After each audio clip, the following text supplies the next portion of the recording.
Hey guys, welcome to my channel, and today we're going to take a look at another horrible case with you.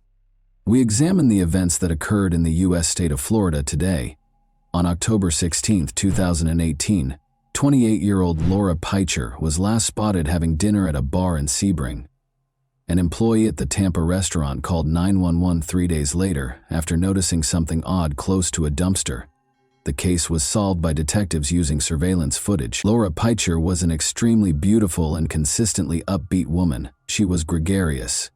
In remembrance of his daughter, her father, an art teacher, said this: "In 1989, Laura Picher was born on a chilly day in Michigan. She had 2 nephews, one of whom she never met, a sister-in-law, an older sister, and a brother. She was born with 2 fingers and a thumb on her short left arm. Throughout her life, she struggled with discrimination due to her physical differences. She worked with individuals with physical and mental disabilities as a job coach at Goodwill. She was disabled, but that didn't stop her. It was a feature of her distinct character. Growing up, Laura lived in Michigan. She relocated to Sebring, Florida when she was 26 years old. Her grandmother was getting too old to care for herself, so she moved to Florida.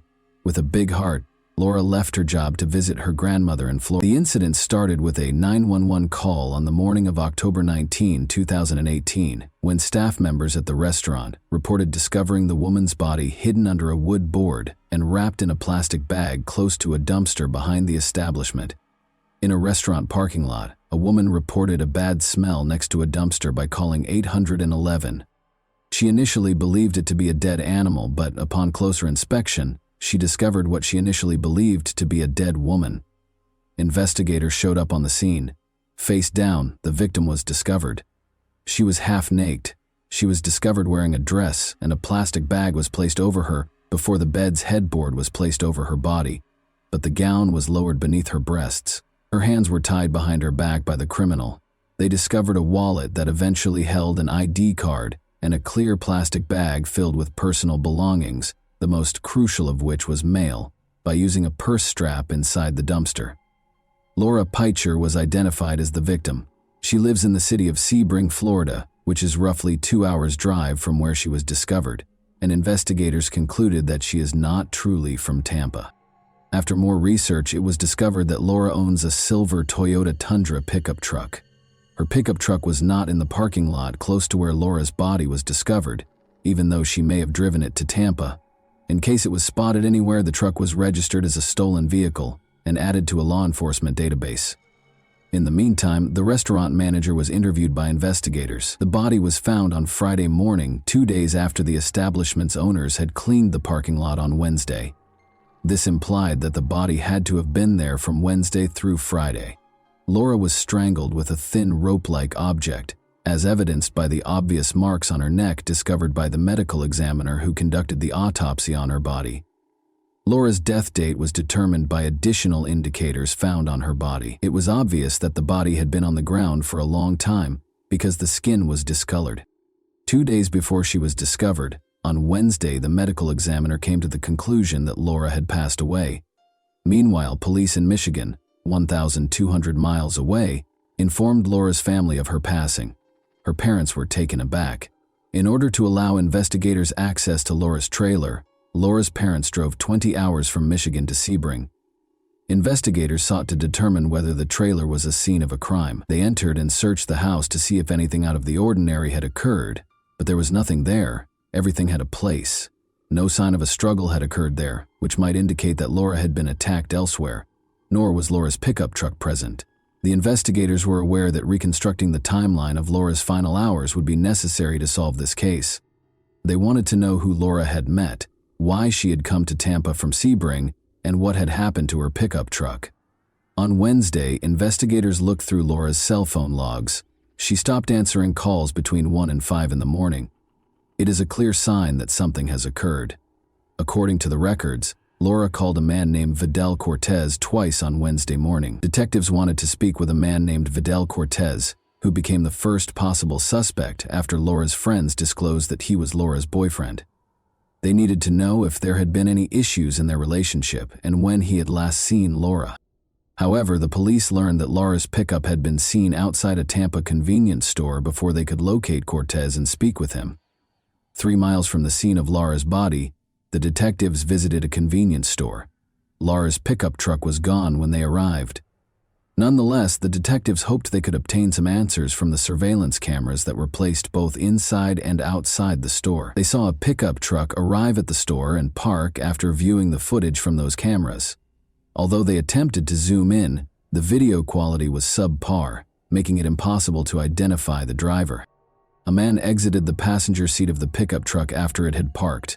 This indicated that the pickup truck had a driver and a passenger, or at least 2 people. It seems that the man who exited the pickup truck was aware that the cameras were recording him.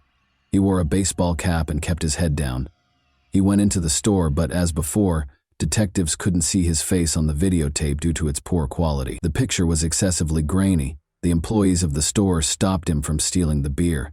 The man went back to the pickup truck and sat in the passenger seat after leaving the store. Neither did the driver exit the pickup truck, nor did he appear on any of the cameras. Patrol officers found Laura's pickup truck about an hour later. It looked like it had been in a small collision and was parked in the street. At the time of his arrest, investigators noticed the same man sitting in the passenger seat on the surveillance footage. He introduced himself as Calvin Gary.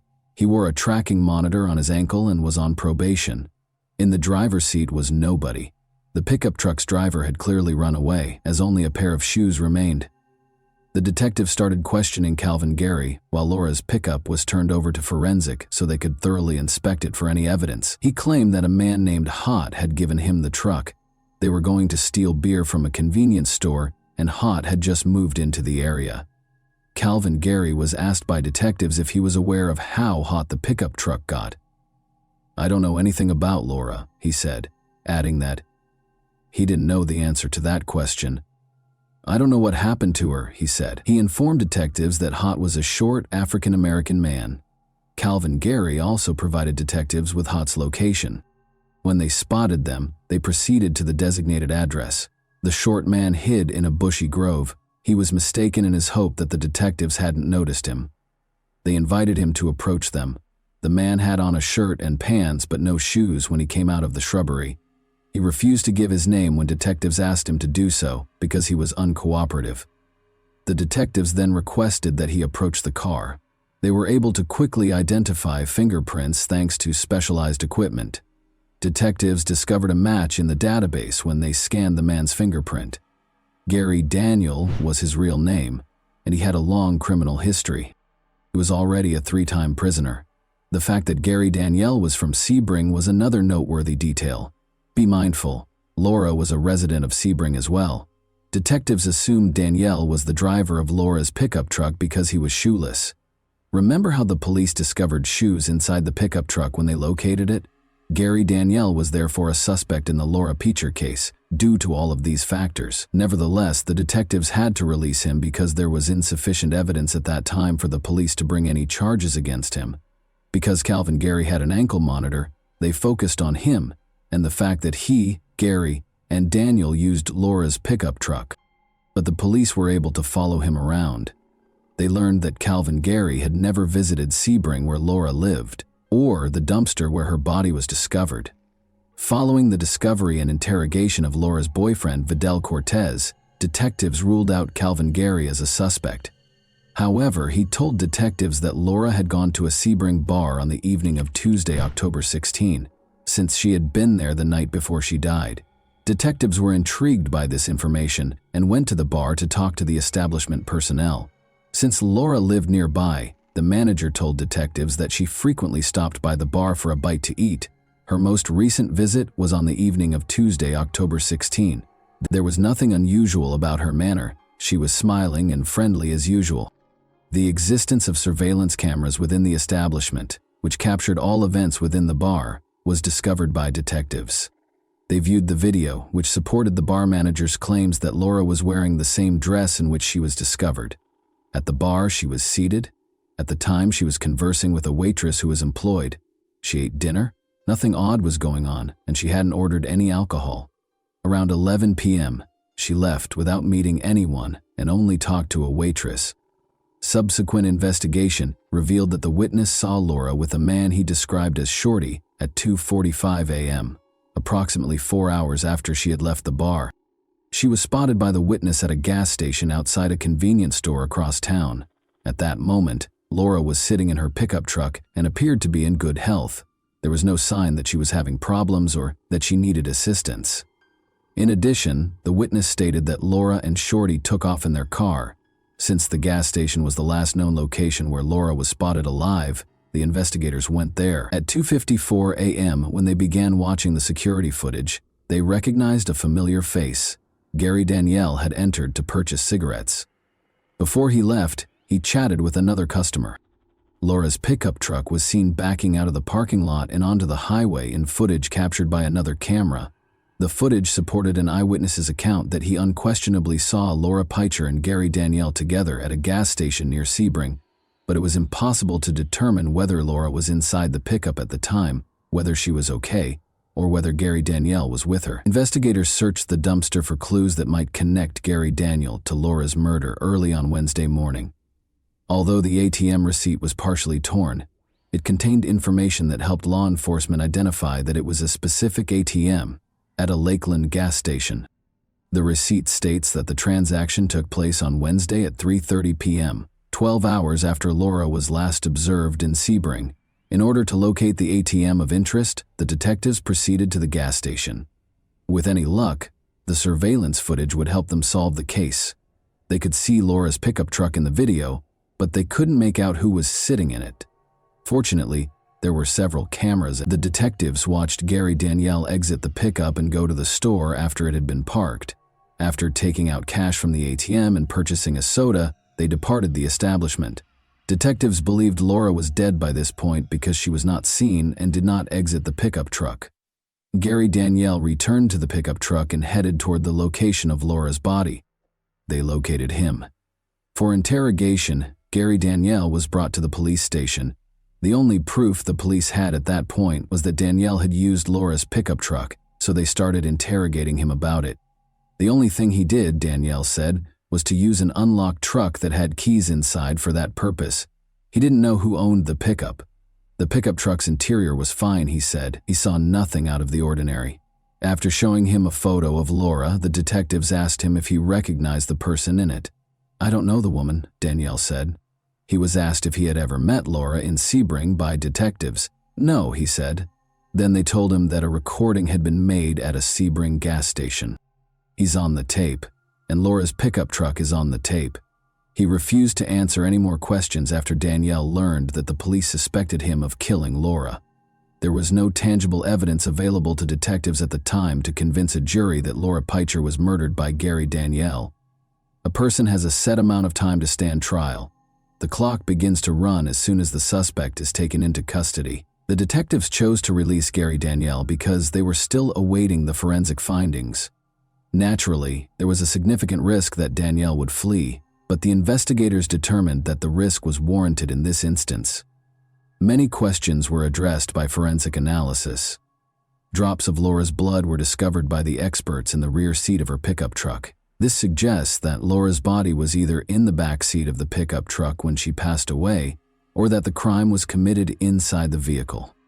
A forensic report on the objects discovered close to Laura's body has been obtained by investigators. Gary Danielle's DNA was discovered under Laura's fingernails, and it matched the DNA on the strap that was used to bind her hands. Gary Danielle was taken into custody after the DNA evidence found in surveillance footage was sufficient to file charges. Danielle used his right to silence and remained silent when he was arrested. He was accused of carjacking, tampering with evidence, and first-degree murder. The investigators attempted to create a timeline of Laura's final hours based on the evidence. They were aware that Laura was in a Sebring bar. At around 11 p.m., she left the bar by herself and went to the town center, where she met up with friends. She met Gary Danielle that same evening. There was no connection between them, and they had never met before. Because Gary Danielle wouldn't answer questions, investigators think Laura agreed to give him a ride, perhaps in return for money. Investigators don't know how he and Laura met, but they do know that she was found alive and unharmed in a pickup truck by an eyewitness at a gas station, where she and Gary Danielle ended up. After they left the gas station, it seems that something happened. Laura was strangled in her own pickup truck, though it's unclear where the truck was when she passed away. Surveillance footage showed Laura's pickup truck at a gas station 25 miles outside of Tampa, where Danielle was taking out cash from an ATM, 12 hours after it was last seen in Sebring. After that, Danielle took a car to Tampa. 2 days after, he hid Laura's body in a restaurant parking lot next to a dumpster. It was discovered. The trial didn't happen until nearly 3 years after Laura's passing. The global situation was the reason for the delay. It took a long time for Laura Pietro's father to go to court and face the man who killed his daughter. Rather than condemning Danielle, the father used his words to discuss the lost young woman. A young boy once pointed out her short arm, according to a story her father told. She was told by another boy that he had asthma. "Don't you know there's something wrong with everyone?" she replied. Her father brought some of his daughter's belongings to court, including her journal, which bore the inscription, "Live the life you've imagined." Because she lived alone and no one was around to do the dishes, she wrote in it that she detested cooking. She expressed her distaste for littering in her writing. On August 24, 2021, she wrote about her 4 tattoos, the most significant of which was a black bird in memory of a deceased sister-in-law and based on a Beatles song. In a deal with state prosecutors, Gary Danielle entered a guilty plea to second-degree murder. Danielle, 50, agreed to a 30-year prison term in exchange for a guilty plea to second-degree murder. He also acknowledged committing grand theft of a motor vehicle and tampering with evidence. In the brief court hearing, Danielle, who was short, gray, bald, bearded, handcuffed, and wearing orange, stood silently in a jury box. To Laura Pietro's family, he remained silent. The case was punctuated by a guilty plea, but it left many questions unanswered, including how Laura met Danielle and why she was murdered. And that wraps up today's chilling story. If you enjoyed this video, don't forget to like and subscribe so you never miss a new upload. Also, let me know in the comments what part of this story shocked you the most. Thank you for watching, and I'll see you in the next video.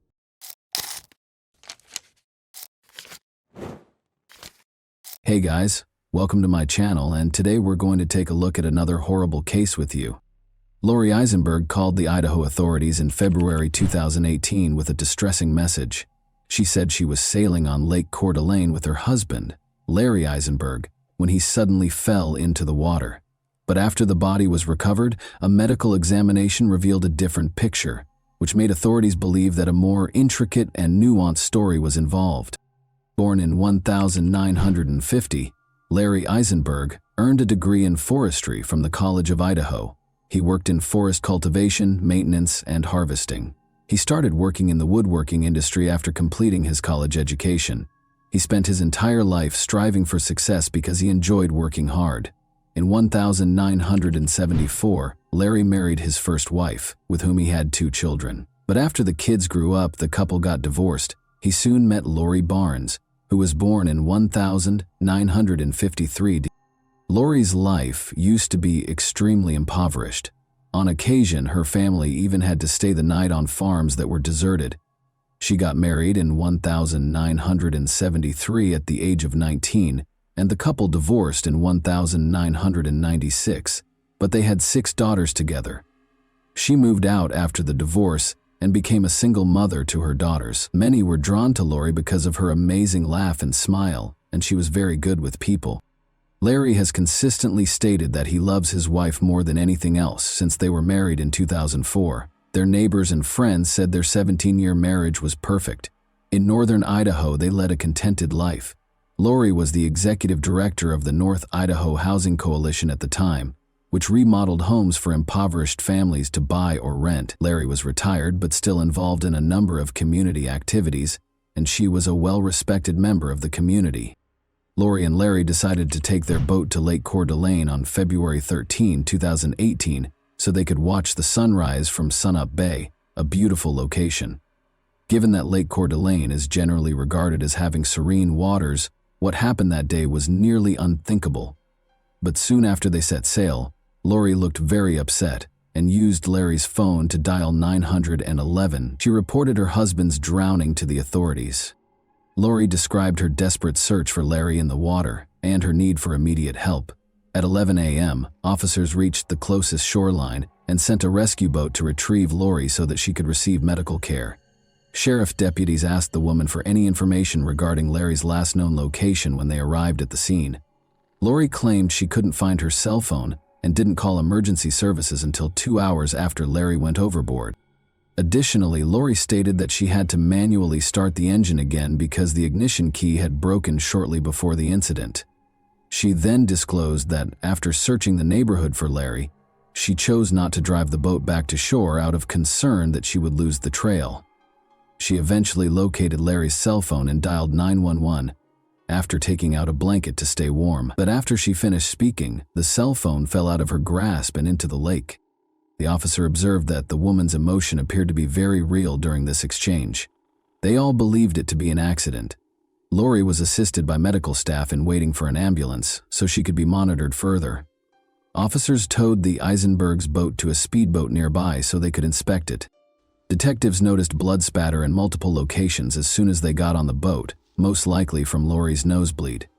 Officers discovered a switch and cord on the floor, despite Lori's assertion that the ignition key broke prior to Larry falling into the water. Because the switch and cord would have needed to be connected to the ignition switch in order for the engine to start later, investigators thought this was strange. Furthermore, the ignition key was obviously bent, indicating that there may have been a struggle of some kind. Along with Lori's purse, which included an empty juice bottle, officers also discovered a number of additional keys. These things were all taken as proof. Lori's cell phone was discovered by a deputy sheriff during an examination of the vehicle the Eisenbergs used to tow the boat. Additionally, a vial of allergy medication containing the active ingredient dimenhydrinate and an unidentified liquid spilled in the cup holder. Despite being an over-the-counter antihistamine medication that is frequently used to treat fevers and allergies, it still makes you feel extremely sleepy. Unfortunately, a thorough search was necessary because Lori did not provide precise information regarding their most recent location. As a result, it was determined to use a group of divers equipped with sonar. In an attempt to find Larry, search and rescue helicopters were also involved in the search, but to no avail. Detectives were still unable to locate Larry, so 5 days later, on February 18, they called Lori Eisenberg and asked her to go on the lake with the sonar diving team. Despite her agreement, Lori was unable to name any particular landmarks and offered the searchers little help. The investigator thought this behavior was strange. Lori laughed and joked during the search and occasionally broke down in tears for no apparent reason. However, this was not stressed because everyone grieves in a different way. However, Lori's suspicious behavior at her husband's house, which was 20 minutes southwest of town, prompted 2 calls to the county sheriff later that day. Police became interested after the callers, who were the Eisenbergs' neighbors, claimed that Lori's family members were assisting her in moving her belongings out of the house. On February 21, 2018, a startling discovery was made that completely changed the course of the case. Due to Lori Eisenberg's potential fraudulent activities, the North Idaho Housing Coalition, where she had worked for years, notified police officers that it would no longer be working with her. It turns out that the coalition's accountant found errors in the report and that $500,000 was missing from their budget total. That was the amount that only Lori had.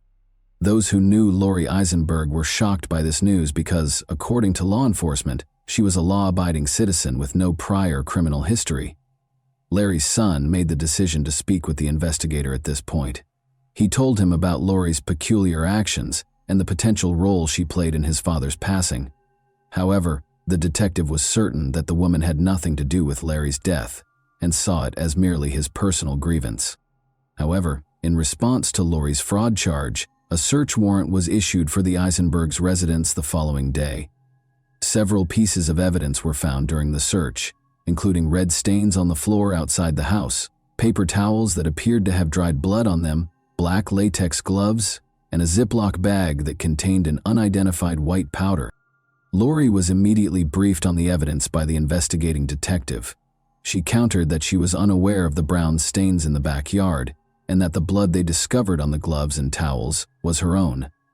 The red marks on the concrete were later identified by forensic analysis as paint drips that had stained the boards. Lori was arrested on 40 counts of forgery on February 27th. Since the coalition was partially financed by taxpayers, the nearly $500,000 she was accused of stealing would escalate into a far more serious offense. On the following day, one of Lori's daughters posted her $75,000 bail. About 3 miles from the location where Lori claimed Larry fell overboard, Larry's body was discovered floating face down, close to the shore on March 1, 16 days after the tragic event.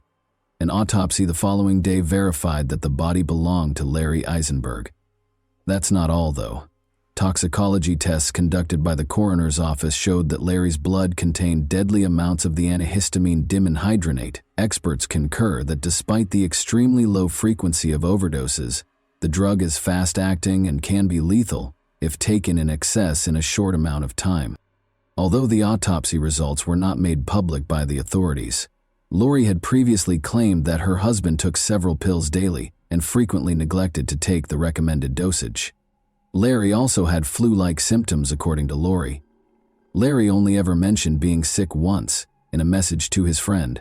But was Larry the one who sent that message?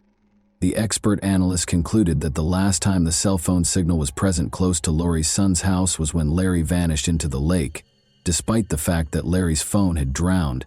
Given that Lori said the phone fell into the lake on February 13, this was strange. Detectives concluded that Larry's death was most definitely not an accident. As a result of all of this, Lori did not show up in court for her fraudulent fraud case in late May. A warrant for her arrest was consequently issued, but she never showed up. Investigators kept questioning the Eisenberg family's close associates, and soon the idyllic relationship started to show signs of weakness. Despite their apparent happiness, Larry had been very dissatisfied with Lori's recent spending patterns and the fact that she frequently provided financial support for her kid. Investigators also discovered that Larry was one of 3 men Lori had cheated on her first husband with. Furthermore, it was found that Lori herself had handwritten modifications to Larry's will a month prior to his death. According to the will, Larry's children would receive 80% of the estate, while his own would only receive 20%. Authorities chose to make the autopsy results public and declare the case a premeditated murder since Lori was still at large. It was discovered that he overdosed on the antihistamine Benadryl and died from diphenhydramine toxicity. Diphenhydramine, an antihistamine used to treat allergies, is marketed under the name Benadryl. It is also used as a sleep aid because it makes you drowsy, even at standard dosage levels of 1,0,100 nanograms per milliliter. Diphenhydramine induces drowsiness. Larry's body contained a deadly 7,100 nanograms of diphenhydramine at the time of his death. Larry's doctor was questioned by police to see if they saw any indications of a stroke or other medical irregularities, but the doctors said Larry was in perfect health. Investigators concluded that Lori texted Larry's daughter that morning before poisoning her husband, based on all the evidence they had collected. Subsequently, she added the pills to the man's juice. Larry became ill and went overboard near the coast. They also conjectured that before dialing 911, Lori purposefully steered the boat further away from the location. The entire Eisenberg family was uninsured. What was the motive? That was the only question left. It was probably coming to pass that Lori would inherit their shared house in the event of Larry's death, which she could then sell to raise the money she needed to pay for the money she had stolen. Additionally, according to friends, Larry had no idea what Lori was doing at the Idaho Housing Coalition. 2 months after going missing, Lori finally made an appearance at the sheriff's office by herself in July.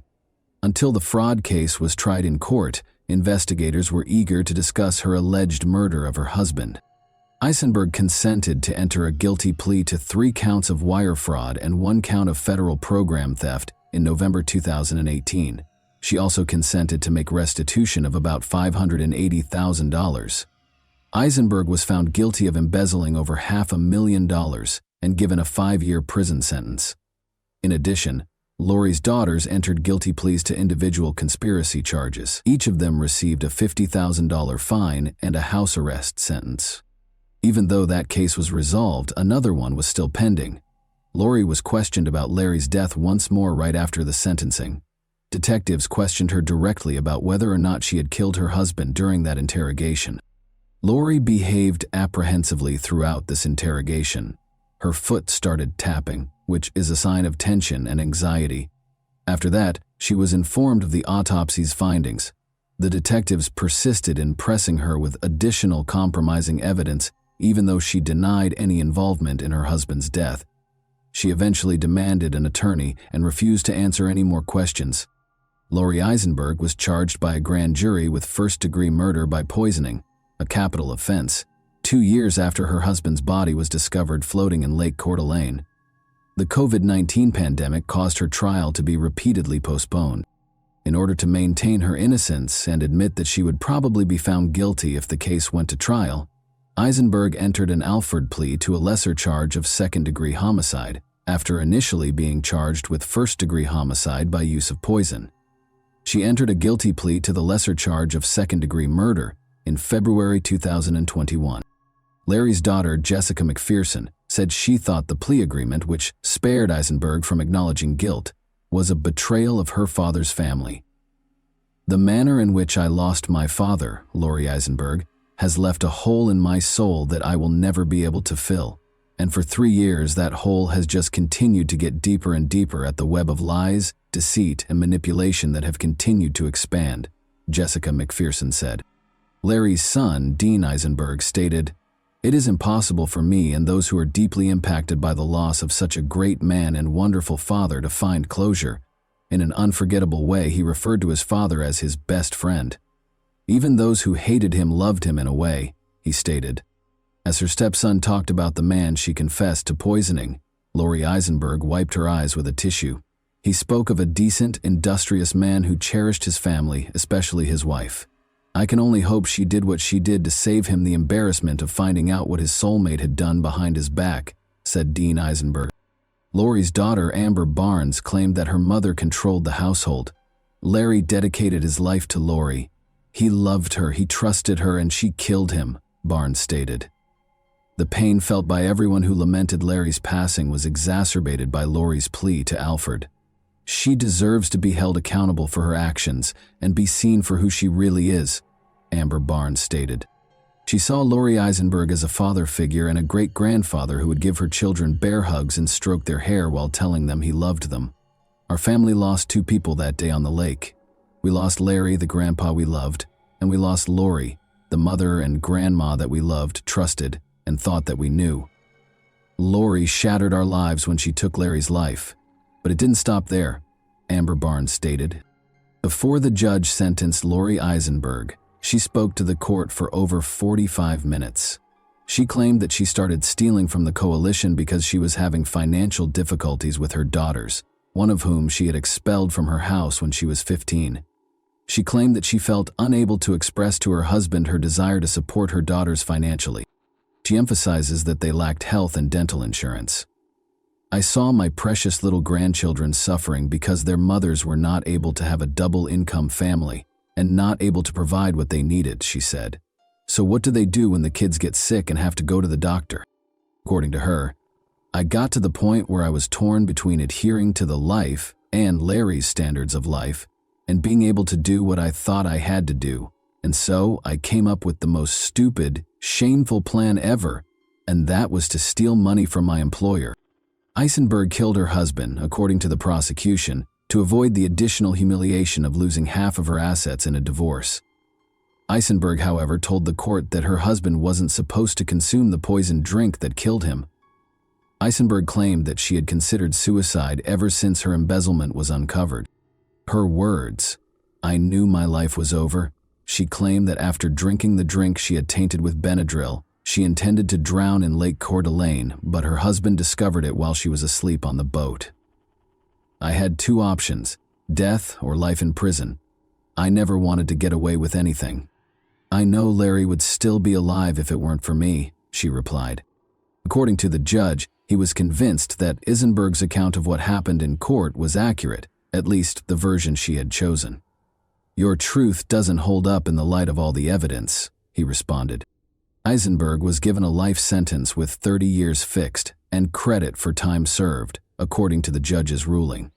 Following the delivery of the sentence, Larry Eisenberg's family silently embraced it. And that wraps up today's chilling story. If you enjoyed this video, don't forget to like and subscribe so you never miss a new upload. Also, let me know in the comments what part of this story shocked you the most. Thank you for watching, and I'll see you in the next video.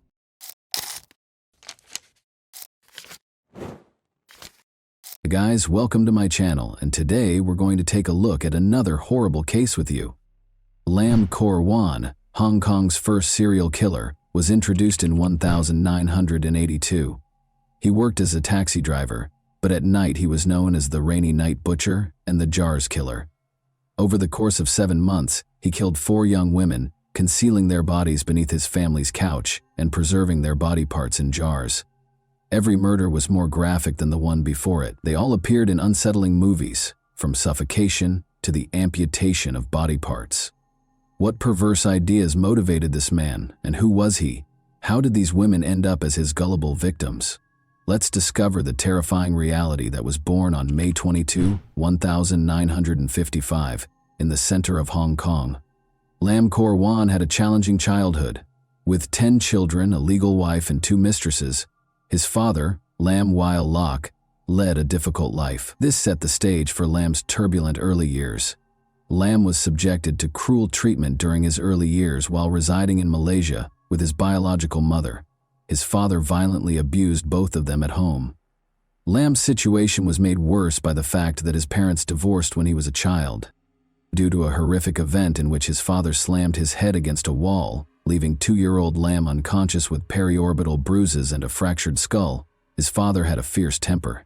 Following a period in Brunei from 1957 to 1962, during which Lam shared a dormitory with his father's half-siblings and mistresses. Despite his academic success in primary school, Lam returned to Hong Kong in 1968 to attend Ricci Middle School in Sham Shui Po for junior high school. Having to balance 2 different school schedules because of his father's work had affected Lam's performance, particularly in mathematics. By 1970, Lam's academic standing had declined due to the demands of managing his father's motorcycle shop after school. His relationship with his father deteriorated even more, and this was marked by harsh treatment.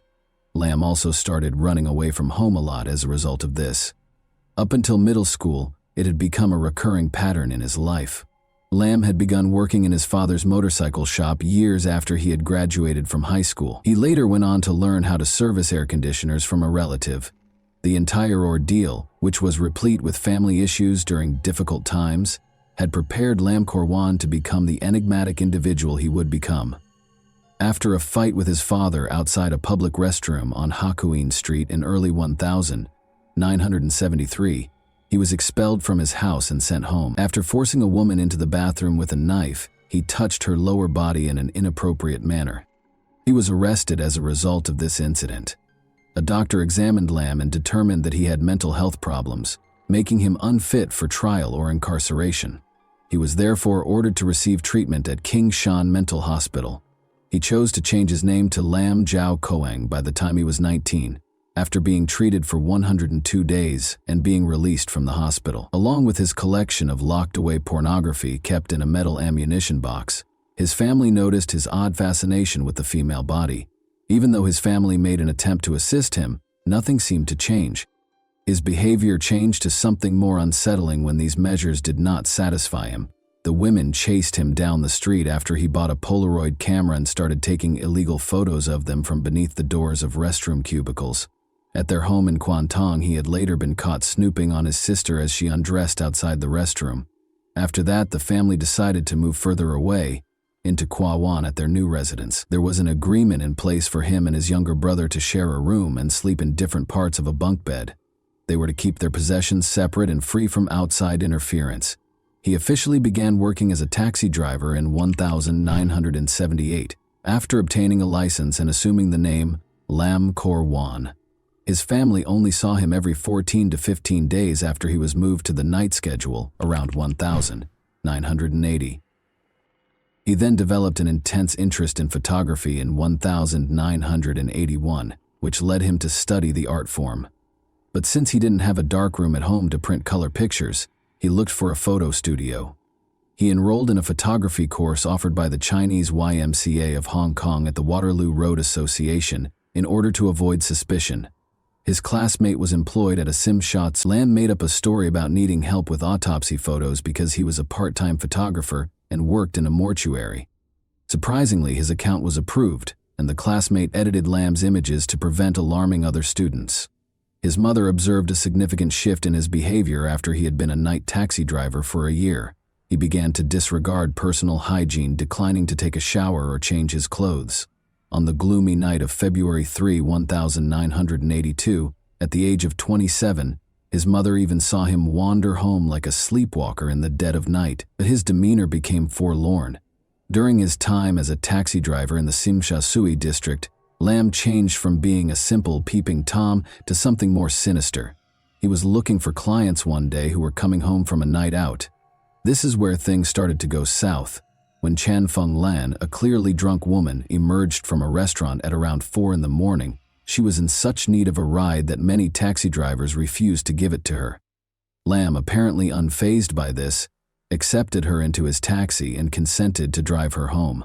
The inebriated woman asked to stop halfway through the trip, and when Lam braked close to a gas station, she opened the door to throw up.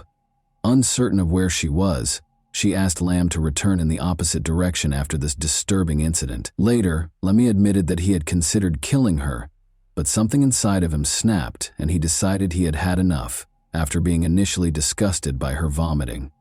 He went into a garage in the Tsim Sha Tsui neighborhood, circled to the passenger door, and strangled the young lady with an electric cable. He drove to his house at 5 in the morning when he usually finished work and parked in front of the building as usual. The night watchman slept on a cot in the entry hall and did not wake up, so he concealed the body in a big bag and carried it across the pavement into his apartment building while the street was empty. After Lam died, he went into the apartment as quietly as he could and spent several hours hiding the body beneath the sofa. Lam waited for his family to depart after breakfast while feigning to be asleep in his bed. He woke up and began preparing his room after his brother and parents had left the apartment. Lam purchased a power saw from the street using 500 yuan that he had stolen from the victim's wallet. To ensure that even the baseboards were adequately protected, he covered the floor with plastic.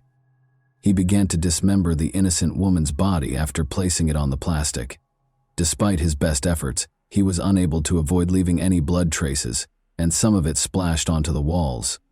He continued to dismember the victim's body for hours, taking pictures and videos of the entire procedure, before naming the videotape a serious secret. After chopping her body into 7 parts, he wrapped paper around her head, limbs, and torso before sealing it in a plastic bag. The fact that he preserved the private parts in a Tupperware container with rice wine was the most unsettling aspect. In order to remove any traces of the horror that had transpired, he meticulously cleaned the crime scene, scrubbing the walls and floor and rolling up the plastic sheet. He drove to the new areas, making multiple trips to carry the body parts to his taxi while avoiding attention from onlookers who were confident he had removed any traces of the unsettling act. He stopped when he discovered an empty area on the banks of the Xingmun River, close to Sha Tin. He was determined to find a remote location to dispose of the body. He removed the packages from his trunk one by one and tossed them into the river, making sure no one was looking. The bundles were carried to the sea by the murky waters. The limbs floated from Lucky Plaza to the Bel Air Gardens area after being washed down by the intense rain. Lam had heard the terrifying news on the radio more than a week after the horrible deed. A limb had been found on the shores of the Xingmun River. More body parts were unearthed in the following days, leaving the police to piece together the tragic puzzle. To determine the approximate time the body was dumped into the river, investigators looked at tidal patterns. Interestingly, one arm had a unique tattoo of a heart with a knife through it, which was uncommon for women at the time. They arrived at this conclusion. Recognizing the victim, it was Chan Feng Lan, age 21. The police encountered regrettable difficulties even after issuing a public call for witnesses. Neither the taxi driver nor Chan Feng Lan's companions had seen the license plate. Lam didn't learn of the body part's discovery for over a week. The police had determined that the body belonged to Chan Feng Lan, a Simsha nightclub hostess and mother of 2. Chan's night out with her sister and friends, her taxi ride home, and the terrible fate she met at the hands of Lam Kor 1 were all revealed in the grim details. The next murder was carefully planned, but the murder had been opportunistic. He was determined to be more prepared because he was a perfectionist. His goal was surgical accuracy. He therefore chose to use professional tools rather than a power saw.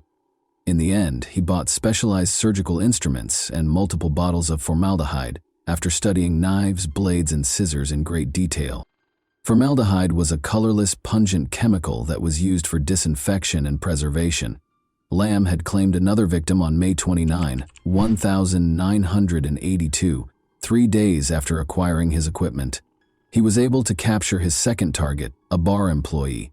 This time, he picked Chan Wan Kit calmly and used an electric cable to strangle her before bringing her home. He waited in bed as usual for his family to get off work before beginning the grisly task of dismembering the body. Lamb had carefully prepared the room in accordance with his plan after thinking about what to do for days. After setting a sizable tray underneath the body to keep blood off the floor, he took out his video camera. Investigators later reviewed the video and found that he had carefully dissected the body while placing the tray beneath the family's parakeet cage. When Lamb had finished chopping it into pieces, he displayed remarkable skill. As Lamb considered a secure location for the body's disposal, he once more took photos of the various body parts. After numerous nighttime excursions, he eventually discovered the ideal location. He placed the body parts in a large plastic bag and put it in the trunk of his taxi this time. He drove through the tunnel to the selected location, Hong Kong Island, early in the morning. A 20-minute drive east of the city center was Tai Hang Road, a residential neighborhood with a lot of trees. Following his parking in a secret area of the road, the heavy bag became difficult for him to carry out of the trunk. As he watched it roll down the slope into a muddy ravine, he carried it a short distance up to the railing and threw the body over it. Lamb had been thinking about what had happened that night all the time in the days that followed, not because he was sorry or regretful, but because he wanted to become a better person. On June 17, 1982, 2 weeks later, he had struck once more. Leong Saw Wan, a 29-year-old nightclub cleaner, had left work at 4 a.m. and was in Lamb's taxi shortly after she met her terrible end. Lamb took her lifeless body back to his house and engaged in a terrifying string of acts. He recorded his horrifying deeds, titling the recording, Operation Rainy Night. Lamb used the selfie feature on his camcorder, which was resting on the bunk bed, to record the dismemberment procedure, displaying an unnerving amount of detail in contrast to his earlier action. On this occasion, he even cut open the abdomen, removed the intestine, and even tried to taste human flesh before giving up because it made him sick. Then, in yet another horrific episode of this gruesome rampage, he abandoned the severed limbs in a burlap bag on Tai Hang Road. Lamb had grown bolder with every crime. Knowing the bars in the Simsha Sui neighborhood, he had spent his time meticulously planning his next crime. He was also aware of the locations where women frequently waited by themselves for his cab. He had wanted the next victim to be a woman from a higher social class, but his first 3 victims had been what he had dubbed bad girls. He purposefully chose a young woman who seemed innocent, and this time it was Leung Wai Sum, 17. On July 2, 1982, Lamb had discovered her outside the Simha Sui Hotel. Before the final exams, she had gone to a party at her high school, but she had made the decision to leave after dinner. Her high school friends had gotten her a cab to make sure she would get home safely. Lamb parked his car and guided her to a remote road. When he took hold of her wrist and handcuffed her to the front seat, the teen was frightened. Surprisingly, he wanted company, which was another reason he wanted to keep her in his taxi, even though it was only 9:30 p.m. and too early for him to go home. Desperate for a friend, he kept Ling confined for hours, asking her about her family, religion, and life in general. He wanted to talk to her without any friends. Lamb was generally enjoying her company, but that didn't stop him from carrying out his gruesome scheme. Lamb began strangling the teenager with the electric cable after she fell asleep at around 4 in the morning. He then brought the dead girl's body home and, as usual, waited for his family to vacate the apartment. He hung his video camera from a high shelf and started recording when no one else was home. This was the video that the police would eventually play in court. The video wasn't just unsettling. Lam was acting necrophilically, that is, performing inappropriate acts with the dead body, in the video.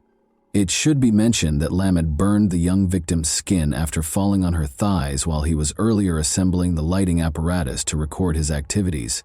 In order to later refer to it as the 4/3 operation, he also recorded it on video and took pictures of her. Then, just like he had done with the earlier victims, he dismembered the body, which would later come back to haunt him. On August 10, 1982, he later left the body on Tai Hang Road. Lam tried to make his fourth victim's mutilated photo larger. As it happened, Lam's friend had to move Lam's negatives to the Mongkok branch for magnification because the enlarger at his friend's photo shop was broken. Suspicious as he was, the branch's photo editors discovered disturbing details in the developed photos during the manual enlargement process, suggesting a possible connection to the dismemberment of a human body. A picture of a severed breast and a burn mark on the victim's thigh were among the features that prompted the shop supervisor to call the police. The Kowloon Regional Homicide Squad was given the case by the police after they received the report.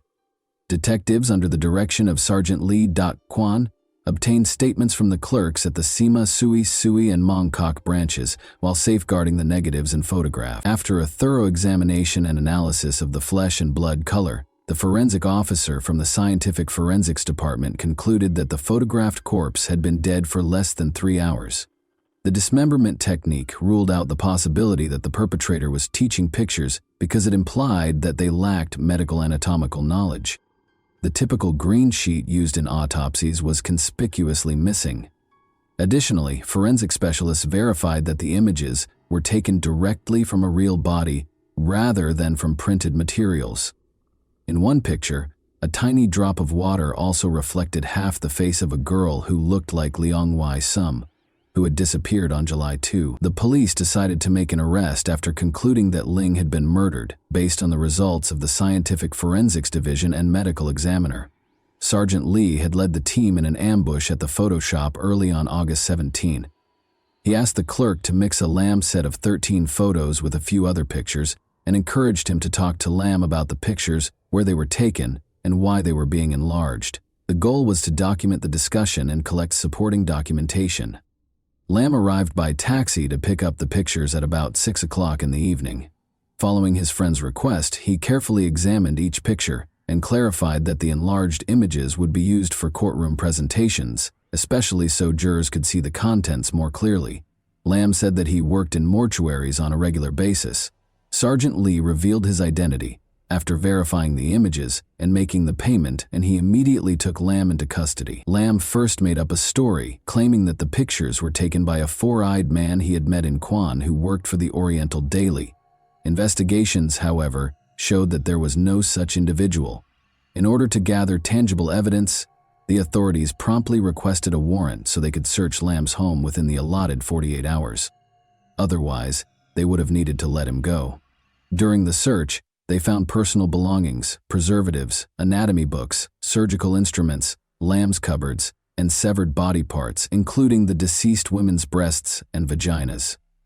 His taxi was also seized and searched by the police, who left a note on the windshield stating that it was not to be towed and that it had been involved in a crime. Subsequent investigation of the car turned up evidence like wire and handcuffs in the glove box, as well as 2 holes in the back of the front seat that were probably made by one of the women who died wearing high heels during a struggle.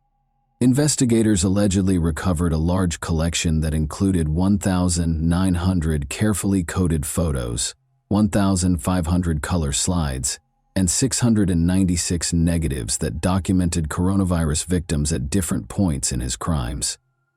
His thorough documentation greatly facilitated the police inquiry.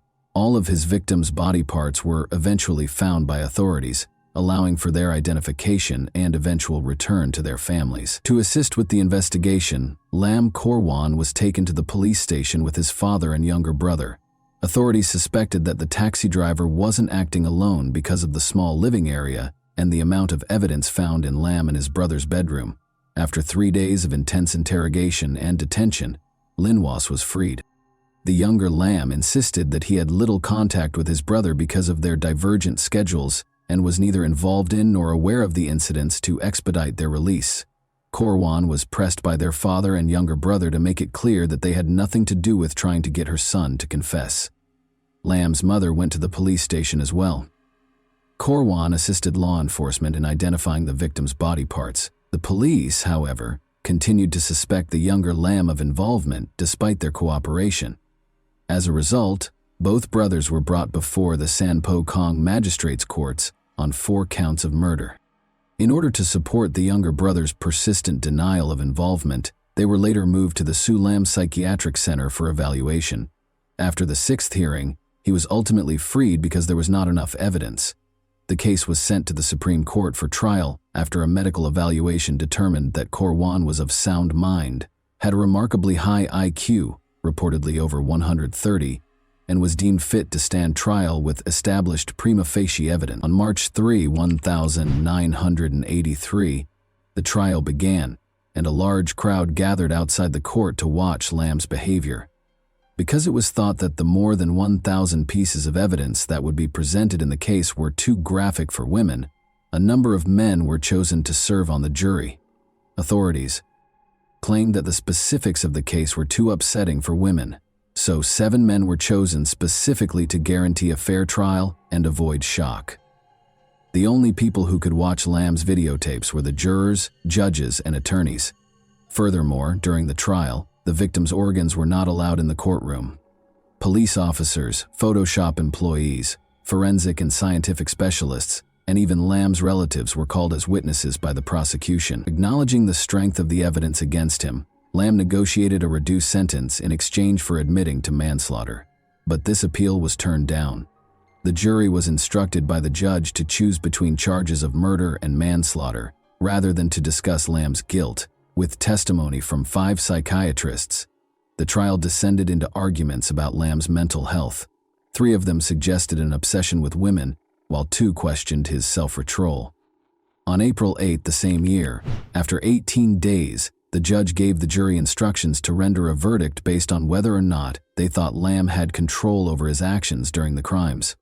The jury unanimously concluded that Lam was sane, motivated by aberrant desires, and guilty of murder. After more than 3 hours of deliberation, Lam was originally given a hanging death sentence, but thanks to the governor's pardon, his sentence was reduced to life in prison when Hong Kong abolished the death penalty in 1984. Following his conviction, Lam was taken to Stanley Prison and then Shekpik Prison, where he was called a lamb by the other inmates. He kept a low profile, avoiding conversations about his past and valuing his privacy. Rob.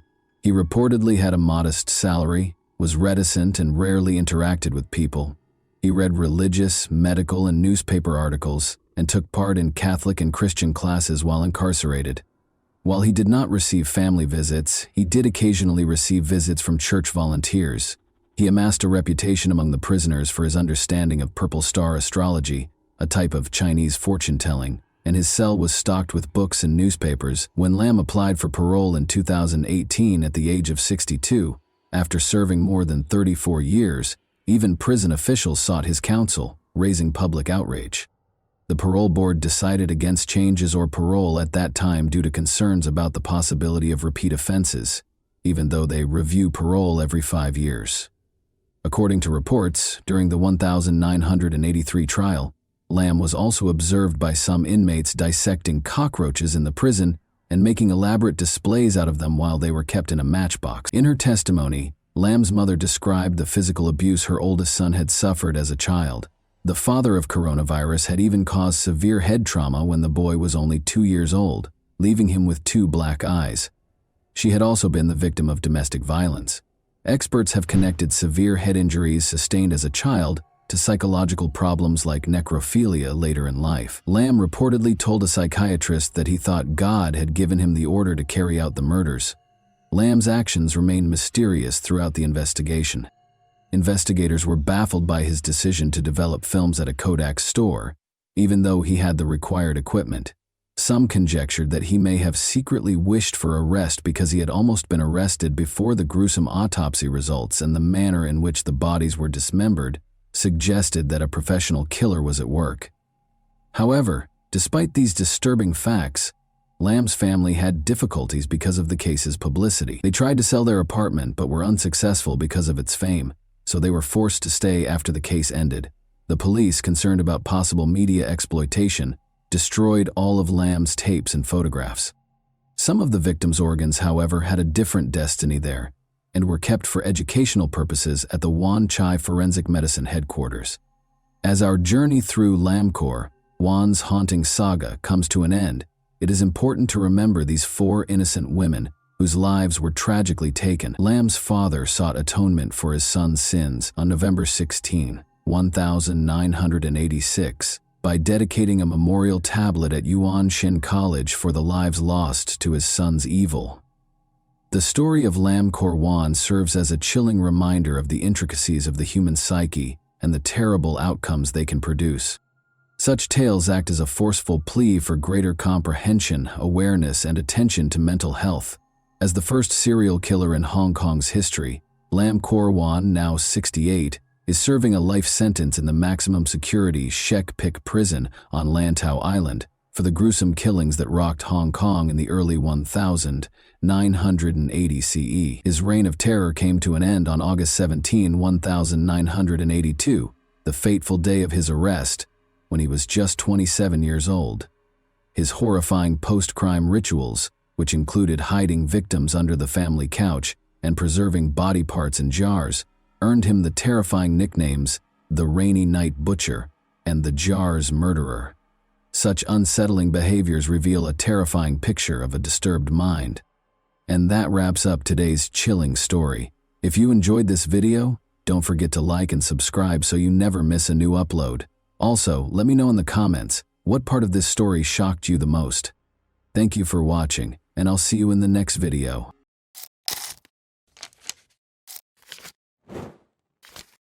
Hey guys, welcome to my channel, and today we're going to take a look at another horrible case with you.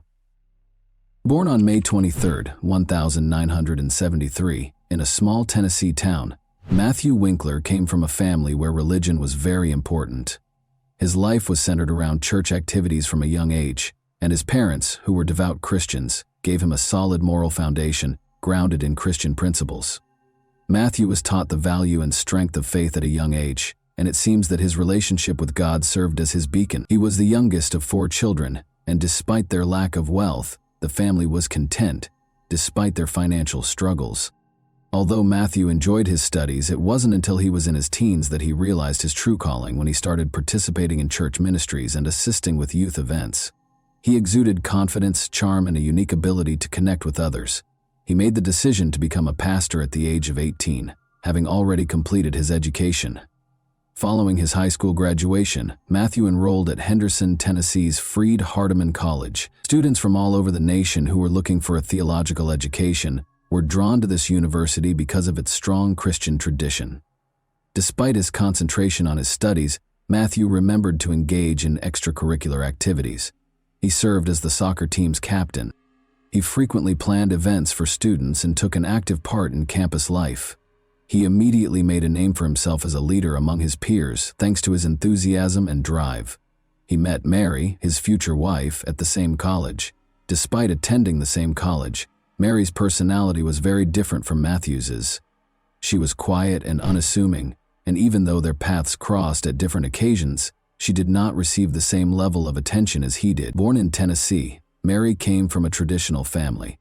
Her family always upheld modest values, and she had a mild upbringing. She was more concerned with building a family hearth than she was with ambition, unlike Matthew. However, they were united by their shared religious convictions and a desire to serve God. Matthew first became acquainted with Mary while she was volunteering for student council-organized projects on campus. Her kindness and gentleness of heart impressed him. Mary wasn't looking for attention. She was not overlooked.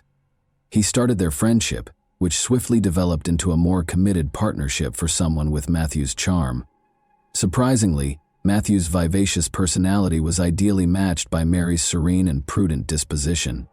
They were soon inseparable.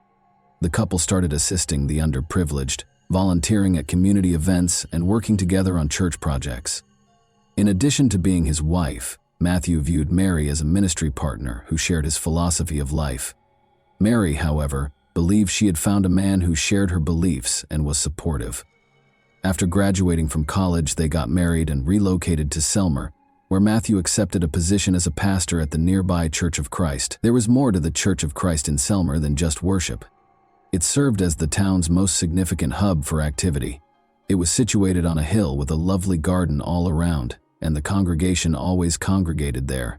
The entire town seemed to have assembled for prayer. Matthew immediately won over the locals with his innate charm and talent for communication. He planned a lot of charity concerts, youth classes, and events to aid the underprivileged. Everyone was talking about him, and he rose to prominence in the community.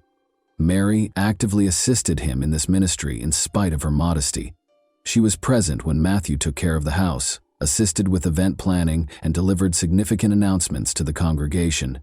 She stayed in the background, unlike her husband, but everyone could always see how much she loved and cared for her family. The Winklers seemed to be the ideal family. Patricia, Mary, Alice, and Brianna are the three daughters that Matthew and Mary raised. You could frequently hear the children's laughter reverberating throughout the house because they were energetic and full of fun. The sisters were close and, even though they were young, already exhibited the same Christian values as their parents, but there was a very bad life going on behind the closed doors of their home. The tension between Matthew and Mary was occasionally apparent to those who knew the family a little better. Although some claimed that Matthew was an overly strict man, the rumors never spread beyond a small circle. Matthew was a man of strong character. In a small town, people hardly ever talked about such things openly, but their children, who were always happy and gregarious, showed no signs of trouble for most of them. The Winklers were still a role model. It started out as a typical spring morning on March 22, as the Christ Church congregation started to assemble for services. The town was just starting to awaken. The air was filled with the aroma of freshly cut grass and coffee poured into thermoses that residents frequently brought to meetings. But soon after, the unsettling news that Pastor Matthew had failed to arrive at church broke the stillness of that morning. He never skipped Sunday services, so this was out of the ordinary. After unsuccessful attempts to contact him, a number of parishioners visited his home to check on him. They saw that the door was unlocked and the windows were draped as they got closer to the house. Given how strict the Winkler family had always been about security, this seemed strange. They knew something had gone wrong as soon as they were inside. It was too quiet in the house. A distressing call was placed to emergency number 91 at 9 a.m. Matthew Winkler was the pastor of the Church of Christ, where James Barker, the caller, was a parishioner.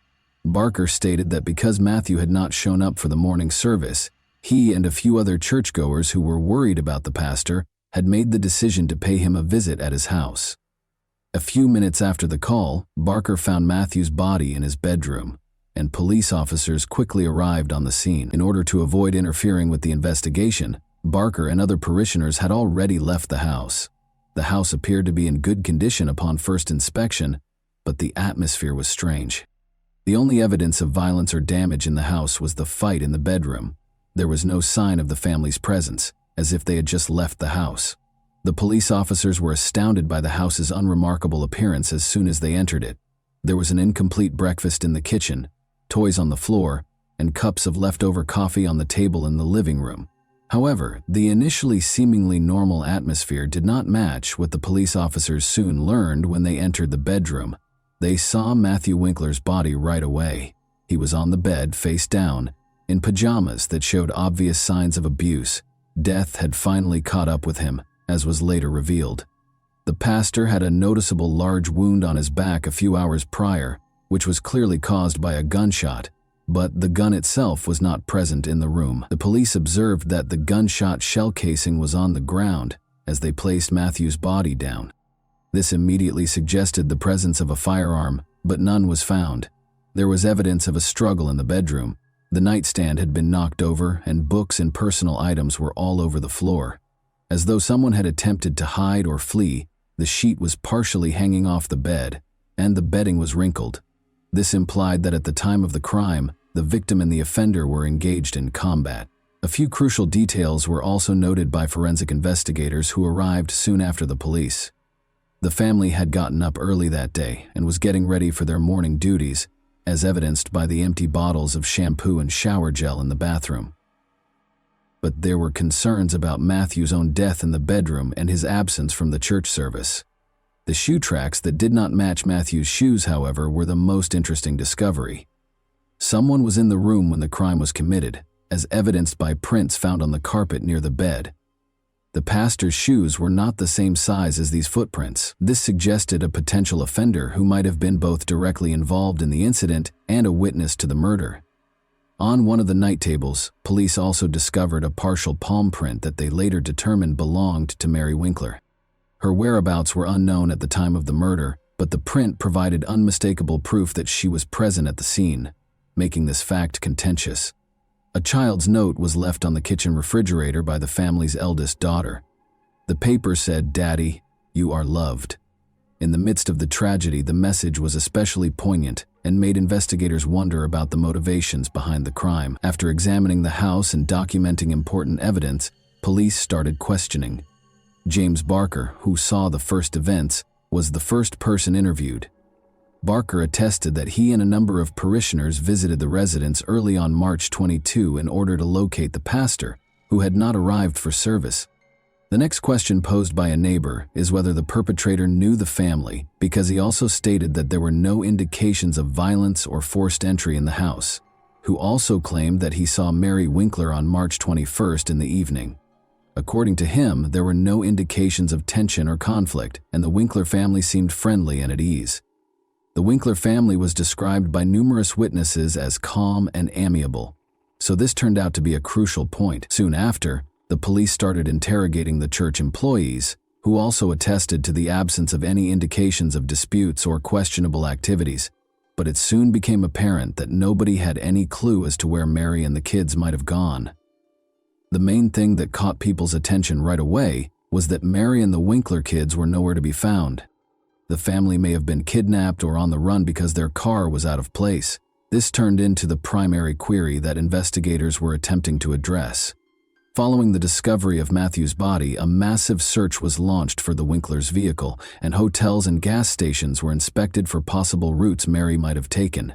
When police learned that the Nissan Quest minivan had vanished, they immediately began a manhunt for it. Every patrol team within a few hundred kilometers was told to keep an eye out for vehicles that fit the description.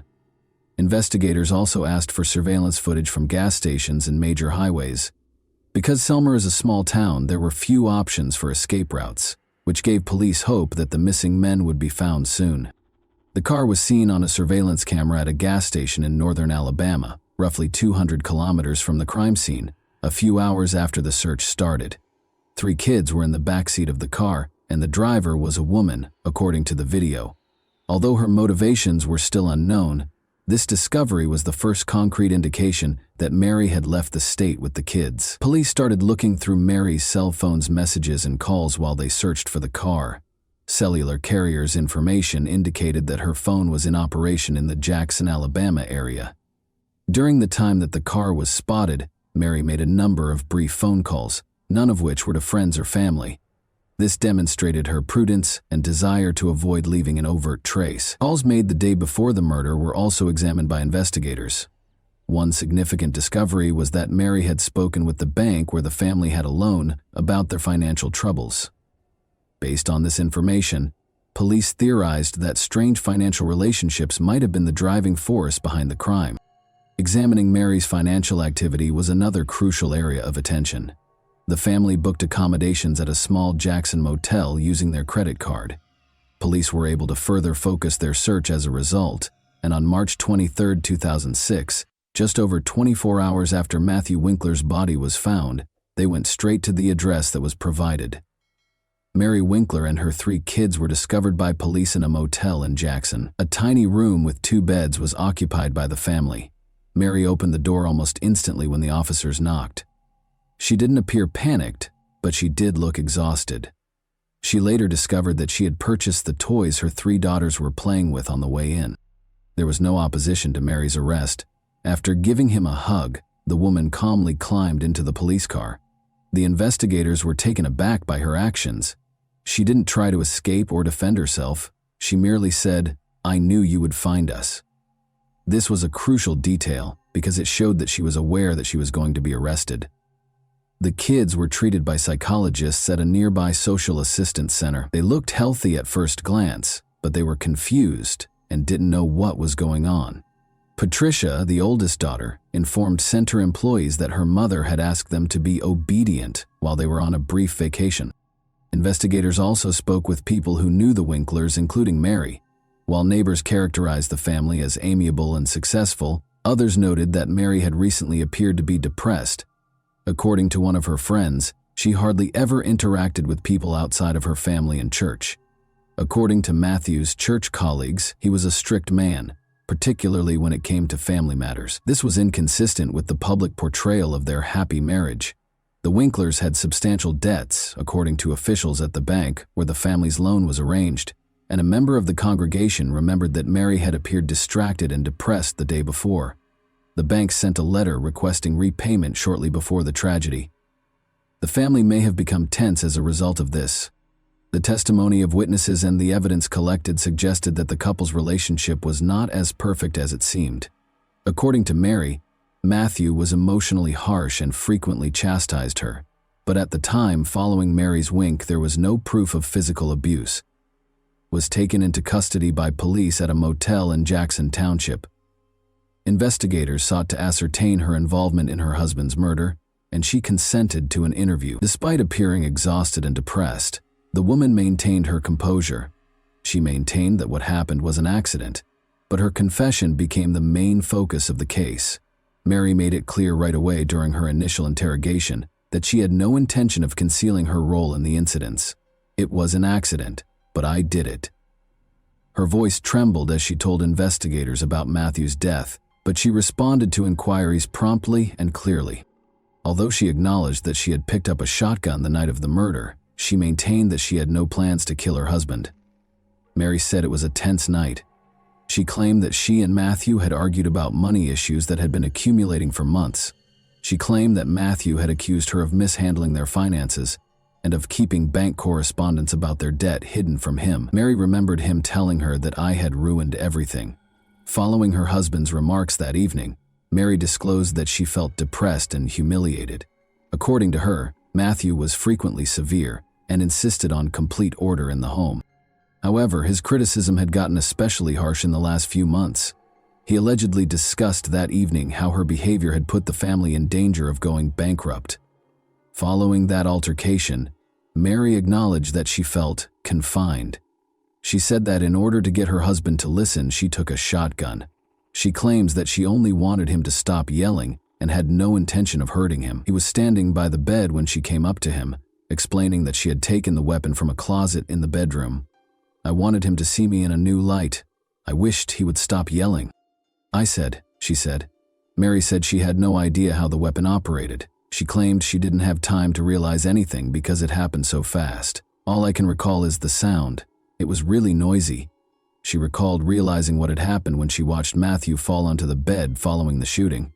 Mary recalled that she first froze in place after the shooting because she was in shock and unsure of what to do next. She couldn't get close to her husband to check on him. Instead, she hurried to the children's rooms, where they were already asleep, woke them up, hurriedly packed her things, and walked out of the house. Mary claimed she was in total shock and was worried that no one would comprehend her when investigators questioned her about why she didn't call the police or an ambulance. With no specific objective in mind, she simply wanted to get as far away as she could, so she climbed into the family minivan and drove off, taking her kids with her. According to her, Mary denied that she was attempting to conceal or get away with it. She claims that she chose to simply leave because she was unsure of what to do. She added that protecting her kids was her first priority. Mary's confession raised a lot of questions, but also provided investigators with a foundation for prosecution. The shotgun needed a lot of force to pull the trigger and remove the safety, according to forensic specialists who examined the weapon. The fact that Mary brought the gun with her raised suspicions among the police, who began to wonder if the shooting was really an accident. Investigators suspected this was a deliberate choice or an attempt to conceal evidence after the murder. Despite being emotional, Mary's own confession did not rule out a premeditated crime. In an interview with psychologists, Patricia, the family's eldest daughter, claimed to have heard her parents talking loudly the night before the trip. The girl remembered that her mother had later entered the room, woken her up, and informed her that they were leaving, but she did not understand what was being said. Mary's claim that she left the house right away after the murder was supported by this testimony. To prevent traumatizing the children, the investigation used their testimony with caution. They did, however, support the idea that Mary acted emotionally, even though her actions following the shooting continued to be unpredictable. Investigators concluded that Mary's confession contained enough evidence to bring charges of second-degree murder. Her acknowledgement that she fired the shot herself, the fingerprints found at the scene, and the fact that the gun was found in the car's trunk were the primary contributing factors. After conducting interviews and compiling evidence, investigators also explained her attempts to escape to another state and her escape with her children, which they viewed as avoidance behavior. Prosecutors intended to present the case in a way that would demonstrate Mary's actions went beyond chance, so she was moved to the county jail to await trial. What was ahead was a trial that would spark extensive public outrage and become a national conversation point, not just in Tennessee. The trial had a national impact. In the spring of 2007, Mary Winkler's trial got underway in the Tennessee District Court. The case immediately sparked widespread public interest. Journalists from across the nation attended the hearings, in addition to Selmer residents. On the one hand, Mary was portrayed by the prosecution as a cold-blooded killer. The defense, however, contended that Mary suffered from years of emotional suppression and domestic abuse, which ultimately caused the tragic result. From the outset of the trial, the prosecution adopted a tough posture. Using evidence from forensic experts, prosecutors contended that Mary Winkler killed her husband voluntarily. They presented evidence that Mary's behavior the night of the murder was motivated and purposeful. The necessity of removing the safety and purposefully pulling the trigger on the weapon that fired the shot was one of the main points of contention. According to experts, the shotgun was operational and difficult to fire, so this was not an accident. Prosecutors also emphasized Mary's actions following the murder, including her running from the scene, disappearing with her kids, and trying to escape to another state, all of which suggested that she knew what she had done. In order to demonstrate that Mary's actions were intentional, the prosecution presented surveillance footage of her filling up her car and using a bank card as proof. Prosecutors contended that she fled in an effort to escape accountability rather than phoning the police or an ambulance. According to the prosecution, the couple's relationship tensions stemming from financial difficulties were the driving force behind the crime. The family's significant debts were disclosed by the bank in court documents. The prosecution claims that Mary concealed letters from creditors, which sparked a dispute the night of the murder. Prosecutors tried to show that the woman's decision to divorce her husband was ultimately prompted by this circumstance because they felt he controlled her and put psychological pressure on her. Mary's choice to hide the weapon in the car trunk following the murder caught the attention of the prosecution. Prosecutors emphasized throughout the trial that a person who unintentionally fired a shot would not have taken such actions, and that this was not only an attempt to conceal evidence, but also another sign that her actions were conscious. In contrast, Mary's defense centered on her emotional state and the aspects of her family life that might have contributed to the tragedy. Mary acted rashly under intense stress and fear, according to the defense lawyers. They attempted to demonstrate that the flight was the product of shock and panic, and that the shooting was an accident. The assertion that Mary had been experiencing emotional and psychological distress served as the primary defense. She told the court for years that her husband dominated every part of her life, frequently criticized her, and made decisions for the whole family. Mary's lawyers claimed that these situations made her feel scared and powerless, which ultimately caused her to lose it during her testimony. Mary stated that she took the shotgun that evening to persuade her husband to listen to her and cease the abuse, not to murder him. She maintained that the shooting was unintentional. Mary could have acted under the influence of stress and emotional distress, according to a psychologist the defense brought to the trial. The expert pointed out that people frequently do things they wouldn't normally do when they're depressed and afraid. Her actions following the murder were another area of focus for the attorneys. They maintained that she did not intentionally try to hide the crime when she fled. Mary's instinctive defense was to leave the scene of the tragedy with her children because she was afraid that no one would understand her. Mary appeared depressed long before the tragedy, according to defense witnesses, some of whom were close friends of Mary. They recalled that she seldom expressed her emotions, but occasionally brought up the fact that her husband could be too strict. These testimonies enhanced the overall picture of the family's relationship, even though they were insufficient to prove abuse. The jury deliberated for several hours before rendering a decision. Mary Winkler's manslaughter conviction was upheld. Although her behavior following the shooting suggested responsibility for what transpired, the court believed there was not enough evidence to consider her actions fully conscious. Due to a scheduling conflict with one of the attorneys on June 8, 2007, the sentencing phase was postponed from its original start date of May 18, 2007. A judge in Tennessee sent a yeas on the manslaughter charge. Mary Winkler received a sentence of 210 days in prison. According to her record, she had already completed 5 months of that time, and the judge permitted her to spend up to 60 days in a Tennessee mental health facility. And that wraps up today's chilling story. If you enjoyed this video, don't forget to like and subscribe so you never miss a new upload. Also, let me know in the comments what part of this story shocked you the most. Thank you for watching, and I'll see you in the next video.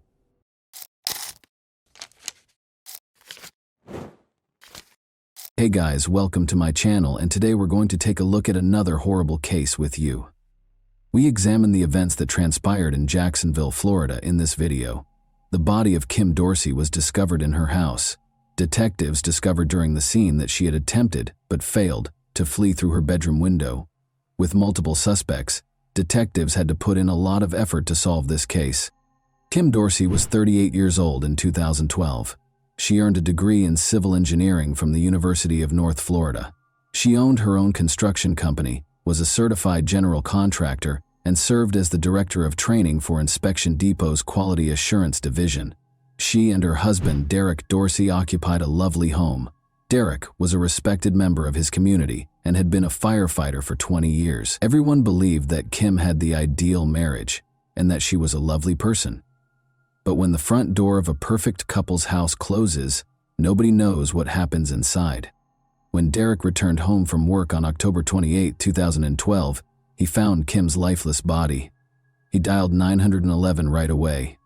Though he believed Kim was dead, he told the operator that he was performing CPR on her. Derek responded that Kim might have hurt herself when the operator asked him what had happened to her. Police and an ambulance arrived on the scene. At the scene, Kim was declared dead.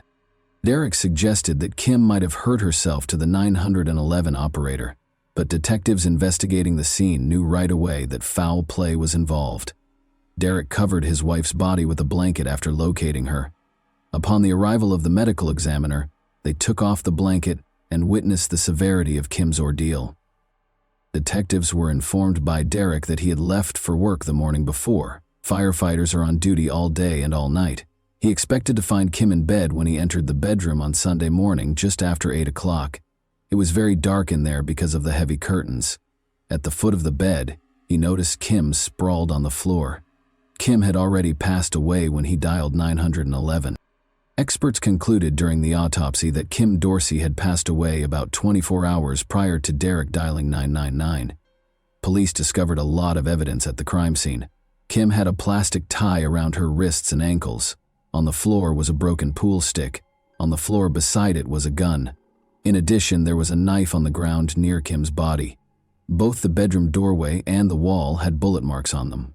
The bedroom appeared to have been the scene of a firing incident. There were numerous things that required clarification. By examining the remainder of the house, investigators were able to determine the cause. The contents of drawers had been dumped out by someone who had gone through the kitchen. There was definitely someone searching. It was quite strange that the kitchen sink had a keypad that was connected to a surround sound system and 3 or 4 remote controls. The front door was undamaged and showed no signs of having been broken into. Nevertheless, investigators did observe an oddity. It was knocked over, a ceramic dog statue by the front door. They immediately reached their first conclusion. It didn't seem possible that a stranger could have broken into the house, stabbed Kim, beat her with a pool stick, and bound her with plastic ties. Either the intruder knew how to enter the house, or Kim Dorsey knew who had attacked her. The fact that Derek was the first suspect and brought to the police station to be questioned was not surprising. Derek was asked to provide more details about his work, his wife, and the previous weekend by the detective. He claimed that Kim spent a few hours shopping on Friday after leaving the house. They watched a movie at home in the evening. Derek rose early on Saturday and headed to work at around 7 in the morning, as he usually does. At 8 a.m. on Sunday, he concluded his shift. Kim was at home by herself during those 24 hours that he was away. He made multiple attempts to reach her on her cell phone on Saturday. In the far north of the county, Derek was employed at a fire station. The call didn't go through, and the cell coverage wasn't always good. With one exception, he is an experienced professional with years of experience. Everything Derek had told them so far made sense, but when he called 911, he informed the operator that Kim most likely hurt herself. How could he have failed to recognize that this was a crime? Did he know? Derek discussed his relationship with Kim, saying that it was basically free. They permitted one another to have relationships with other people. However, Derek went on to say that Kim stopped because she was grieving the loss of her mother, who passed away 3 or 4 years ago. Kim sought medical assistance from a professional. She may not feel as attractive as she once did because she gained a little weight while taking medication. Detectives needed to know whether Derek had adopted a more relaxed lifestyle since Kim had stopped doing so. Frequently, someone dies as a result of marital infidelity. Derek acknowledged that he was seeing another woman at the moment. Investigators wanted to know if Derek intended to divorce Kim. Would her passing have brought him any financial gain? Kim's life was uninsured when Derek was asked if his wife had a life insurance policy. For example, the detectives considered the amount of time it would take Derek to drive home from the fire station. It would take nearly an hour to travel the 15 miles between the two places. He was employed at a small fire station. After speaking with every firefighter, detectives came to the conclusion that Derek had a perfect alibi. The investigators then made the decision to consider an alternative. They were aware that Derek was referring to a girlfriend. Perhaps this woman wished to remove Kim from the situation. Someone may believe they were treated unfairly in a love triangle. Perhaps Derek didn't follow through on his promise to his girlfriend that he would divorce Kim. After being questioned by detectives, Derek's girlfriend was promptly ruled out as a suspect because she had a strong alibi. To examine everything again, investigators went back to the crime scene. Investigations may involve experts like blood spatter analysts in specific situations where it is unclear what happened and who was involved. They are able to elaborate on the specifics of what transpired. It was crucial to comprehend the events that led up to the fight, its beginning, and its conclusion. Experts concluded that Kim was hurt close to the bedside table in the first place. The left side of the bed was heavily covered in blood. She spent a considerable amount of time there after suffering severe injuries. Kim then regained consciousness and started to fight back, according to the evidence. She managed to reach her gun storage area. It was a revolver with 5 shots. She shot at whoever might have been standing in the doorway, using all 5 shots. Kim fired 5 shots, but she never hit her assailant. Kim must have been sitting or lying on the bedroom floor when she fired the shots because, as you can see, the bullets flew from bottom to top. She missed 5 shots, as I mentioned. The offender came back into the room with a pool stick and hit her until the stick broke after realizing she had run out of ammunition. The pool stick was broken against Kim's body, and it would take a lot of force to break one. Additionally, the offender stabbed her in the neck. New information about the crime and its possible perpetrator was revealed by the thorough investigation. A pool stick kept on the second floor was the most obvious murder weapon. Kim had plastic ties on her wrists and ankles, which investigators were able to find were also kept in an upstairs office. It was one of a set of knives in the kitchen. All of this suggested that the person who committed this crime knew the house well. He knew Kim well enough to enter her house and was aware of its contents and location. Investigators believed this suggested that the crime was committed by a family member. Kim had contact with a man prior to her death, and that contact was against her will, according to injuries discovered on her body during the autopsy. You understand what I mean. Thus, the police had the offender's DNA sample. There might have been other men in the house while he was at work, according to what Derek Dorsey told them. This increased the number of possible suspects, and all of them needed to be tested by the police. Derek was asked by detectives to provide the names of any men who might have been in the house. Derek worked as a general contractor at a construction site in addition to being a firefighter. Derek's home was once occupied by some of the people he used for his contracting business. According to Derek, he used to work with a man named Lance Kirkpatrick, with whom he became friends. Derek allowed Lance to stay in his home for a few months while he dealt with his issues. Derek, however, requested that Lance leave after he began abusing drugs.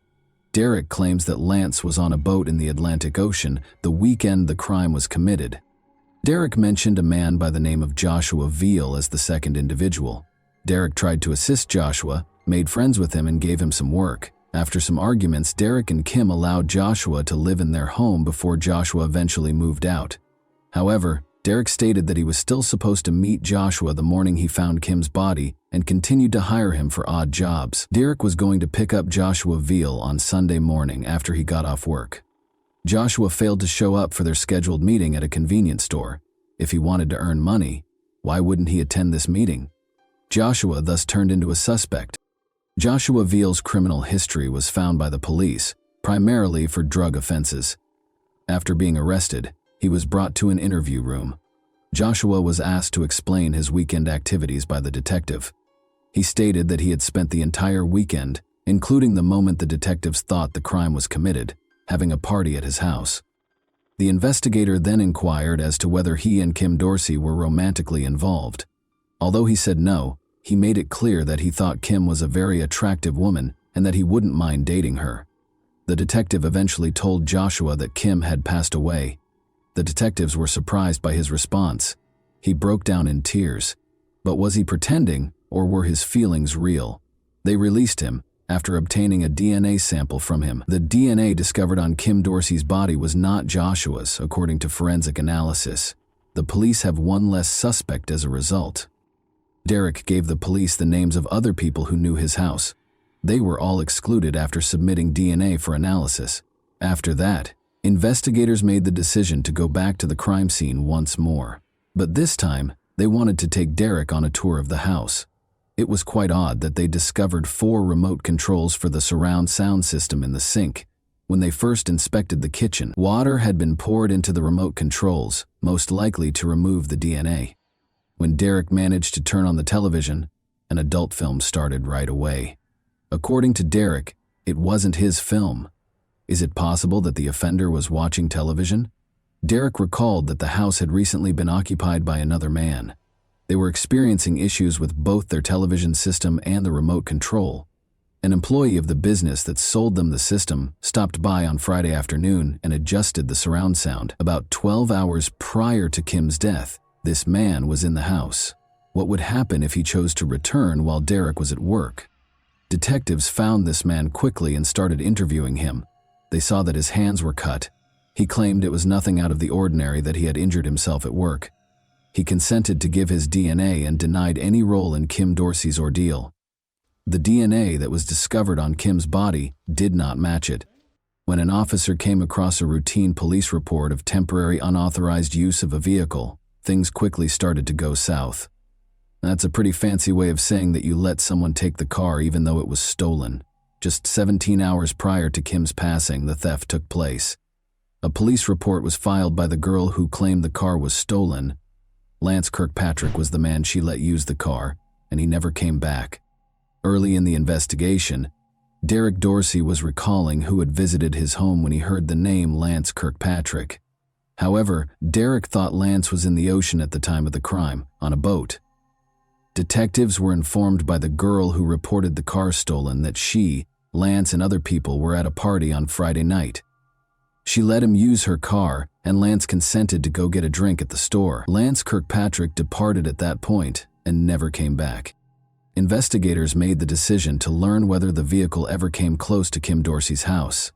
Neighbors were interviewed by the police when they arrived on the scene. Dorsey's neighbor first told one of the patrol officers that he had spotted a small blue SUV there that day. It was identical to the vehicle Kirkpatrick had taken.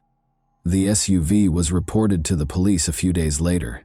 They discovered surveillance footage that verified the blue SUV was outside Kim's house at 6:30 a.m. on the day of her death.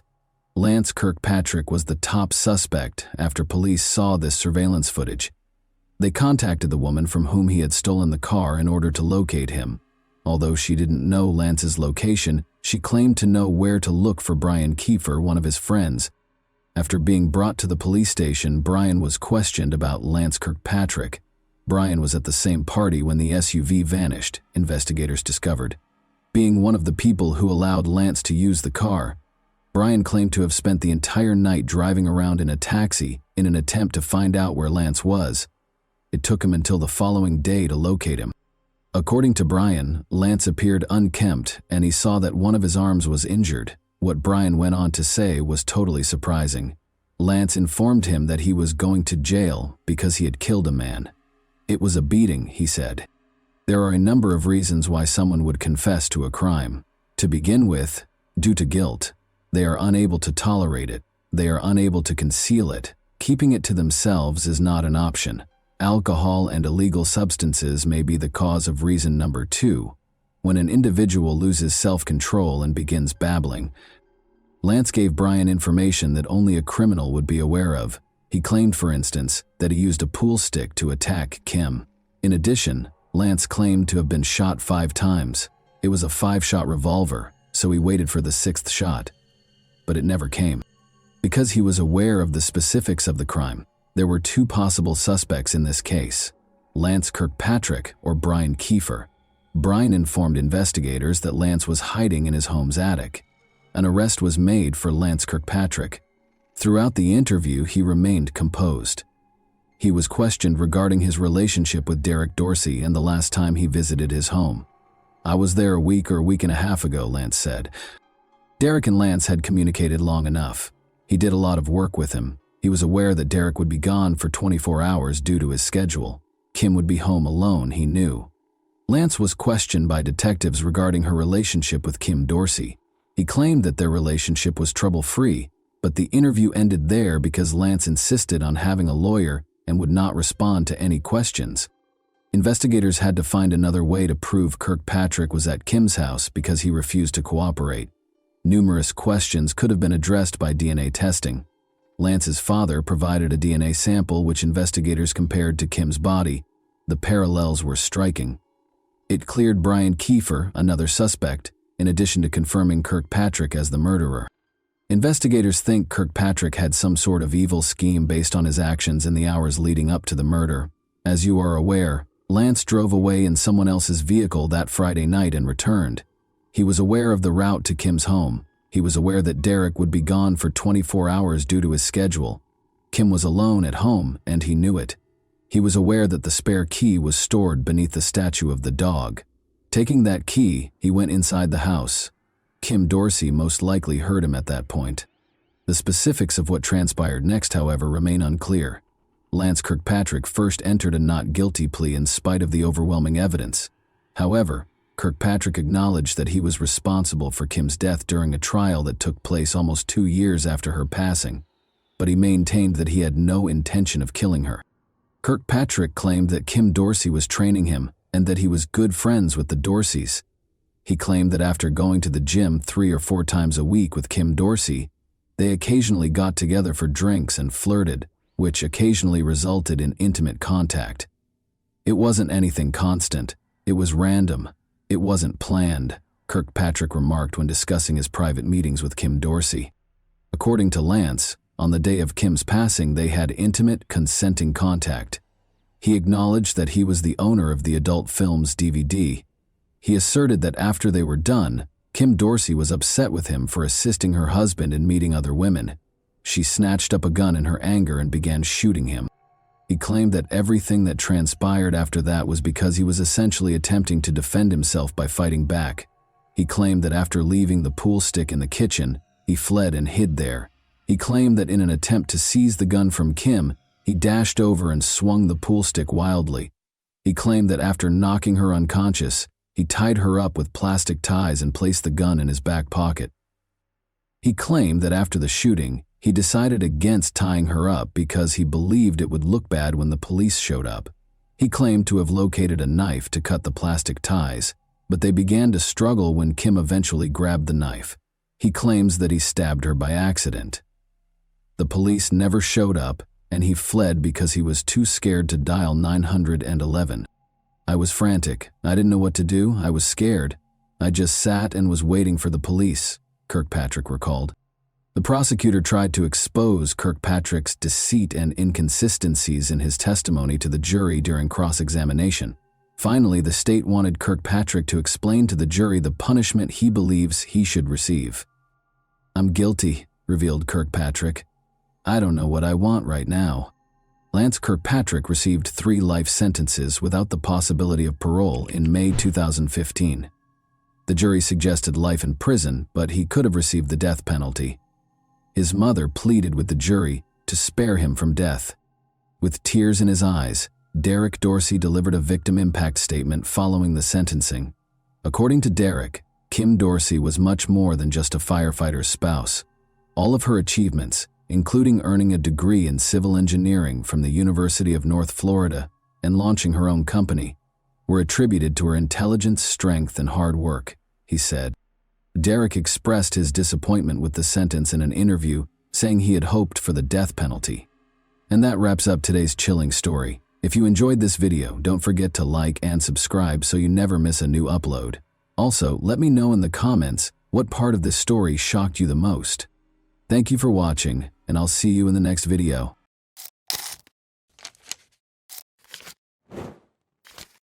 Hey guys, welcome to my channel, and today we're going to take a look at another horrible case with you. A complex network of forbidden feelings and erratic relationships is known as a love triangle. Such circumstances frequently result in emotional upheaval and fierce conflict, which can occasionally escalate to threats against the participants' physical and mental health. When someone is caught in this web without realizing it until it's too late, it's even more terrifying. The plot of Henry Stange's story, which involves passion, deceit, a double life, and struggles with dependency, develops like an engrossing detective thriller. Given their age difference, Henry thought he had found true love with a much younger woman, a relationship that might have been viewed as unusual.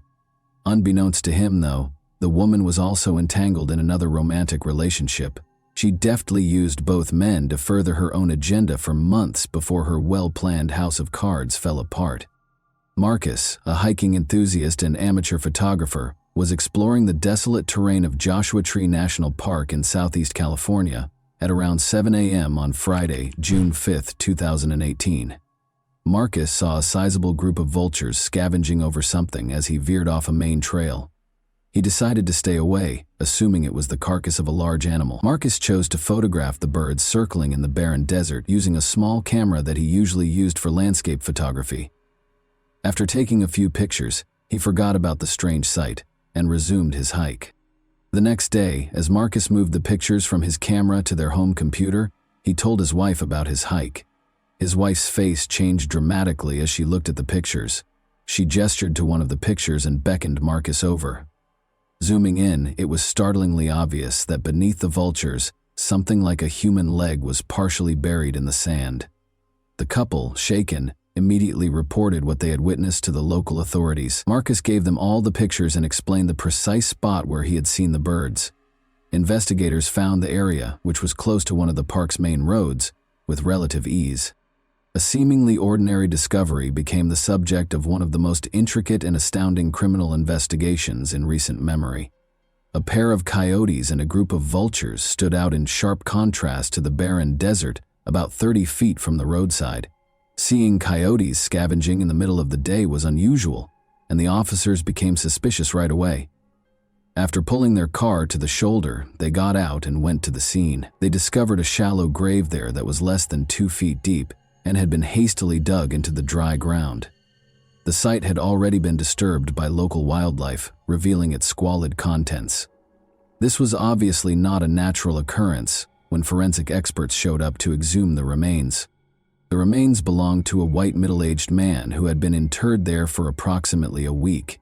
In order to make the body accessible to scavengers, the lower half of the body had been partially unearthed. There were several horrific wounds visible. Multiple fractures in the man's skull were consistent with blows from a blunt, heavy object. The scene depicted a violent and intentional act in a terrifying way. The perpetrator had been in a hurry, judging by the shallow grave's closeness to the road and its hasty construction. The body might have stayed hidden for years if they had dug a little deeper hole and gone deeper into the desert. Rather, they made the hasty decision to hide the crime and fled the scene carelessly. According to forensic analysis, the crime most likely happened somewhere else. Despite the severe wounds, there were very few blood traces in the grave, indicating that the body was moved after death. This inference led investigators to the unsettling conclusion that the crime was, at least in part, meticulously planned. But in spite of their seeming haste, the criminal had left no clear evidence or hints for investigators to follow. The medical examiner concluded that severe blunt force trauma to the head was the cause of death. The blow's force and the attacker's extreme aggression pointed to a very personal motivation. The victim's identity and the circumstances surrounding his death were unknown, although investigators conjectured that the crime was motivated by hatred or a personal grudge. Investigators were able to recover multiple fingerprints from the remains despite the body's state, which was deteriorated by scavenging wildlife and decomposition.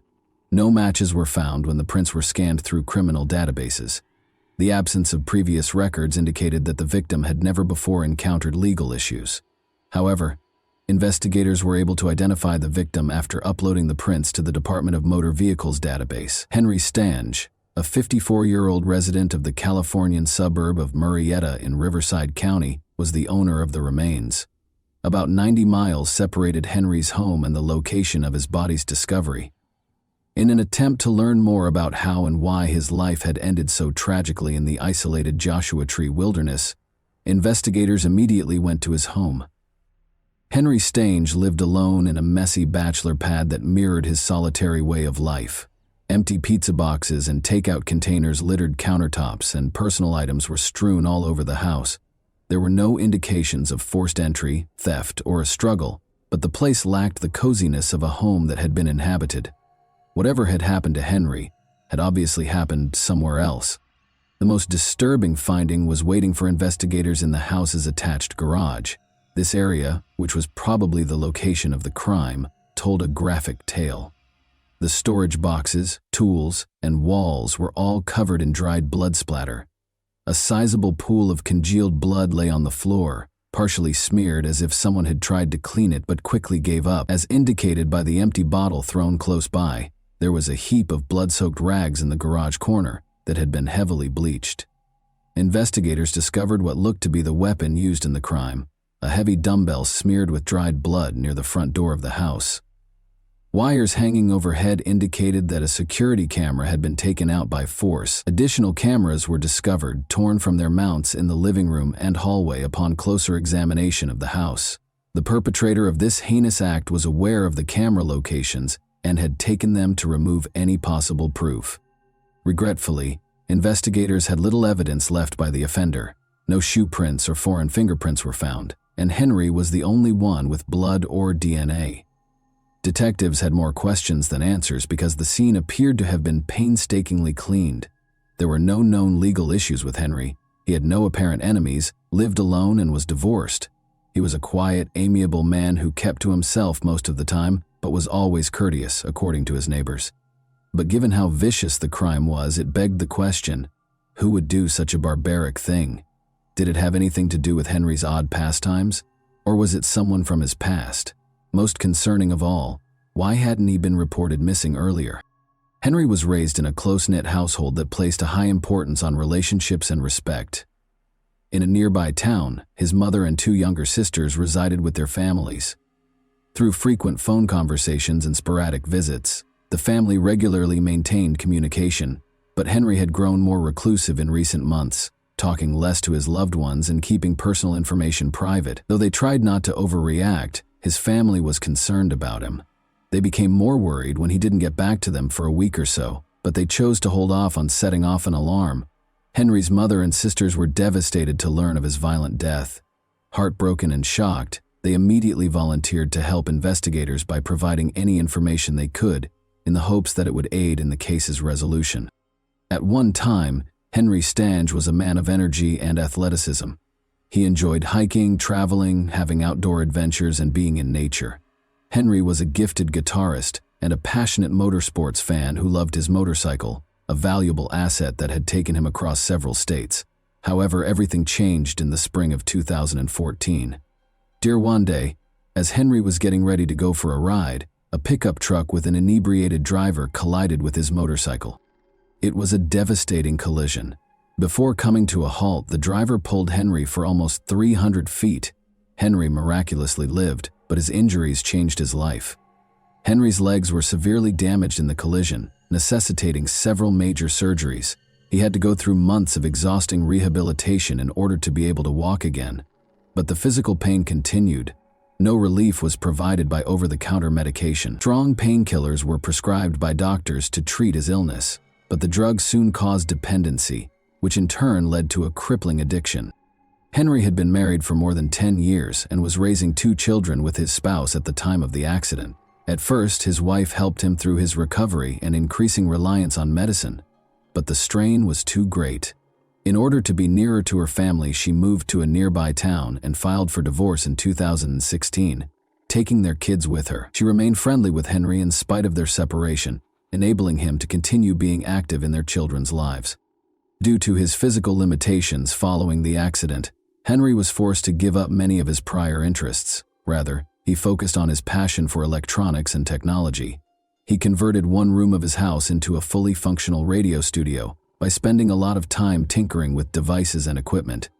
Henry then started a podcast, using it as a forum to talk about current affairs and express his frequently frank and unvarnished views. Henry started broadcasting every day. He freely voiced his opinions, frequently venturing into philosophical reflections or daring remarks on contentious subjects.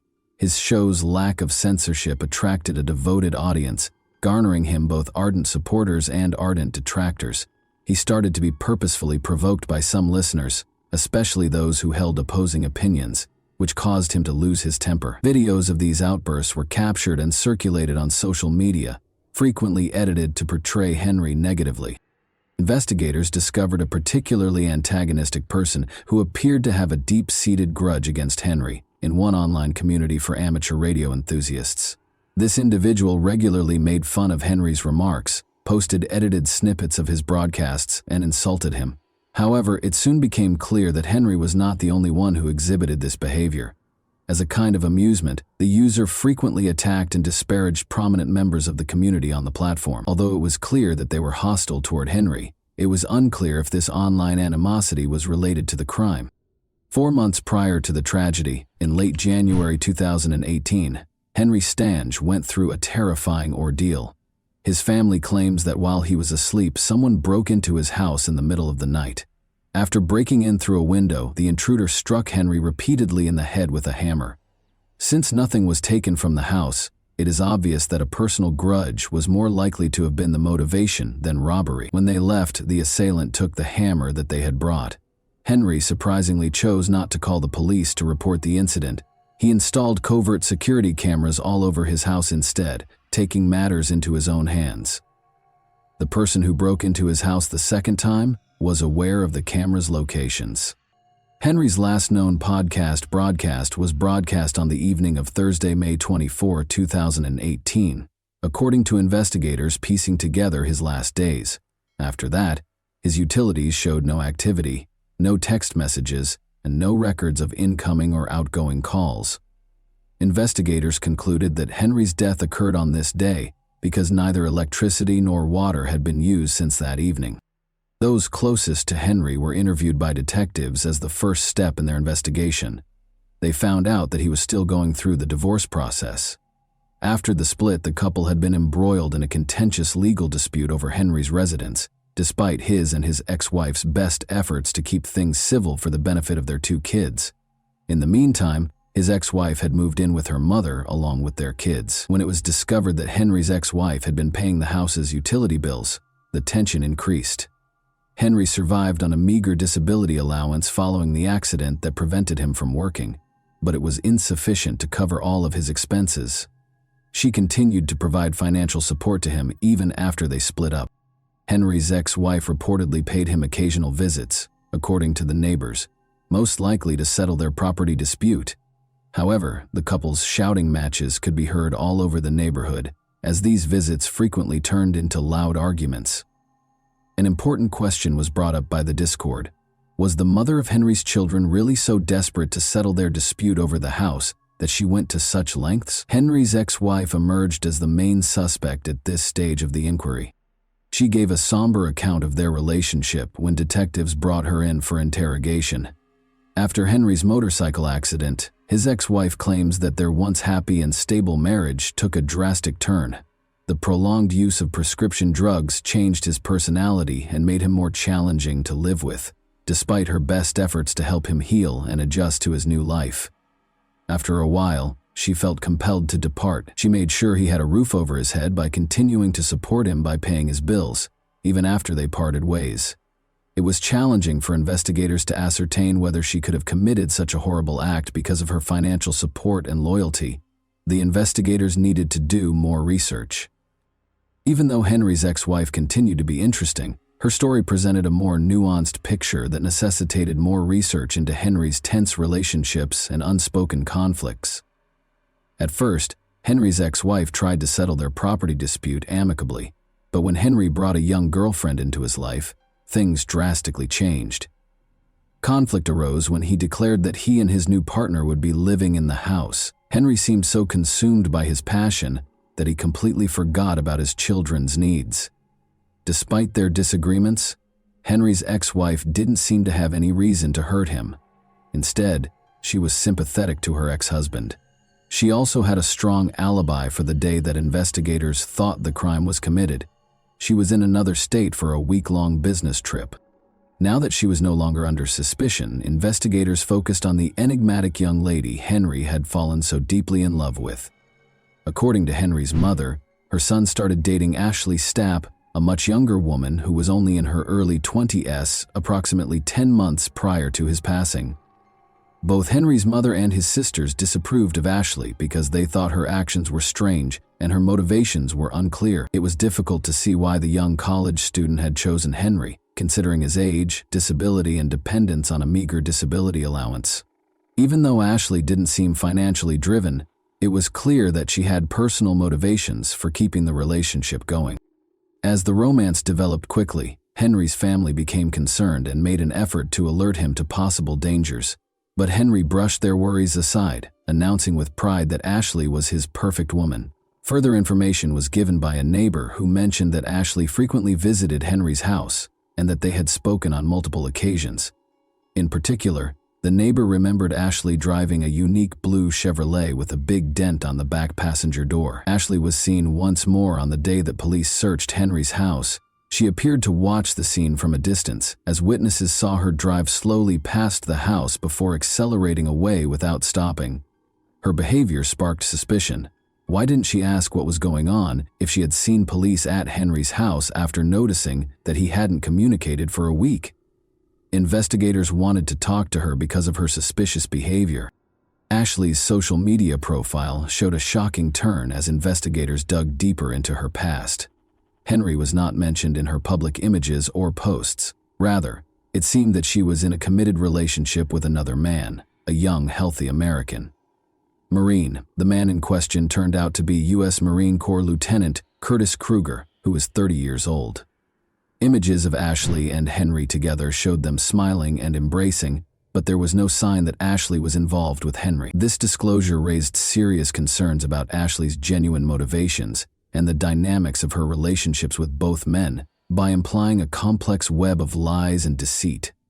It was now up to investigators to ascertain whether the violent crime that killed Henry was caused by the unstable conditions of this covert love triangle. Due to his military career, Curtis Kruger was constantly on the move and rarely had the opportunity to see Ashley Stapp. Weekend visits made up the majority of their relationship, and even those were not assured. When they were able to get together, they frequently went out of town to spend time together privately. Ashley blended in with Curtis's world, occasionally visiting him on base for family days and other military functions. In fact, the couple had already started organizing their wedding. Curtis frequently talked about Ashley being the woman of his dreams and how he would never want to lose her, but there were still questions in his mind. He told his sister about Ashley's repeated disappearances, her inability to return his calls, and her lack of justifications. Curtis put tracking software on Ashley's phone out of suspicion, in order to keep tabs on her whereabouts. Before long, he had discovered the truth.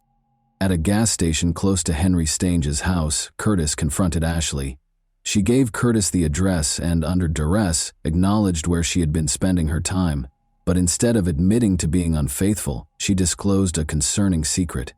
Ashley stated that she had become dependent on strong painkillers as a result of a hip injury she had suffered years prior.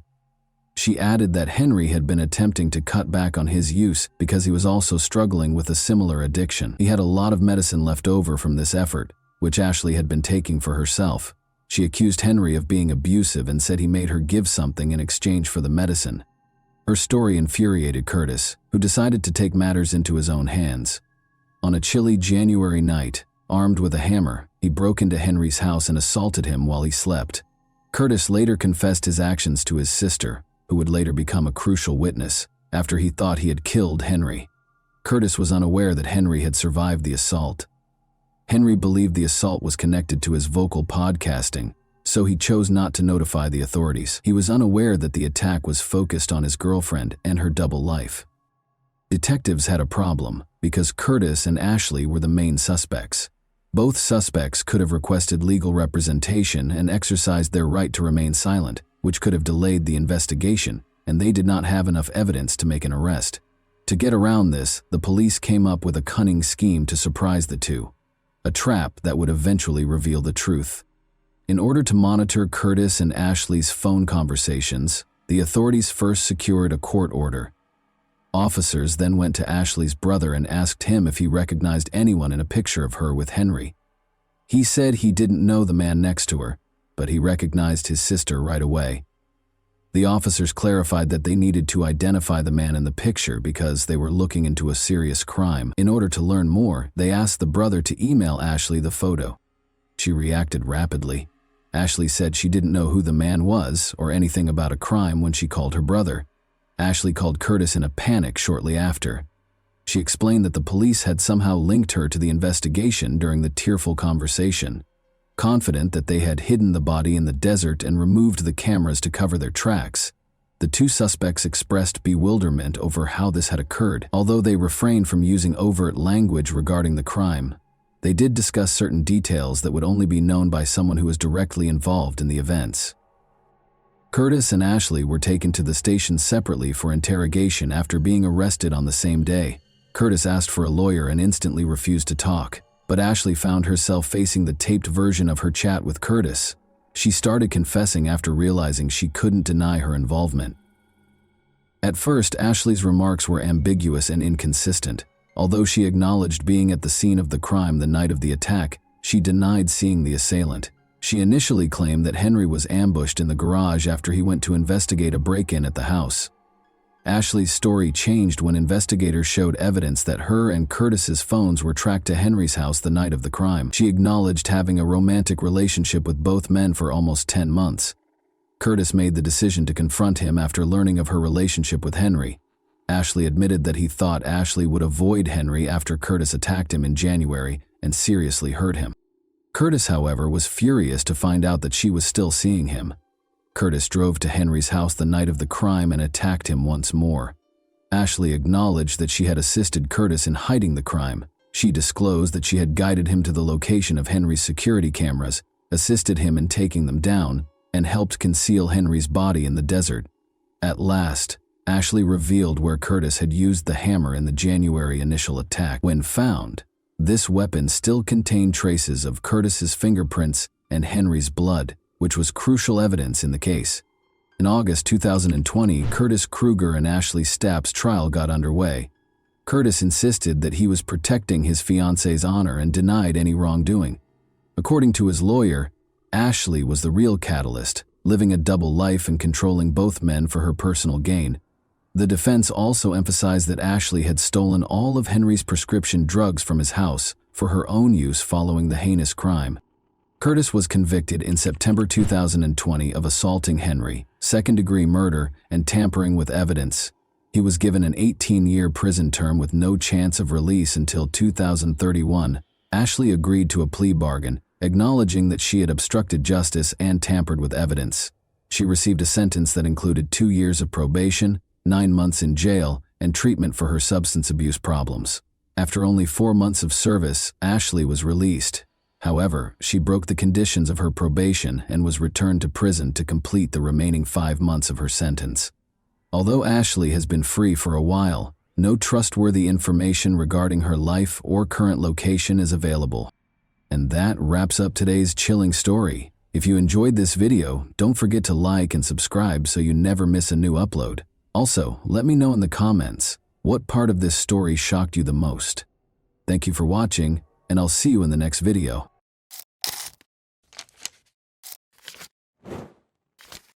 Hey guys, welcome to my channel, and today we're going to take a look at another horrible case with you. We take a look at events that happened in 2019 in the UK.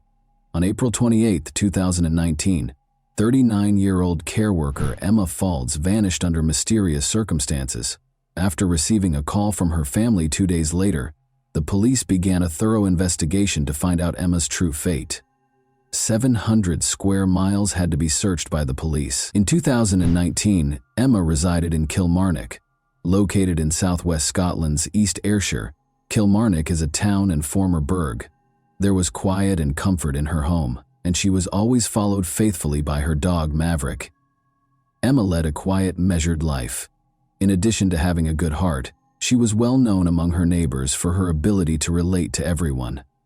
Emma regarded her dog Maverick, a cute West Highland Terrier, as a son, and more than just a pet. They would enjoy the fresh air and the splendor of nature while taking long walks together in parks and woods. Emma visited her parents on April 25, 2019. Her father, Ian, 70, and mother, Margaret Faulds, 70, were thrilled to see their daughter. Emma always brought a sense of coziness and warmth to her visits with her parents. Emma's parents talked about their plans and memories during dinner. Even though she had heard these stories a lot, she always discovered something fresh and motivational in them. Her parents occasionally reminisced about Emma's early years and how the family used to go on picnics at the lake. The conversation at the table was informal and laid back. Immersed in the recollections of her carefree childhood, Emma shared their laughter. However, the discussion continued. In order to prepare for the future, her parents informed her that they would be traveling to Brighton to see relatives who resided there. Emma remarked to herself how her parents, in spite of their advanced age, made plans with ease and joy, still full of life and adventure. They continued their conversation over a cup of coffee in the living room after dinner. For Emma, this evening served as a reminder of the value of family, of the unseen thread that unites generations, and of what is genuinely important in life, in addition to being a chance to spend time with her loved ones. Nobody could have predicted that the family's tranquility would vanish in a matter of days. Emma informed her parents that on Sunday, April 28th, she would be meeting up with her friend Ross Willocks. Ross and Emma had been friends for 18 years. Both of them were wardens at Kilmarnock Prison when they first met. Emma wanted to visit Ross after telling her parents that he had adopted a dog from a shelter.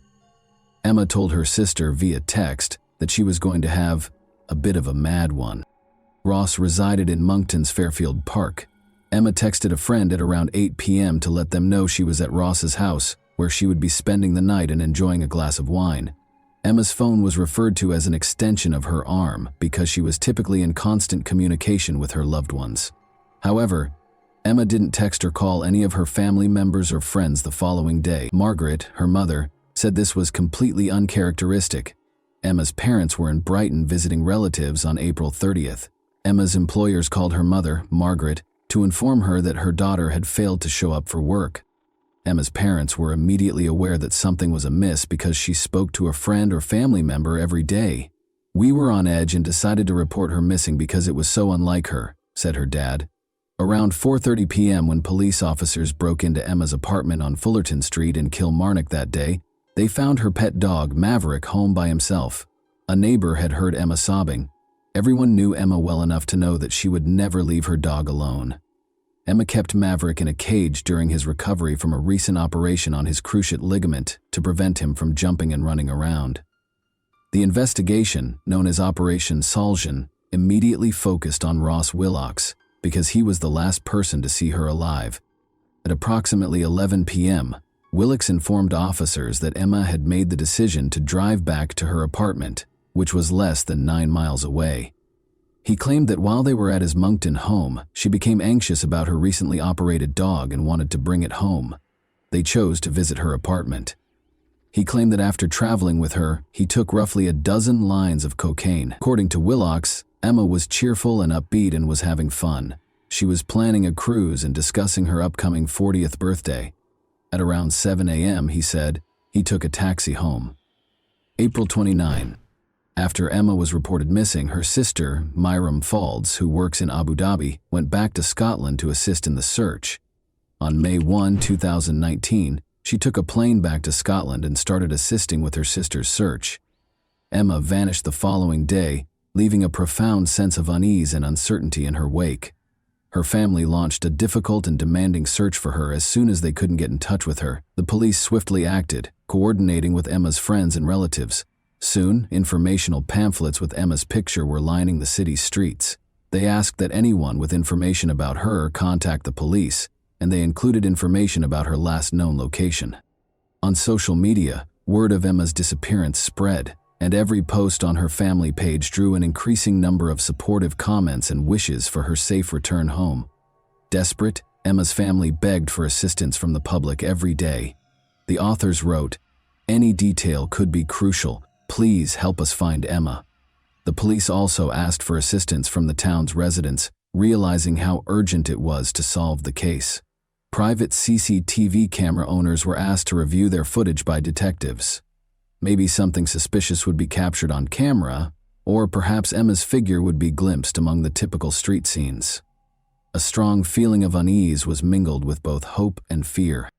Everyone who knew Emma and cared for her, however, remained hopeful. The town was unified by the shared objective of locating Emma and returning her home, despite the fact that hundreds of total strangers did not remain uninterested. The police placed a high premium on gathering evidence related to Emma's disappearance. Every discovery might hold the key to the woman's unexplained disappearance, and every bit of evidence and witness statement added to the puzzle that investigators were attempting to solve. Every little detail had to be considered in their hard work. For detectives, every discussion with neighbors and family members became a source of fresh concepts and theories that might help explain Emma's fate.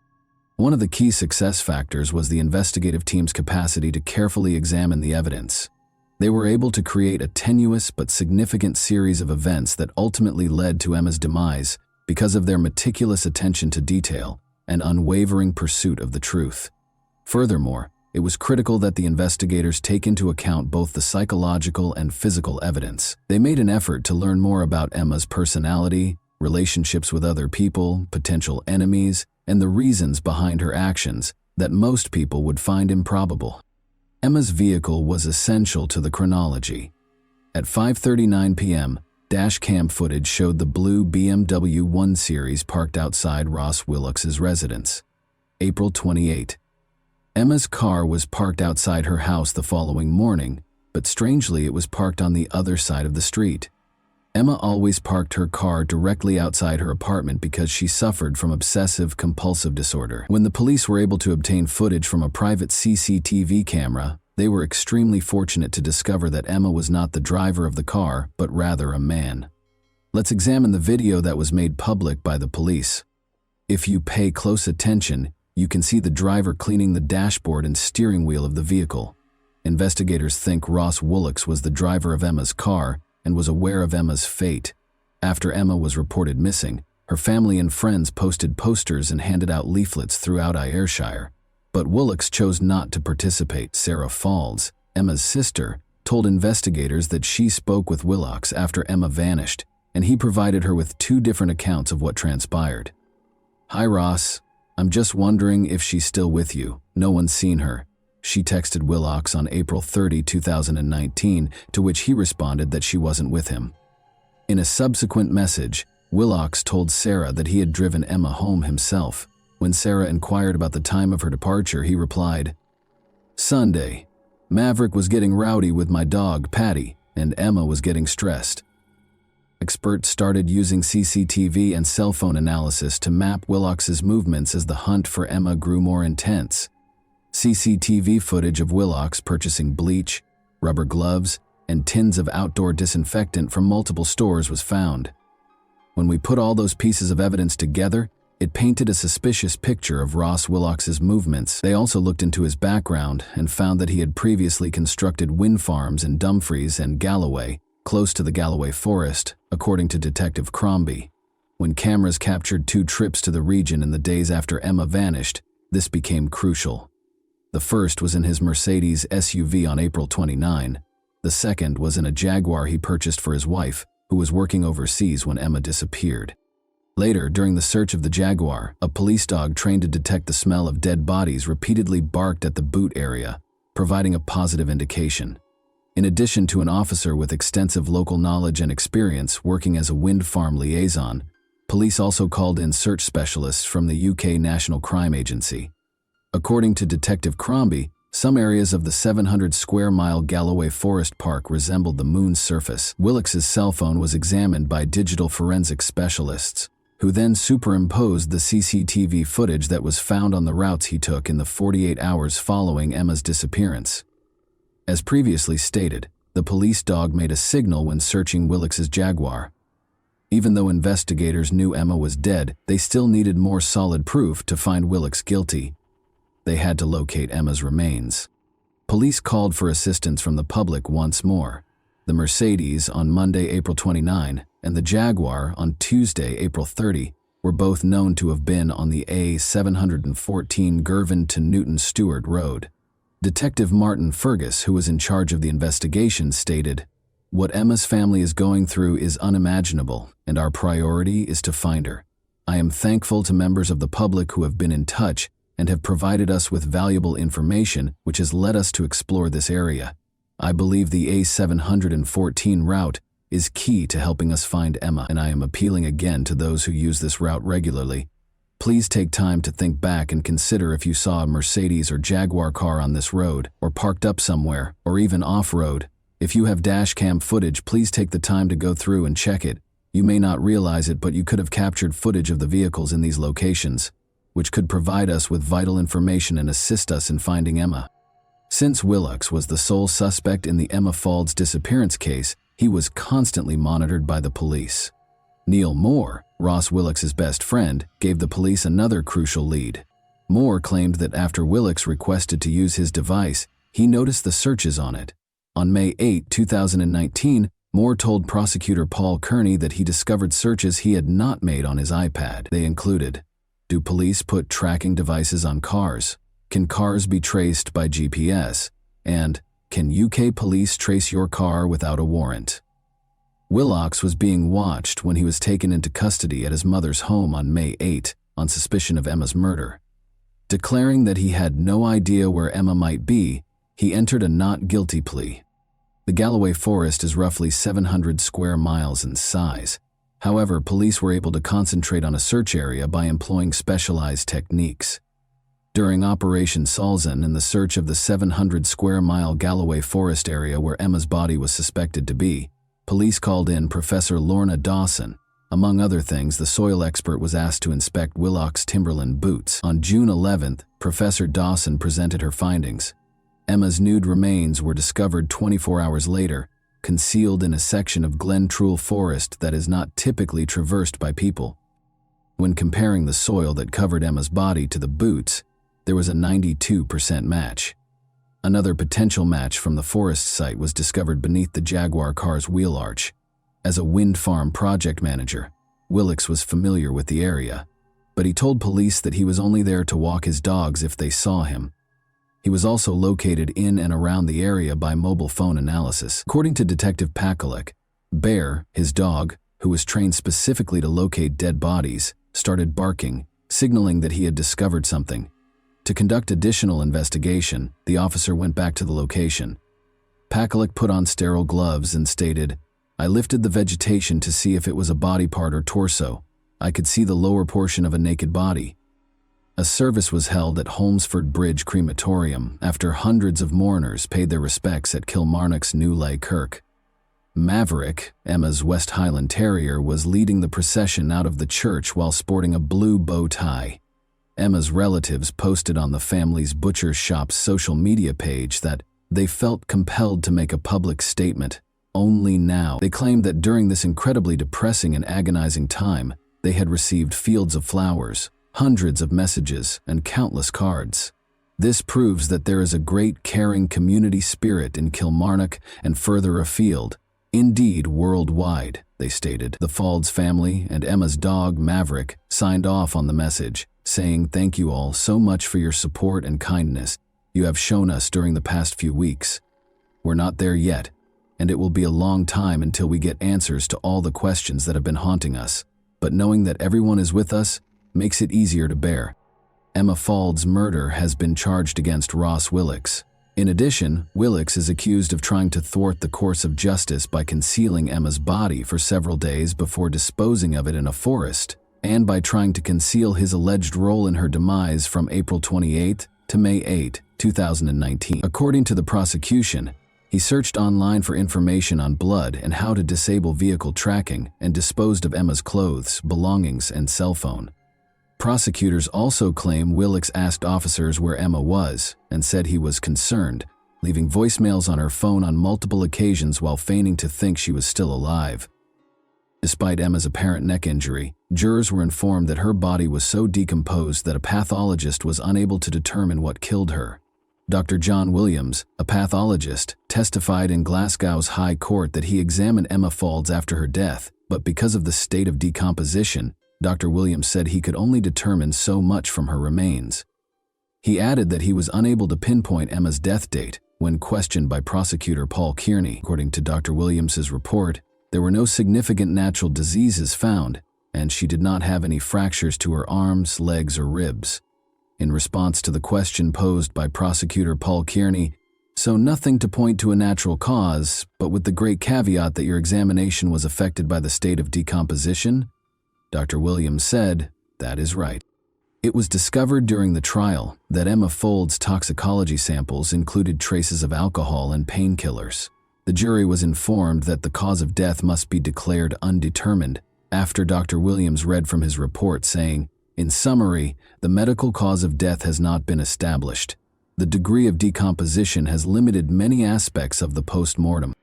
Joanne Cochran, a forensic scientist, described to the court how, while inspecting the BMW in September 2019, she removed a tape from a seat lever.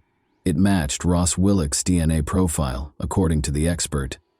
The trial also heard how blood was found in the accused's house. 2 tiny droplets that matched Ross Willix's father's DNA profile were discovered. According to forensic scientist Joanne Cochran, no additional blood was discovered, but there was a tiny staining of contact blood elsewhere that was thought to match the accused. At the trial, Willix had denied murder.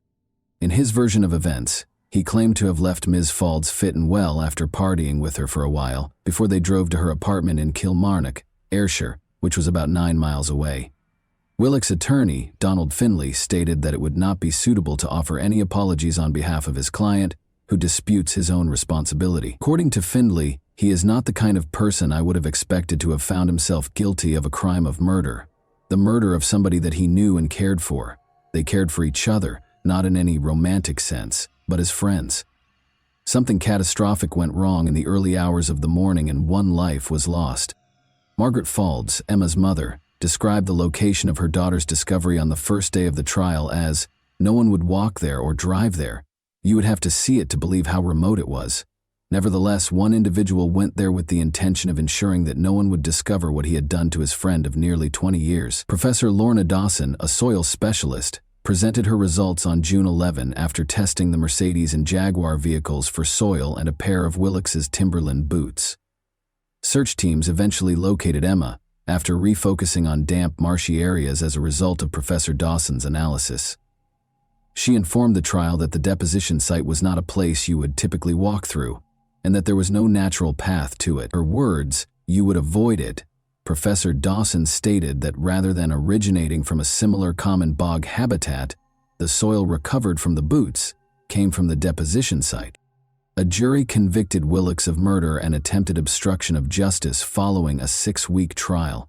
Miriam and Sarah, Emma's distraught sisters and parents, were there to hear the decision. The judge stated to Woolax, "You know what the sentence for murder will be. It will be life imprisonment. Be under no misapprehension. This was a foul crime on a young woman loved by her family. You would have visited upon them a lifetime of wondering if she was still alive had her body not been recovered as a result of the sterling work by the police and experts. It was in such a remote place, and you had intended her body would never be recovered. Willox showed no emotion as he announced the decision. The heartless murderer acknowledged that he was not involved in Emma's search. He maintained that the bleach bottles were not used to remove any traces of a crime, but rather to clean his decking. Only he really knows what caused Emma's death, and it's still unclear what transpired between them at his house that evening. Ross Willox received a life sentence in prison in June 2021. Before he can apply for parole, he must serve 20 years in prison. Only you will know what happened in your house that night that led to you killing your friend. You were not as clever as you thought you were, Willox was told by Judge Mulholland. In a statement issued following the guilty verdict, Emma's family stated, "We are absolutely devastated by Emma's death, and her not being with us has left a tremendous void in all our lives. We cannot believe she was taken from us in such a violent way. And what makes it even worse is that Ross Willox was supposed to be her friend. The last 2 years have been the worst our family has ever experienced, culminating in a 6-week murder trial in the High Court in Glasgow, which ended earlier today. The conclusion, as you are probably aware, is that the man who murdered our beloved Emma has been found guilty. I feel on behalf of my family that I should use this message to thank everyone, friends, customers, and the wider community, for their fantastic support, kindness, and help when needed. We know we will never get Emma back, but we feel, with all the professionals involved in the case, we've got justice for her." And that wraps up today's chilling story. If you enjoyed this video, don't forget to like and subscribe so you never miss a new upload. Also, let me know in the comments what part of this story shocked you the most. Thank you for watching, and I'll see you in the next video.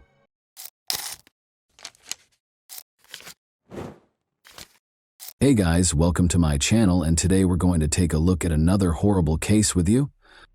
Crime is frequently associated with a particular motivation.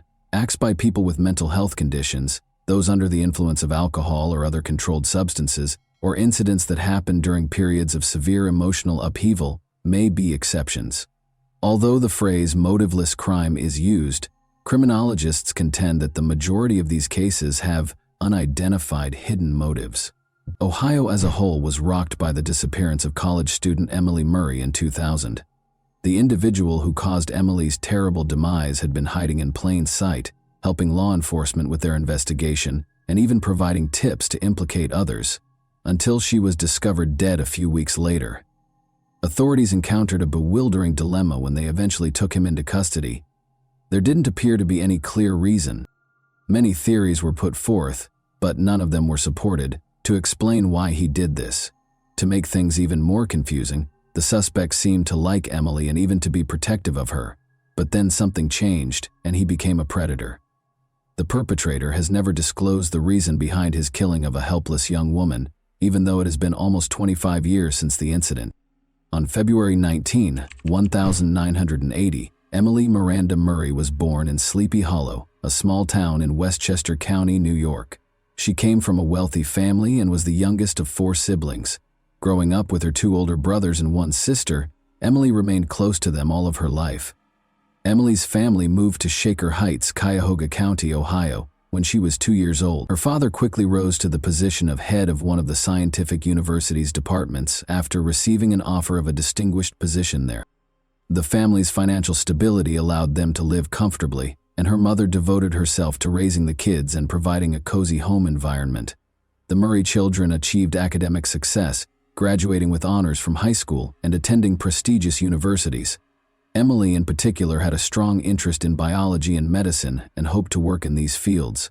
She frequently placed at the top of her class and was acknowledged as a gifted student. Interestingly, Emily was also able to work part-time jobs and donate her earnings to worthy causes.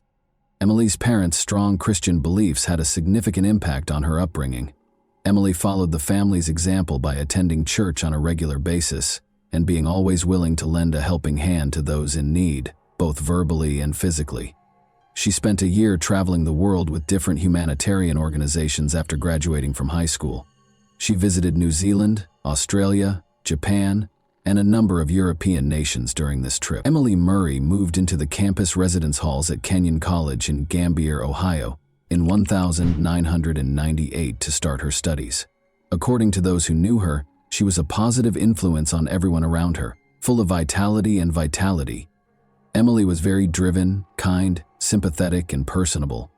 She did, however, have a sensitive side and frequently displayed moments of melancholy and vulnerability. She wrote down her deepest worries, dreams, and thoughts in a private journal. Emily was in her junior year of college by 2000. She continued to be actively involved in church-based charitable work and worked evening shifts as a waitress at a nearby restaurant in addition to her rigorous academic schedule. She appeared to manage her enormous workload with poise. She even managed to make time for her personal life, going to events that she loved. But soon, it would be evident that her life was more complicated than it seemed. Emily's bed was empty when her two roommates in the dorm woke up on Tuesday, November 3, 2000. They couldn't figure it out.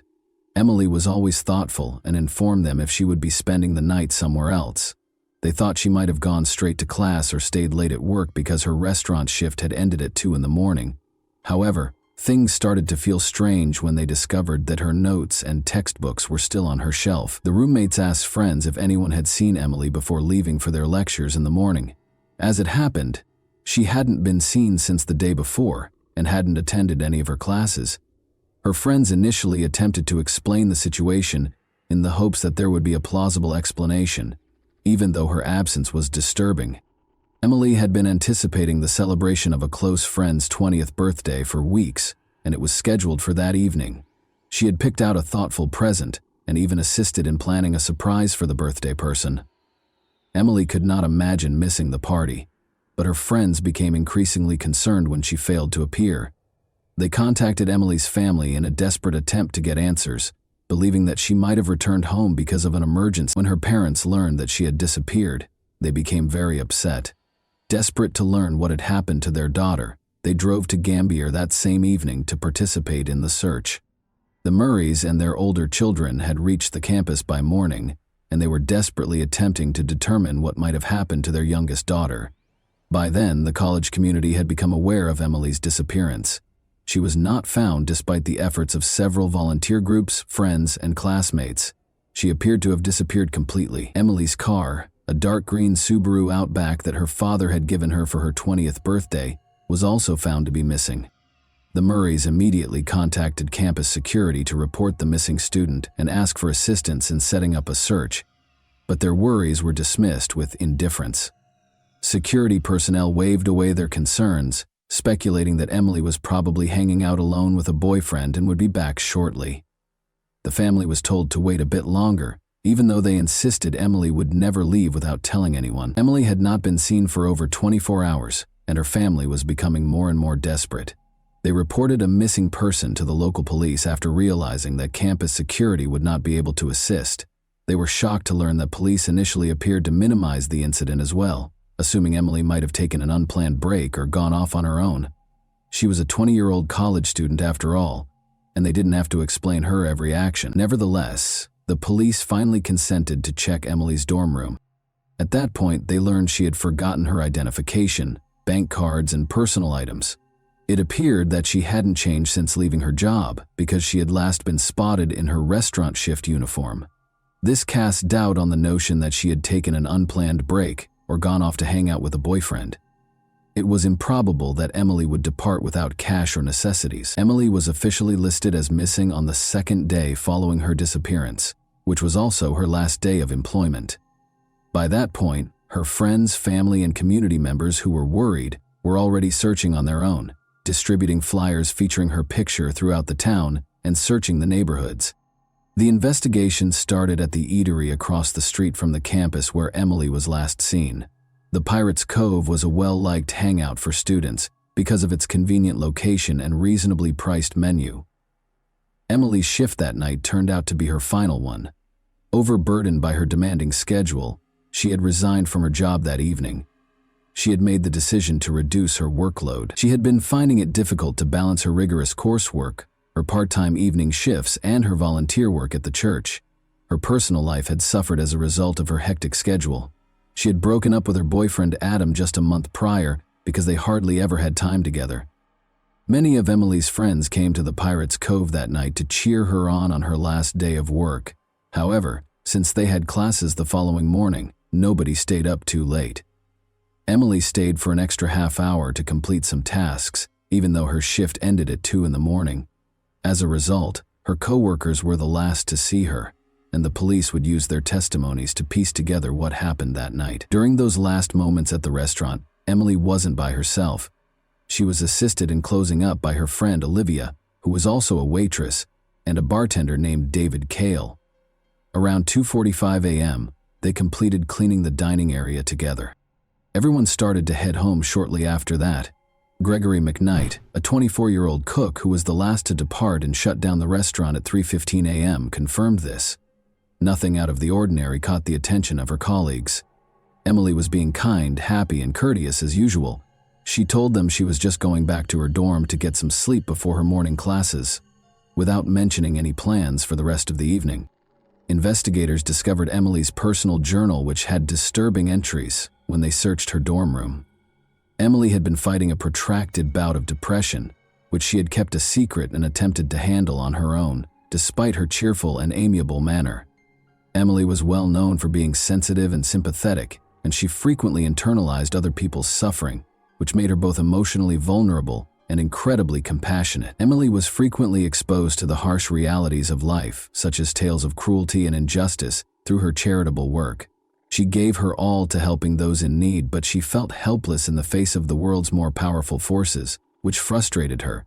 She described in her journal how difficult it was for her to handle the weight of her empathy and how overwhelming these feelings could be. Detectives were unable to completely rule out the possibility that Emily may have made the decision to leave her life, even though the journal made no explicit mention of plans to harm herself or take extreme measures.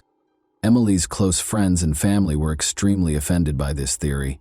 They vehemently denied the notion, stating that Emily would never entertain such an act because her faith was so important to her. Because of her strong religious convictions, such behavior was considered an unforgivable sin. In addition, Emily had detailed her aspirational plans for the future in her journal. She drew a picture of her ideal life in one entry, which included a big house, her future spouse, their 5 kids, and a dozen dogs. Her desire to create a life focused on community, family, and love seemed to inspire her daily. At first, investigators thought Emily might have run away because she had vanished along with her car. They speculated that she may have chosen to leave town to contemplate her life due to her battles with depression.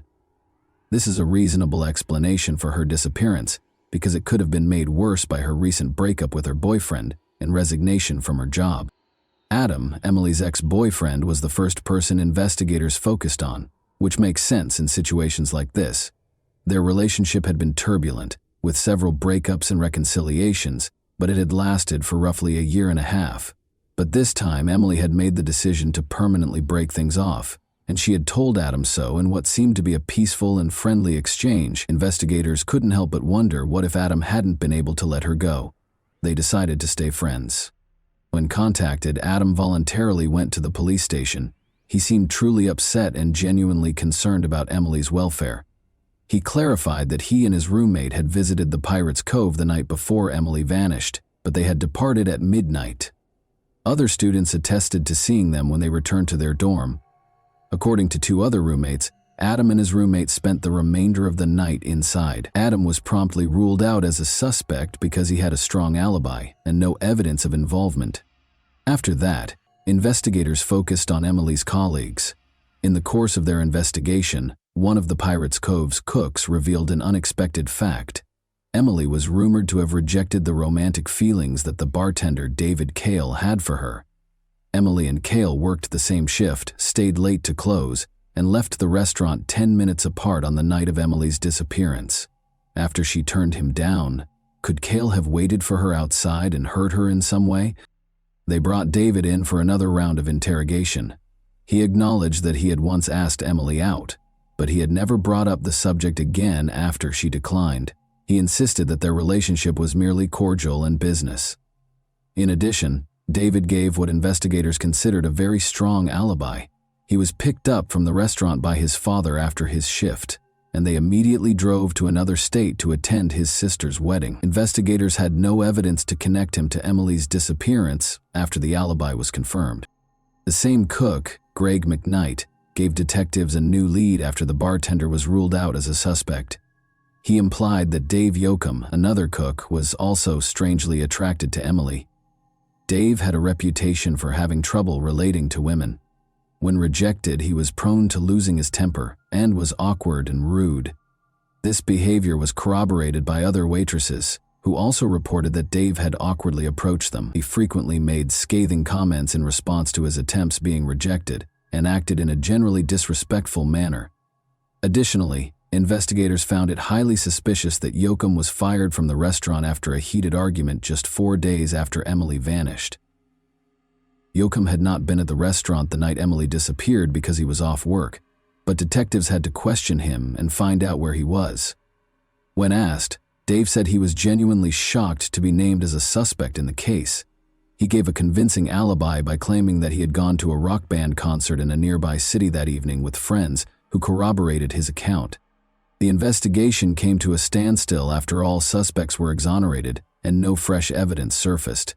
Emily's friends and family prayed for her safe return home and clung to hope, but seasoned investigators suspected she was dead and feared the worst. Let's go back to an incident that at first glance appeared to have nothing to do with Emily's case, which occurred around a month prior to her disappearance. A small car accident happened on the outskirts of Harrison, a small town in Vinton County, Ohio, on October 1, 2000. Ronaldo Hopkins was on his way home when an old Buick swerved into his lane and collided with him. When Hopkins exited his vehicle to inspect the damage, he discovered a gun in the trunk of the other car, which had exploded from the collision. He was so alarmed that he reported the incident to the police right away. Authorities permitted the other driver to depart, even though he was fined for the collision, and the gun was seized. That same driver was accused of participating in a theft on December 9, 2000, more than 2 months later. He lived in a remote trailer park according to the case documents, so 2 officers were sent to deliver a court summons demanding that he come in for interrogation.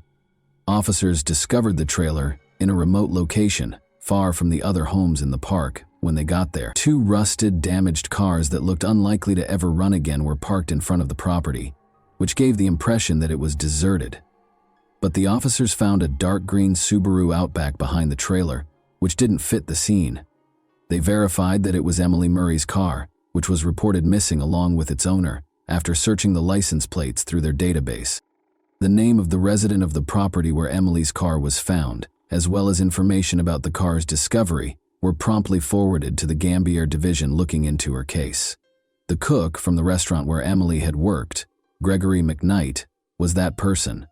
In the past, McKnight had tried to deflect suspicion from his colleagues while evading personal scrutiny.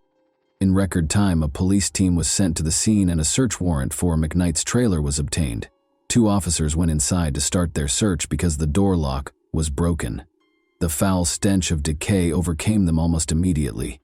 They located the source of the smell, a young woman's body covered in a carpet, by following it to the rear of the trailer. Emily's remains were immediately thought to be hers, and forensic analysis quickly verified this. A gunshot wound to the head was the cause of death. The weapon had been pressed against the right side of her skull, and the bullet had been fired at close range. The fact that there was a large amount of blood and spent shell casings at the scene suggested that the crime had been committed inside the trailer. Detectives now focused on apprehending and interrogating McKnight, their main suspect. Later that day, Gregory McKnight was arrested on suspicion of participating in an armed robbery, which was initially unrelated to Emily's death. But when they told him about the discovery in his trailer, he fell silent, refused to comment, and asked for a lawyer right away. Police detained him pending additional investigation, even though there was no concrete evidence at the time connecting him to Emily's death. Investigators were informed by the trailer park's neighbors that they had not heard or seen anything strange. Considering how far away McKnight's trailer was from the other houses, this wasn't shocking. The property itself was in poor condition, with rusted, dilapidated cars all around it and trash all over it. Investigators searched the area extensively in the hopes of finding more evidence. They soon discovered a small, overgrown well beneath a sheet of metal that was weighed down by a fallen tree. After draining the well, researchers found a human skeleton at the bottom that seemed to be that of a man. Other bone fragments were discovered nearby, dispersed throughout the property. All of the remains belonged to a single person whose identity was still unknown, according to forensic analysis. Police quickly linked the discovery to a 6-month-old missing person case, though McKnight's friend, a 20-year-old student named Glenn Julius, had disappeared. According to Glenn's girlfriend, he was planning to go to a party with McKnight the last time she saw him. Following the start of the Glenn Julius search, Gregory McKnight emerged as the main suspect, but according to McKnight, Glenn and he got into a fight at the event, and Glenn drove off with a few new friends. No one saw him again after that. Although they couldn't find any hard evidence to link McKnight to the disappearance, investigators also couldn't find any evidence to back up his story. Thus, he was set free. Later, pieces of Glenn's belts and clothes that were found in the well were recognized by his girlfriend. Dental records from his family attested to the fact that Glenn's remains were present. Inside McKnight's trailer, a number of his personal belongings were also found. Shortly after Glenn vanished, McKnight sold his car illegally, according to additional investigation. Associates who were also connected to an armed robbery case purchased the car. The car's license plates had been replaced with fake ones, and it had been hurriedly repainted. Authorities found the car after one of McKnight's accomplices was taken into custody. They discovered sizable amounts of cleaned-up blood in the trunk, which forensic analysis verified belonged to Glenn. This implied that Glenn had been carried in the trunk, either injured or dead.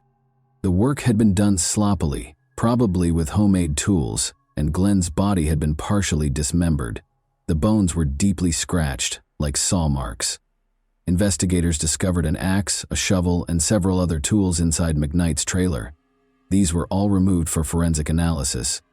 Although unidentifiable marks were left by other tools, it was definitively established that the axe had been used during the dismemberment. On November 12, 1976, Gregory McKnight was born in a poor Columbus, Ohio suburb. He was raised in a big, impoverished family without a father, where everyone was left to fend for themselves. McKnight began stealing when he was a young boy, and at the age of 14 he first came to the notice of the police. He had committed his first deadly crime at the age of 15, a poorly executed robbery. The jury was lenient toward McKnight because his accomplices were older, and he was given a comparatively light sentence. He was placed in a juvenile detention center and given a sentence of only 6 years. After being freed in 1997, he quickly wed Catherine, who went on to have 2 children. Before McKnight saved up enough cash to purchase his trailer, the couple briefly resided with Catherine's parents, but they never made the move to their new home.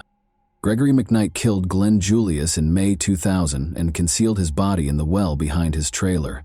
He then abducted and murdered Emily Murray in November of that year, leaving her body to decay inside the trailer. Catherine, McKnight's wife, acknowledged during interrogation that she had begun to have doubts about the trailer. Her husband refused to allow her to visit or even come near the property, and he often went there by himself. She believed that he was either using the area to meet potential lovers or to hide his criminal associates from the authorities. She had thought of a lot of things, but she had never thought of him keeping human remains there.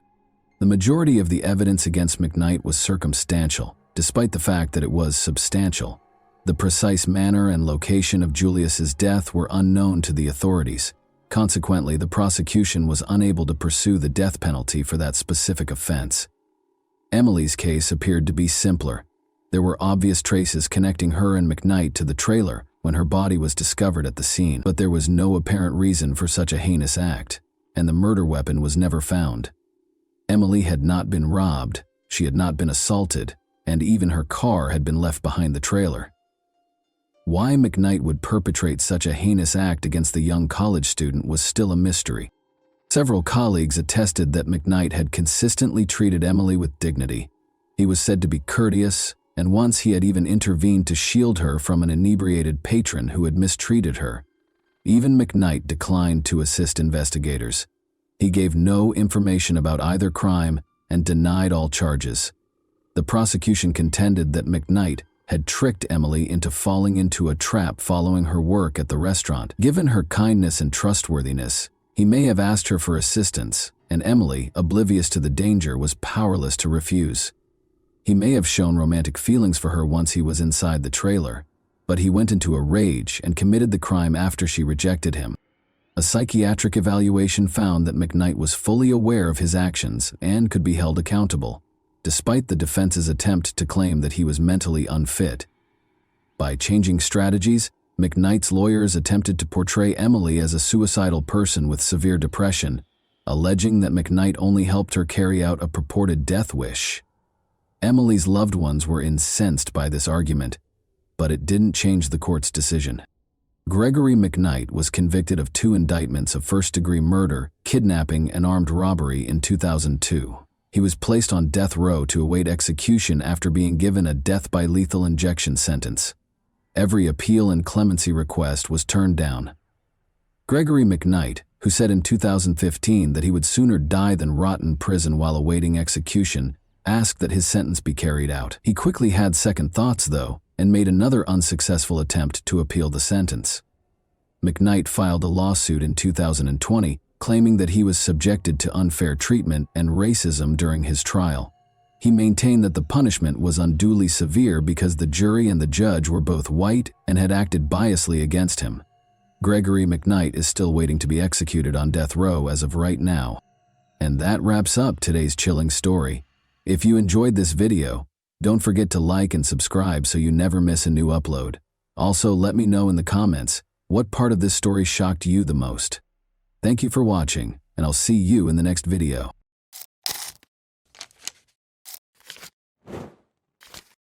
Hey guys, welcome to my channel, and today we're going to take a look at another horrible case with you. We examine the events that occurred in the U.S. state of Georgia in this video. At the age of 22, Laken Riley was a medical student at Athens Augusta University College of Nursing. She went for a run on February 22, 2024, and never came back. Her death, which attracted a lot of media attention, happened on a trail close to the university campus. Using surveillance footage, detectives investigated the case and apprehended the offender. Both the president and the media were alerted to Laken's passing. However, Joe Biden had to later issue an apology for remarks he made while discussing her passing. On January 10, 2002, Laken Hope Riley was born in Marietta, Georgia. She had 3 siblings and was the daughter of Allison Phillips and Jason Riley. Laken participated actively in the cross-country team at River Ridge High School in Woodstock, Georgia, where she graduated in 2020. Her high school athletic involvement demonstrated her dedication to health and fitness. Following high school, Laken pursued an undergraduate degree at the University of Georgia before transferring to Augusta University to obtain a nursing degree. She pursued her education at Augusta University with an emphasis on healthcare, which reflected her desire to work as a nurse. Laken was well known for her lively disposition and commitment to learning. In August 2023, she was awarded her honorary white coat, signifying the start of her nursing career and her dedication to compassion and humanism in the medical field. She was a cherished sister and daughter with a promising future, according to friends and family. Unfortunately, on the morning of her death, all of her dreams and plans were dashed. "Good morning, about to go for a run, if you're free to talk," Laken texted her mother, Allison, at 8:55 a.m. A doorbell camera recorded her leaving the house. She shared a rental home close to the university with other female students. Morning jogging was an essential part of Laken's daily routine because she loved running. Allison called her daughter at 9:24 a.m. after reading the message, but she didn't get a response. Allison didn't believe that anything negative could have occurred at that time. Since she was running, she figured Laken hadn't responded. Allison sent her daughter a text message 14 minutes later, saying, "Call me when you can." Allison kept attempting to call Laken, but no one answered. Allison texted Laken again at 9:58 a.m., saying, "You're making me nervous not answering when you're out running. Are you okay?" Laken's mother and sister kept trying to get in touch with Allison, but they were all unsuccessful. Other calls, including from Laken's stepfather, also went unanswered, and at 11:47 a.m., Allison texted, "Please call me. I'm worried sick about you." Another 2 hours or so went by. It was clear that something odd was happening.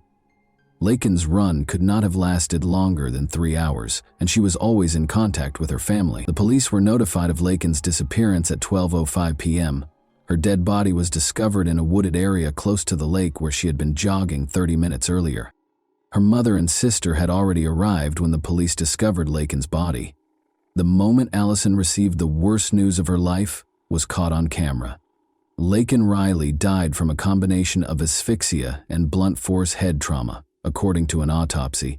She suffered severe injuries, including several head traumas from blunt force. Her disappearance investigation was changed to a homicide investigation. Police used surveillance footage to identify the culprit behind Lakin's ordeal. Lakin texted her mother at 8:55 a.m. on the morning of her death, and a doorbell camera recorded her leaving the house. A security camera caught her running with her phone in her left hand toward the location, where she was eventually located 10 minutes later at 9:05 a.m. At 9:06 a.m., she was out of the camera's line of sight. Her heart stopped at 9:28 a.m., 22 minutes after the camera took her picture, according to data from the smartwatch she was wearing. Lakin was dead. But it turned out that prior to her passing, Lakin had called 929. 5 minutes after she stepped out of the camera's line of sight, the call was placed. Before the call was disconnected, the dispatcher who took the call had no time to speak. The 911 dispatcher followed instructions and made 2 follow-up calls to Lakin's number, but neither time anyone picked up. Police searched the area surrounding the trail where Lakin was discovered in the early phases of the investigation. Potential witnesses who might have heard or seen something strange were interviewed. A suspicious male who was also captured on camera was spotted by several people. The suspect is seen discarding his jacket in this video. 15 minutes after Lakin's passing, the video was captured. Forensic analysis was essential in identifying the offender, in addition to witness accounts and surveillance footage. Lakin had resisted frantically, as evidenced by the DNA samples that investigators took from the crime scene, including beneath her fingernails. In order to find traces of evidence that might connect the suspect to the murder, the forensic team also looked through objects discovered close to her body. The man on the tape was promptly identified by the police. On September 8, 2022, a 26-year-old Venezuelan named Jose Ibarra entered the country illegally. Ibarra crossed the southern border between the United States and Mexico close to El Paso, Texas, where he was met by Customs and Border Protection officers. He was released for additional processing after being granted parole. Ibarra initially stayed at a migrant shelter before starting to travel the nation, according to officials. On September 14, 2023, Ibarra was taken into custody by the New York Police Department and charged with violating a motor vehicle license and acting in a way that would cause harm to a child under the age of 17. He was accused of riding his moped with a child who was not wearing a helmet. Then, before a detainer could be issued, he was released by New York officials. Jose Ibarra and his brother, Diego Ibarra, relocated to Georgia from New York City. His brother deserves a few words as well. Diego Ibarra, 29, is linked to a dangerous Venezuelan gang, according to court documents. Diego Ibarra was taken into custody for using a fictitious green card to obtain employment at the University of Georgia. Diego's tattoos, attire, and use of gang symbols in social media photos, according to the prosecution, gave the impression that he was connected to a gang. In court filings, the gang was accused of being behind recent violent altercations with law enforcement and civilian victims in New York and other U.S. cities. Members who ride mopeds are accused of dragging victims to the ground in order to steal their devices during a series of violent phone robberies that are said to have occurred in New York City. Ibarra has tattoos associated with the gang, such as a 5-pointed star on the right side of his neck and a 5-pointed crown on the left. He poses with handguns in other photos. Since he is an undocumented immigrant and is therefore not permitted to legally possess firearms in the United States, prosecutors said this was a blatant violation of the law. About a mile from the wooded area where Lakin Riley's body was discovered in Georgia, Jose Ibarra resided in an apartment complex. Lakin had already been arrested for shoplifting at a nearby Walmart prior to the attack, but he was freed pending trial in December 2023-3. When he did not show up for the theft case in court, a warrant was issued for his arrest. If Ibarra had been taken into custody on the outstanding warrant, police could have stopped the attack on Lakin, but they chose not to. Those who witnessed him on campus reported seeing him in places where students congregate. His location close to the scene of Laken Riley's death was also determined by investigators using digital footprints and cell phone data. Ibarra and Riley were not known to be related. At a press conference after the murder, Jeff Clark, the chief of police at the University of Georgia, stated, "This was a crime of opportunity, where he saw an individual and bad things happened." Ibarra was arrested after authorities gathered sufficient evidence to connect him to the crime scene. His hands were scratched from the fight with Laken. 3 counts of felony murder, 1 count of malice murder, 1 count each of kidnapping, aggravated assault, aggravated battery, obstructing an emergency phone call, tampering with evidence, and peeping Tom were among the charges brought against Ibarra. The peeping Tom charge stems from Ibarra's observation of an apartment window in a university housing building on the day Riley was killed. The funeral for Laken Riley took place on March 1, 2024. Her departure brought with it unexpected and unwelcome fame.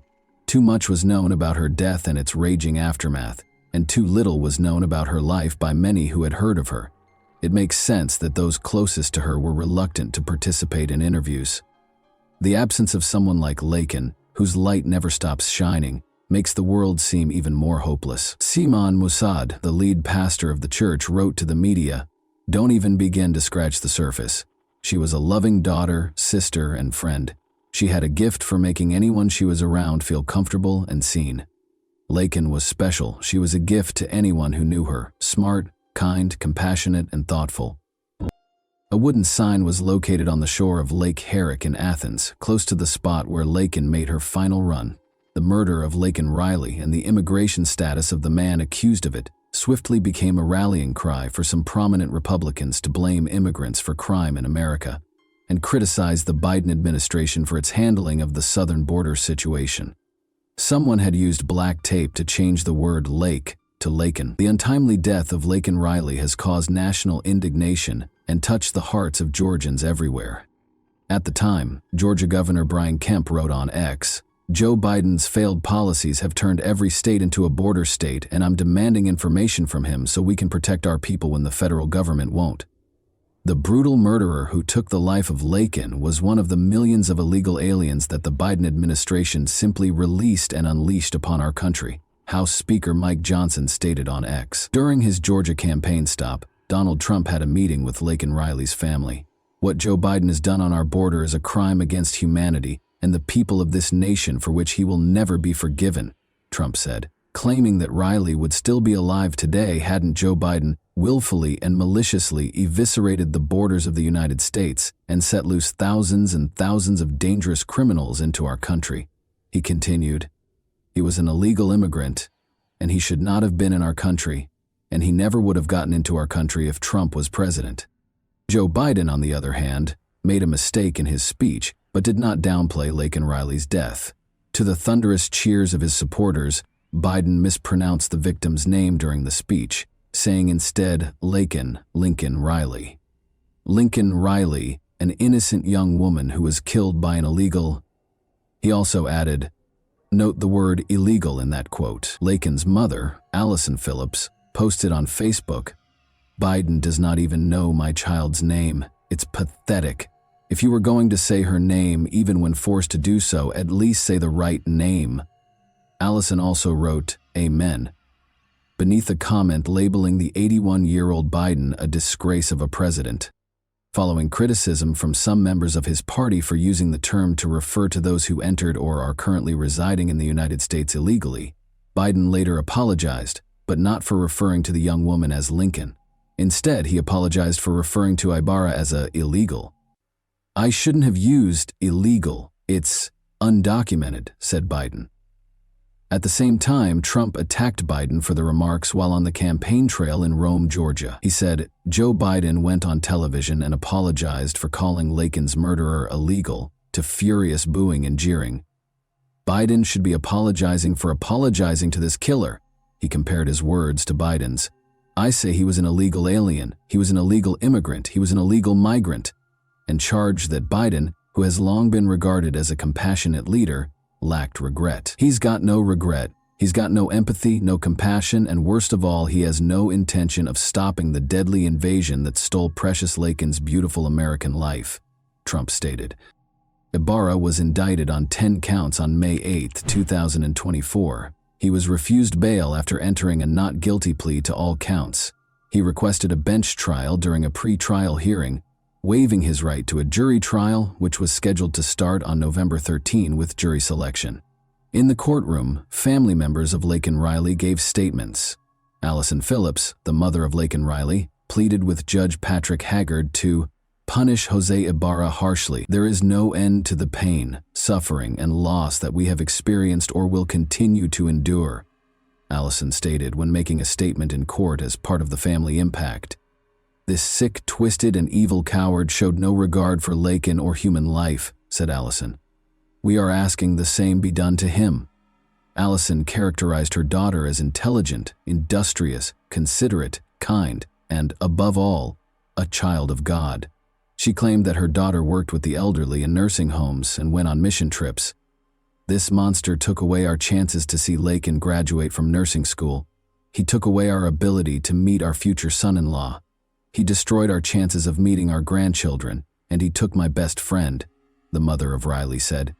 Laken Riley's younger sister, Lauren Phillips, stated that she was unable to join her sister in celebrating her acceptance to the University of Georgia. I had to get accepted into my dream school, the University of Georgia, without my sister telling me how proud of me she is, and finally getting to live in the same town together again, she stated. She said she would miss Riley's contagious laugh, her smile, and her daily good morning messages, and referred to her as her sister, best friend, and role model.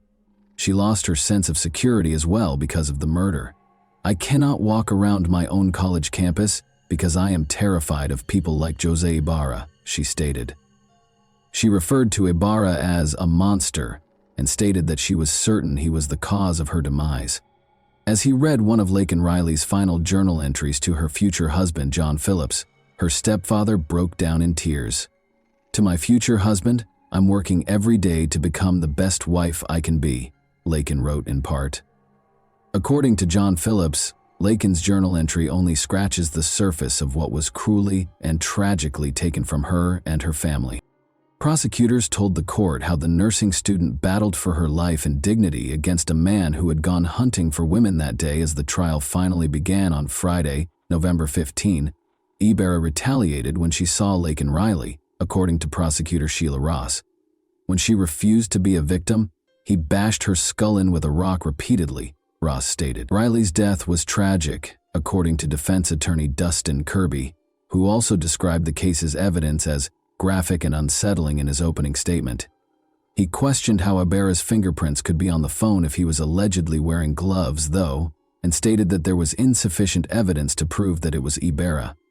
The evidence in this case is very good that Laken Riley was murdered, Kirby stated. Ibarra, a Venezuelan national and non-citizen of the United States, has no known relationship to the student and no violent criminal history, so the evidence that Jose Ibarra killed Laken Riley is circumstantial.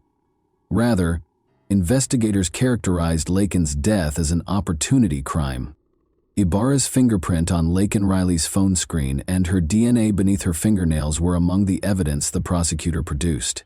The Georgia Bureau of Investigation's medical examiner informed the court that Laken Riley suffered cuts, bruises, and scratches on her head, neck, torso, abdomen, left arm, and left leg. Ibarra struck Laken Riley in the head with a rock, according to prosecutor Sheila Ross, and 2 rocks at the crime scene contain Laken Riley's DNA. Additionally, according to the DNA expert's testimony, tests revealed that a jacket that police found in a trash can at Ibarra's apartment complex contained both Ibarra's DNA and a blood stain that tested positive for Laken Riley's DNA. Judge Patrick Haggard granted the wishes of Laken Riley's family and friends on November 20, 2024, when he found Ibarra guilty on all counts and sentenced him to life in prison without the possibility of parole. In addition, he imposed a second life sentence and 27 years of consecutive imprisonment on him. Today, the integrity of our judicial process and the pursuit of justice transcended political considerations, said Deborah Gonzalez, the district attorney for Athens-Clarke County within her circuit. No sentence can undo the harm caused by Jose Ibarra's actions, but we hope it brings justice to Lakin's family and the community, she said.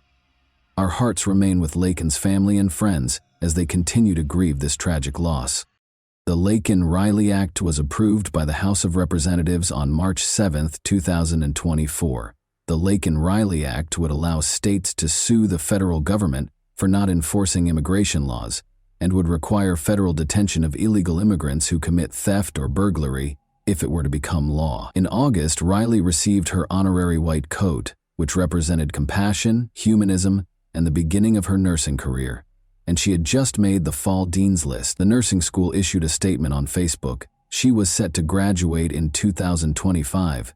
The College of Nursing will miss Lakin's spirit on campus, and our hearts go out to her family and friends. We know that she would have been a wonderful nurse, and her passing is a loss for the profession and the communities she would have graciously served. And that wraps up today's chilling story. If you enjoyed this video, don't forget to like and subscribe so you never miss a new upload. Also, let me know in the comments what part of this story shocked you the most. Thank you for watching, and I'll see you in the next video.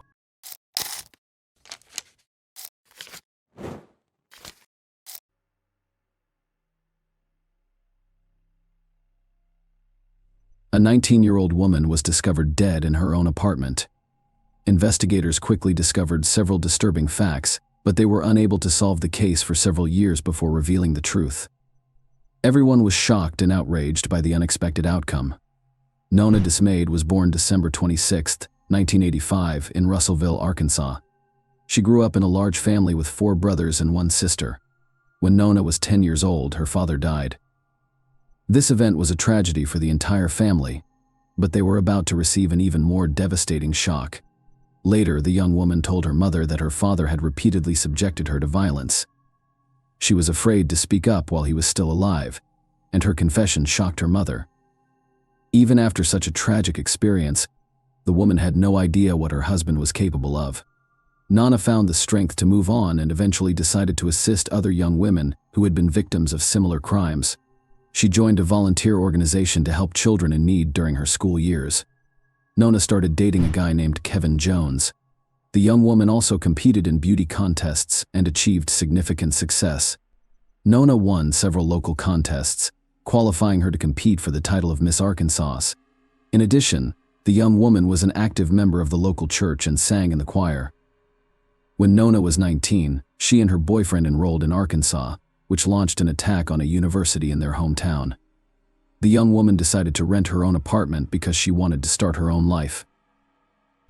After her first year, her boyfriend changed his major and transferred to another university, which was an hour and a half away from their home. By then, the couple had been dating for about 5 years, and this was their first time living in different cities. Kevin returned home for the Christmas holiday. He stopped by Nona's apartment before driving to his parents' house, which was about 16 kilometers away from the city. The following day, they both had plans.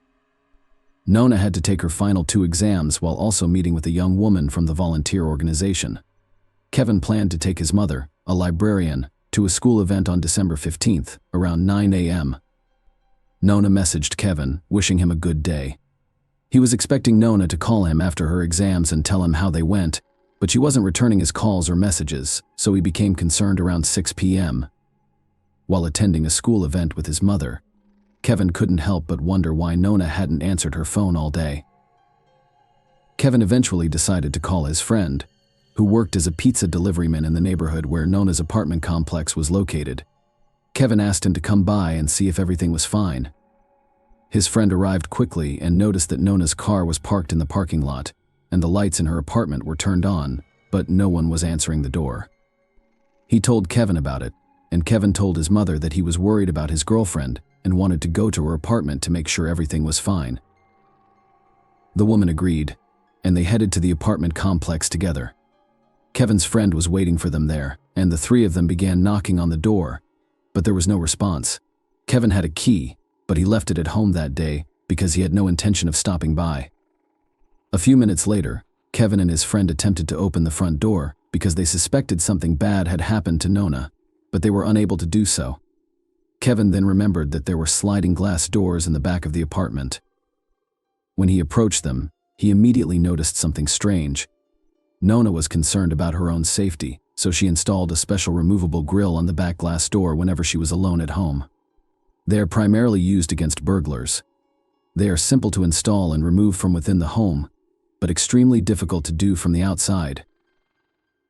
But this time, there was no grill, and the doors were unlocked. When they entered the apartment, they noticed blood on the blinds and discovered a shocking sight in the bedroom. Nona was lying face down in a pool of blood, wearing only socks. Kevin rushed over to her and attempted to lift her, only to realize she was dead. Meanwhile, his mother contacted police investigators, who arrived at the apartment and began investigating the crime scene. They immediately suspected that the victim had been struck on the head several times with a table lamp found on the floor.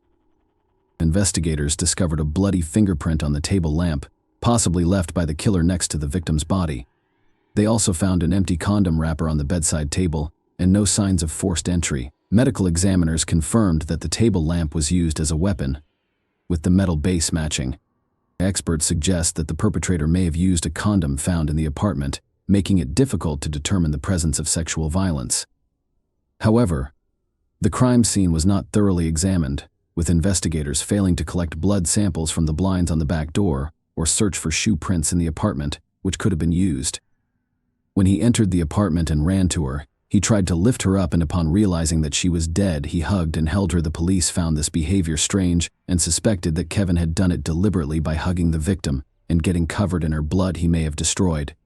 Potential evidence and compromised the crime scene. Why it would be difficult for investigators to prove his guilt. For example, if Kevin's clothes or nails were found with the victim's blood, it could easily be explained that he hugged the victim after discovering her body. Another suspicious moment was that Kevin went to check on his girlfriend not alone but with his mother, and he also invited his friend to the apartment. Investigators believed that this way he secured 2 witnesses who found the body with him and saw him covered in blood. The police talked to Kevin for a long time right outside Nona's apartment, and from their questions the young man realized that they considered him a suspect. Then he said something that strengthened the investigators' conviction that he was the murderer, recognizing that he was suspected. Kevin began arguing with the investigators, stating that he constantly watches Law and Order and is aware that they are attempting to convict him. These words also appear strange to the police. In addition, they discovered that the key to Nona's apartment was only with 3 people: the girlfriend, her mother, and Kevin. Given the lack of evidence of a break-in, they assumed the man used his copy of the key to enter the apartment. Kevin was interrogated at the police station for several hours.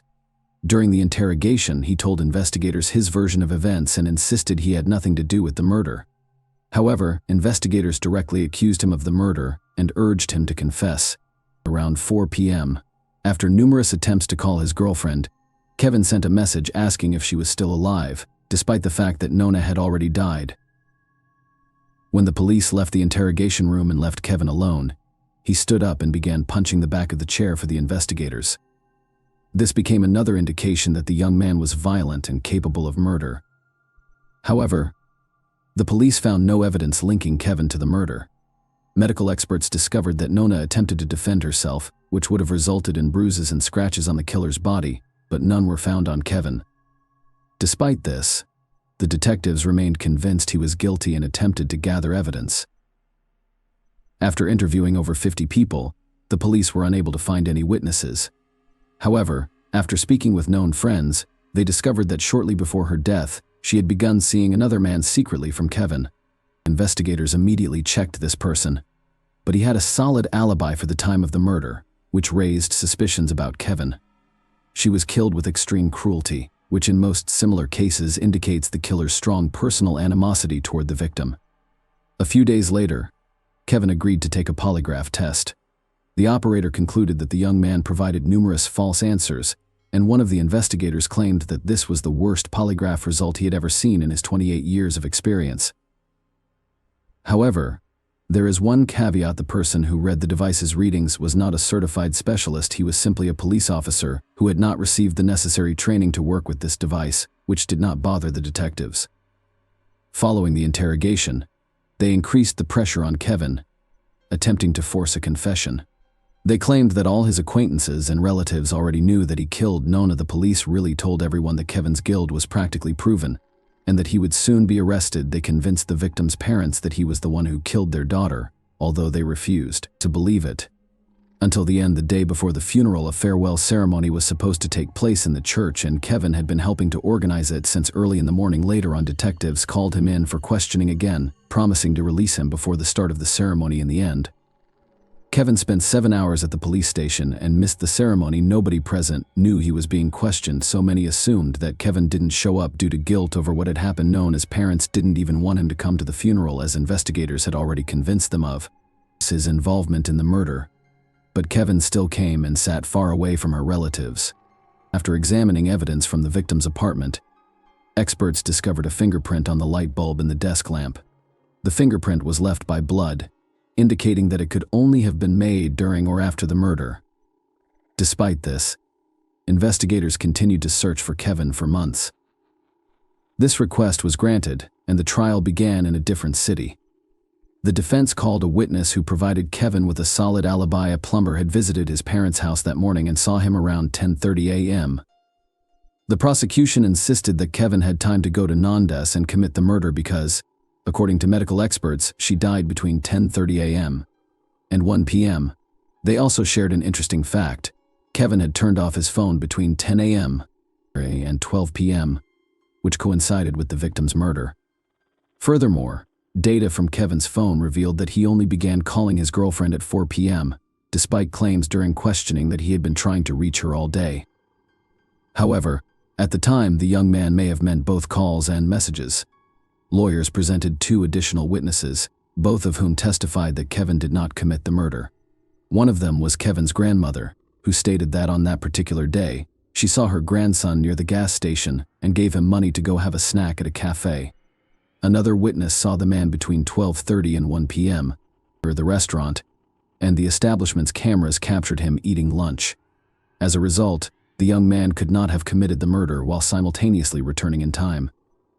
Lawyers also questioned the possibility that Kevin left a bloody fingerprint on the lamp during the murder. In that case, when the body was discovered, the blood should have dried up.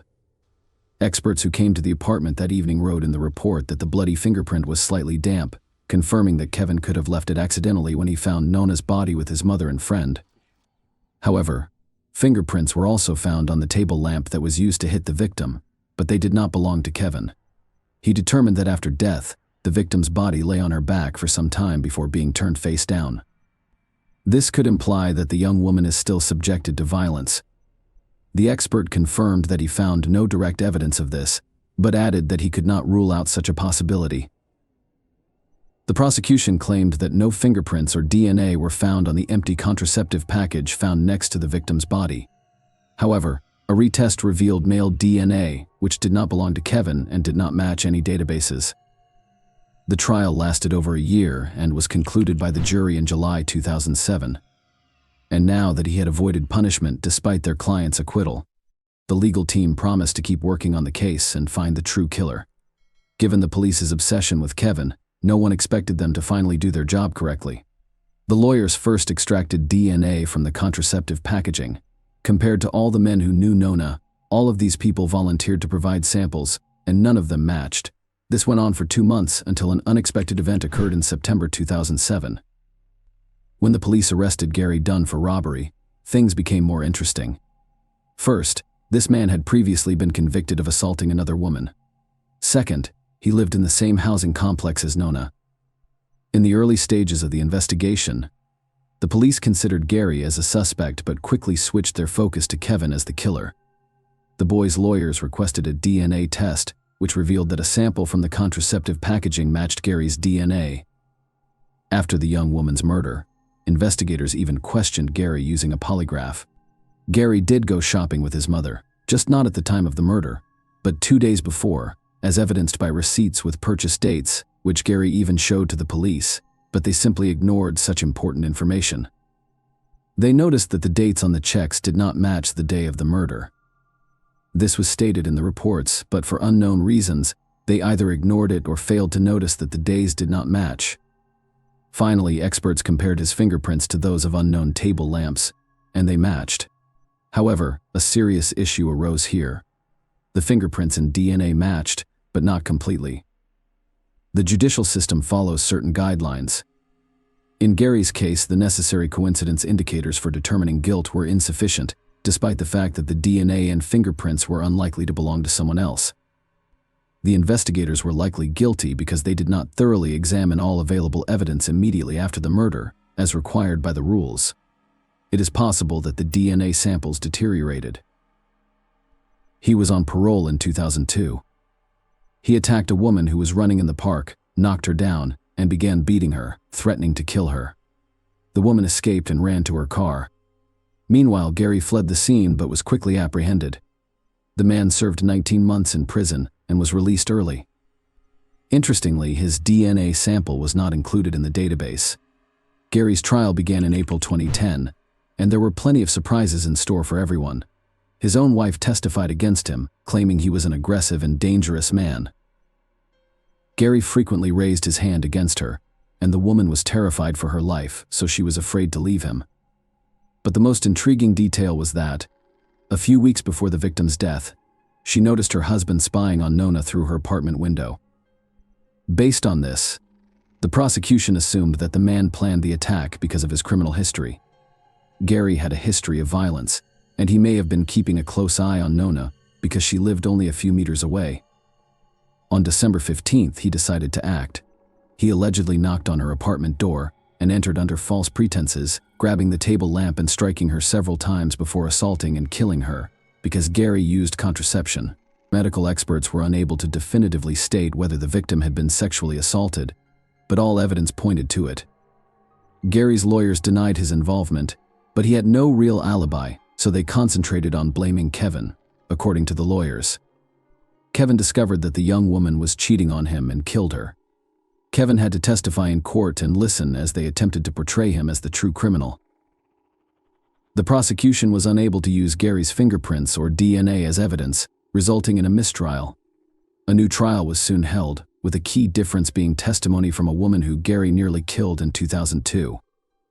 The woman described how the man attacked her and how she barely escaped.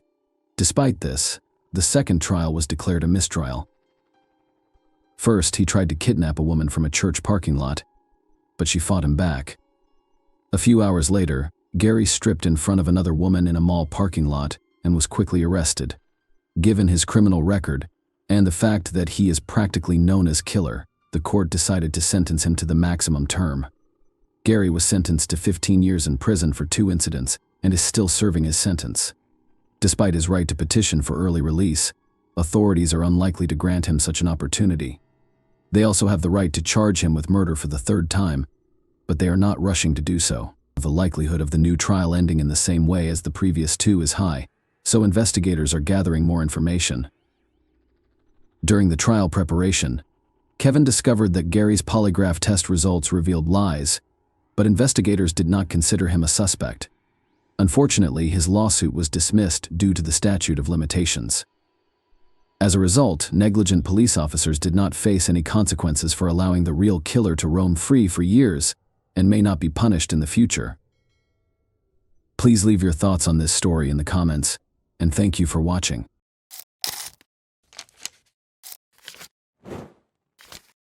Hey guys, welcome to my channel, and today we're going to take a look at another horrible case with you. What if the horrific murder of your loved one went unsolved for decades, leaving only questions and silence? Imagine the suffering, the annoyance, and the never-ending question: who killed them? What made them deserving of death? Will there ever be justice? A young life full of beauty and promise was tragically cut short 41 years ago, making this nightmare a reality for one family. The memories, the sorrow, and the desire for answers persisted even after the investigation was unsuccessful. A vibrant, aspirational, and hospitable beauty school student, Laura Kempton had her entire life ahead of her. However, her future was brutally stolen on that fateful day in 1981. Her family was left in ruins, looking for hints that seemed to disappear. Are you prepared to learn more about Laura's tragic tale? A family left with unresolved questions, a life cut short, and a decades-long quest for justice. Will she at last receive the justice she is due? Together, let's discover Laura's true fate. Imagine a young lady who is eager to face the world and has a sparkle in her eyes. That was Laura, a 23-year-old with a dreamy heart and a passion for life. Her contagious laugh and radiant smile had a way of illuminating the space. Laura moved to Portsmouth, New Hampshire in 1980 from her small town. She needed a change because she was sick of the same old routine. The electric energy of the city offered her a new beginning and limitless opportunities. Laura experienced a wave of liberation, as though she could now be who she truly was. She was drawn to the energy and atmosphere of the city's clubs and music scene. Laura was a beauty school student by day and a social butterfly at night. She scooped sundaes for summer tourists at Karen's Ice Cream and worked at the quirky Market Street gift shop Macro Polo. She was only months away from realizing her dream of becoming a hairdresser. She was adamant about establishing herself in the city, and she succeeded in doing so. She developed her hairdressing skills during the day and used her passion for dancing to engage with the community at night. Despite the negative aspects of the city, Laura remained resilient. She had a purpose and a dream. Her passions and her work provided her with solace. Laura believed she was changing the world, fostering relationships, and improving the city with each Sunday she scooped and haircut she styled. Laura was confident that she would overcome any obstacles and become even more radiant. She enjoyed dancing, laughing, and being present. She was constantly surrounded by friends and admirers as she visited well-known locations like Riverside and the Ranger Club. She wouldn't have it any other way, and her social calendar was constantly full. Although Laura wasn't committed to a single partner, she was seeing a man named Charlie, who was a gifted saxophonist for a band that frequently played at Lucas, a well-liked restaurant in the neighborhood. As their relationship grew, Laura was eager to see where it would take them. Laura had a promising future with seemingly limitless opportunities. She was a young lady with an uncontrollable spirit and a hopeful heart. She had no idea, however, that her life was about to take a terrible turn that would destroy her community, friends, and family. It would turn out to be one of Portsmouth's most notorious crimes. It was a night Laura's friends would never forget. On September 28, 1981. Laura and her friends were dancing at the Riverside Club on a typical Saturday night. All around them, lights were flashing and music was pounding. Laura first saw JR there, a man whose smile could light up any space. Laura and JR were dancing together, grew closer to one another as each song was played. They returned to Laura's house at the end of the evening and continued to chat and laugh until the wee hours of the morning.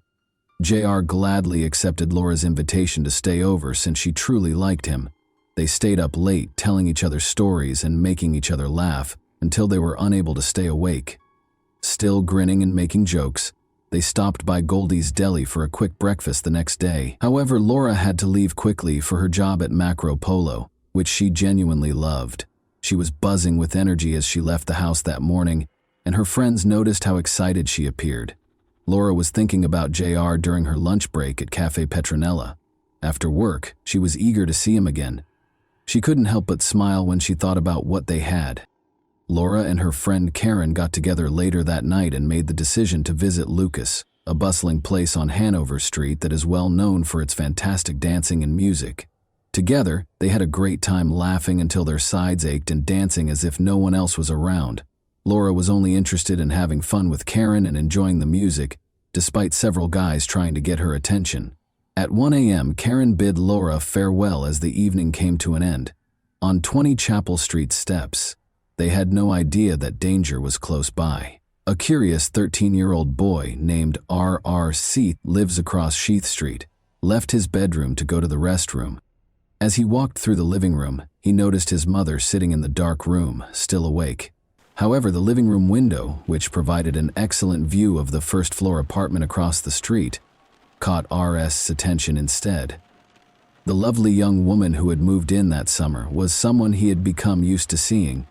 She was sitting with her back to the window on her couch. R.S. could make out the outline of something in her hand, possibly a cookie or cracker, and the soft curve of her shoulder blades. Not even R.S. One of the last times anyone would see Laura Kempton alive would be during this brief moment. It was an accidental glimpse, a brief moment in time of a life on the verge of tragedy. Everyone who knew Laura would be haunted by the tragedy that was about to unfold on the night that had started out so happily and with so much laughter. Hours later, on a clear Monday mid-morning, September 28, 1981, Officer Ron Grivois strolled through downtown Portsmouth. He was intimately familiar with these brick sidewalks. A young woman had failed to pay for her parking tickets at 20 Chapel Street, where he was headed. He saw that the front door was unlocked as he got closer to the structure. When he got to unit number 2, he discovered a door that was broken and had a missing panel. He peered in and saw a pair of legs bound at the ankles with a white cord and a jumbled heap of bedding. There was a terrible problem. With his thoughts racing, Grivois retreated. He looked around the stairwell and hallway, but he didn't see anything unusual. He radioed for backup after confirming that the scene was secure. Now his ordinary call had become a sinister revelation. Despite being blocked by crime scene tape, a crowd had gathered outside 20 Chapel Street by 9:25 a.m. on the 29th. Officer Grivois' startling discovery was widely publicized. William Mortimer, the lead investigator and a seasoned detective with years of Portsmouth Police Department experience, was already on the scene. He absorbed the unsettling scene in front of him. Nearly all of Laura's body was concealed by a mattress, box springs, and a heap of bedding. From the knees down, only her legs were visible, restrained by a white cord from an electric blanket. Beneath her, a big blood stain had seeped into the rug. Mortimer saw evidence of a bloody struggle as he scanned the room. The walls were splattered with blood. Laura's possessions were all over the place, and drawers and closets were looted. Mortimer realized he had a difficult case ahead of him. After witnessing the chaotic and gory scene, Mortimer's team cautiously raised the mattress and blankets as he continued to look around, revealing a scene that chilled his blood. With a green pillowcase covering her face and a gray telephone cord suffocating her neck, Laura lay bare, her body bruised and battered. Mortimer gently took off the pillowcase and his heart fell. Laura's features were hardly distinguishable due to the tangle of purple bruises and swelling on her face. She had been brutally beaten, with blows so severe they almost crushed her skull, as the medical examiner would later confirm. However, that wasn't all. A bottle of wine was lying next to her dead body, its innocence seeming to mock Mortimer. Then, in sharp contrast to Laura's non-smoking habits, there was the cigarette butt haphazardly left on the floor. Mortimer appeared to be taunted with questions and clues by the killer's presence. Who was this individual? Why had they acted with such unimaginable violence? This was not the end of it. Many questions were hanging around the window. By whom was Laura killed? Who was present when she passed away? What afflicted her prior to her demise? Who was going to give Laura justice? Mortimer and his team found a vital piece of evidence in the hallway after Laura's body was moved to a gurney, a tiny black metal hook that had been ripped from the mailbox. The murderer had repurposed this commonplace item, which was used to hang keys, to obtain entry. Mortimer saw that the criminal had pried out the molding with the hook, which made it possible for them to reach inside and open the door. Investigators conducted a comprehensive search and gathered hundreds of possible pieces of evidence, such as 2 cords, a cigarette butt, a pillowcase that covered Laura's head and neck, and a glass wine bottle that was discovered on the floor next to her body. They painstakingly scanned the exterior and interior of the apartment for palm prints and fingerprints, and found multiple matches, particularly on the door and a phone within the apartment. These discoveries might contain important hints that help solve the mystery of Laura's untimely death. Laura's autopsy was performed later that afternoon by medical examiner Dr. Dennis Carlson. His findings, severe head trauma and evidence of sexual assault, confirmed the terrible severity of her injuries. Skin scrapings from Laura's upper left thigh, vaginal swabs, and swabs from the telephone cord around her neck were among the crucial pieces of evidence that Dr. Carlson gathered. Mortimer was determined to put the pieces together and determine who was responsible for her death, even though the investigation had only just begun. In order to question Laura's friends, family, co-workers, and classmates, basically anybody who might have had contact with her in the days leading up to her death, he assembled a team of detectives and police officers. These interviews painted a picture of Laura as a happy, gregarious young lady with a vibrant social life. It was hard to think anyone would want to hurt her. Speaking with JR was of special interest to the police, because of his recent relationship with Laura. Before leaving for breakfast on Sunday, September 27, he affirmed that they had sex early in the morning and again later that day. Even though he took a shower afterwards, JR admitted that samples taken from Laura's body may include his semen. He gave some interesting information about Laura's habits and mentioned that she had no visible cuts or bruises from their time together. First of all, Laura always made sure to lock the door of her apartment, even when they left for a quick snack at around 3 in the morning. The Sunday, she questioned JR to make sure the front door was locked. Secondly, JR noticed that as they got ready to leave in the morning, Laura put a wad of cash into a plain envelope on her kitchen table. Although she didn't say so, the money might have been for rent or a utility bill. Later, it was found that the envelope and its contents were missing, most likely taken by the criminal. Additional information about what happened after Karen left Laura early on Monday morning was given by her neighbors. RS, and at around 1:30 a.m., his mother, who lived across the street, noticed Laura in her living room. When Daniel, a 40-year-old resident of Laura's building, got home about 30 minutes later, he saw that the ground floor hallway light was out. He suspected someone was fixing Laura's door, possibly following a break-in, after noticing a missing wooden panel and hearing sounds coming from inside her apartment. Later, it was discovered that the light bulb in the hallway had most likely been purposefully loosened. If Daniel's timing was correct, Laura's killer was most likely the source of the sounds he heard. Vital samples were taken from Laura's body by Dr. Carlson, including skin scrapings from her upper thigh and vaginal swabs and smears. The New Hampshire State Forensic Lab received these for examination. The lab was able to identify blood types from the samples even though DNA testing was not yet available 4 years before its potential in criminal investigations was realized. According to the results, Laura's blood type A was found on the wine bottle, suggesting that it was probably used in the crime. Additionally, type A blood was discovered on the pillowcase and door molding. Sperm were found in the skin scrapings and vaginal smears, and there were traces of seminal fluid in the telephone cord. 42 years later, these discoveries would be essential to the case's resolution. In a terrifying coincidence, Tammy Little, a fellow Portsmouth Beauty School student, was discovered murdered in her apartment a few months later on October 19, 1982, with comparable injuries. Fears of a serial killer were sparked by the widespread suspicion that the two crimes were connected. Some similarities existed between the two cases. Both victims lived alone in ground-floor apartments, were in their early 20s, and were unmarried. About a mile separated the two addresses. A few months prior to their deaths, both women had just moved in. Both frequented the same local bars and belonged to the same social circles. Both were killed early in the morning following a night out with friends in the fall. They had both sustained severe head injuries. Both suffered deformities to their faces. They both went to Portsmouth Beauty School. Both had modeled for photographers in the area. Detective Mortimer was careful to avoid making hasty connections between the cases in the absence of strong evidence. Despite these connections, the murders of Tammy Little and Laura Kempton were still unsolved. As of September 25, 1985, investigators were unable to obtain sufficient evidence to make an arrest, despite suspicions about men who were acquaintances or had been spotted with the victims. Both cases are still being investigated, Portsmouth Police Captain George Crook assured the public.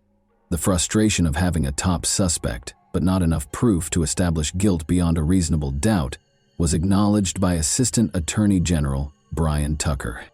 Tucker stressed that before moving forward, investigators need to have faith in their case. It's ironic that in 1985, Alec Jeffreys, a trailblazing scientist, solved a double murder in England using genetic fingerprinting, but it would be more than 10 years before this technology was taken into account in U.S. investigations. The development of cases like Kempton's and Little's was hampered by the fact that New Hampshire wouldn't set up its own DNA testing facility until 2002. Detectives sent 2 DNA samples from Laura's case to Cellmark Diagnostics in Maryland in 2000 for analysis. The telephone wire on her neck and the area of her thighs were the sites of the samples. They obtained a partial male DNA profile from the thigh sample, despite their inability to create a DNA profile from the wire.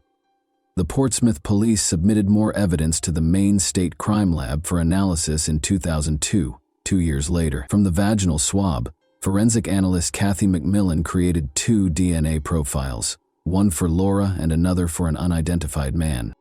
A partial male profile that matched the vaginal swab was discovered on the cigarette butt that was discovered close to Laura's body. Interestingly, this profile also matched the partial profile from the previously acquired thigh scrapings. When J.R. Laura's last known sexual partner was tested and turned out to not match the DNA evidence, the investigation took an unexpected turn. In actuality, even though they had previously had sex, his DNA was completely absent from her body. As a result, over the course of the following 10 years, investigators eliminated hundreds of people of interest and continued to gather comparison DNA samples. An investigation into the use of genetic genealogy to solve cold cases, such as Laura Kempton's, was initiated in September 2021 by the Attorney General's Office, New Hampshire State Crime Lab, and Portsmouth Police. To reanalyze the vaginal swab samples, they contacted Identifinders International. The lead investigator learned that the DNA profile of the unidentified male had been successfully acquired and matched to a close relative in the GED Match database in May 2022, 8 months later. The unidentified male was soon recognized by genetic genealogist Linda Doyle as the child of two particular people who had only one biological child. The lead detective took a blood card from the autopsy, but the child had died almost 20 years earlier, and sent it to the Maine State Crime Lab for comparison. Laura's vaginal swab and the DNA on the blood card matched exactly, proving that Ronnie James Lee was the murderer. Authorities finally had a name to link to the anonymous suspect after more than 42 years. On January 16, 1960, Ronnie James Lee was born in Fort Myers. Charlie James Lee and Janie Mae are listed as his parents in his obituary, but it's unclear if they were both his biological parents. Of Charlie and Janie Mae's 6 children, Ronnie was the third. When he was growing up, his parents got divorced. Although not much is known about Ronnie's early years, he joined the Army as a teenager in the late 1970s and remained there until May 15, 1981. At that time, he and his mother resided on Rock Hill Avenue in Portsmouth's North End, only a short 8-minute drive or 40-minute walk from Laura Kempton's residence in Old Harbor. Although Ronnie was employed by MBI Security, he began working as a security guard for the Liberty Mutual building in Portsmouth in June 2001. Laura moved into her Chapel Street apartment at the same time. Ronnie killed Laura when he broke into her apartment in September 2001, but he escaped being apprehended by police. When Ronnie was arrested for attempted burglary in November 1982, his interactions with the Portsmouth Police Department took on a significant role. He went on a burglary rampage the next summer, breaking into 4 residences and 1 city business. Similar to his break-in at Laura's apartment, one of these burglaries involved smashing a window pane and opening it from the inside. Ronnie was found guilty of sexual assault and burglary in Keene, New Hampshire, in 1987-3. Around 30:30 a.m., a young woman who was at home during the robbery woke up to discover someone caressing her. Ronnie was standing over her when she opened her eyes. Her roommate was awakened by her scream, and Ronnie ran away with jewelry and cash that had been stolen. After his arrest, he received a 3-year prison sentence that ran from 1987 to 1990. In 2005, Ronnie passed away at the age of 45 from a cocaine overdose. He left behind a son, multiple step-siblings, and a criminal legacy that was kept under wraps for almost 20 years after his passing. The murder of Laura Kempton in 1981 has finally been solved after decades of investigation. To make the announcement, law enforcement officials convened at the State Police Communications Center in Concord on a bright afternoon in late July. Ronnie James Lee was identified as Laura's murderer by New Hampshire Attorney General John Formella. Lee, who would have been 63 today, would have been charged with robbery, battery, aggravated sexual assault, and first-degree murder. Unfortunately, Lee had already died, so justice was served too late. The investigation continued despite the case going cold thanks to detectives' hard work and advances in forensic science. Before his death in 2019, Police Commissioner William Mortimer, the case's first lead detective, had stated that he was confident the case could be solved. At last, his trust in forensic science and his team has been validated. The family of Laura Kempton expressed gratitude to the police for their diligent efforts in resolving the case. They valued the investigators' commitment and perseverance in ensuring Laura and her family members received justice. Laura's family and loved ones could now finally rest easy, knowing that Ronnie James Lee was found guilty of her murder. Justice was served, but it took a while. This case demonstrated the importance of perseverance in pursuing justice and the truth, no matter how long it takes. In the meantime, the evidence from Tammy Little's 1982 murder is still intact and is awaiting the identification of a suspect through scientific and genealogical advancements. And that wraps up today's chilling story. If you enjoyed this video, don't forget to like and subscribe so you never miss a new upload. Also, let me know in the comments what part of this story shocked you the most. Thank you for watching, and I'll see you in the next video.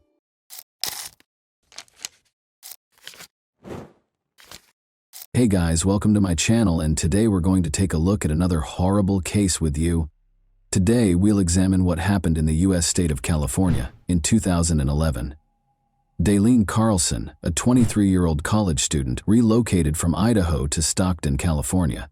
She was looking forward to beginning a new chapter in her life while residing at her Aunt Maggie's house, but she never came home after going out to meet some friends on August 6, 2011. Beginning at 3:30 a.m. on August 7, her aunt called her multiple times but got no response. Worried, she informed the police about Dellen Elaine's disappearance. To find the truth, detectives started an investigation and used CCTV footage. Dellen Elaine was preparing to go out on Saturday night.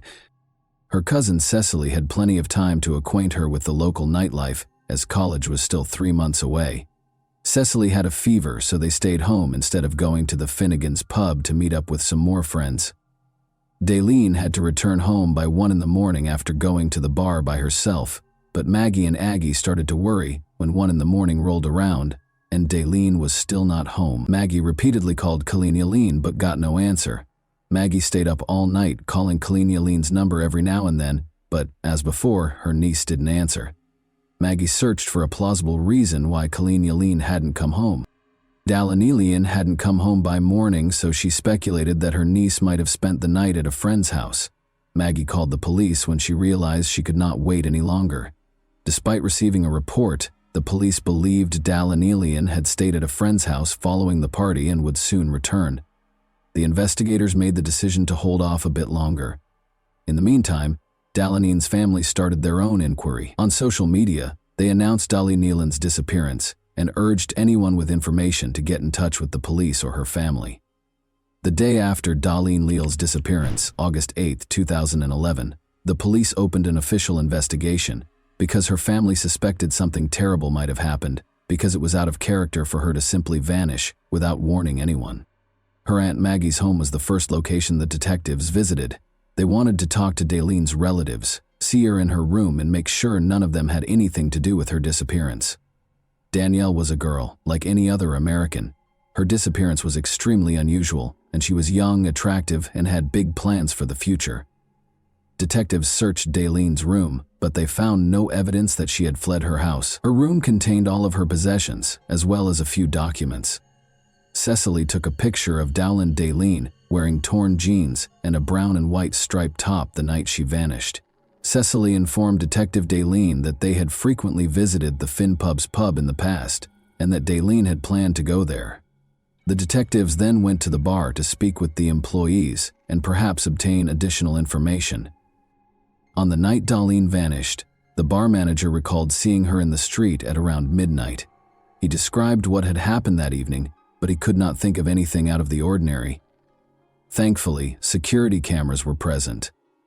Surveillance footage can greatly aid an investigation, even though it might not give a full picture. 2 operational security cameras in the bar recorded hours of Saturday night activity. The detectives made the decision to obtain a copy of the recordings and go over everything back at the police station, because it would have taken a long time to go through the footage. This, they hoped, would allow them to find out who Daylene had slept with, and more crucially, with whom she had left the bar. At first look, the tape appeared to be normal. On the street, young women and men congregated, smoking and chatting. It appeared to be a typical Saturday night in a pub, but they are drawn to one girl in particular. She's dressed in a striped top similar to the one from the day. Lean is wearing a striped top in the final photo. She goes back to the bar at 1:40 and 0 in the morning. Another security camera is located inside, in the corridor close to the restrooms. Photo 41 is watched by detectives. After 61 minutes, she was observed consuming alcohol. She might have been a bit more exposed than normal. In a hallway full of young men, she is the only woman. Every person in this video could be a suspect, and even if they are not, they might be a witness. Deline seems content and at ease as she watches the video. At 0:40 in the morning, detectives see a young man approaching her from behind and placing his arm around her waist, indicating that someone is about to approach too closely. A short while later, as she was going into the bathroom, a man with a beard and an outfit that was backwards passed her.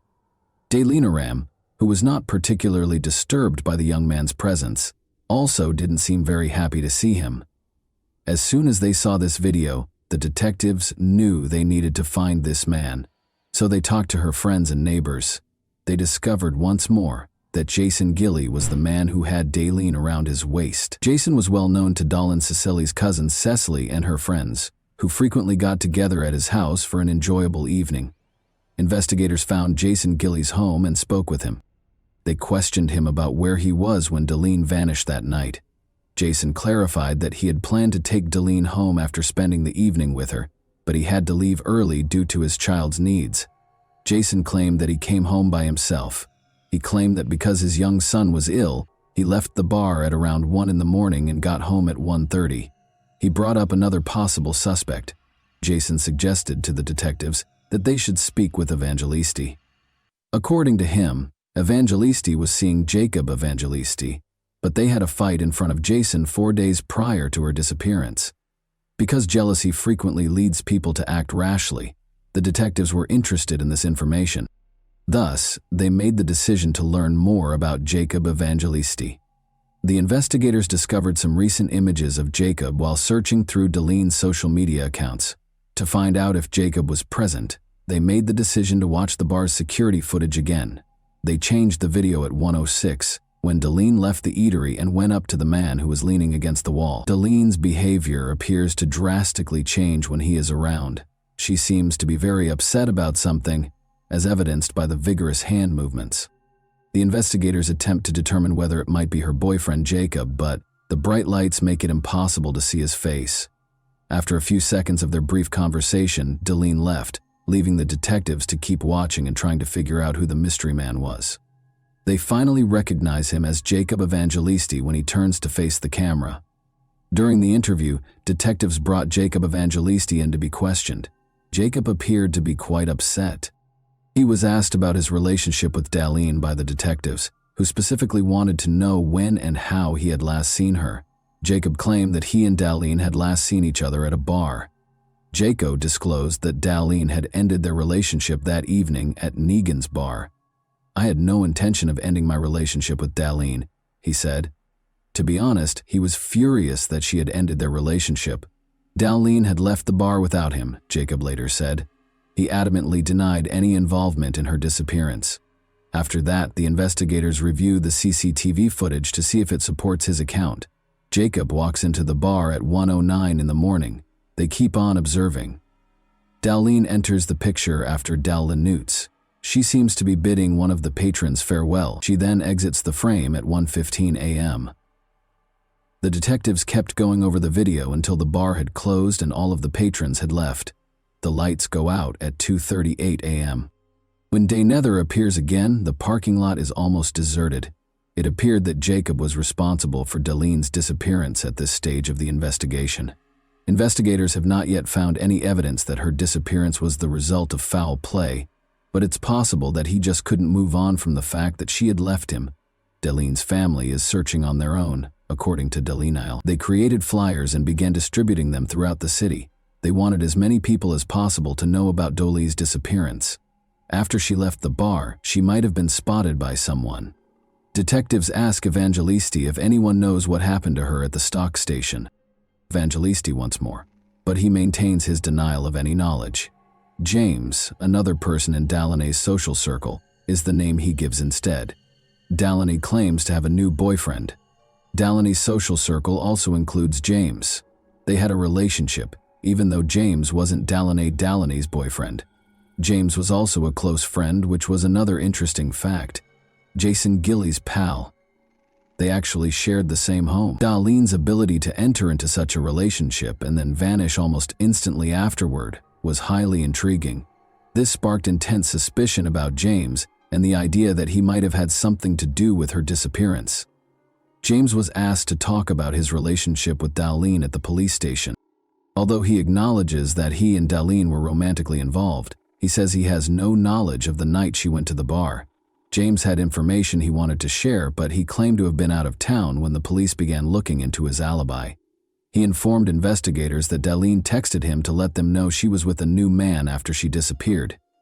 James verified that Darlene was there by showing the detectives his phone, which was Darlene's. Detectives came up with a new theory after she wrote that she was leaving the bar to go to a friend's party, but the friend's identity was still unknown. It is likely that Darlene had to visit the grocery store or the liquor store in order to continue the party. A list of 24-hour liquor stores has been compiled by investigators. Elis was the name of the store that was closest to Finnegan's. When detectives arrived, they discovered that a Darlene was equipped with security cameras. The security cameras recorded Darlene if she was there. The detectives began watching the security camera footage outside. When Darlene saw her walking into the store with a young man, their suspicion was confirmed. However, who was he? Since the video only captured his back, a precise identification was not possible. Darlene and her enigmatic companion purchased what appeared to be a bottle of alcohol as the detectives started going over the footage from the other cameras. At 1:31 a.m., they waited for them to leave the store before switching back to the exterior camera. Detectives have a better picture after the couple leaves the store. The first face the detectives saw in the bar footage was the same as the one with the baseball cap and goatee on backwards. This gave them a new lead for their ongoing investigation when Jason Gilley noticed it. Jason initially claimed to investigators that he went home alone at 1:30 a.m. to tend to his ailing son after leaving Finnegan's bar. It was now evident to the police that he and Darlene had left the liquor store at 1:31 in the morning. Jason became the prime suspect right away because he had lied about leaving the bar by himself. Jason Gilley was taken into custody by the police 1 week after Darlene vanished. After an hour or so of waiting, the detectives started questioning him while keeping an eye on any behavioral changes. The detectives went over Jason's account of what transpired that evening without disclosing that they had a tape recording of Jason's shopping excursion at night. They asked him to recall the time he left the bar and arrived home.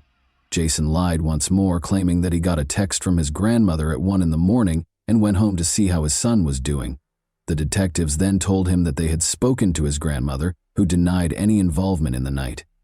Jason admitted to the detectives that night that he had gone home by himself to spend time with his son and that his grandmother had not gotten in touch with him. Jason repeated his claim that he left alone and came home, after telling another lie when asked who he left with. The detectives realized that Jason was putting himself in a situation he would never be able to get out of. They claimed to have surveillance footage that refuted all of his claims. Jason then acknowledged that he had left the bar with Dal for less, to buy her a bottle of Jägermeister and to eat for less.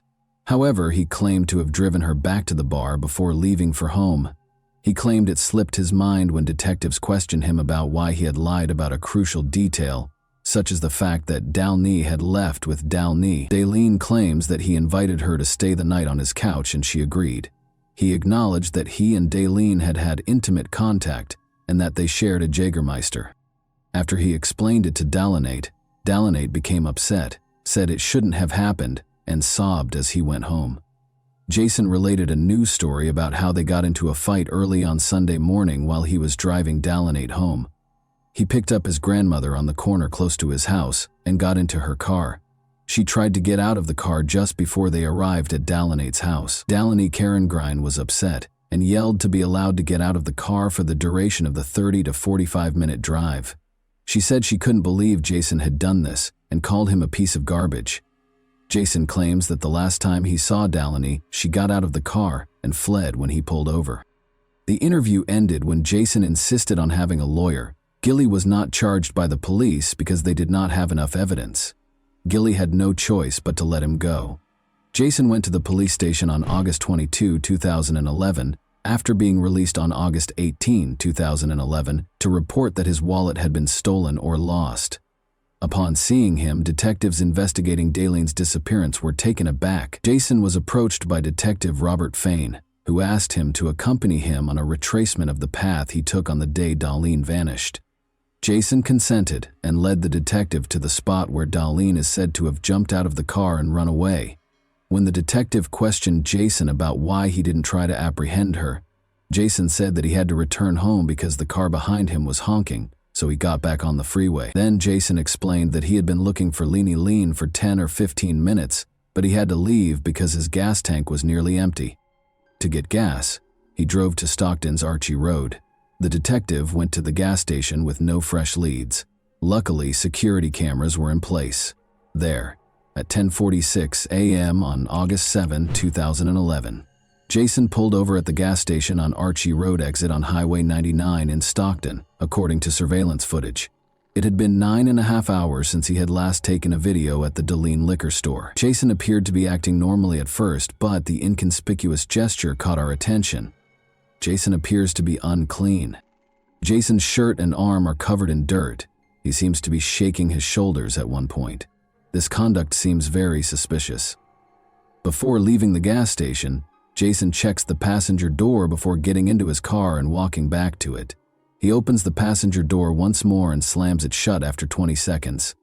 Dalene was the last person to use that door, he said. At last, he takes off in his car. Detectives have developed a new theory after seeing this footage. Their theory is that Dallin took Dalene to a field south of Stockton and, in a hurry, physically pulled her out of the car, causing the front passenger door to jam. Dallin thought that she was dead, but they told her that in order to arrest Jason. Dalene was still missing, and Jason was out and about interviewing representatives. The case then underwent a sea change on October 15, 2011, more than 2 months after Dalene's disappearance. A farmer made a tragic discovery in a field 20 miles outside of Stockton. According to court documents on the 15th of 2011, human remains, later identified as Dalene, were found in a cornfield approximately 64 feet from Lone Tree Road in the Escalon. That afternoon, senior criminalist Sarah Yoshida of the Department of Justice was sent to the crime scene. A skull, ribs, jaw, vertebrae, and bones from the feet and legs were among the many bones discovered by Yoshida. She also discovered a clump of hair and a human torso. Cases of .522 caliber cartridges were discovered just southeast of the location of the human remains, and a black bra was discovered between the remains and Lawn Road. Dr. Bennett Omalu, the medical examiner for San Joaquin County, arrived at the crime scene at approximately 9 p.m. that evening. He ordered an 18-inch excavation of the ground beneath the body as soon as he saw it. After securing the soil in a body bag and x-raying it, we discovered 222 caliber bullets in the excavated soil. An AUI was conducted on Dalene's remains by Dr. Omalu. He claimed that Dalene was shot in the cornfield where her remains were discovered, and that either the bullets passed through her body and lodged in the ground just beneath her, or they remained inside the body and fell out as it decomposed. In either case, there was a gunshot wound to the backhead. Based on the location of the gunshot wound and the fact that Dalene's fingernails, jewelry, and nails were tangled in her hair, Dr. Dra Omalu believed that when Dalene was shot, she had her hands and fingers wrapped around her head. Omalu came to the conclusion that Dalene's death was caused by a gunshot wound to the head, with gunshot wounds to the trunk also playing a role. Additionally, he believed that her body's decomposition supported her death on August 7, 2011. In the murder of Dalene, investigators had a top suspect. Detectives also found that Jason had access to a Jennings .22.2 semi-automatic handgun that belonged to one of his relatives, according to court documents. The gun's involvement in Dalene's shooting was verified by ballistics testing. Jason Gilly was arrested by authorities when he was eventually taken into custody. On the evening of Saturday, August 6, 2011, Dalene went to a bar to meet some friends, and investigators developed their theory about what happened the night she vanished. Among them was Jason Gilly. Dalene was convinced to come to Jason Gilly's house, On their way to Jason's house, they made a stop at a liquor store. This liquor store is where we last saw Delaney alive. Nothing seemed to be bothering her based on this footage, but after she and Jason left the store, things started to happen that ultimately resulted in her death. Delaney was naked when her body was discovered by investigators. Because of this, authorities concluded that she didn't want to have an intimate relationship with Jason, but he coerced her into doing so. That was the only plausible explanation. Authorities believe that Delaney told Jason that she would report it to the police, so he put her in his car, drove many miles past her home, and then turned into a field where he killed her. However, the body's extreme decomposition made it impossible to verify that theory. Jason Gilley was found guilty of Delaney's murder in November 2013 and given a life sentence without the possibility of release. He made an unsuccessful attempt to appeal the sentence. And that wraps up today's chilling story. If you enjoyed this video, don't forget to like and subscribe so you never miss a new upload. Also, let me know in the comments what part of this story shocked you the most. Thank you for watching, and I'll see you in the next video.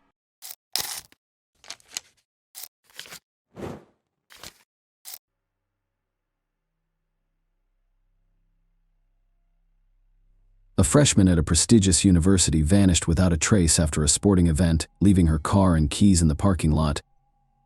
The police did not investigate the case, believing that the young woman had simply fled, but her parents and friends were aware that something terrible had occurred. The mystery remained unsolved for 12 years, and it wasn't until the end that the truth was revealed. Shannon Melinda was born on October 20th, 1974, in Miami, USA, and her parents welcomed a second daughter, Monique, 5 years later. From a young age, the girls were taught that their first priority should be to obtain a good education. This approach had a significant impact on Shannon. She excelled academically from the start of her school career while also making time for various clubs and sections, where she outperformed her peers in every way.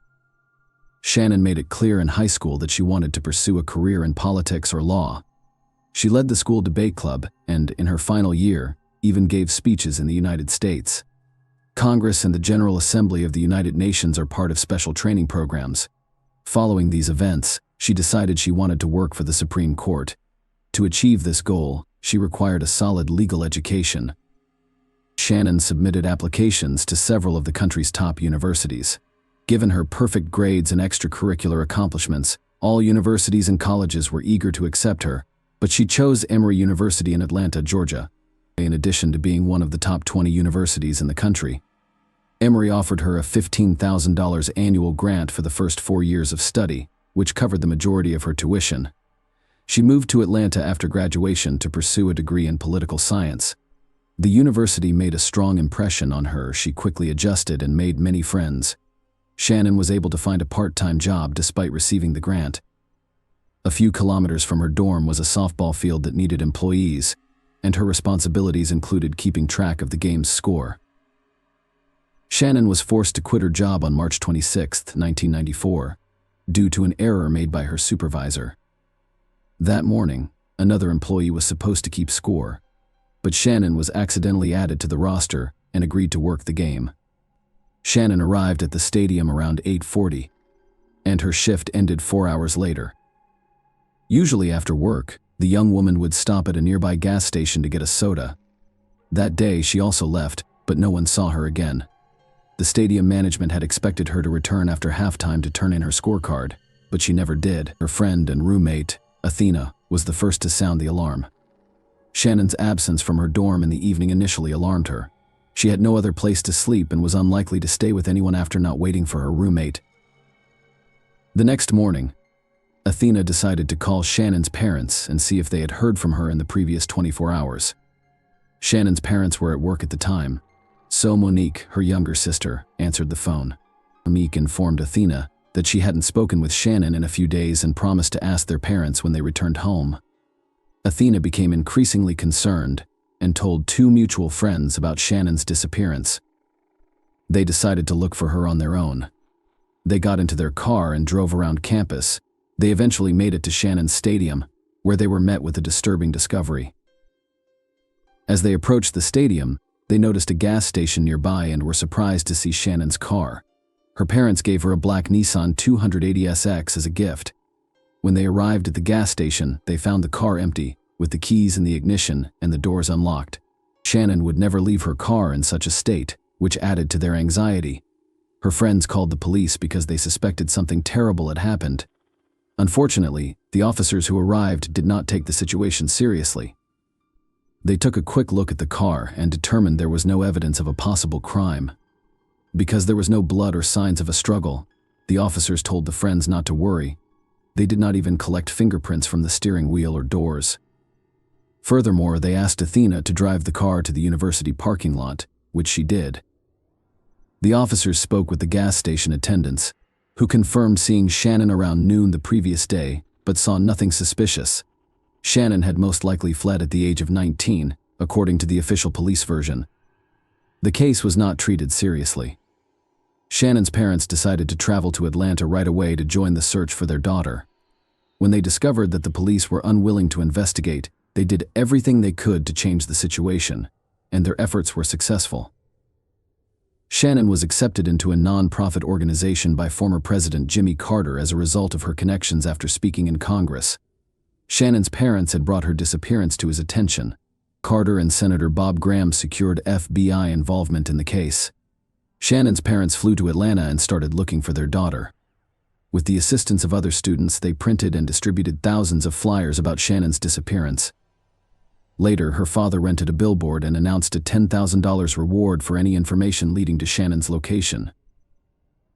The young female detectives identified several suspects among Shannon's acquaintances, but were quickly convinced of their innocence.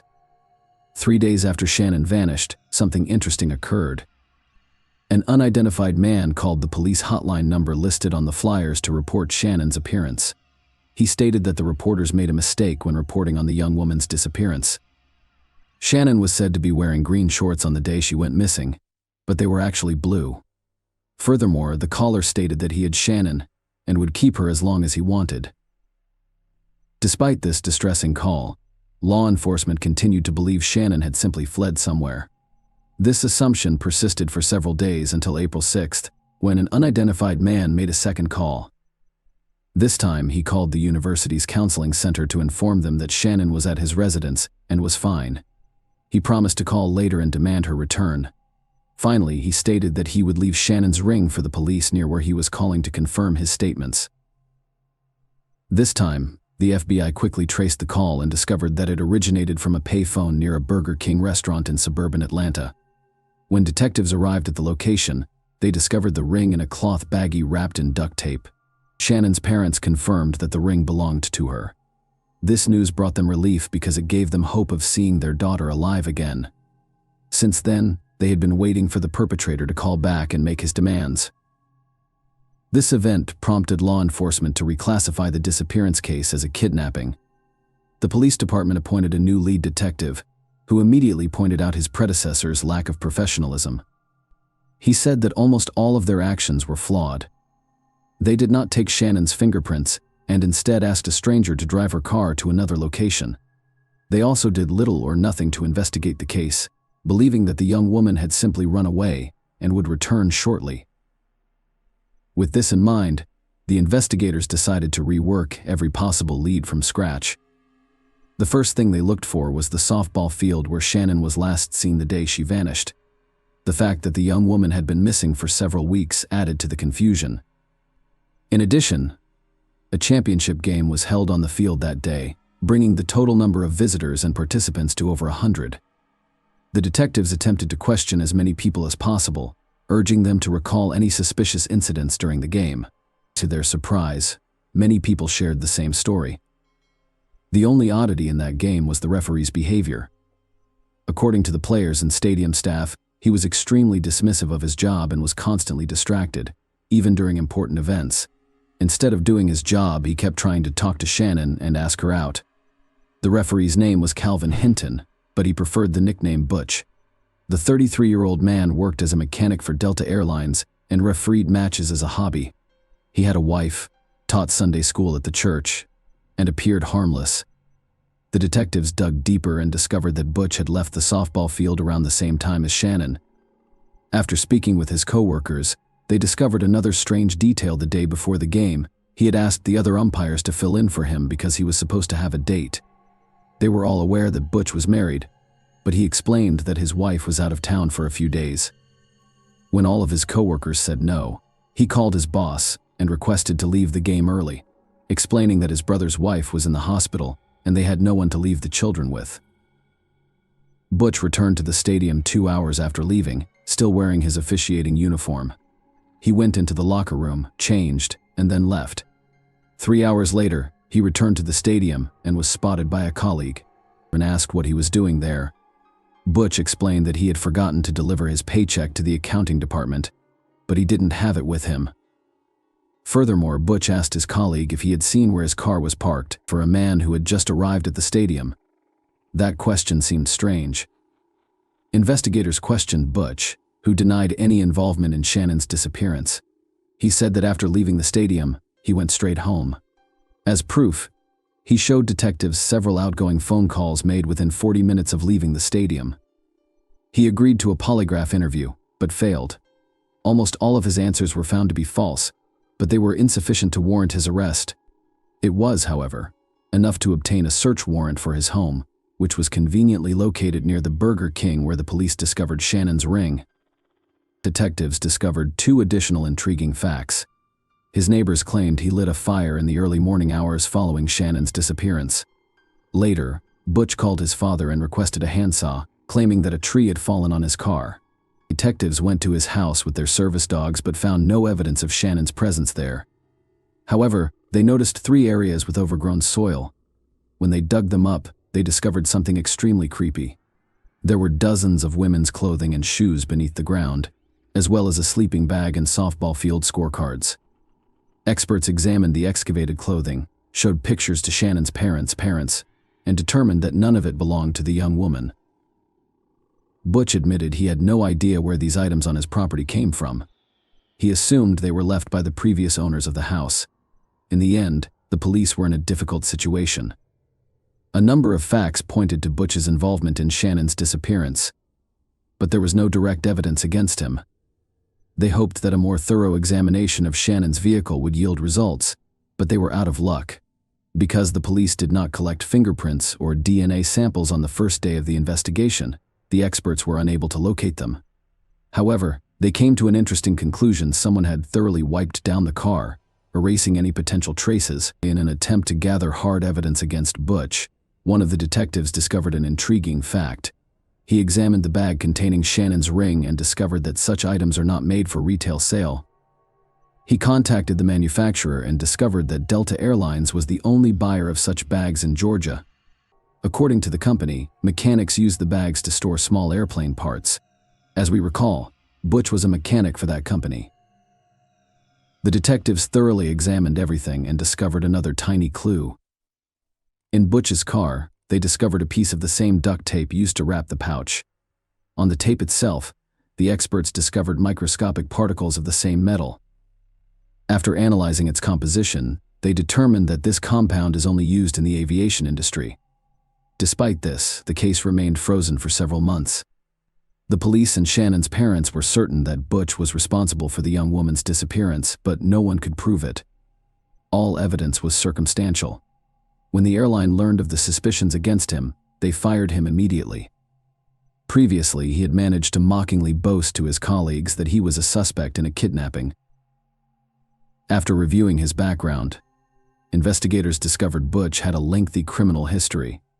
They were unaware of this at the start of the investigation because advanced criminal databases did not exist in the 1990s.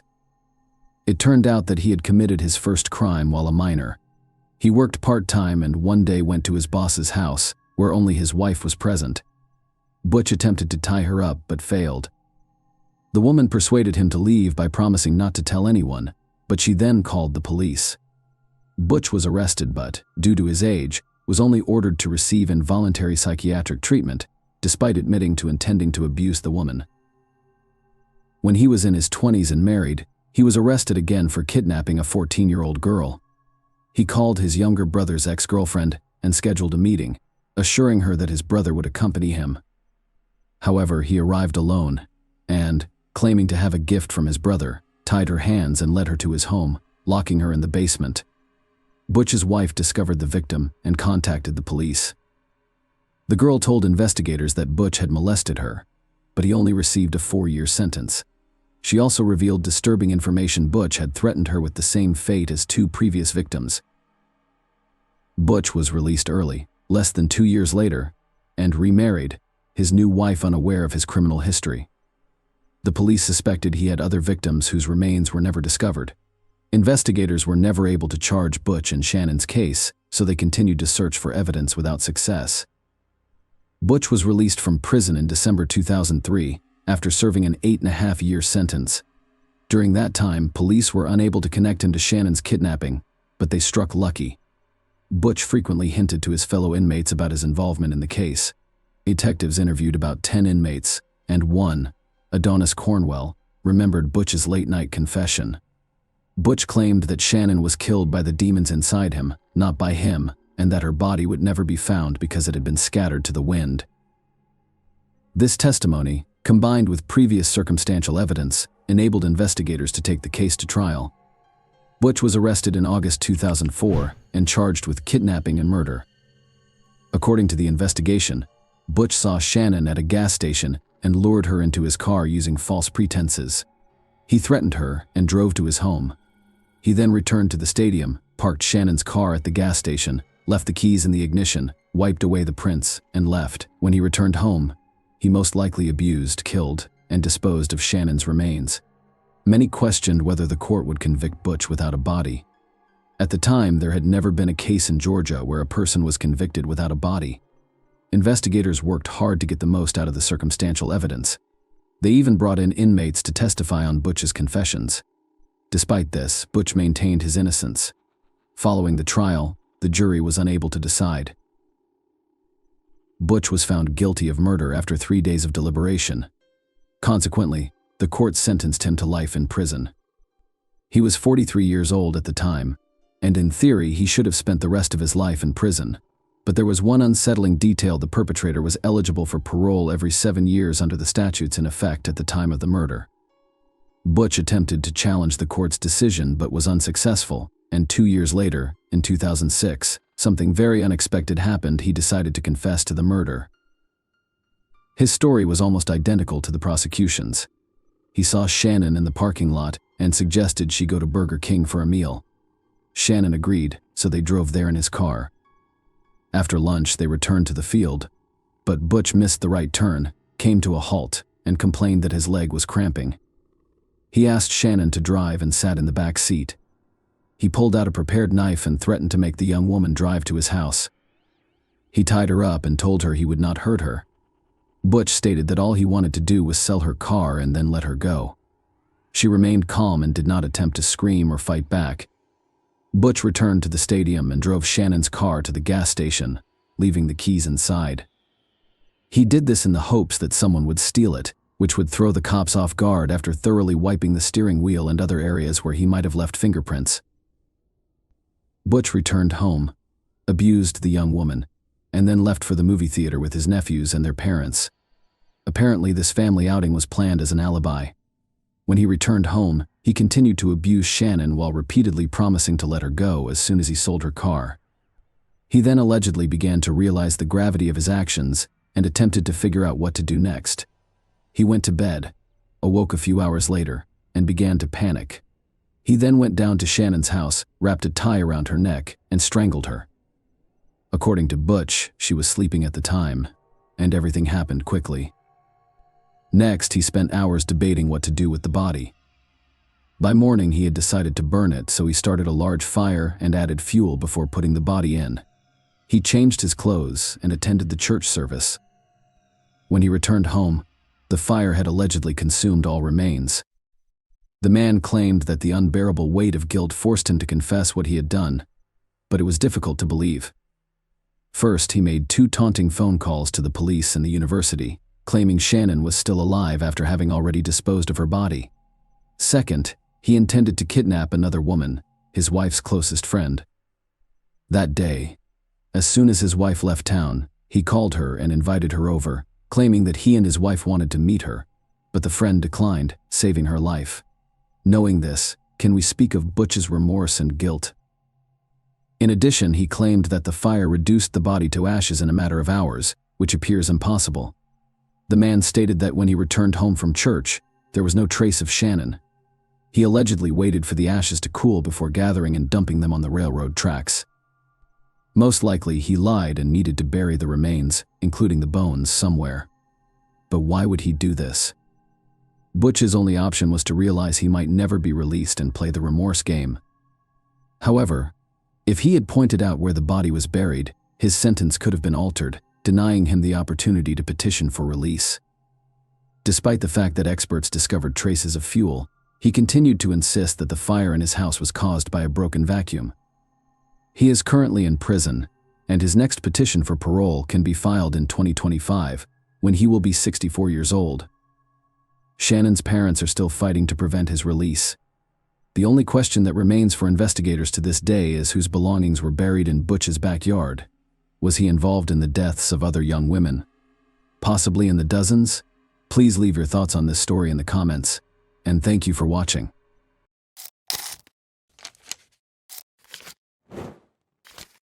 Hey guys, welcome to my channel, and today we're going to take a look at another horrible case with you. The discovery of the victim's body is usually the first piece of information we receive after a murder. From that point forward, the police begin their investigation to determine what happened and who committed the crime. But not this time. In this case, the typical scenario was disrupted when the victim identified their assailant before he committed the crime. This story occurred recently, in early May 2022, in the city of Peleon Norte de Santander Department, one of Colombia's 32 departments. In this city, there lived a 16-year-old girl named Ana Karina Blanco Duran. She was the oldest of 3 children in a modest family, similar to many others in the region.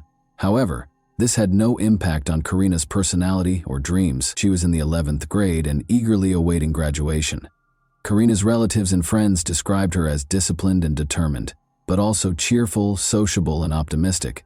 However, like most teenagers, she had doubts. She expressed her thoughts in a letter she wrote for a school assignment 2 weeks ago. In the letter, the girl stated that, like everyone else, she had goals that she wanted to achieve. However, at the time, she was preoccupied with being happy, studying, and assisting her mother, whom she described as a beautiful, strong, and resilient woman who had a huge influence over her. The following year, the girl intended to attend university and study psychology or philosophy. This would allow her to pursue her dreams, the most important of which was to buy a house for her mother. At the same time, Karina acknowledged her overwhelming fears and doubts. She wrote that she was afraid of growing up and facing the big world alone.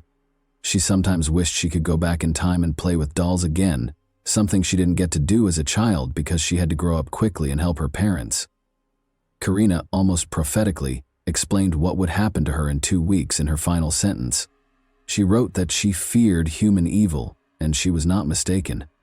What she was afraid of eventually shattered her dreams. Karina awoke early on May 3, 2022, as she usually does. She lived in La Vega, a village in the Cashra municipality.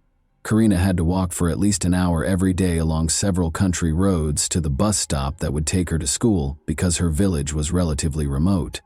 The morning progressed as usual. The student awoke, ate breakfast, said her goodbyes to her family, and left the house at 5:30 a.m. However, shortly after Karina left, her father began receiving messages from her. It was unusual. Karina wrote to her father that while walking down the country road, she noticed someone following her. A man was approaching her very closely. When the girl quickened her pace, the stranger did the same. If she attempted to take a different path, he would follow her. Karina was understandably uneasy and suspicious. She mustered the courage to take a discreet photo of the stranger and send it to her father so he would know who was after her. Cesar Blanco, Karina's father, became extremely concerned for his daughter's safety.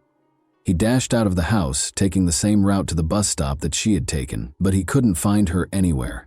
The man assumed the danger was over and Karina had safely boarded the bus. Unfortunately, this was not the case.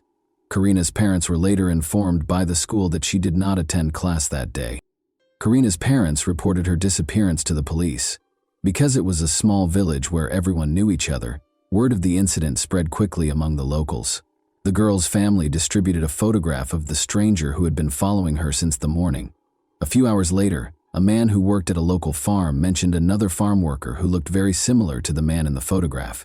Despite the blurry image, he believed he recognized him. Additionally, that worker was late for work on the same day. Armed with this information, several villagers and Karina's relatives went to the farm where these men worked and demanded answers from the person Karina had most likely photographed. The man in question was Alexander Keogh, a 55-year-old Venezuelan native. He had arrived in town 4 months ago and was staying with a relative. Alexander had found work on the farm where he was located. The people were outraged by the schoolgirl's disappearance and acted aggressively. He eventually admitted to assaulting Karina, killing her, and disposing of her body in the Kashra River. It's understandable that the villagers, particularly Karina's relatives, wanted to take matters into their own hands following such a confession. However, the police arrived just on time. The officers apprehended the suspect, rescuing him from the angry mob. The police took Alexander Carrillo to the station and began interrogation. He repeated what he had previously told the villagers.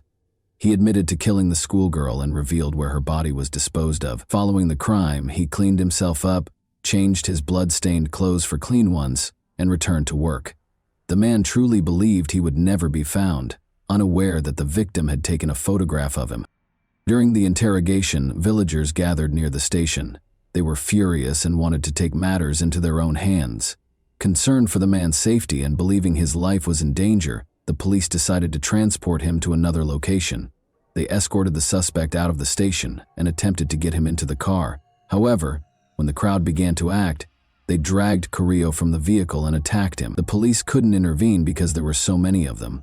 The mob beat the perpetrator with sticks and stones before someone attacked him with a knife, killing him. Even after that, the crowd refused to disperse and blocked the police from approaching until they were certain that the man had died. Karina's body was discovered on the riverbank, exactly where her assailant had indicated.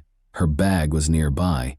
The girl was partially undressed, and the autopsy revealed she had been sexually assaulted. She died of 2 penetrating wounds to her chest and neck. According to the police, Alexander Carrillo had been watching Karina for several days, meeting her every morning as she walked to school while he went to work. This version is supported by the fact that, a few days before the attack, Karina informed her school friends that she was being followed by a stranger, which made her extremely uncomfortable. The police have stated that the investigation will not be terminated at this time. They will investigate the actions of the local police officers who allowed the man's lynching, as well as who initiated the attack and delivered the fatal blow. According to local media reports, it was a relative of Karina, but the individual's identity has not been revealed. Pain and outrage swept through the city. An event was organized at Karina's school to honor her memory, while also protesting the killing of women. Students and teachers wrote an open letter to express their outrage at the current state of affairs. She wasn't drinking, she was not dressed provocatively, she wasn't in a bar. She walked to school every weekday wearing rubber boots because she lived on a farm, and she, like many other boys and girls in the country, had to overcome obstacles in order to receive an education. She feared that someone was following her. She was just 16, terrified. Her dreams, desires, and life were stolen from her. After Karina's voice was silenced, all that remained were the voices of those of us who demanded a safer environment and normal families in which children were taught not to hit, violate, or murder one another. Karina's killer did not see her as a person with her own life, dreams, and loving family, so the villagers decided to repay him in kind. Lynching is considered unacceptable by many, and it has no place in a civilized society. However, for many others, it simply reflects a lack of faith in the justice system. They are dissatisfied with the prevalence of impunity and the fact that the criminal will never face the harshest penalties. They believe the police are not doing their jobs, so they have decided to take action to remedy the situation. It is heartbreaking to see girls who leave for school and never return, becoming victims of murder. But in this case, Karina was the one who exposed the criminal. Karina did not behave recklessly. She immediately sensed the danger emanating from the persistent stranger, secretly photographing him and sending it to her father. She let him be caught before he could harm another innocent girl. Unfortunately, it was too late for her. However, without that photograph, the police could have gone days, months, or even years without finding the killer. And that wraps up today's chilling story. If you enjoyed this video, don't forget to like and subscribe so you never miss a new upload. Also, let me know in the comments what part of this story shocked you the most. Thank you for watching, and I'll see you in the next video.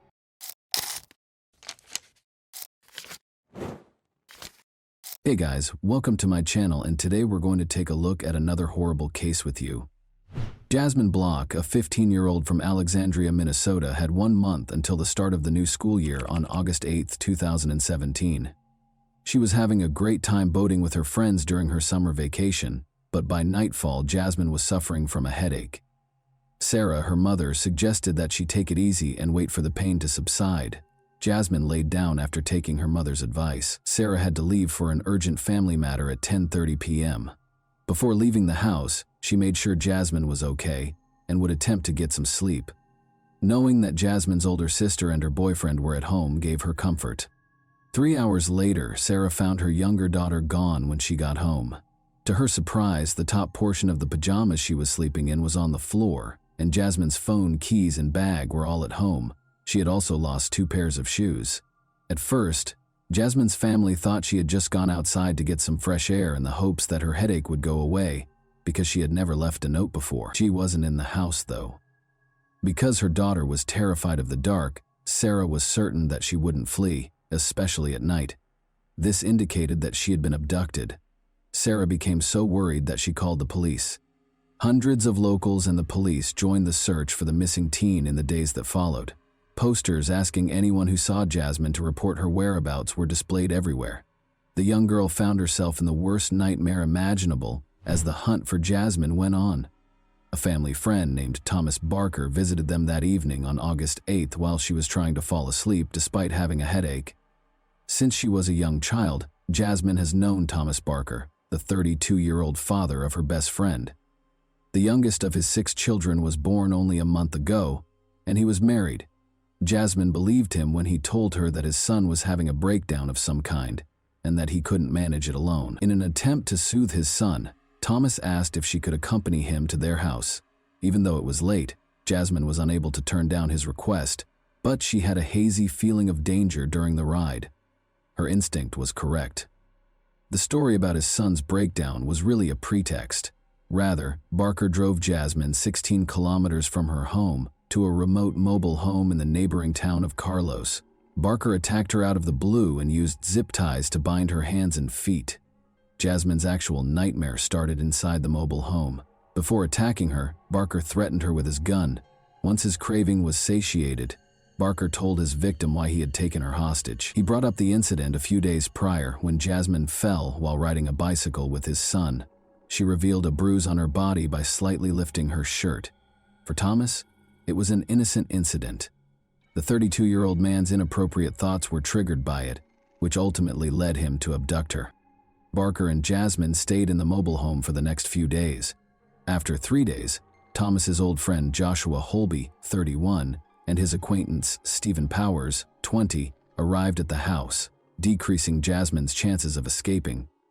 Jasmine was mistreated by all 3 men, but Stephen in particular was not ashamed to participate in the abuse. Although Joshua didn't try to hurt her, he also didn't try to free her or call the police. Jasmine was kept in a utility room most of the time and made an effort to keep quiet out of concern that they would hurt her or worse. At intervals, they fed her fast food and water, and all 3 of them tried to kill her several times. Barker tried to kill Jasmine twice in the 13 days she was left alone with him. His initial attempt to drown his captive was unsuccessful because Jasmine resisted and fought valiantly to save her life. On his second try, he came up with a darker scheme. He put her in a bag with the intention of drowning her in the bathtub. However, Jasmine was able to chew a hole in the bag, insert her fingers, then her hand, and eventually free herself when he left her in the bedroom to fill the tub. When Barker realized she was out of the bag, he became furious and hit her. He briefly gave up on trying to get rid of her, but he later went back to his evil schemes with the help of his cronies. Stephen helped Barker attempt to drown Jasmine on the 3rd attempt. He taped a sock shut after jamming it into her mouth, but despite both men's best efforts, the young girl was fighting for her life with great vigor and they were unable to overcome her.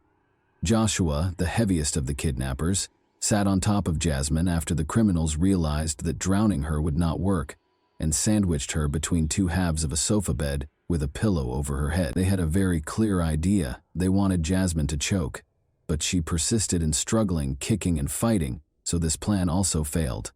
Jasmine's fifth and last attempt on her life took an odd turn. Threatening her with a knife, the men made her stand on a number of stacked buckets, tied a noose around her neck, and fastened a rope to the ceiling. However, Thomas told Joshua to untie the noose because she might die after he unintentionally knocked over the buckets, causing them to roll on the floor. Evidently, the men found it difficult to cross the boundary of taking a life, even after all their efforts to get rid of Jasmine. Thomas later told Jasmine, dejectedly, that he was only doing this to avoid being caught with her, because he was afraid of going to jail. The mobile home's door was unexpectedly knocked on almost a month after Jasmine was kidnapped. A policeman was circulating the neighborhood to ask about a theft that had nothing to do with the kidnapping. The policeman left after the three suspects, who were all inside the house at the time, declined to answer the knock. The criminals realized they needed to find another hiding place immediately following the officer's visit. After placing Jasmine in a sports bag and escorting her into their vehicle, they let her exit the bag. In an attempt to find a new place to hide the girl, they first went to a number of cornfields before setting up camp at an abandoned house in Grant County. Jasmine feared for her life at the hands of Barker and his cronies, and by this time she was certain that they had no intention of letting her go alive. But good fortune was on the girl's side. She had an opportunity because of the kidnappers' negligence and the forced relocation to a new location. The previous day, the men had come across a police vehicle while driving and quickly threw some illegal substances out the window. They made the decision to look for those substances at the new location and had to purchase supplies for both themselves and their captive. They left Jasmine sitting in another car, thinking she wouldn't go anywhere, and told her they would be gone for approximately an hour. Thus, Jasmine was alone for the first time in 29 days following her kidnapping. After waiting for approximately 5 minutes after Thomas's car had driven away, she plucked up the courage to get out and hurriedly jumped out. In the hopes of finding assistance, she hurried to the two closest homes, but they appeared to be deserted. She didn't even think twice before jumping into the water when she spotted a house across Thompson Lake. In order to swim more quickly, she removed her pajama pants and shoes. When she got to the opposite shore, she saw Thomas's car as she crossed a field and came out onto the road. Jasmine hurried to hide in the grass, keeping low and trying to control her labored breathing so she wouldn't be noticed. She was so relieved to discover that she had erred in putting someone she had never met before behind the wheel. Jasmine ran across the street and across the field to a house close by. On Tuesday afternoon, local farmer Earl Melcher was meant to be at work, but he had to go home because he had forgotten his tools. He saw something strange in the distance among the grass before he got into his pickup truck to return to work. He thought it might be a deer grazing his field from hundreds of meters away, but when he saw it was a girl, he turned on his car and headed in her direction. When Jasmine heard the car, she rushed to meet him. The man was astounded by what he saw when the girl arrived at Earl's pickup and opened the door. In a single breath, Jasmine exclaimed, "Call the police! I am Jasmine Block and I have been abducted." But Earl had already seen the girl's face on posters around town, so he knew who she was. For him, as a farmer and the father of 3 daughters, it was an incredible sensation. He turned on the car's heater, sat Jasmine down, and gave her a towel. He was going to take her to the hospital when he called 911, but the emergency dispatcher advised him to wait for the police. When the police got there, they saw an absolutely unbelievable scene. Jasmine yelled, "There's that car," as Earl assisted her in getting into the sheriff's assistant's SUV. "That car is there." Incredibly, Stephen Powers was just by their house at that precise moment. The suspect was immediately pursued by one of the officers, who jumped into his vehicle. Powers was taken into custody following a comparatively brief pursuit. Shortly thereafter, Joshua Holby and Thomas Barker were captured. Jasmine's family thanked the brave farmer who just so happened to be home on that fateful day in the days after she returned home. Earl received a reward of $7,000 from the police for helping to save the girl.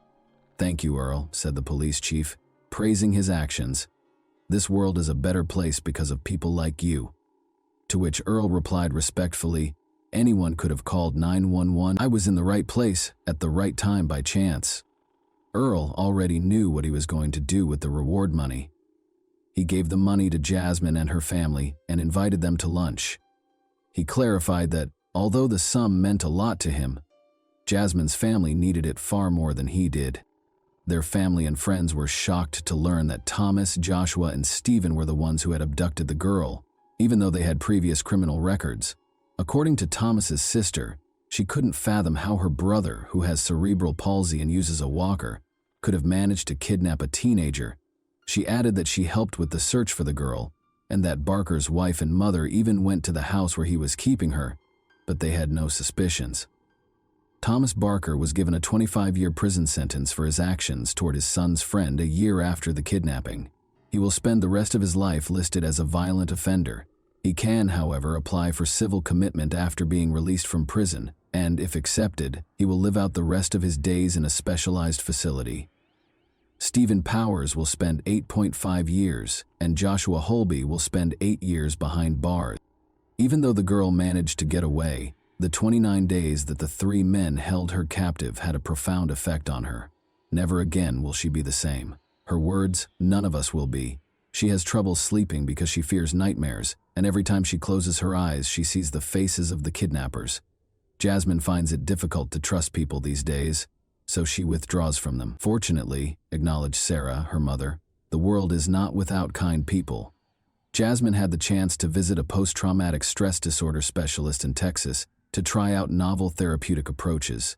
She brought 2 gadgets home from the meeting that have been effectively assisting her in managing her PTSD symptoms, anxiety, and nightmares. In addition to these resources, Jasmine says she has found comfort in talking to friends and creating art as a way to express herself. She is getting better every day. In order to support other girls who might have gone through something similar, she made the decision to share her story. Jasmine smiles and responds that she just wants everyone to know that she is doing well when asked if she has anything else to share. And that wraps up today's chilling story. If you enjoyed this video, don't forget to like and subscribe so you never miss a new upload.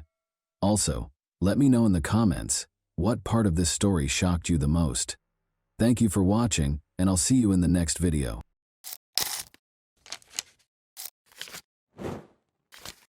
Hey guys, welcome to my channel, and today we're going to take a look at another horrible case with you. A plastic bag was discovered by a woman walking her dog along the shores of Deer Island, which is close to Boston, Massachusetts, on the afternoon of June 25, 2015. Her dog's incessant curiosity led her to a horrifying discovery: the dead body of a child. After she had initially written it off as discarded trash, she was so shocked and scared that she called the police right away. Because of the extreme stage of decomposition, the child's identity remained elusive despite their best efforts. 3 months passed before the child was identified. Who could have committed such a crime in their right mind?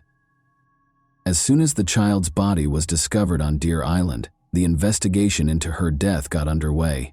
Authorities put forth a lot of effort to identify her despite her extreme decomposition. She was found with a zebra print blanket inside the bag, and only a pair of white leggings with a black polka dot design. Early skepticism resulted in fruitless efforts to use cadaver dogs to find more bodies or remains. The body had already started to decompose, making visual identification impossible, and fingerprints could not be collected due to prolonged exposure to water. The race and ethnicity of the child were unknown to the investigators. How her remains got to the scene was unknown. It was unclear if the body had been dumped on the beach or if it had floated in the water from somewhere else, possibly as far away as Canada. Because the body was not sufficiently decomposed, authorities thought the victim had been placed at the scene rather than washing ashore.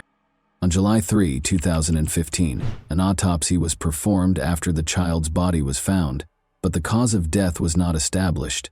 Authorities suspected foul play, but the remains showed no obvious signs of injury. Tests were then performed to look for alcohol, drugs, or toxins that might have contributed to the death. Eventually, it was discovered that the child had Hispanic heritage. According to the description, her hair was 14 inches long, wavy, and brown, indicating that it had been untrimmed for some time. She weighed about 30 pounds and was estimated to be between 3'1" and 3'6". There were no noticeable scars or birthmarks on her body. The blanket was thought to be from Cannon Mills. possibly sold at Kmart, while her clothes, which were estimated to be a size 4T, were made by the Serco company and might have been purchased at Target. There was also an elastic hairband. Despite her unknown status, she didn't show any symptoms of malnutrition and seemed to have had a good life. After earlier attempts to identify the body failed, the National Center for Missing and Exploited Children digitally recreated the child's face to help identify her. Adobe Photoshop was used to create the reconstruction, which included stock and mortuary photos to approximate her appearance in life. In an effort to gather more details, flyers with pictures of the child and her possessions were handed out. On July 4, 2015, information about the child's discovery and physical measurements were added to the National Missing and Unidentified Persons System, NAMUS. Despite ruling out more than 200 missing persons, no matches were found. No one came forward to identify the victim or take responsibility for the crime, despite a lot of effort. The investigation relied heavily on forensic testing. Although DNA samples were taken from the body's teeth and hair, none of the profiles found in databases of known missing people matched. The University of North Texas received additional samples for more detailed profiling. Despite the lengthy process, it was concluded that she might have traveled to any of the 6 New England states, as well as possibly other places. She could have traveled across the nation, according to tests on her hair and enamel. In an interview, television host John Walsh discussed the case and encouraged viewers who have information to come forward. Authorities received a lot of tips, but many leads did not result in meaningful action. The establishment of a 24-hour hotline and fax hotline allowed people to submit information anonymously, and as a result, submissions came from all over the United States and beyond. The child was identified as Bella Nevaeh Amoroso Bond on September 18, 2015, following 3 exhausting months of ceaseless searching. On August 6, 2012, Joe Amoroso and Rochelle Bond welcomed her into the world. After Laura Springs, Rochelle Bond's neighbor, revealed a connection between Bella and the baby doe, Bella was identified. Michaela Springs, Laura's sister, was worried about Bella's ongoing absence from the home. She confronted Rochelle and Michael McCarthy, her boyfriend, who said the Department of Children and Families, DCF, had taken Bella away. This was later shown to be false, though. On September 17, 2015, Michaela called the police believing baby doe to be Bella. At Rochelle Bond's residence in Dorchester, Massachusetts, a search warrant was carried out. Joe Amoroso, Bella's biological father, had spoken to her over the phone but had never met her. Amoroso expressed skepticism about Rochelle's involvement and conjectured that her boyfriend might have given her heroin to sedate her. But Bella's paternal grandmother doubted the veracity of Rochelle's claims and thought she had a significant role in Bella's demise. Detectives dug deep into Rochelle and Michael's past, all the way back to November 2011 when Bella was conceived, in order to piece together what had happened. Her mother, Rochelle, was heavily involved in the local drug scene, had a strong heroin addiction, and used illicit means to finance her addiction. Joe Amoroso, Rochelle's partner, was also battling addiction in spite of the difficulties. When Joe learned that Rochelle had cheated on him, their relationship soured. He never saw his daughter and vanished before Bella was born. Rochelle was adamant about keeping Bella, even though her addiction had previously cost her custody of her other children. Bella was born at Boston Medical Center on August 6, 2012. Rochelle's determination to be a responsible mother was reinforced when she saw her daughter for the first time. However, allegations of neglect surfaced in spite of her efforts. She found an apartment in the neighboring city of Dorchester and made an effort to give Bella a secure home. Even though Rochelle loved Bella, she battled her addiction, and sometimes her old habits came back. Carelessness was still being reported, which was indicative of Rochelle's ongoing struggle with heroin addiction and how it affected her capacity to look after Bella. As the months went by, Rochelle received calls from the Massachusetts Department of Children and Families in 2012 and 2013 regarding the domestic situation. Feeling the pressure of being a single parent, Rochelle continued to speak with Joe on the phone. Although he re-established contact with the family, he never made it back to see Bella in person. In January 2015, Rochelle started dating Michael McCarthy because she was looking for a partner. Everything appeared to be normal at first, but Michael's behavior quickly began to become unpredictable. He lived with Rachel and Bella and was obsessed with supernatural subjects. Their relationship rapidly deteriorated as they both became addicted to drugs. When the abuse was reported to the police, nothing was done, and things continued as they were. Rachel had been lying to them, which is why no one noticed Bella's absence. After visiting their home, she made a false claim that Bella had been taken away by the DCF, saying that the situation was too difficult. People accepted Rachel's story without question because of the situation. Investigators obtained a search warrant and questioned Rachel and Michael because of their suspicions and Rachel's false claims about the DCF removing the child. Eventually, Rachel admitted to the terrible things that had happened that fateful night. She claimed that Michael had become enraged and had attacked Bella several times because he thought the child was possessed. Rachel tried CPR on Bella after she passed out, but Michael intimidated her and disposed of the body in the harbor. This supported the investigators' long-held suspicions of foul play in Bella's case. However, Rachel's participation sparked doubts about her competence. Some inconsistencies, like declaring Bella alive on a benefits form, raised questions about her intentions and degree of participation. On September 18, 2015, Michael and Rachel were taken into custody. According to medical evidence, Bella may have died from severe abdominal trauma. The chief medical examiner, Dr. Henry Niels, suggested that this trauma might have resulted in cardiac arrest or asphyxiation. When Michael was arrested, he denied knowing about Bella's passing in spite of these facts. Michael McCarthy and Rachel Bond each gave their own account of what happened during their June 2017 trials. Michael made an effort to place the blame on Rachel by depicting her as a drug-addicted and careless mother.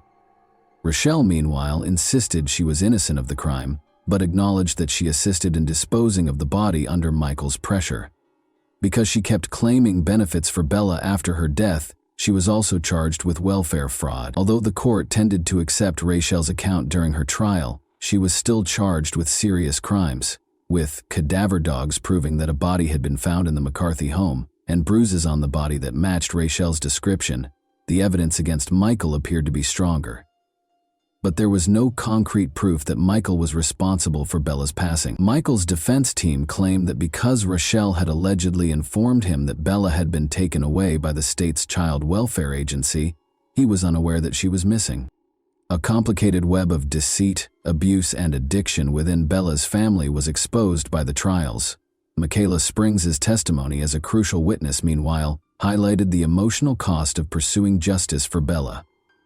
Following the untimely death of Bella Bond, Michael McCarthy was found guilty of second-degree murder on June 28, 2017, and given a life sentence with the possibility of release in 20 years. In the end, Rachel entered a guilty plea and was given a considerably reduced probationary period. Investigations into Bella's case, however, revealed grave mistakes and misconduct, raising concerns about how the Department of Children and Families handled her case. Prior to McCarthy's sentencing, Bella's biological father, Joe Amoroso, gave a victim impact statement in which he expressed his deep sorrow over the death of his daughter. Although Joe had never met Bella, he stressed the importance of her life and regretted not being able to be her father. The Office of the Child Advocate's investigation found significant mistakes in the child welfare system. Only a formal written warning was given by the agency to the employee who committed the misconduct. Bella Bond's case generated a lot of national attention, as evidenced by the activity on Facebook and Twitter. A funeral home promised funds for a dignified burial with a headstone, and other people offered to pay for her funeral and burial. Joe Amoroso disclosed that Bella would be buried in Winthrop, Massachusetts, with her family by her side, choosing to hold wake services and a public funeral. However, after both of her parents ultimately decided against holding a public funeral, Bella was finally buried in a private ceremony at Winthrop Cemetery on November 28, 2015. Her name and the date of her discovery were engraved on the headstone beneath which she was interred. Later, Bella's mother's Facebook page posted pictures of her. When we consider Bella's story, it becomes evident that her untimely death was caused by her parents' negligence. The acts of Rachel Bond and Michael McCarthy, both inside and outside of prison, were heinous. Bella's story emphasizes how urgently vulnerable children need to be better protected. And that wraps up today's chilling story. If you enjoyed this video, Don't forget to like and subscribe so you never miss a new upload. Also, let me know in the comments what part of this story shocked you the most. Thank you for watching, and I'll see you in the next video.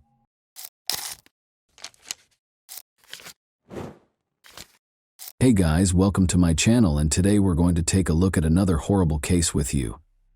This was a mass killer confessing his darkest intentions, but the real horror was the cold, calculated execution of his crime, captured in real time. On June 5, 2014, Ybarra brutally entered the Seattle Pacific University lobby and took his first victim. He had planned a massacre, but that was not what happened. During one of Seattle's worst crises, a single small mistake set off a series of events that would change everything. There were a number of horrifying facts that were just waiting to be revealed. June 5, 2014, started out like any other day until, shortly before 3 p.m., a string of calls from the same location flooded the Seattle Police Department's helplines. The city would be thrown into an unimaginable crisis and chaos in a matter of minutes. A nightmare started when a man carrying a gun entered SPU. With each call, more terrifying information surfaced. The description initially appeared ambiguous and unremarkable, but the details were beginning to come together. He wasn't an aspiring pupil. His purpose for being on campus that day was darker. But why was he there, and who was he? They would soon find out more about his nefarious schemes. The white pickup van he was driving was seen parked on the street close to the Seattle Pacific University campus in Washington. This man, whoever he was, had no intention of going away quietly.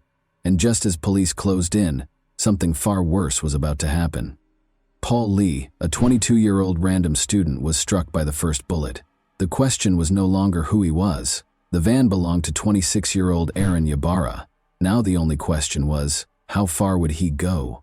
A massacre was in the making, and the police seemed like they might be too late to stop it. Officers moved in, sirens heightening the tension across the campus, but no one knew what they were truly walking into, or how the standoff would unfold. Even before the police arrived, the action had already taken place, captured on camera as it all played out in real time. The man, whose identity was now confirmed to be Aaron Ybarra, could be seen walking into the hallway calmly, as if he belonged there. The CCTV captured everything, every step, every glance, but no one knew what was coming next. There, sitting innocently at the desk, was 22-year-old Tristan Ruth, unaware his life was about to hang in the balance. The man leaned in close and threatened him.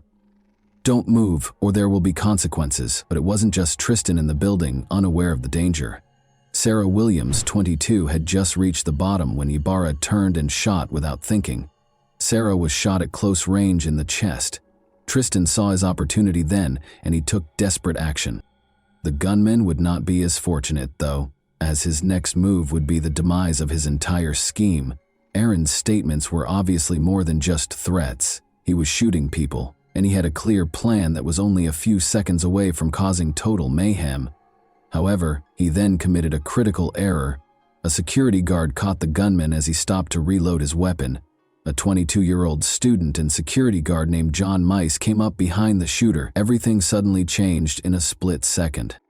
He wrestled the shooter to the ground, wrenched the gun out of his hands, and pepper-sprayed his eyes. Aaron, the shooter, was on the ground with his eyes burning, and Sarah, the injured girl, took the opportunity to step aside. John moved away with the weapon to keep it out of the shooter's reach, but when he returned, he'd find a surprise. Aaron had produced a knife from his pocket.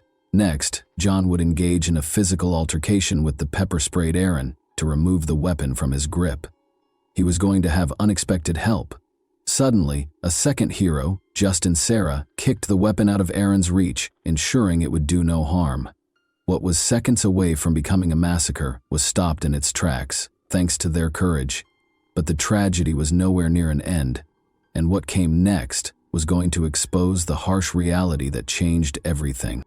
By 3:29 p.m., paramedics and officers from the Seattle Police Department flooded the campus. Officers immediately apprehended Aaron after finding John Mice and Justin Sarah holding him down on the hall floor. One team of police officers took Aaron into custody, while the second took hold of his van. Paramedics treated several students for shock, while Paul Lee, Sarah Williams, and John Mice were all transported to Harborview Medical Center in Seattle. Paul was pronounced dead on arrival at the hospital. Sarah was taken to surgery right away because her condition was critical. Despite Thomas's critical condition, medical personnel managed to stabilize him, and he was admitted to the hospital. After receiving treatment for the cuts he sustained during his fight with Aaron, John was allowed to go. However, this was not the end of the story. They thought the worst was over when the police showed up to remove the gun. They were unaware that the shooter was hiding something much darker than anyone could have predicted. After being brought to the homicide and assault unit of the Seattle Police Department, Aaron was informed of his Miranda rights.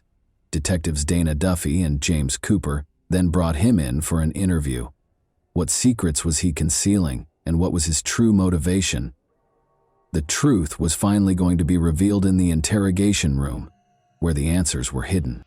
Aaron was still recuperating from the pepper spray, so detectives Cooper and Duffy took a while to begin the interview. They started by inquiring about his private life.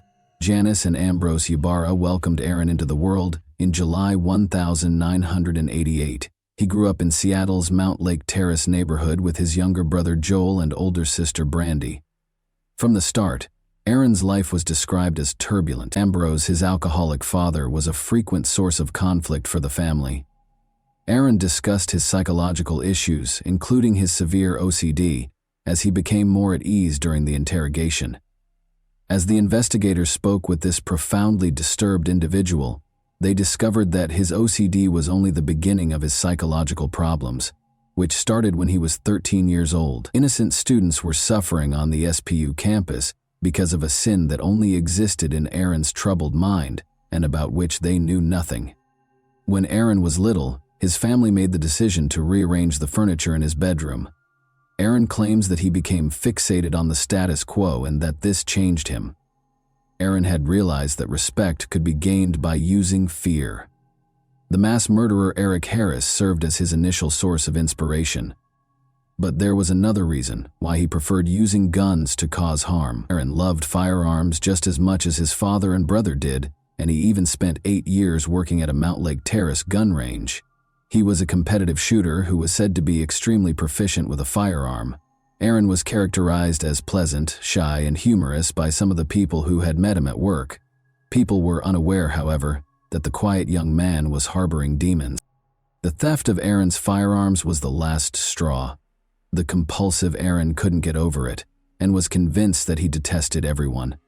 According to Aaron's delusions, the evil side was ready to take control. Perhaps the fatal outcomes could have been avoided if he had received therapy sooner, but that was not to be. Aaron had only begun therapy as a result of pressure from those close to him to get help. After quitting therapy, he brought his unsettling mission to SPU within a month. The next thing Aaron would say to investigators would make it impossible for it to be anything other than a premeditated crime, something he and his attorney would sincerely regret in court. Aaron's plans for July 5, 2014 were well defined. He aspired to end his life, just like one of his heroes did. It was supposed to be a declaration, but the students never took Aaron seriously and were unable to comprehend the full scope of what they had to deal with that day. He claimed that he was treated disrespectfully and that to be respected was to instill fear. Paul Lee, a 19-year-old student, was standing there. He took Aaron lightly, which was a fatal error. Aaron told the two detectives that he kept his plans a secret from everyone. Nevertheless, he documented everything in his journal and hoped that if he were killed in the shooting, others would comprehend his motivations.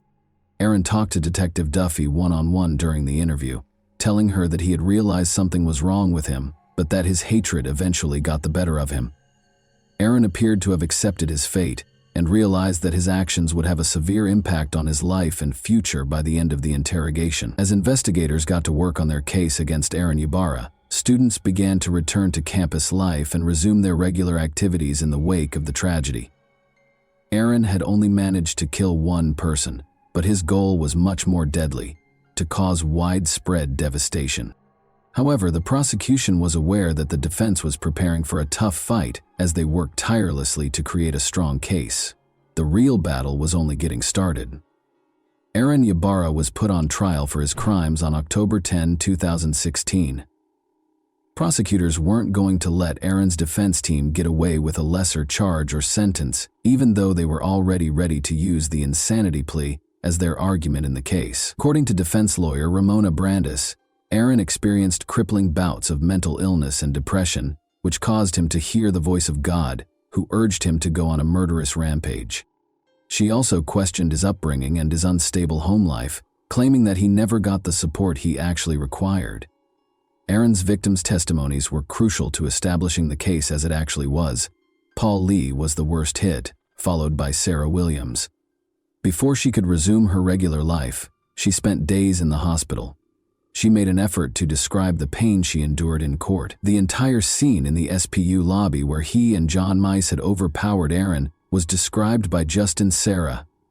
Ramona, the defense lawyer, also contended that Aaron's actions were influenced by his upbringing and unstable home life because he had sought professional help for his years-long mental illness.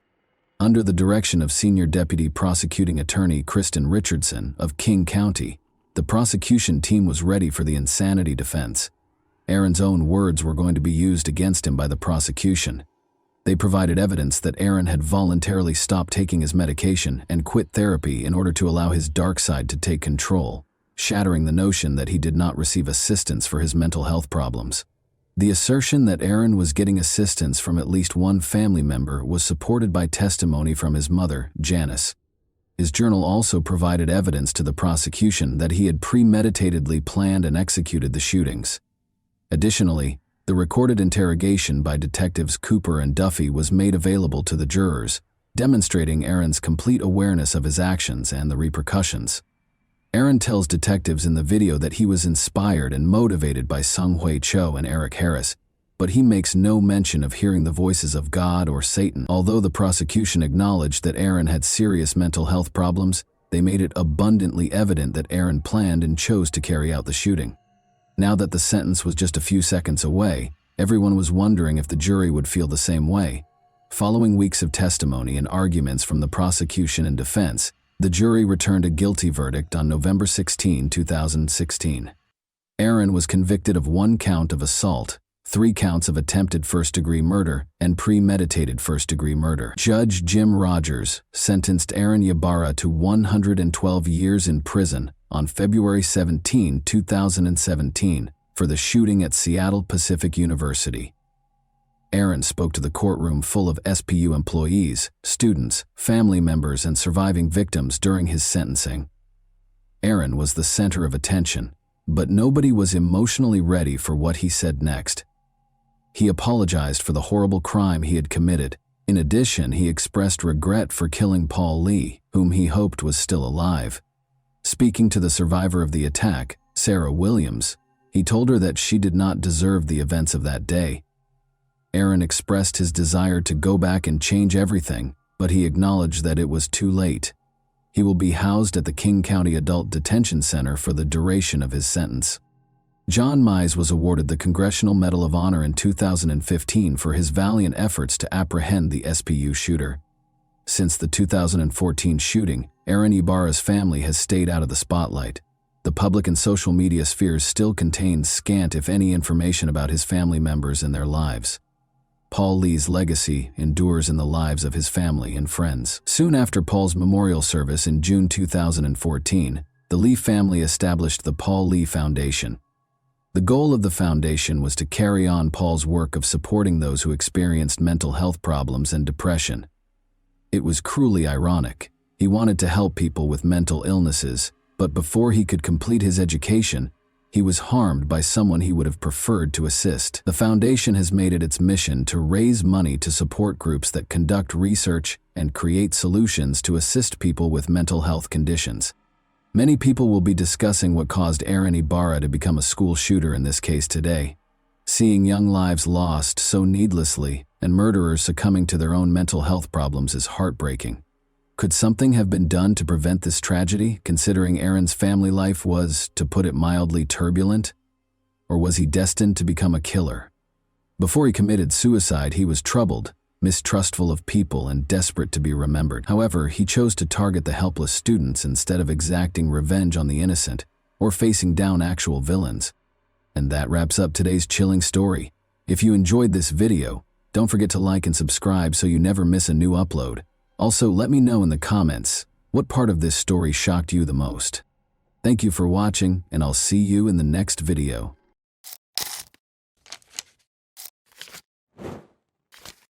Hey guys, welcome to my channel, and today we're going to take a look at another horrible case with you. On a gray autumn day, a young Parisian girl, as usual, was returning home from school, hoping to remove her heavy backpack and grab a snack. However, as she approached her apartment building, she encountered a young girl who initiated a conversation with her. It took little effort for the girl to persuade the young girl to accompany her to her apartment. The schoolgirl probably didn't notice anything unusual about this because, after all, she was a petite girl, not an unfamiliar man whose mind could be filled with a variety of ideas. Furthermore, they were neighbors and lived in the same building. The girl followed her new acquaintance into the apartment, but as soon as she entered, the door slammed shut, and a nightmare began that is difficult to describe in words. Lola Davy, 12, disappeared and was never seen again. The date was Friday, October 14, 2022. Johan and Delphine Davy waited for their daughter Lola to return from school. The girl was aware that on Fridays the family would travel to their family cottage in Bethune, which was 3 hours away from Paris. As a result, she understood that she should not linger. Lola was an extremely obedient child who never went anywhere without permission. The school was only 200 meters from her house, so she should have arrived at any moment. So, when the clock went past 4 p.m., when their daughter didn't arrive, the parents knew something had happened. Johan and Delphine Davy lived and worked in this building. It meant that Johan could check the surveillance cameras to see if his daughter had entered the building. To his surprise, the girl had arrived 45 minutes earlier, and she was not alone. She entered with a girl who the man did not recognize. The girl made a hand gesture, as if inviting Lola to accompany her. According to the video, the girl lacked confidence and the young woman appeared uneasy. The parents handed over the photo of the unknown girl to the police. Delphine also shared her photo on Facebook, stating that her daughter was missing. She described how the girl was dressed and said she was last seen with an unfamiliar young girl. The woman urged anyone with information to contact police or the Davy family. Thousands of concerned citizens shared the post. People took to the streets to assist in the search for the girl. The search lasted several hours until 11:20 p.m., when a homeless man entered the inner courtyard of Lola's family home. Maybe he was looking for somewhere to sleep or something similar. Regardless, his focus was drawn to a large plastic suitcase. What he discovered inside the suitcase caused him to rush to find a police officer. Inside, the police found Lola's lifeless body. An autopsy revealed that the cause of death was asphyxia. In addition, she had a deep wound on her throat and bruises and cuts all over her body. The perpetrator bound Lola's hands and feet before placing her in the suitcase, leaving a strange final mark on her soles. The numbers 1 and 0 in red ink. The last person to see her alive was the girl who appeared alongside her on the surveillance cameras. But who was she? It didn't take long for the cops to find her, and when they did, their hair stood on end as they heard the chilling story of Lola's murder. The investigators decided to review the footage that the girl's father had begun watching an hour and a half after Lola returned home with the stranger. The same girl left the house. She changed into different clothes and carried a suitcase and 2 smaller wheeled bags. It was the same kind of suitcase that they later discovered Lola in. It became clear that the mysterious stranger was somehow involved in Lola's situation. The police decided to question potential witnesses to see if they knew where the girl went after she left the building. It turns out she had unsuccessfully asked passersby for assistance with the bags because they were heavy and she was struggling to handle them herself. Despite their usual friendliness and helpfulness, the French people did not help the girl. Perhaps it was because she appeared and acted strangely. Her makeup had smudged and she muttered something to herself. She eventually stopped by a cafe and purchased a croissant. Meanwhile, the suitcase stood in the middle of the street, and pedestrians were curious what was inside because, according to some witnesses, it smelled of chlorine and had some red stains. However, it was clear that no one could have predicted that there was a person's body inside. One witness, who proved to be a valuable resource for the police, also saw the girl enter the cafe. She approached him, asking if he could give her a ride. The girl offered him a reward for his assistance and explained that she needed to transport organs. In other words, she invited him to participate in an organ trafficking scheme. The man became scared and refused to give her a ride. However, he parked his car slightly behind her and watched what she did next. The girl appeared distraught and was speaking to herself. It seemed strange to him, so he kept watching. The car arrived at 6:30 p.m. The driver loaded the suitcase and bags into the trunk before driving away with the strange girl. It did not take long for the police to locate the car driver, Rashid N., a chauffeur for the VTC company. He confirmed that he knew the mysterious girl named Dabia bin Kayad, who was 24 years old, and that they had previously dated. Xavier called him and asked for assistance with her belongings. He arrived as requested and did not ask too many questions. Rashid drove Dabia to his home in All ASU Boys, a Paris suburb. There, the girl requested permission to do laundry and took a shower. She borrowed his clothes while her own were being washed. Around 10 p.m., they went out to eat and returned when Dabia was ready to go home. Rashid, on the other hand, stated that he had only brought her there and had no plans to return at the time. Nevertheless, he requested another VTC vehicle for her. The arriving taxi driver noticed the passengers' heavy suitcases and rushed to assist, but Rashid rudely refused and instructed him not to touch the luggage, either now or later. The girl got into the car, mentioned an address, and they drove off. When they arrived, without getting out of the car, the girl called someone. The conversation was held in a slightly raised tone. Dabia asked for assistance, but it was refused. It was later discovered that she had called her sister, who lived in the same apartment building as Lola's family. Dabia requested that her sister come down, let her into the house, and assist her in carrying the suitcase and bags up to the apartment. However, the sister, clearly aware of what Dabia represented, stated, "I will not help you. I don't want to know what's in those bags, so don't bring them here." Unable to come up with a solution, Dabia dragged the suitcase and bags into the house's inner courtyard and threw them there. She then called a friend and asked to spend the night at his place. After getting rid of the suitcase, Dabia appeared to calm down completely, and she and her friend spent an entirely ordinary evening laughing and having fun, as if nothing had happened. Dabia was arrested just 2 days after being captured on camera with Lola. The police tried to learn everything they could about the girl. She moved to France from Algeria 6 years ago with her mother and 2 sisters. In 2018, 2 years after moving, the police heard Dabia's name, but as a victim of domestic violence. Her relatives and friends described her as deeply religious, and her ex-boyfriend even claimed that she was obsessed with the church. They did, however, explain that she changed after her father died while still in Algeria, and her mother died of cancer in 2020. Dabia was unable to cope with the loss and began talking to herself, becoming increasingly aggressive and unstable. However, it is known that she experienced fits of rage prior to her mother's death. She had a confrontation with the hospital administration in July 2019 when she was asked to pay for the medical treatment she received. Dabia became enraged and attacked the staff, claiming that she did not ask to be treated and should not have to pay for it. When she was escorted out of the building, she threatened to return, saying they had no idea what she was capable of.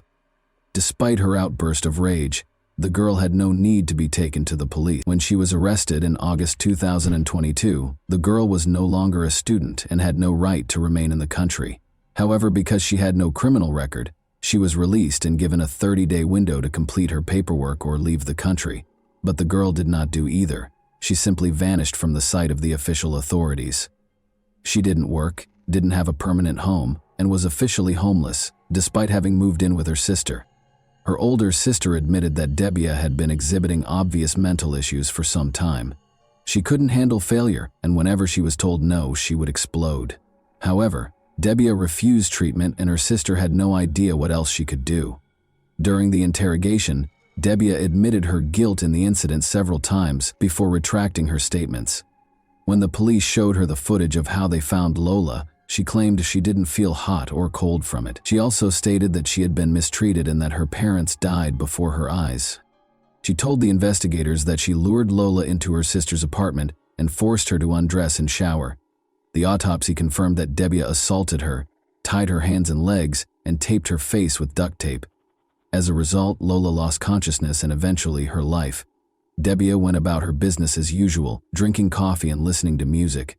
Then, for unknown reasons, she slashed the lifeless body with either a knife or scissors. Later, Dabia abruptly retracted her statements, claiming that she would never commit such an act against a child, and accusing an unknown armed individual of the crime. She then revealed that she wasn't fighting Lola, but a ghost.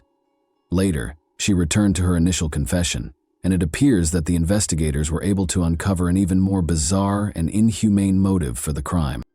Debbie stated that shortly before the murder, she approached Lola's mother and addressed her as the building administrator where her sister lived.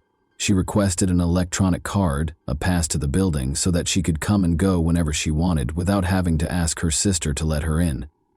Delphine had such authority because she did not live in the building but was a guest of her sister. Dabia, who refused to accept no for an answer, harbored resentment toward Delphine, and when she saw her daughter on the street, an exact replica of her mother, fury boiled inside her, and she resolved to seek vengeance. In other words, she committed the murder because, at the age of 24, she was not used to being denied and expected all of her wishes to be granted. Investigators believe that at some point, the attack moved from the apartment to the basement of the multi-story building, where they discovered clear signs of fighting. However, the police are still unfamiliar with certain aspects. Certain details, such as the numbers on Lola's legs and Debia's admission that she drank her blood, suggest a ritualistic nature. In any case, the police confidently dismissed the black market organ trafficking theory. They see it as just another stroke in the accused's psychological profile. Debia has been charged with murder, torture with violence, cruel treatment of a minor under the age of 15, and concealing a body, all of which carry a maximum sentence of 30 years in prison. However, it is possible that she was not acting alone. Initially, police arrested 5 more people. First and foremost, Debia's sister was arrested because everything occurred in her apartment and the basement of her home. However, the police later determined that she had no knowledge of the crime and was not at home at the time. The other 3 suspects were also released fairly quickly, and their names have not been revealed. Rashid, Debia's former boyfriend, 43, has been charged with concealing the corpse. The girl claims he is the mastermind of the crime. It doesn't help him that he turned down a taxi driver who offered to help Debia with her suitcase. Those words also raise suspicions about the man. Did he know what was inside? He claims he didn't know what was in the suitcase, didn't open it, and had no idea what was inside. In the first week of November, a closed hearing was held in this case. The judge noted that the accused appeared completely calm at the time. The main question is whether Debia's crime was the result of a nervous breakdown or a desire to exact revenge on Delphine. If she is discovered to be mentally unstable, she will be treated by psychiatrists in a suitable specialized facility. If she is found competent to stand trial, she will be prosecuted. In early December, the psychiatrist who examined Debia submitted his report to investigators. He described her as extremely dangerous but not mentally ill. In other words, while she is not completely stable, this does not render her insane or incapable of being held accountable for her crime. She is fully capable of admitting that her actions were terrible and illegal, and that she should be judged for them. Of course, Debia's lawyers will most likely request additional consultations with psychiatric specialists. The defendant is currently being held in solitary confinement at France's second-largest prison, Fresnes, which is located slightly east of Paris. According to media reports, she rarely goes for walks and prefers to watch TV. According to reports, whenever she sees herself on television, she expresses joy and does not conceal her pride in herself. Debia had been living illegally in France for several months prior to the crime, so politicians used this story to bring up issues that were important to them. They quickly declared that France's anti-legal migration measures are deficient because migrants are responsible for many crimes in the country. In other words, if Debia had been deported sooner, Lola would still be able to attend school, participate in gymnastics and figure skating, and spend time with her parents and older brothers. However, Lola's parents believe that politicians are using their daughter's tragic death to score political points. Johan and Delphine have decided that staying in Paris is too difficult, so they have left for Pas-de-Calais, where they originally came from. And that wraps up today's chilling story. If you enjoyed this video, don't forget to like and subscribe so you never miss a new upload. Also, let me know in the comments what part of this story shocked you the most. Thank you for watching, and I'll see you in the next video.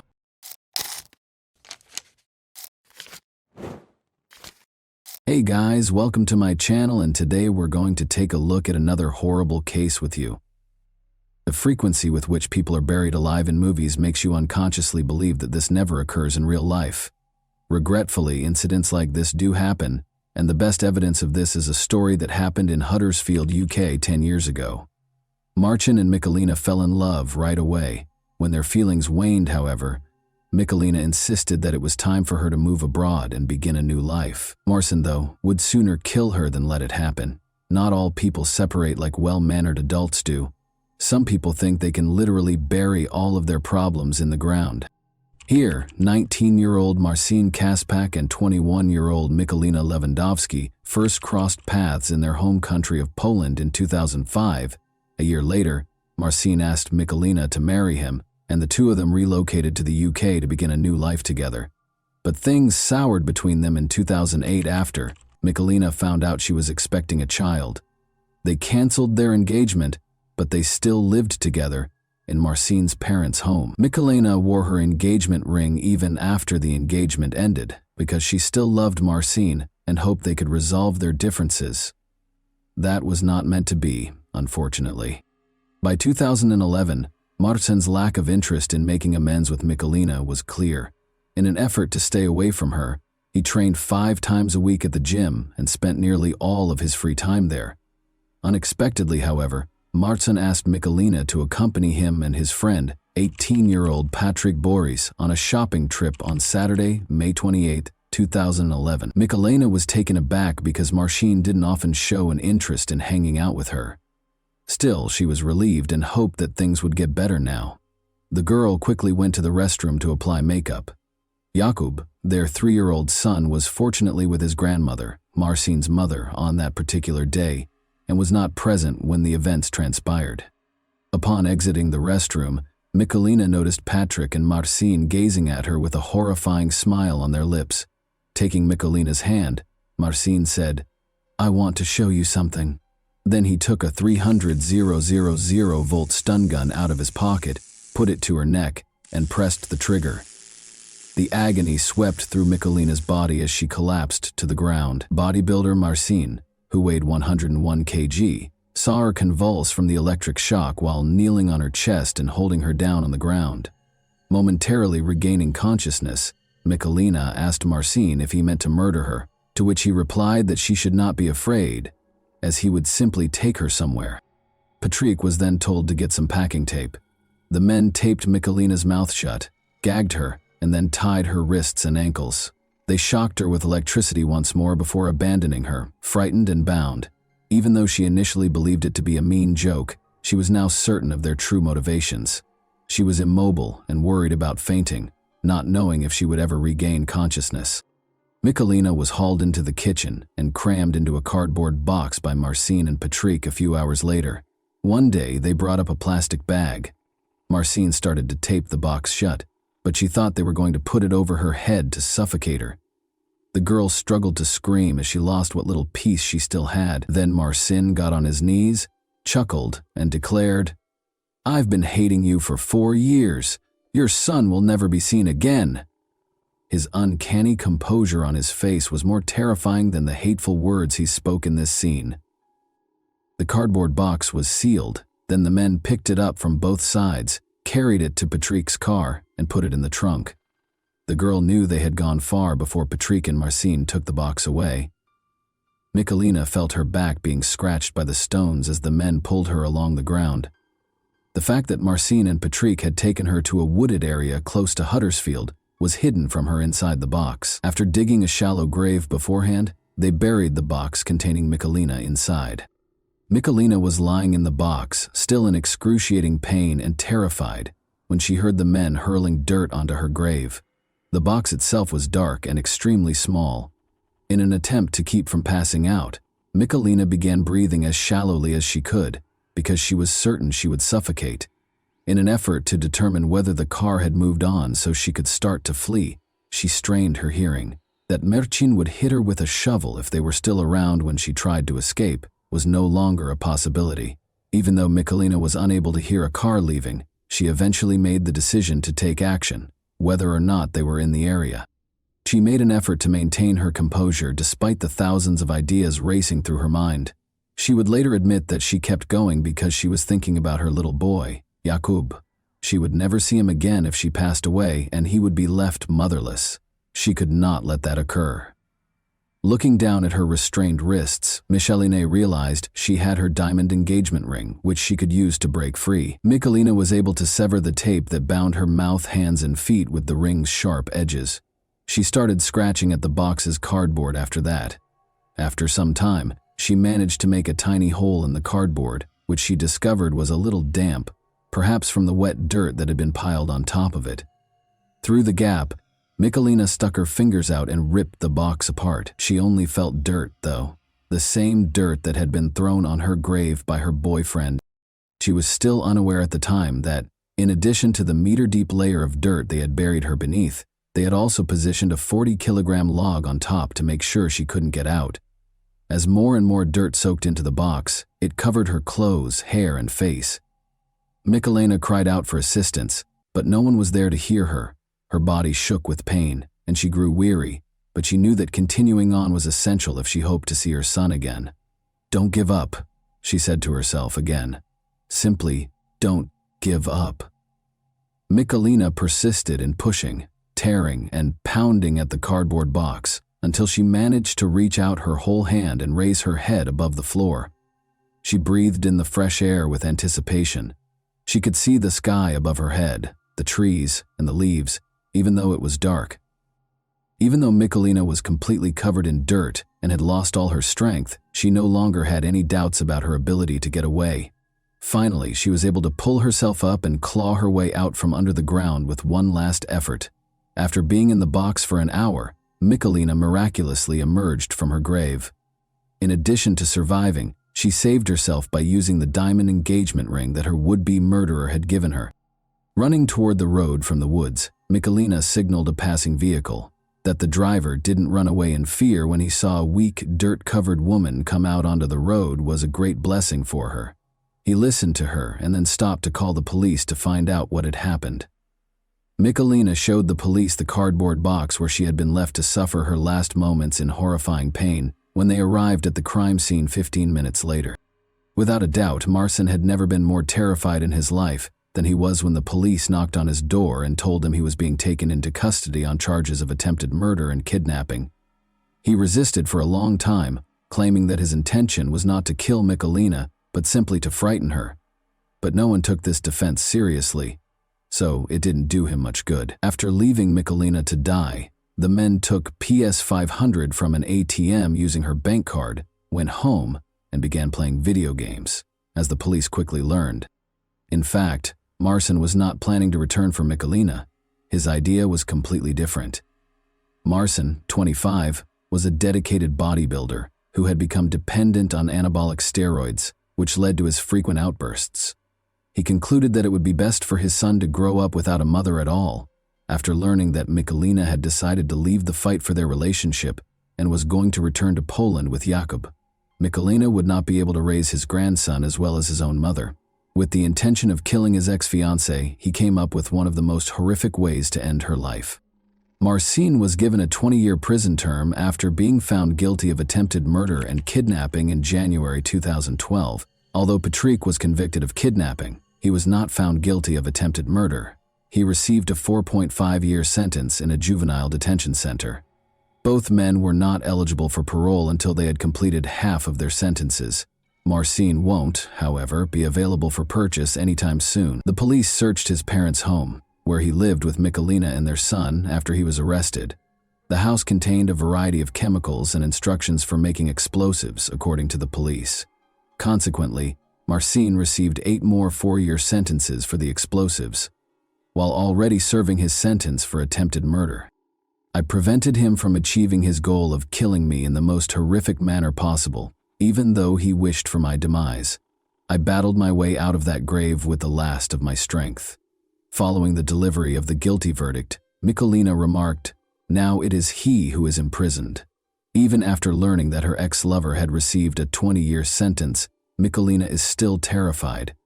Despite having moved to a different home far from Huddersfield with her son, whose address is kept secret for their safety, Michelina acknowledged following the trial that she still has nightmares about what she endured. "I was buried alive and trapped in that shallow grave, and I was afraid that my life was over and that I would pass away. In order to survive and care for my young son, I prayed to God, I had the courage to leave that box and flee when I thought of my son. I had a deep affection for Marcin Kasbak for many years, but after the terrible attack on me, my affections for him deteriorated into hatred. I still have nightmares about Marcin returning, finding me, and killing me. I'm hoping he understands how wrong what he did to me was. The difficulties I faced that day, at the hands of a man I trusted and loved, are something I hope no one else will ever have to go through. And that wraps up today's chilling story. If you enjoyed this video, don't forget to like and subscribe so you never miss a new upload. Also, let me know in the comments, what part of this story shocked you the most? Thank you for watching, and I'll see you in the next video.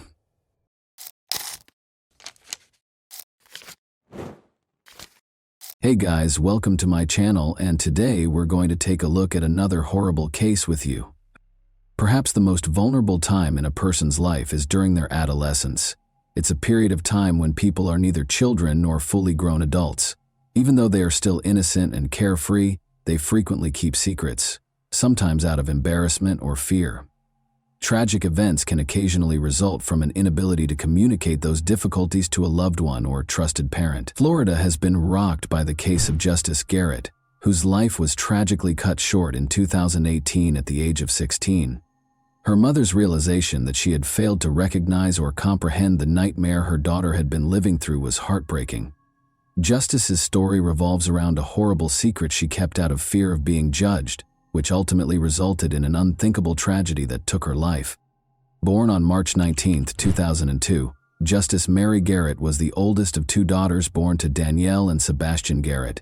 She grew up with Jeanette, her younger sister, who was 10 years her junior. The majority of Justice's early years and adolescence were spent in the tiny Florida town of New Smyrna Beach, which is situated in Volusia County. The sisters remained with their mother after Justice's parents divorced in 2016. After meeting Robert Kern approximately a year later, Danielle quickly started dating him. By the fall of 2017, Danielle and her two daughters had relocated to Robert's house in the little rural town of Sorrento, Florida, which has a population of just over 1,000. Justice had the most trouble adjusting to the new surroundings and the relocation. She missed her close friends who were still in New Smyrna Beach to start. Second, she had to change schools in the middle of the school year while she was a high school student. Third, she disliked both her mother's partner and her new home. Despite her frustrations, Justice acted politely and made an effort to avoid causing trouble.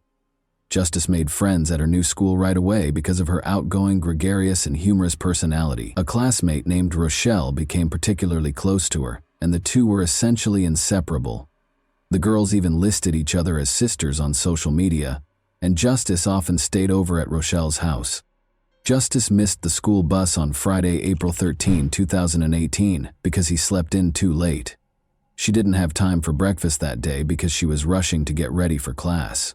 Her mother intended to take Jeanette to the hospital, but her younger sister stayed at home because she was feeling ill.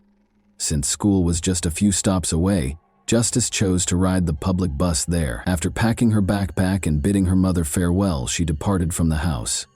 Justice was last seen alive at that point. Danielle wasn't worried when Justice didn't arrive home from school on time. She figured her daughter, who frequently went to Rochelle's house after class, had done so.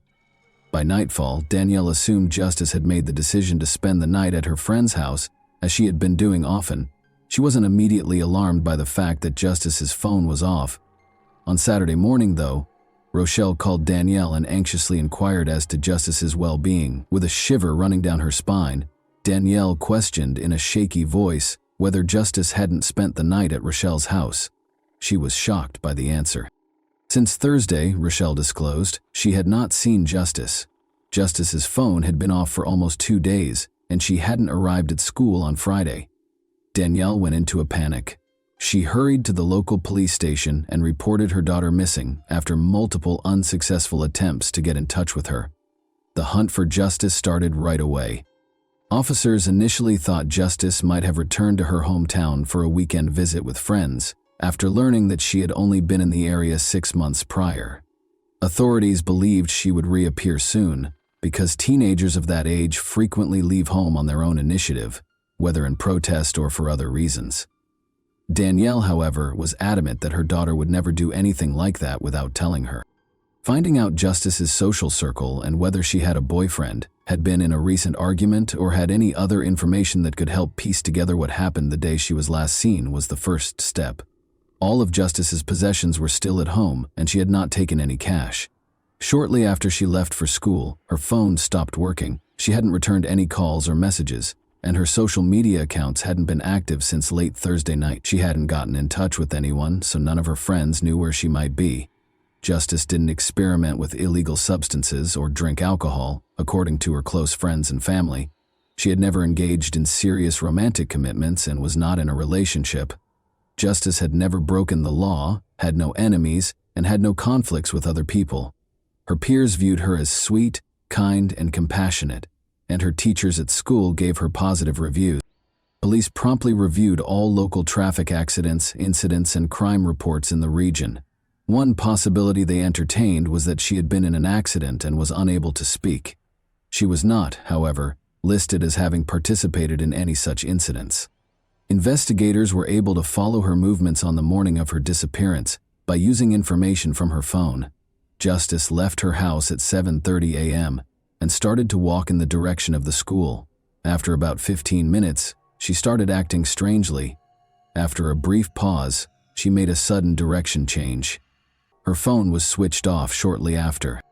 The small, sleepy town was filled with rumors and conjecture after Justice vanished. Any incident became the focus of attention in a community where nothing ever happened. It was quickly spread by gossip and frequently embellished with lies. Some residents found amusement in spreading rumors, and they saw no harm in doing so. Many of Justice's classmates and friends sincerely wanted to assist with the investigation, but others saw it as a chance to attract attention, increase their own significance, or even experience a brief moment of fame. A number of people reported seeing Justice Garrett in various locations around town. According to some, she entered an enigmatic black vehicle with tinted windows. Some speculated that she had been recruited into a religious sect, while others suggested she was out on the street with a group of teenagers who didn't fit in. Investigators found it challenging to distinguish fact from fiction because these rumors appeared out of nowhere. Consequently, all information, no matter how unlikely, had to be carefully verified. A girl who was one grade up from Justice stood out for her actions. She claimed that the teenager had fled with a secret boyfriend and was expecting his child, and she created a whole blog devoted to Justice's disappearance. By spreading sensationalized and completely made-up stories, the girl was merely trying to gain popularity and attention at school. She was temporarily suspended from school while the investigation was underway as a result of her actions, which resulted in disciplinary actions. Her social media accounts were also deleted for disseminating misleading information. 4 days after Justice vanished, on April 17, a man called the police with a terrifying message. He claimed to have discovered something unsettling in a forested area outside of DeLand. An enthusiastic runner, the man frequently jogged along a remote path that wound through a park and into the woods. As he made his way farther into the woods that morning, he detected a potent, disagreeable stench of decay. He initially believed it to be a dead animal's carcass and considered reporting it to the proper authorities so that it could be taken out. But his curiosity overcame him, and he made the decision to look into the odor's origin on his own. The runner left the trail and ventured into the brush for roughly 15 feet. He saw a horrifying scene there. A severely decomposed human body that was completely deformed. It looked like a young woman, judging by the long hair and traces of clothing. To make sure he didn't unintentionally disturb any possible evidence, the man waited on the trail and called the police right away. Officers thoroughly examined the scene and the remains after they arrived. It became evident that a violent crime had been committed here, and the victim was, in fact, a very young woman. The fact that her clothes were ripped and her underwear was gone suggests that the crime was probably violent and intimate in nature. The legs bore obvious bite marks, probably from untamed animals, but a corrosive chemical had done the most serious damage. The girl's face had been eroded to the bone by this substance, which had also been poured over her intimate areas, lower abdomen and chest. It was evident that the offender had tried to remove any traces of DNA in addition to disfiguring the victim. A strategy that, as it turned out, worked. Investigators suspected right away that the girl who had vanished days earlier was the owner of the body discovered in the woods. However, DNA testing was necessary for confirmation because of the extensive chemical damage and decomposition. Sadly, the worst fears of the Garrett family came true. Justice had been discovered dead. About 30 minutes' drive from the town where she resided, her remains were found. Her nose, cheekbone, and several ribs were broken, which was evidence that she had been severely beaten prior to the crime. The precise cause of death was assumed to be mechanical asphyxiation due to the advanced state of decomposition, which made it impossible to determine with certainty. During his police interview, the man who found the remains gave important information. "I often ran along the same trail every other day," he explained. He had seen a suspicious-looking man come out of the woods close to the location where Justice's remains were later discovered 2 days prior to discovering the body. Since the witness had only seen the man for a brief moment from behind and a considerable distance away, he was unable to give a detailed description of him. According to his description, the person was a short, stocky white man wearing jeans and a black hoodie. When the man realized he was not alone, he hurried out of sight and vanished behind the trees. The runner didn't give the encounter much thought at the time, but he thought it was strange. That day there was no discernible smell of decay, and he pushed the encounter from his thoughts. But 2 days later, when he found the remains, he remembered the odd man on the trail and told the police about it. Detectives suspected the stranger in the woods might be the criminal who committed the crime right away.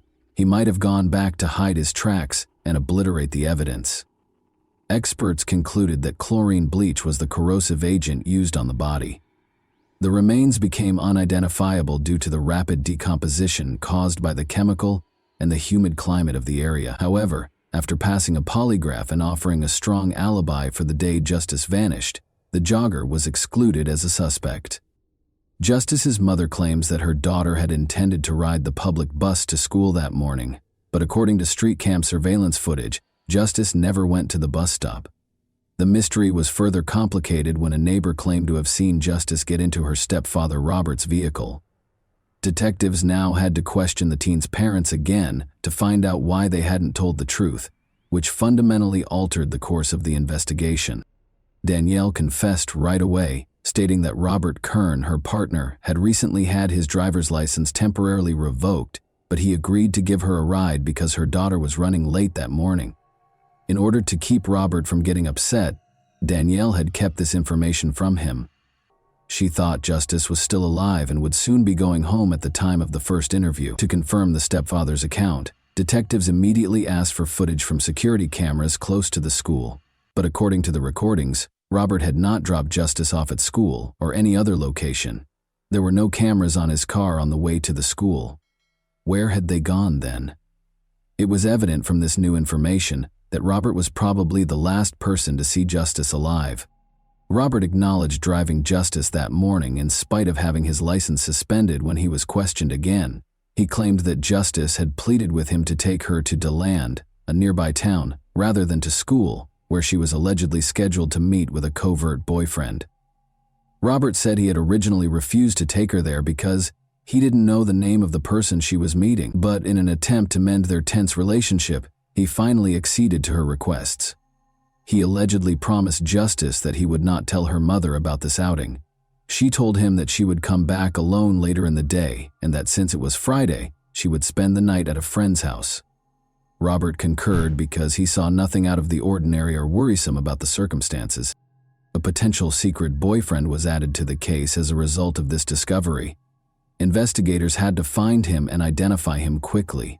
He might have been the last person to see Justice alive, or he might have been involved in her disappearance. Law enforcement chose to look through Justice's contacts and social media activity as the first step in the search. Detectives confiscated her laptop because her phone had not been found, and what they found led to further inquiries. Justice regularly engaged with her online and real-life friends through her numerous accounts on different social media sites, but there was no sign of a boyfriend or romantic conversations. However, one account caught our attention as being especially odd and dubious. Investigators soon turned their attention to this profile in an attempt to identify its owner and any possible link to Justice's disappearance. In recent months, Justice Garrett had been the object of unusual interest from a young man named Kevin. He liked her posts, commented on her pictures, and messaged her every day. But Justice didn't appear to care. She didn't want to stay in touch, hardly ever responded to him, and frequently ignored his messages. Later, Justice's friends confirmed that she had spoken of a devoted fan who messaged her on social media all the time, but she didn't find him flattering. Instead, she found him annoying. According to his profile, Kevin lived in the same town as Justice and seemed to be 2 years older. Only a few pictures of a young, athletic man were included on his page, but Justice's family and friends had never laid eyes on him. The photos had been stolen from the internet, and the account was soon found to be fraudulent. Experts swiftly gained access to the account and tracked down the information that led to its creation. The inquiry showed that the account was linked to an adult man, Robert Kern, Justice's stepfather, rather than an adolescent. Robert was summoned back for interrogation. Investigators questioned him about why he hadn't told them sooner and why he had made a phony account to communicate with his stepdaughter. Although he seemed taken aback that investigators had discovered his involvement with the account, Robert soon collected himself and provided an explanation. He claimed that he had created the account to help Justice feel better about herself because she was the new girl in town and at school and might value the praise from a young man who seemed attractive. As was previously mentioned, Justice was new to the area, but she had already assimilated into her school community and made a lot of friends. But her behavior had changed recently. According to those close to her, the formerly upbeat and carefree teen had grown more tense and anxious. She frequently stayed over at her best friend Rochelle's house, but she kept the reasons for this change a secret. Though she never told Rochelle what was bothering her, Justice spent so much time there that it seemed like she had moved in. Rochelle claimed that Justice's stepfather had visited her home multiple times to collect her and take her home. Every time, Justice would attempt to avoid going with him and appeared clearly anxious. She would call her mom and beg to stay at Rochelle's for a couple more nights, pledging to finish all of her chores and concentrate on her studies in return. Danielle frequently complied with these demands. It was well known among her friends that Robert and Justice had a tense relationship from the beginning. But Justice never charged him with being aggressive or acting inappropriately. Additionally, nobody in her immediate vicinity, including her mother, had ever noticed anything that appeared inappropriate in Robert's interactions with his stepdaughter. Robert Kern emerged as the sole suspect in the investigation into Justice's untimely death as suspicions about him grew. Police investigated his background and way of life while holding him for additional interrogation. Robert, 43, had a lengthy criminal record that included convictions for physical altercations, possession of illegal substances, and burglary. It had been almost impossible for him to find steady work because of his criminal record. He took on odd jobs to make ends meet and occasionally worked illegally as a carpenter at a nearby sawmill. Now, investigators were trying to piece together Robert's dubious past, his actions toward Justice, and the circumstances leading up to the horrifying crime. Danielle was unaware that she was living with a man who had a criminal past because Robert had taken great care to hide it from everyone around him. She was shocked and eventually spoke up when investigators told her the truth about him. Despite Justice's protests, Danielle acknowledged that Robert had offered to drive her to school that day. Danielle became concerned when Justice failed to come home, but Robert reassured her that Justice was staying overnight at her friend Rochelle's house. He even prohibited her from contacting Rochelle or the police. After looking through Robert's devices, investigators found that Justice had been regularly looking up information about drugs that could make someone unconscious or immobile online in the months before his disappearance.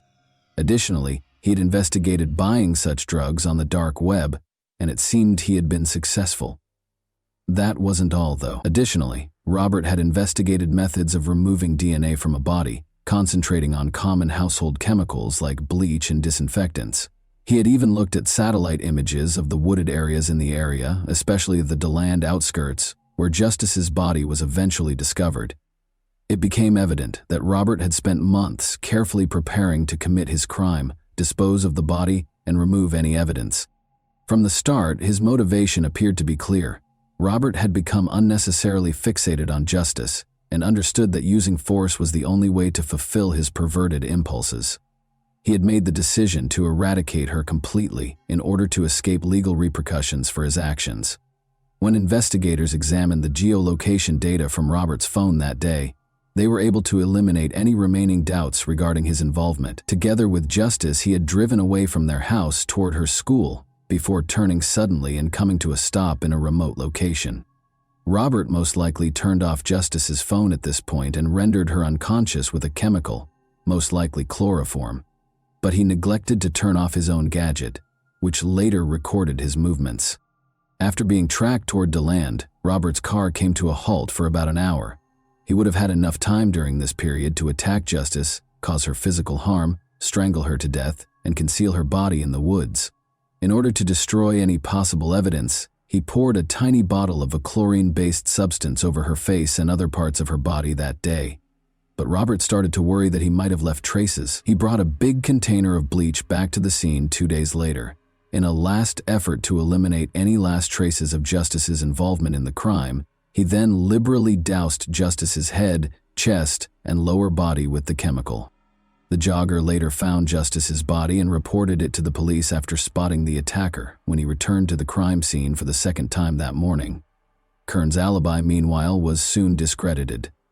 Unofficially working at a nearby sawmill, he had asked 2 co-workers to attest that he was on time that day, despite being almost 2 hours late. After being cautioned that they might be charged with perjury and hiding evidence of a violent crime, both witnesses eventually confessed to the truth when pressed further. Despite Robert Kern's denial of all charges, the case proceeded to trial due to the overwhelming evidence against him. According to witness testimony, Justice spent the final months of her life avoiding her home as much as possible because she was constantly afraid. But she never talked to anyone about her worries, not even her mother. Danielle never asked Kern about his past because she was too enamored with her new partner to notice what was going on around her. Kern's claims were methodically refuted by prosecutors, who demonstrated that he had carefully planned this horrible deed with the express purpose of ensuring Justice wouldn't live.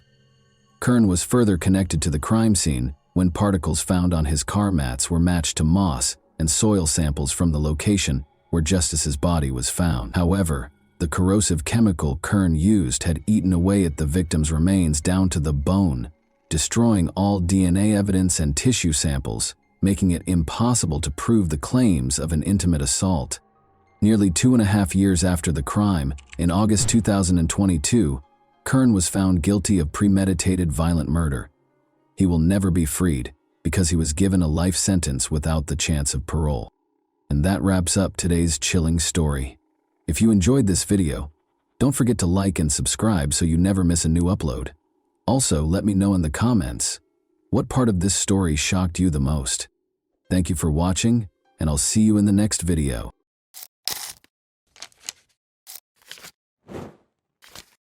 Hey guys, welcome to my channel, and today we're going to take a look at another horrible case with you. Carrie Swenson never would have thought that biathlon would become her life's work. But she most likely learned to ski before she could walk. This sport just didn't exist before for women. Women were finally permitted to compete in biathlons in 1983.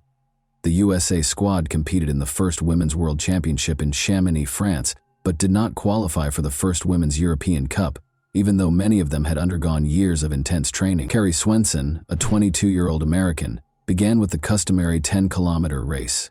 She came in 5th place, directly behind the Soviet athletes, who were regarded as the sport's unbeatable leaders. She finished 13th in the 5-kilometer sprint, the best among her teammates.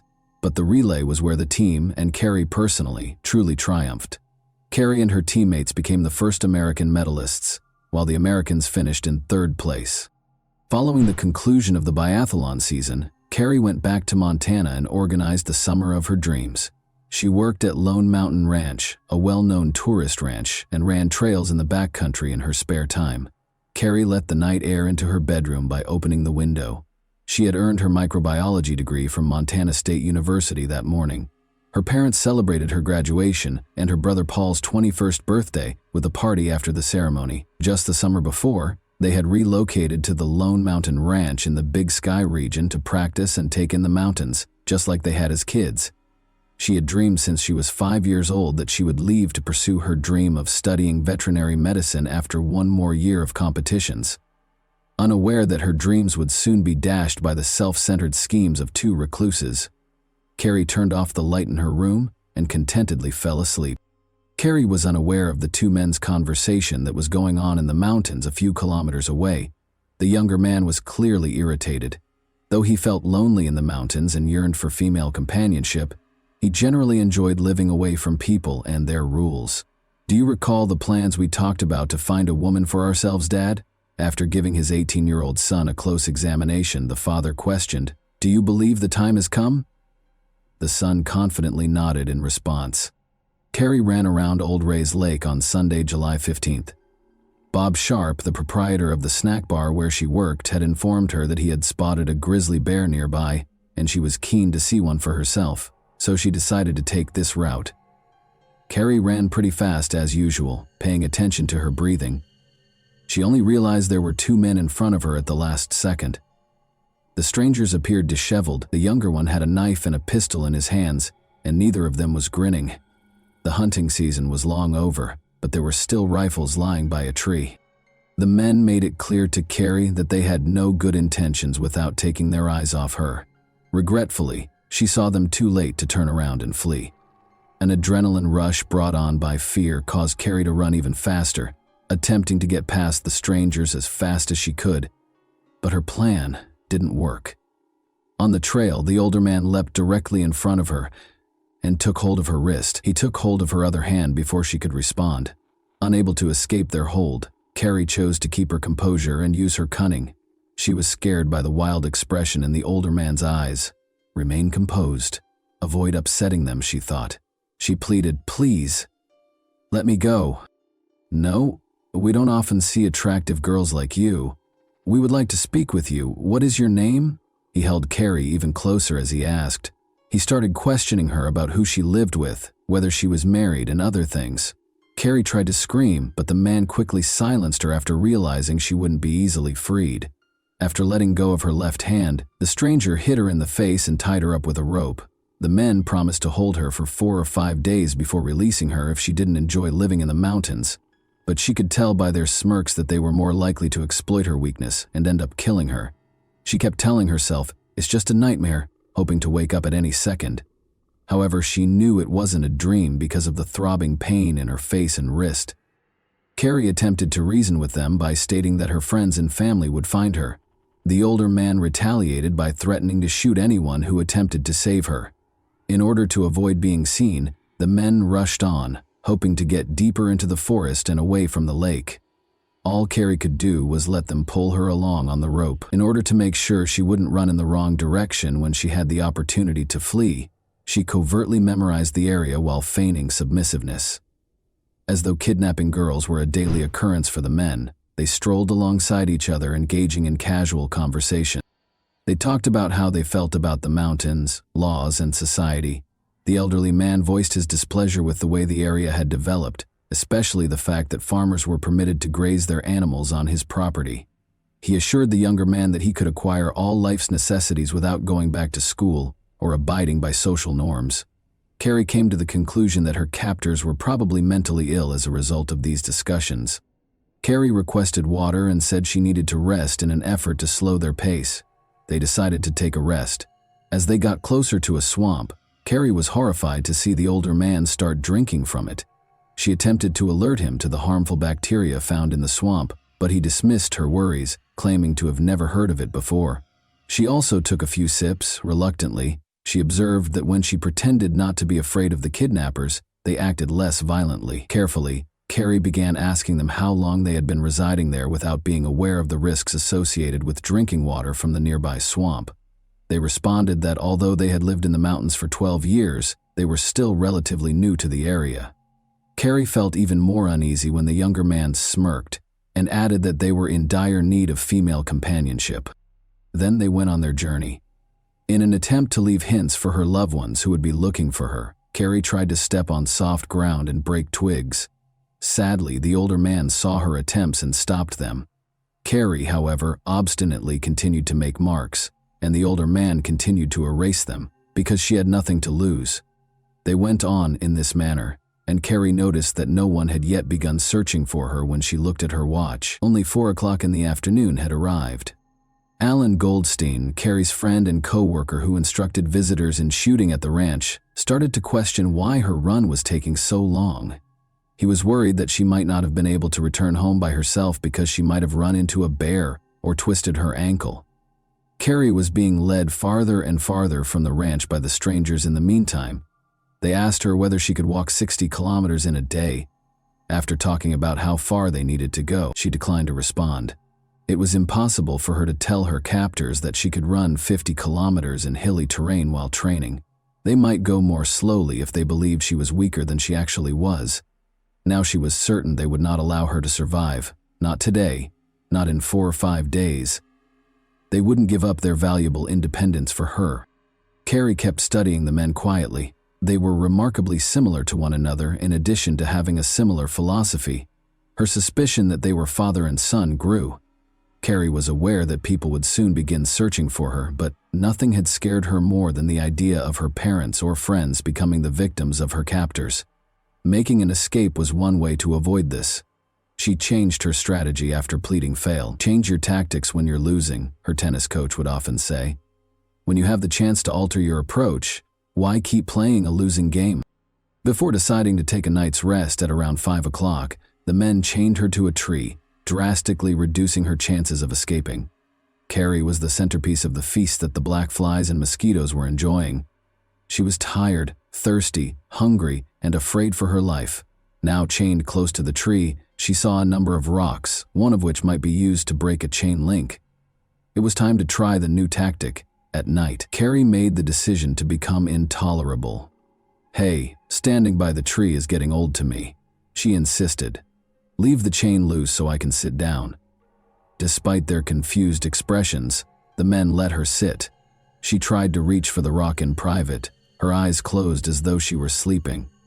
Sadly, the younger man saw her attempt and took away every rock within her reach. She kept acting rude and demanding feminine products at around 8 p.m. because she was freezing and the mosquitoes were driving her crazy. The older man began discussing how they had many of his ex-wife's belongings in the underground cave where they lived after the younger man, whom the older one called Dan, gave her a shirt and socks. He continued by saying that those caves were very comfortable and that they would never be discovered there. In the distance, Carrie heard a voice. Regretfully, her captors also heard it. A plane appeared in the sky at the same time. Carrie was unaware that the plane was looking for her, but the men were startled and put out the campfire right away. It is obvious that they were surprised that someone would look for the hostage so quickly. The plane circled the forest for about an hour before taking off. Carrie waited anxiously for the night to come and to see what they would do to her. But as they sat quietly by the smoldering fire, they left her alone. When night fell, they lay in one sleeping bag and gave her the other. Carrie's coworkers became increasingly concerned as the sun started to set. They began looking for her 2 hours after she was expected to arrive at work. Carrie's friends and family split up into 4 groups and were each given a specific area to search. In order to get assistance flying over the forest, Carrie's father, Rob Swenson, contacted a friend who was a pilot. He was filled with fear when Bob Sharp told him that Carrie might run into a grizzly bear on that trail. For several hours, the teams combed the areas where Carrie was likely to run while calling her name. However, they had to halt the search as night fell. When their father got back from the airstrip, Carrie's brother Paul discovered him at the ranch. His father appeared pale and anxiously restless. Paul went to his room and asked his father to notify him as soon as there was any update on Carrie because he needed some alone time. After a hasty shower, he collapsed on his bed. Then he caught sight of Carrie. Like a captive animal, she was chained to a log. Nearby, the men sat around the campfire. His sister was in tears. Paul hoped it was only a bad dream when he woke up from this terrible nightmare, not knowing what it might mean. They would resume their search as dawn broke, and they would undoubtedly locate her in the morning. To Carrie's surprise, the captors only moved the camp roughly 50 meters from the original campsite when they made the decision to move it. Dan didn't think twice about using his gun to go hunting and shoot a squirrel for breakfast, in spite of the continuous search for her. The older man insisted that Carrie turn over her shorts while Dan was making breakfast, claiming that their vivid red hue drew too much attention. After taking them, he returned to the former campsite. This gave Carrie a chance to speak with Dan alone. By claiming that he was too young for such crimes, she attempted to convince him to allow her to return to her family. Dan said, "No, you're cute, and you'll stay with me," after giving her a close look without showing any signs of regret, worry, or a smile. Carrie received her shorts, which were smeared with soot from the earlier campfire, from the second kidnapper when he returned. Carrie began putting on the shorts in her sleeping bag while fighting back tears. She was nearly finished when she noticed someone flat on the ground and heard rustling in the bushes to her right. Dan sprang to his feet and pulled his gun from its holster. Carrie yelled, "Remain back! Keep your distance! They will shoot because they are armed!" "Stop talking!" The older man grabbed his rifle and gave an order. "Get out! They will murder you!" Carrie yelled once more. Abruptly, a loud noise reverberated and she was flung back. She smelled the gunpowder and felt the searing pain pierce her chest. "I didn't mean to shoot her," Dan said again, startled. "I didn't mean to." Amazingly, Carrie believed she had been shot right before rescue arrived. No attempt was made by the kidnappers to assist her, but someone else appeared from the bushes to the left. It was Jim Schwalbe, another ranch worker. Evidently, he was unaware that the kidnappers were criminals and thought they were a rescue team attempting to assist Carrie, possibly hitting her by accident while frightening off a bear. Jim dropped his backpack on the floor and hurried over to Carrie. Only then did he realize the truth when he noticed the chain around her waist beneath the sleeping bag. While he was still being threatened with the rifle, he insisted that the older man take Carrie's chain off of him. Dan dropped his gun to the floor and removed the chain's key. Jim then told Alan Goldstein, one of the kidnappers, to flee for assistance. However, it seems that Alan had already discovered their true nature. The kidnappers were surrounded by 200 people, so he yelled that he was armed and told them to surrender. Carrie let out a painful scream as Dan yanked the chain violently. The older man pointed the rifle at Alan as Jim turned to face them. "No!" Carrie let out a gasp. Everyone heard something fall in the grass and heard a shot. The kidnapper had already vanished from view when Jim hurried to the fallen friend. Jim was already too far away when the older man reloaded the rifle and pointed it in his direction. With haste, the abductors stuffed their things into their backpacks, removed the chain, and even threw Carrie out of her sleeping bag, claiming she would no longer require it. Carrie and Alan lay on the cold ground, and they did nothing to help them. Carrie could hear Alan's radio crackling, but she dared not try to get to it because he was lying too far away. Her whole body felt cold, and she tried to crawl toward the extinguished fire with what was left of her strength. Hoping there were still warm logs to help the leaves catch fire, she tossed some leaves and twigs toward the fire while lying on her stomach. Carrie lost consciousness when she attempted to blow on them because she was too weak. An army of black ants raced toward her blood-soaked shirt as she awoke. No, she chased them off. She was reminded of her desire for life by these ravenous insects. Alan had fallen too far away for her to help him find the radio, but then she saw Jim's backpack close by. After struggling to unfasten the backpack with her icy fingers, she discovered a sleeping bag, a chocolate bar, and a water bottle inside. There was no radio.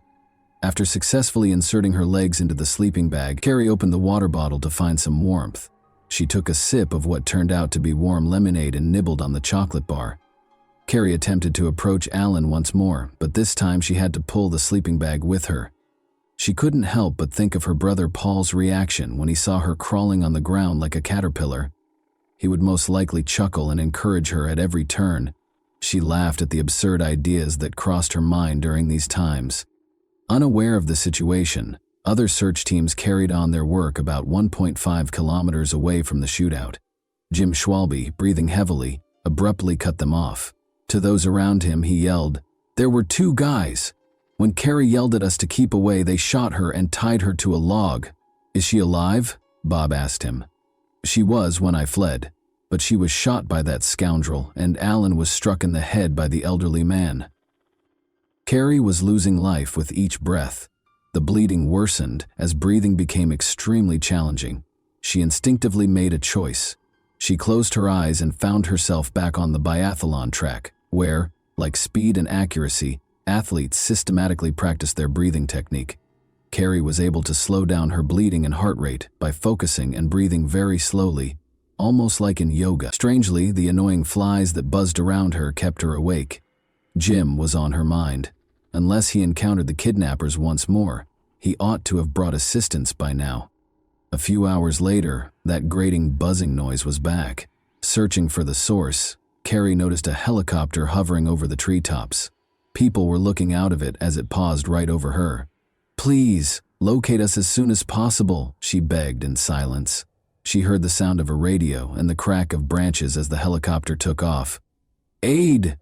With all the strength she had left, she let out a cry. "She's right here," someone yelled.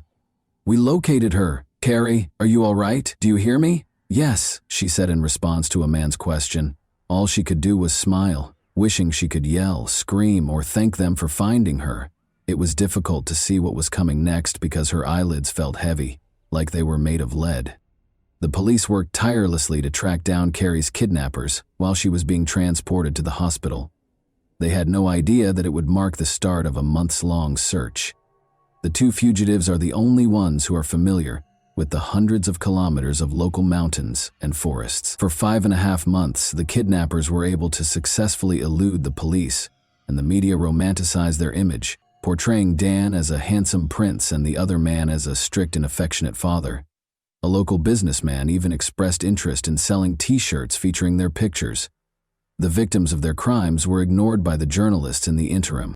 Then, roughly 2 weeks prior to Christmas, Sheriff Johnny Franz got a surprise tip. In the woods on his ranch, one of his family members spotted smoke. Franz knew every inch of that ranch, having grown up there. The radio had sporadic signals in the mountains. It was dark, and the criminals might vanish at any time. The sheriff, however, hurried to their camp. Years later, he joked, "Why did I go there alone? Because that's what I was paid for." He came as fast as he could on a snowmobile, found the father and son, and was aiming for them. Without hesitation, the father drew his rifle and vowed to shoot. The sheriff responded by threatening to shoot his son twice. To get the father to listen, he had to use the boy's influence. The sheriff persuaded them that they could at last take a shower, eat healthily, and warm up. The sheriff had complete control of the situation in a matter of minutes.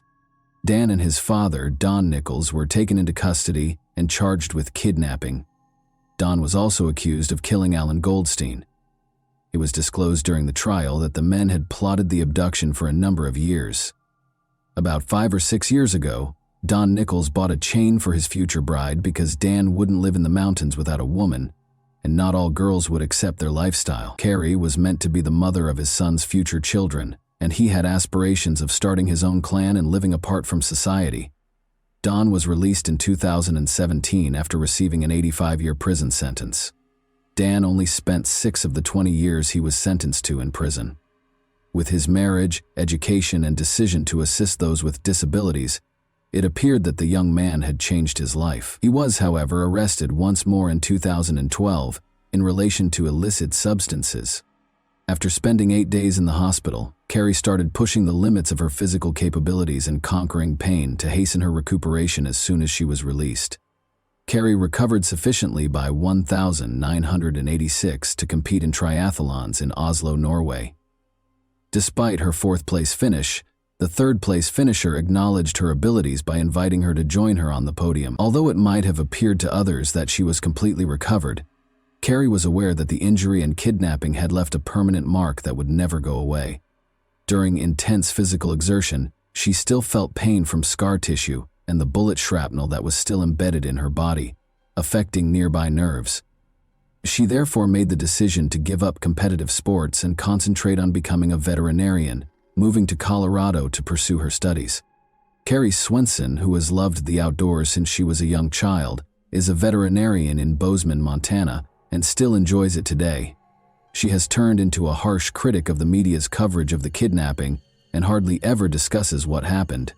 She felt that the romanticization of the murderers and kidnappers as rugged mountain men skilled in wilderness survival was particularly inappropriate. Additionally, she thought that the media greatly minimized the emotional trauma of the kidnapping by making it seem more romantic than it actually was in the hands of the mountain people. The Nicholses may have lived in the mountains at times, but they couldn't survive there. At least, not without theft and robbery.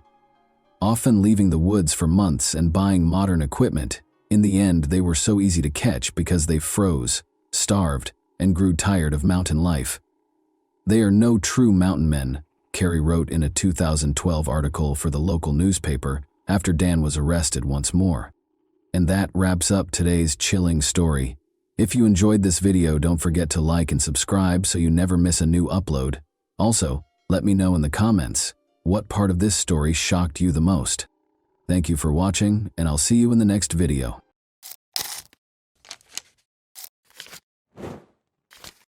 Hey guys, welcome to my channel, and today we're going to take a look at another horrible case with you.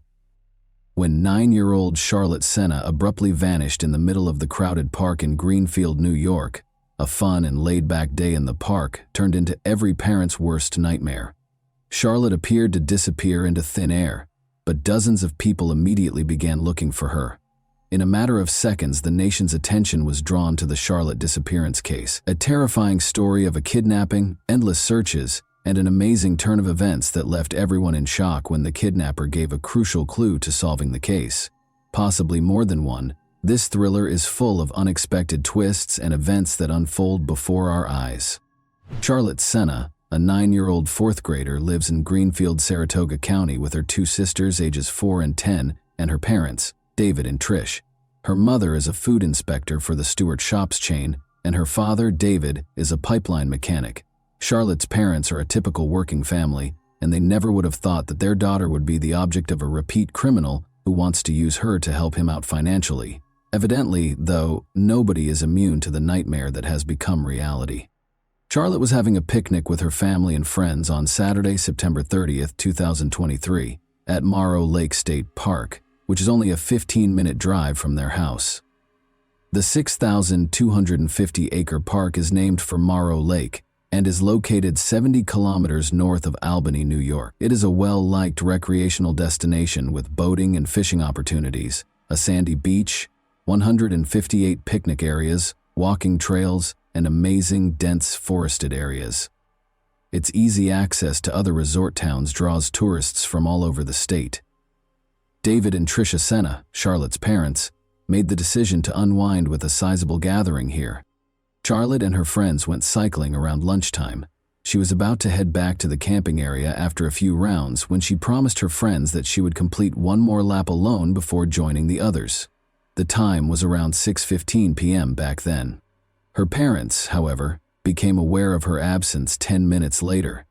Other park visitors quickly joined them as they started looking for her and addressing her by name.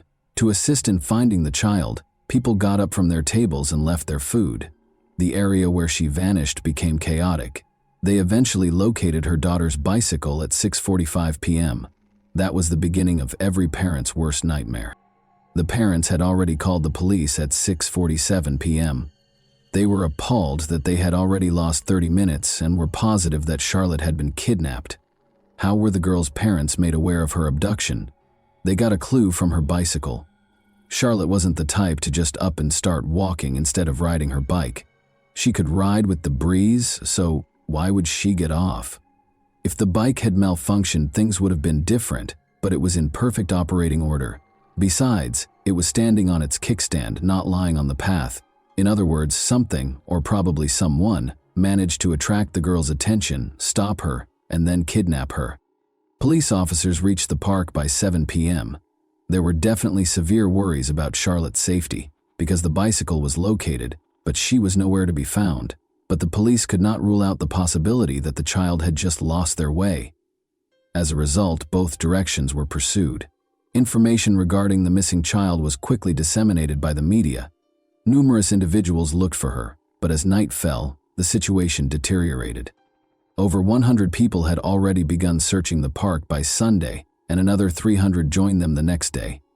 They looked through a number of phones near the park. Luckily, visitors had to register and pay an entrance fee, which allowed the police to interview everyone who had come to the park for recreation.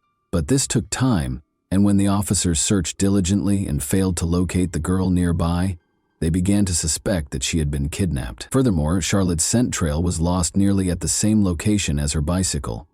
If it was a kidnapping, the kidnapper probably had a car, took the girl inside, and drove off. As a result, the stakes were much higher. The likelihood of finding the kid alive drastically decreased just 3 hours after the kidnapping. This is due to the fact that most of the time a criminal views the victim as an object to satiate their personal desires rather than as a child. The victim becomes a witness, evidence of their crime that must be removed. Once they have accomplished their objective, of course, this discussion is about a situation in which the abductor is an unrelated individual who targets the victim, not about a parent kidnapping a child because of a custody dispute. The police put an officer at Charlotte's family's home immediately after she vanished. As David and Tricia Senna, Charlotte's parents, were still looking for their daughter in the park on October 1st, very early in the morning, even before dawn, a car pulled up close to their home. At 4:20 a.m., the policeman observed an unidentified man placing something in the family's mailbox. The man hurriedly got into the car and drove away as the officer started to approach him. Despite noting the car's model, the officer was unable to apprehend him. The police were shocked to discover a ransom note in the mailbox. For Charlotte, the man demanded $50,000. He allegedly made her write the note by force. For failing to stop the stranger, the officer was criticized. It was a chance to save the child and apprehend the kidnapper. Although he witnessed the man leaving the letter, the officer was unable to determine what the man had left in the mailbox. Many people send the parents cards, flowers, and letters of support after learning about a child's disappearance. But this note proved to be very important in saving Charlotte's life. The kidnapper must have arrived so early because he thought no one would be home and no one would notice him. However, he left a crucial hint. The case made an unexpected breakthrough at 2:30 p.m. on Monday, October 2. A fingerprint was discovered on the note by forensic specialists. They found a match after running the fingerprint through the database. Craig Ross, who was previously charged with driving under the influence in Saratoga Springs in 1999, owned it. Craig was among the people in the park when Charlotte was kidnapped, and his phone ping matched theirs. Additionally, a car registered to Craig was tracked by the police back to his mother's house in Bolton Spa, New York. Craig lived behind his mother's house in a tiny motorhome. DNA frequently plays a big part in cases like this. But in this instance, the letter contained an old fingerprint that was found to match a prior drunk driving case. Given the fingerprint, DNA would undoubtedly be present on the note, but fingerprint comparison is 1,000 times quicker. 2:30 p.m. was when the match was found. The FBI and police had already encircled Craig's home by 6:30 p.m. When a child's life was on the line, they didn't need a warrant. Craig's neighbors said they never expected to see something like that, and that the suspect's capture was more akin to a crime thriller. Approximately 6 p.m., about 200 meters from their home on Monday, Charlene and her 11-year-old daughter Bella spotted a number of police officers. Around 6 p.m., a neighbor of Craig's reported that she saw 2 cars stop on her lawn and went outside to eject the rude drivers. Then, out of the cars came police officers fully armed and wearing bulletproof vests. At least 15 police and apprehension team vehicles gathered close to Craig's residence. Armed with weapons and flash grenades, at least 30 officers in full uniform poured out of them and went into action right away. The neighbors at the time found it incomprehensible that their neighbor was detaining the missing girl against her will. But when they saw a convoy of police and FBI cars close to their homes, an ambulance and a helicopter hovering overhead, all of their doubts were dispelled. When the suspect was apprehended, the neighbors were afraid he would rush them and kidnap them and their kids. However, the officers took prompt action and prevented the situation from getting out of hand. Craig was taken into custody after 20 members of the apprehension team barged into the house. During the arrest, he resisted and was slightly hurt. The man was only wearing his underwear when they caught him. It was difficult to find the girl. She was also covered and concealed in the man's bedroom in a tiny closet. Charlotte realized right away that the officers were there to save her. When she realized that everything would be all right and that she would soon be seeing her parents and sisters, it was an extremely emotional moment. The girl was wearing a sweatshirt that was too big on her, which is interesting. One can only be thankful that Craig's motivation was financial, given that he was wearing his underwear and the girl was wearing a sweatshirt. Even though he had complete control over her, he could have done anything he wanted with the girl, and the rescue effort would not have ended as happily. The authorities notified Charlotte's parents that their daughter had been saved, was alive and unharmed at 6:32 p.m. According to Craig's neighbor, she saw Charlotte's face and exclaimed, "It's her! She's there!" as she watched Charlotte being loaded into the ambulance. The woman acknowledged that until her mother showed up and reassured her daughter that Charlotte was safe, she longed to embrace and hold her. Over the course of these few days, the girl became like family to everyone who had been worried about her. Everyone, including the police officers, prayed for her and hoped she would return home safely. As everyone saw the successful operation to free kidnapped Charlotte, they all exhaled, celebrated, gave each other pats on the back, and congratulated one another. The police officers' discovery of the potential kidnapper was a startling moment. Their two objectives when they stormed the house were to capture the kidnapper and save Charlotte's life. In this instance, things turned out better than anyone could have imagined. The criminal has been apprehended and the girl is safe and unharmed. But what if money hadn't been his motivation?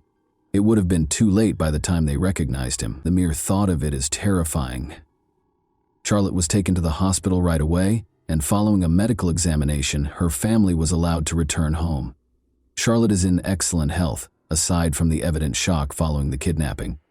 She will still have to respond to inquiries regarding the kidnapping and her experiences during her captivity, so it's not quite over for her. To prevent Charlotte from experiencing more trauma, investigators will enlist experts who are trained in communicating with young victims. A significant development in the 3-day search for the girl was revealed to the media at a press conference on October 2. Craig, 47, faced first-degree kidnapping charges on October 3, the very next day. He had previously dealt with the police. First of all, he was arrested for driving while intoxicated in 1,999. His fingerprints were taken at that time and added to the police database, allowing the authorities to connect him to Charlotte's kidnapping. After he was arrested for second-degree stalking in 2016, his girlfriend sought a restraining order against him a year later, after he tried to strangle her by grabbing her by the neck. The police were looking into his involvement in violence against his 12-year-old relative just 1 month prior to Charlotte's abduction, but the case was closed. According to reports, the man, who has multiple sclerosis, moved into a trailer on his mother's property. Due to missed payments, his condition became so bad that he was unable to stay in his previous home in Porter's Corners, New York. Craig has an 11-year-old daughter and 2 grown children. He is characterized by his neighbors as a reclusive individual. They did, however, occasionally catch him working in his home's yard and interacting with his daughter, who is 11 years old and lives with him most days of the week. In reference to the man's older children, Craig's son said he doesn't want to get involved with his father, doesn't want to hear anything about him, and finds his behavior disgusting. Craig is currently detained without the possibility of bail on a first-degree kidnapping charge. He will be represented in court by a free attorney who has been given to him. Although the motive for the kidnapping is not officially stated, based on the ransom note, it is reasonable to assume that money was a major factor, even though the police are not very forthcoming with information. Craig's former girlfriend, Amanda Priest, had a lot to say. According to her, Craig hated his job and was constantly looking for people he could trust to help him. Amanda is certain that money was the driving force, but it's interesting to note that Craig appeared to have targeted Charlotte in particular, rather than just any child. The problem stems from an incident in which Patrick Senna, Charlotte's grandfather, sued Greenfield after a sledding accident in 1998. The $2 million settlement he received was well known among Saratoga's citizens. Given this knowledge, Craig may have been monitoring the family to learn more about their residence, regular locations, and other details. This is exactly why Craig kidnapped the man's granddaughter and demanded a ransom, Amanda claims, in an attempt to obtain funds to help him out financially. Amanda also mentioned that Craig had covered his trailer's windows with tarps not long ago. She is certain that everything was carefully planned as a result. He kept an eye on the family, observed them, was aware of Charlotte's routine, probably followed them from their house to the park, and waited for a chance to see the girl by herself. Investigators are looking into whether the suspect in Charlotte Senna's case is connected to any other crimes, such as the kidnapping and killing of 18-year-old Jennifer Hammond and 19-year-old Christina White. As is customary, investigators are looking into his involvement in any significant incidents in the area, even though there is currently no evidence connecting him to these cases, since their disappearances in 2003 and 2005 respectively, from Milton, the same town where Craig spent decades. The cases of Jennifer and Christina, whom investigators believe to be connected, have remained unsolved. On November 2, 2003, Jennifer went missing according to her boss. No one saw her after co-workers dropped her off at the Creek and Pines trailer park, where she was supposed to sell magazines. Later, All of the girl's possessions were discovered in an Albany hotel room where she was lodging with co-workers. After Christina's family last saw her in the evening on June 30, 2005, 2 years later her disappearance came to light. 5 kilometers from her home, witnesses reported to investigators that they saw her strolling down a road.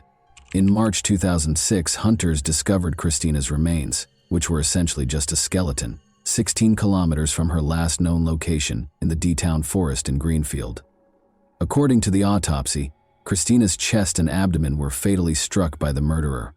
In October 2009, Jennifer's remains were discovered a few kilometers away. Although the cause of her death is unknown, investigators concluded that considering the location of their kidnapping and the location of their bodies, the girls were most likely murdered by the same individual.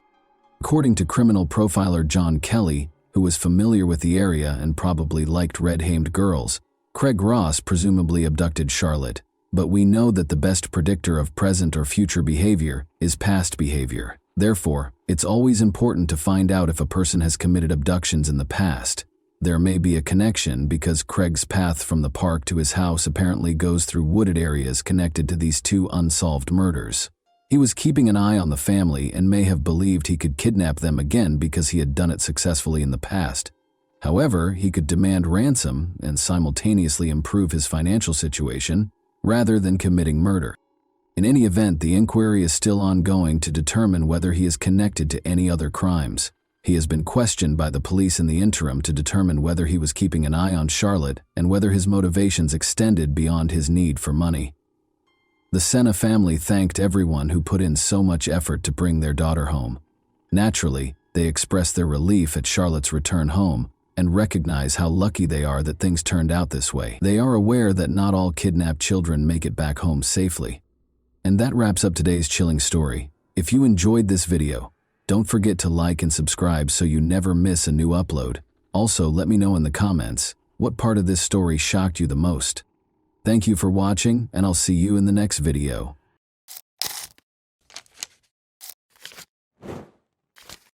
Hey guys, welcome to my channel, and today we're going to take a look at another horrible case with you.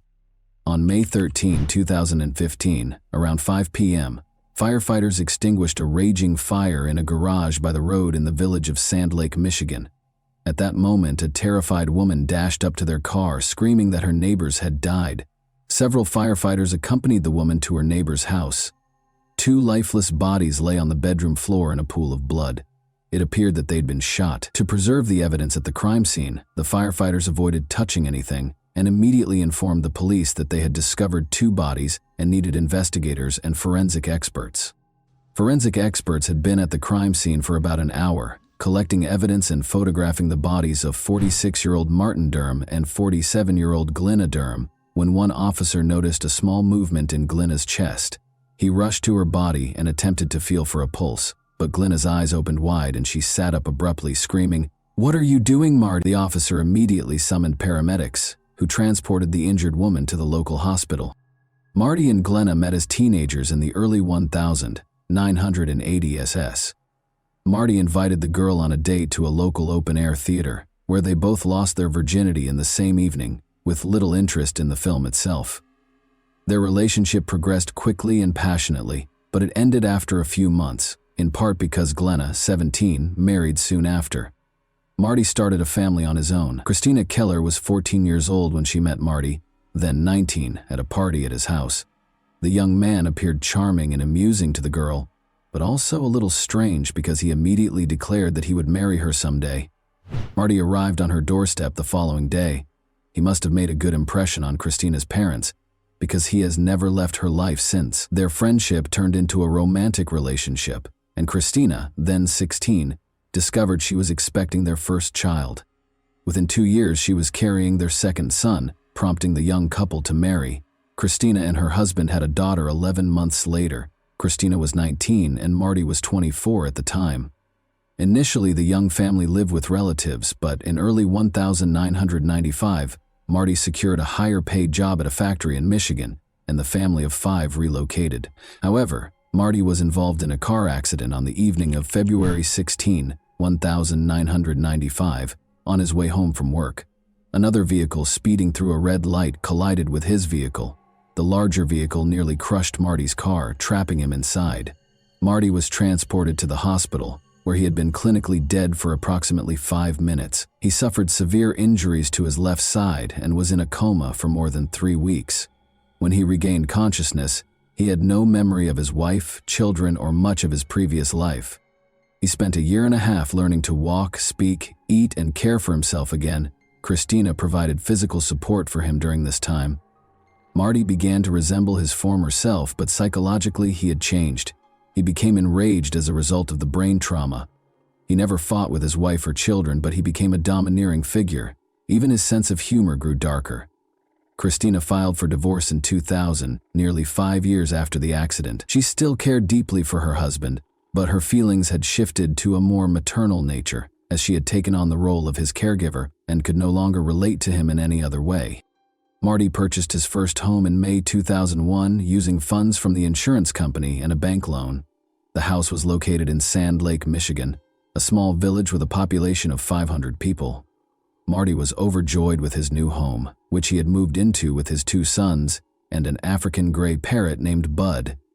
2 months after moving in, Marty received a knock on his door from a 16-year-old girl claiming to be his daughter. Marty inquired as to her mother's identity, and Glenna, his first love, revealed herself. The girl knew her mother had an affair early in their marriage, and she was born a few months after. She wished to establish her paternity for certain. A DNA test confirmed that the girl was Marty's biological daughter, born outside of marriage. Clearly, Glenna had never forgotten Marty, as she had a tattoo of his name on her arm throughout their marriage. Glenna divorced her husband and moved in with Marty. They were very happy together, and they quickly had a new wedding ceremony. Glenna's new husband was everything to her. The couple spent their entire time together, visiting family and going to the local casino once or twice a week.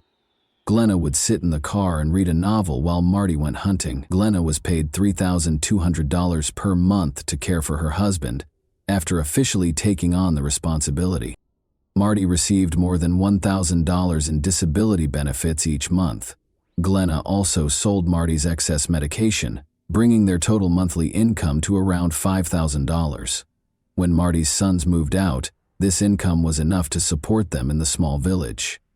However, by 2010, Marty's mental and physical health had deteriorated significantly. The couple continued to spend their entire time together and with their friends, including Connie and Keith Ream, another neighboring couple. On Monday, May 11, 2015, Marty offered to mow Connie and Keith's backyard. He enjoyed the work and did it for free. Later that evening, Connie, Keith, Marty, and Glenna sat on the neighbor's terrace, and the Durhams returned home around 9 p.m. Keith sent Marty a message the next day, Tuesday at 8:26 a.m., asking how he was feeling, but he did not receive a response. This was strange because Marty was always quick to return calls and messages. Throughout the day, Keith sent several more messages to his friend, all with the same result. Later that day, Connie approached her neighbor's door and knocked. She heard the Durham's dog bark, but no one opened the door. Keith even sent a joking message to Glenna, asking, "What did you do to Marty?" But she didn't respond either. On Wednesday at 7:30 a.m., Connie approached the neighbor's house again and rang the doorbell. The only response she got was the dog barking. She walked around the house, checking for any open doors or windows. Everything remained locked as usual. Throughout the day, Connie and Keith attempted to contact their neighbors, growing increasingly concerned. After work, around 4:30 p.m., Connie approached the neighbor's house for the 3rd time and knocked. She assumed she'd have to break the door, but when she touched the handle, she discovered it wasn't locked. This time, Connie cautiously opened the door and called out for the neighbors, but she was only greeted by the Durham family pet, who led her into the living room, which was a gruesome mess. Documents and photographs were all over the place, along with a broken lamp and other miscellaneous items. Connie followed Shelby into the bedroom and discovered the homeowners lying on the floor in a pool of blood. Marty was only wearing underwear, whereas Glenna was fully dressed, her legs covered by a blanket. Connie dashed out of the neighbor's house and ran toward a fire truck she saw further down the road. Marty did not have the same luck as his wife. He was shot 5 times in the back, forearm, and chest, leaving him with no chance of survival. He'd been dead for a few days. Glenna was shot twice, both times hitting the area behind her right ear. Blood was discovered not only in the bedroom, but also on a chair in the living room and a pillow with 2 bullet holes. Under the chair, a gun and 2 empty shells were discovered. In the bedroom, there were 5 more shell casings, 1 near the door and 4 near Marty's body, for a total of 7. However, the gun found near the chair was designed to fire 6 bullets. This indicates that the perpetrator had time to reload the gun before continuing to shoot. Aside from the living room and bedroom, the rest of the house appeared to be in perfect order. There were no signs of forced entry, and the kitchen table was set with a bowl of spaghetti and a piece of garlic bread. Later that evening, when Glenna was taken to the hospital, Marty's children were allowed to bring the family pets, a dog and a parrot, to their mother's home, Christina. Despite the fact that the children were only allowed to take the pets, the trio took advantage of the opportunity to search the house and discovered a sealed envelope labeled "Personal." Inside, they discovered letters from Glenna addressed to her children and ex-husband. In the letters, she expressed her love for the children and apologized for not being the best mother. She also asked her ex-husband to care for the children. In Glenna's drawer, they also discovered a packet of unpaid bills. They handed over all of their findings to the police. The investigators began questioning the family's relatives and friends about their personal and financial situations.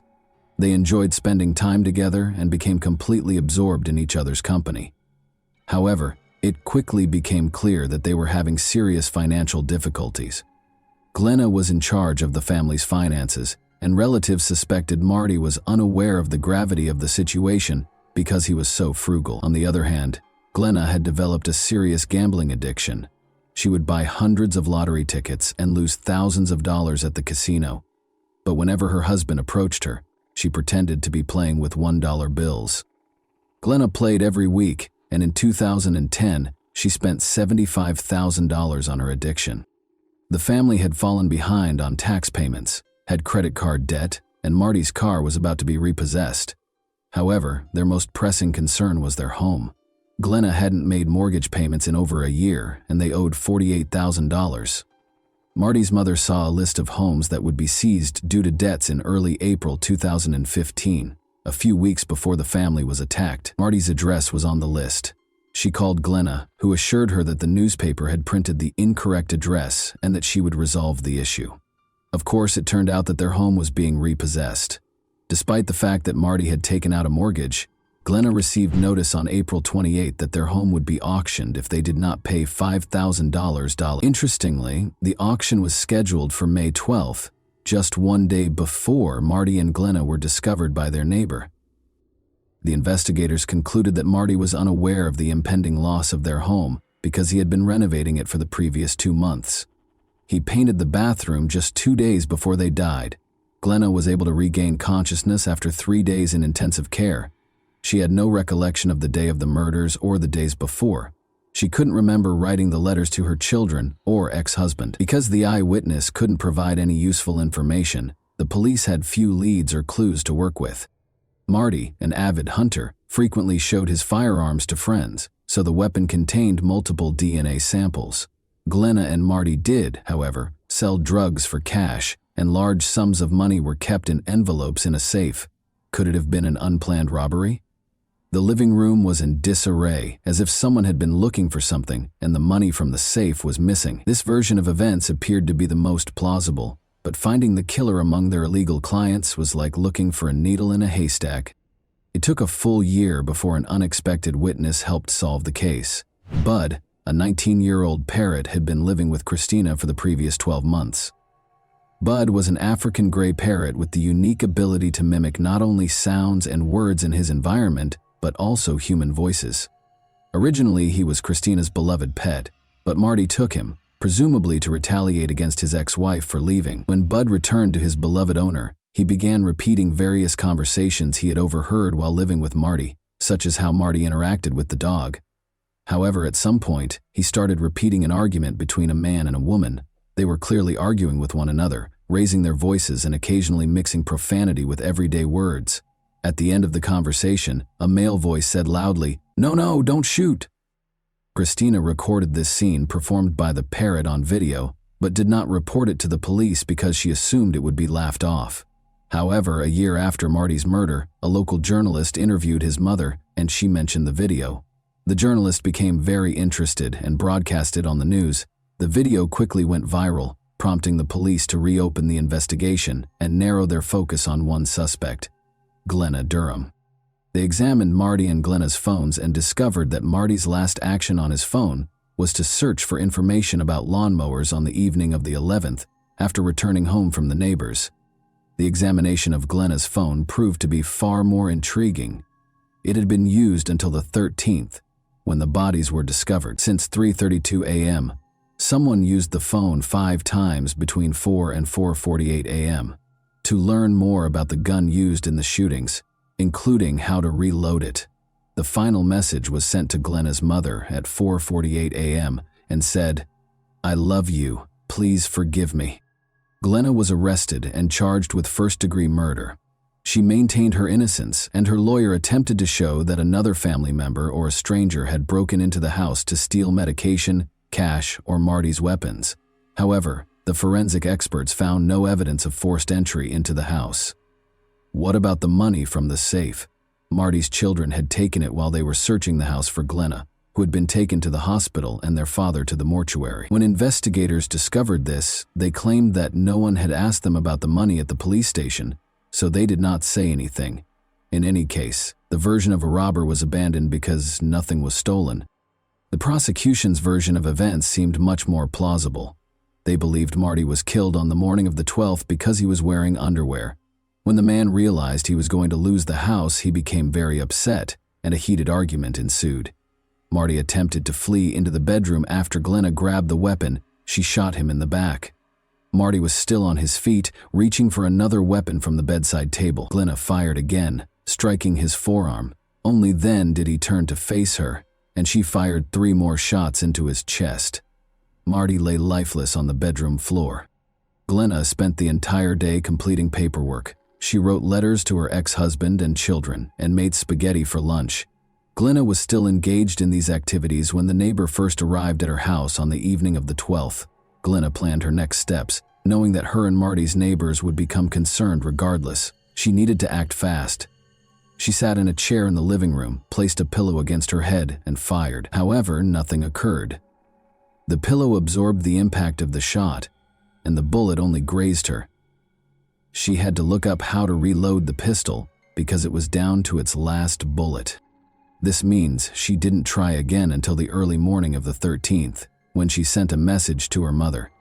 Perhaps she still had doubts when Connie knocked on the door again at 7:30 a.m. and found it still locked. But after Connie left, Glenna must have unlocked the door, sat in the chair, grabbed the pillow, and tried again. This time, the injury was more severe, but her doctor later explained that she did not strike any important veins or arteries or penetrate the skull.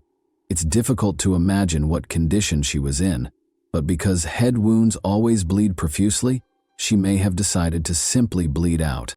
She made her way to the bedroom, where her husband's body had been lying all along, and collapsed on the floor, a blanket covering her legs. It's unclear whether she staged a scene when the police officer touched her or simply regained consciousness at that point, and we may never find out, because Glenna continues to claim memory loss. The jury believed the prosecution's version.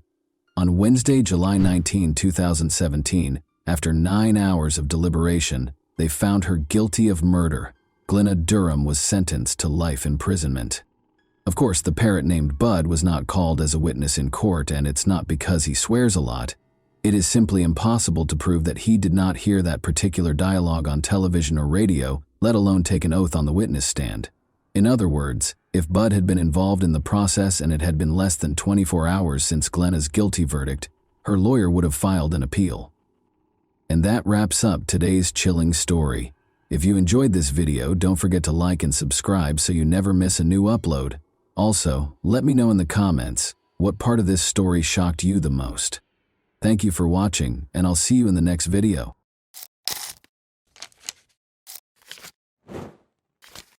Hey guys, welcome to my channel, and today we're going to take a look at another horrible case with you. Have you ever questioned how well you actually know the neighbors? What's behind their warm grins and informal salutations? Psychologists and investigators concur that people with psychopathic tendencies are more likely to commit violent crimes, but there are no clear rules for spotting potentially dangerous people among your acquaintances. The beginning of this eerie case involves Brian and Beverly Mauck, an apparently ideal couple whose lives appeared to be straight out of a fairy tale. They enjoyed traveling and spending time together, were financially stable, and were incredibly in love. However, when they relocated to a different neighborhood, everything was different.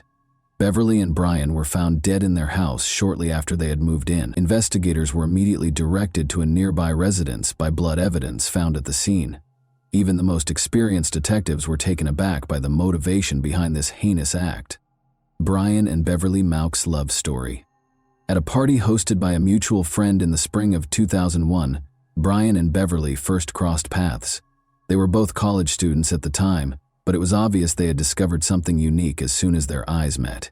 They were inseparable after their initial mutual admiration swiftly developed into a strong bond. The couple visited each other's families in turn that summer, introducing their partners to their parents and being forthright about their sincere intentions. The relationship was immediately approved by both families, who noted how well the two complemented one another. From an early age, Beverly and Brian had been active and daring. They were never satisfied to remain motionless for long and thrived on sports, thrills, and novel experiences. Beverly was a gifted athlete who loved learning new languages, played guitar effortlessly, and was an excellent baseball and track star. She was loved by both her peers and her friends, and her bright smile could light up any space. Sports that were riskier and more unusual had always appealed to Brian. He was passionate about rock climbing, surfing, and diving, and he loved taking risks. A true adventurer at heart, he saw danger not as a threat, but as a challenge he was always ready to face. Every year, he tried to visit a new place and learn a new skill. When Brian and Beverly first saw and spoke to each other, they immediately realized they were on the same wavelength. This became the starting point for their intense and fulfilling relationship. Together, they climbed mountains, skied and snowboarded, went scuba diving, and conquered waves and peaks alike. Despite their whirlwind romance and seemingly perfect relationship, the couple wasn't in a rush to get married. They both wanted to finish their education first. Once they graduated, they focused on saving for a house. Brian began building a career at an industrial company, and Beverly got a job as a hotel administrator, where her language skills were invaluable. On May 15, 2006, the couple officially tied the knot. They held a beautiful ceremony by the ocean, inviting only their closest family and friends. Afterward, they went on a long honeymoon, visiting several countries. When they returned, Brian and Beverly purchased a spacious home in the quiet town of Graham in Clearfield County, Pennsylvania. The house was located in a scenic and sparsely populated area near a forest and a river. It was a perfect place to start their family and enjoy a peaceful life. Brian worked as an engineer at a branch of a large industrial company, while Beverly focused on translation work and decided to pursue a second degree. The couple quickly got to know their neighbors and made friends in their new town. Unfortunately, their happy and carefree life didn't last long. A startling incident in a quiet neighborhood. Around 8 a.m. on Saturday, November 17, 2007, Brian's friend Steven showed up at the couple's home. That morning, the two were going fishing.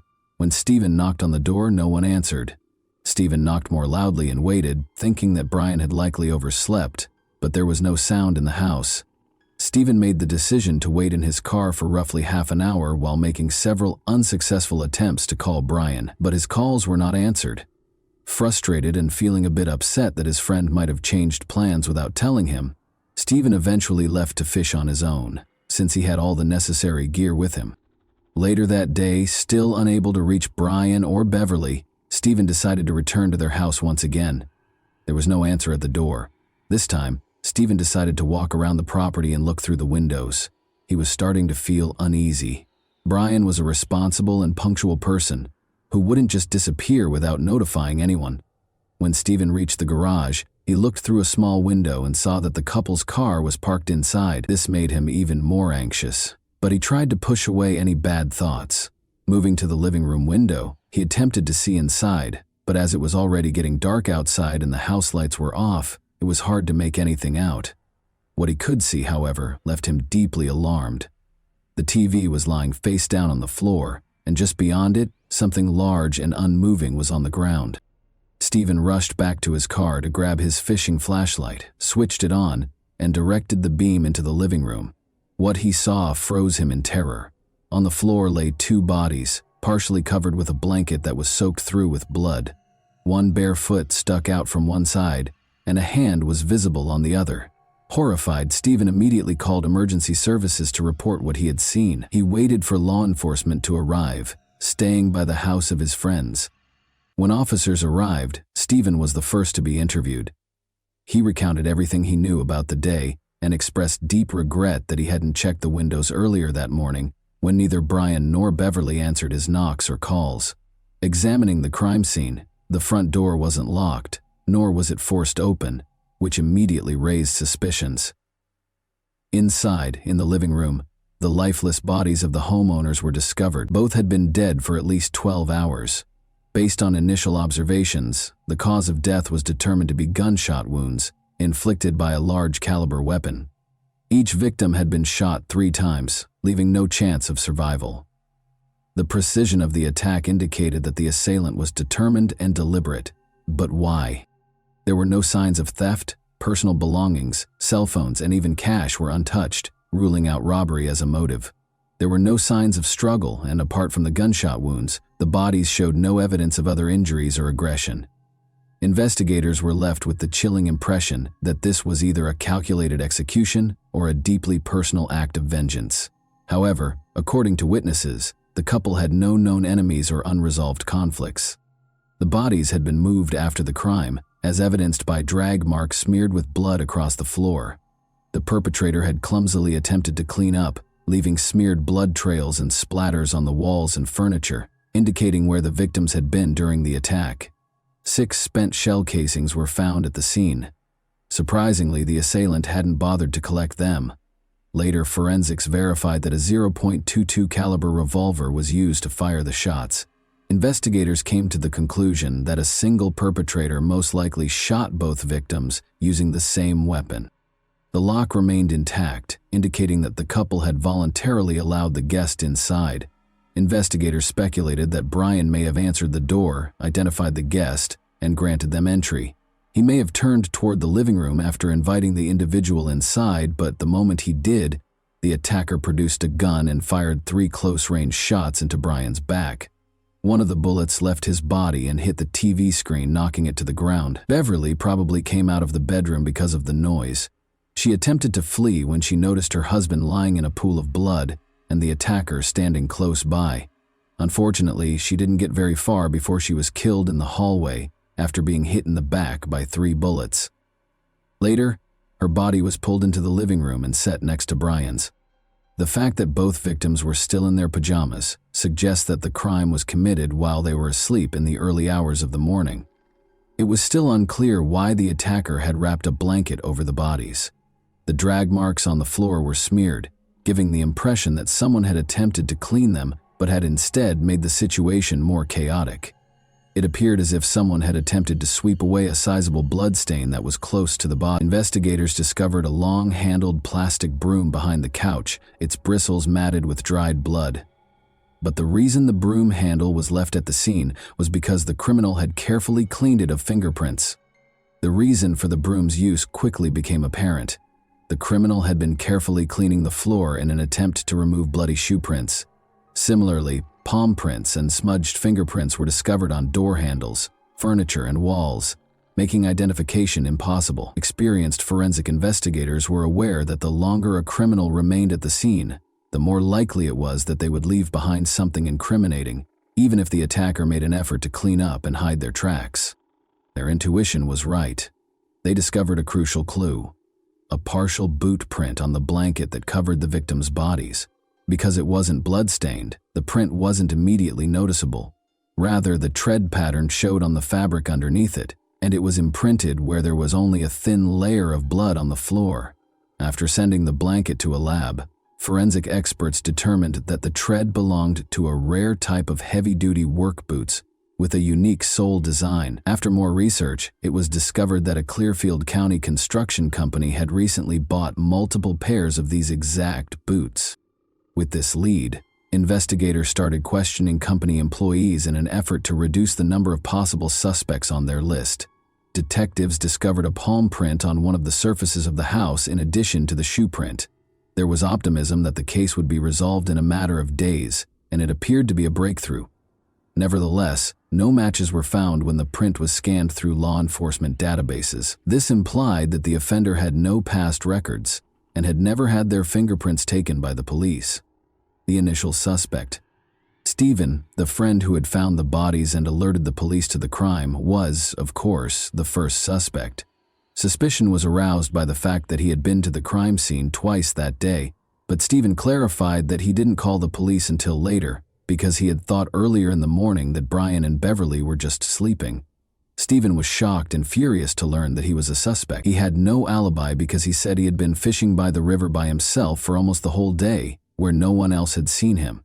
Nevertheless, his timeline was confirmed by investigators using traffic camera footage.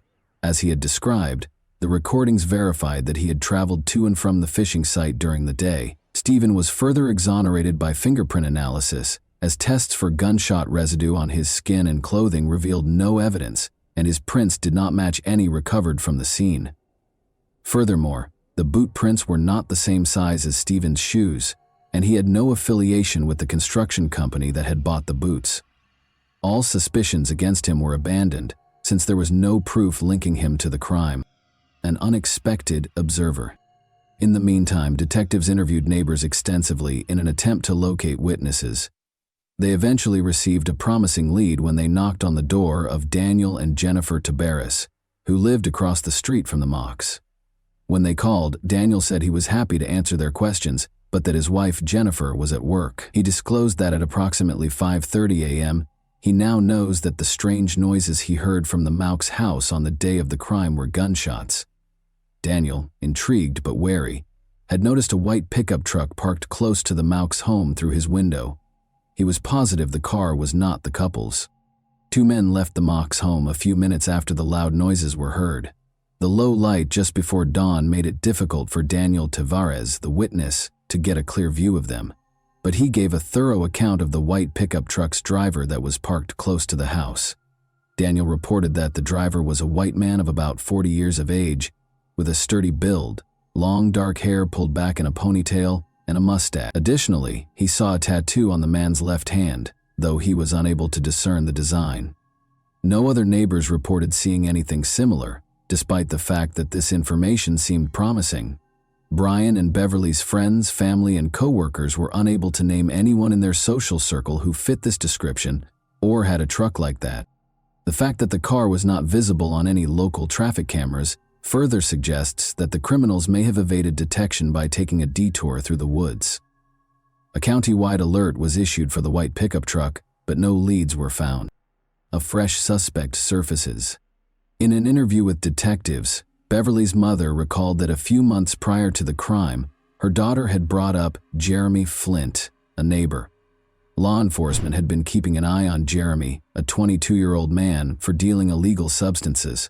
Other neighbors had made disparaging remarks about him, and his home was notorious for being visited by suspicious people on a regular basis. Because of this, investigators began to think about him as a possible suspect in the heinous double crime. Jeremy wasn't home when the police came to visit him. At first, they believed he might have run away after committing the crime. After interviewing more neighbors, it was discovered that Brian and Beverly had thrown a small party at their house just before the tragedy. Jeremy had unexpectedly arrived, uninvited and under the influence of drugs. His actions were characterized as aggressive by witnesses. He incited arguments, insulted visitors, and harassed a few of the women. He eventually had to leave, but not before promising that the couple would come to regret what they had done. A cell phone and a gun with ammunition that had been kept in a pantry drawer were among the things that Brian and Beverly discovered missing from their house the following day. The couple chose to confront Jeremy because they were positive he was to blame. They visited his home and firmly but politely demanded the return of their belongings, threatening to call the police if they weren't given back. It might have been a risky error to make this rash threat against someone connected to illegal activity. Jeremy refused to return the items and denied stealing anything, but inexplicably the missing items turned up in the couple's backyard the next day. Beverly and Brian were certain that Jeremy had left them there overnight. Even though the incident seemed to be over, Beverly was still uncomfortable. She started urging her husband to think about relocating to a different neighborhood, because she was afraid of being home alone. The alibi of Jeremy. When Jeremy eventually made it back to town, he was taken into custody by police to be questioned. He returned the day after the crime, but it soon became apparent that he had been out of town for almost a week. He had spent 6 days with his parents after traveling to another state to see them. He had been out drinking with friends the night of the crime, according to surveillance footage from a bar, and his alibi was supported by multiple witnesses. Furthermore, forensic analysis verified that Jeremy's palm prints and fingerprints did not correspond with those discovered at the scene. Jeremy was ruled out as a suspect because there was no evidence linking him to the crime. Recent advances in the case. The only witness in the case, Daniel Tavares, was contacted again in the hopes that he might remember something new after investigators had exhausted all other suspects and leads. Daniel's story abruptly changed during this follow-up visit. In addition to describing one of the men leaving the house with a scar on his cheek, he claimed to recall specifics about the clothing the criminals were wearing. Daniel had previously mentioned that the men's faces were hidden by hoodies, so this was a startling change. Daniel was asked to identify the window he had been looking through at the time of the incident by a detective. Despite the fact that it was daylight, the detective's analysis of the view revealed that it was still challenging to discern the specifics of a person across the street. It seemed unlikely that Daniel could have seen so much, given that the events had occurred in the early morning twilight. This disparity raised the possibility that Daniel had been lying all along. However, why? Was he personally responsible for the crime? Daniel produced a number of pairs of dress shoes, boots, and sneakers when investigators asked to see his footwear, but none of them matched the footprint discovered at the scene. Detectives began to examine Daniel more closely, however, as his story changed and his actions became more suspicious. A difficult history. The background of Daniel Tavares proved to be extremely disturbing. His life took a bad turn early on. He was born in 1966 as the youngest child in a military family. Daniel's mother took care of him and his 3 older sisters after his parents divorced when he was only 4 years old. Shortly after, his father got married again and showed little concern for his former spouse's kids. Daniel had left school by the 9th grade, started stealing, running away from home, and experimenting with illegal drugs. He was first arrested for robbery when he was 18, but then his estranged father stepped in and helped him get probation instead of going to jail. The father appeared to want to give Daniel another chance, possibly out of guilt. Even so, Daniel kept getting into trouble with the law over the years. He was always given light sentences for his offenses. Daniel's father tried to provide for him after he relocated to Florida in the late 1980s. In addition to trying to help Daniel find stable work, his father funded an expensive treatment program at a private rehabilitation clinic. However, Daniel was caught stealing and dealing drugs once more within 6 months. He was sent back to live with his mother after his father gave up this time. Daniel's dependencies had started to negatively impact his mental health by this time. He received a schizophrenia diagnosis and medication within a year, but Daniel hardly ever took his drugs as prescribed. Rather, he combined them with alcohol, which resulted in violent and hazardous outbursts. A case of violence. During a fight with his mother in July 1991, Daniel snatched up a knife and attacked her, wounding her almost 30 times. At the scene, she passed away. Daniel stated during his trial that he was influenced by voices in his head that told him to kill her. Psychiatrists appointed by the court, however, concluded that Daniel was legally liable because he had been aware of his actions. He received a 20-year prison sentence. Daniel served less time than the entire sentence and was released on parole in 2006. Daniel Tavares started communicating with Jennifer Freitas while incarcerated, and the two eventually fell in love. Jennifer awaited his release and they were married as soon as he was granted parole. Around the same time as the Mount couple, Daniel moved into her house in Graham, a small town. Daniel broke the conditions of his parole by moving to a different state. He ought to have been taken into custody right away, but a technical glitch and police carelessness kept that from happening. Even after detectives discovered a bloody handprint at the Mox crime scene, Daniel managed to avoid detection because his fingerprints were inadvertently deleted from the criminal database. It was as if everything was somehow conspiring in his favor. Daniel briefly worked for a construction company that bought the rare work boots connected to the crime, according to additional investigation.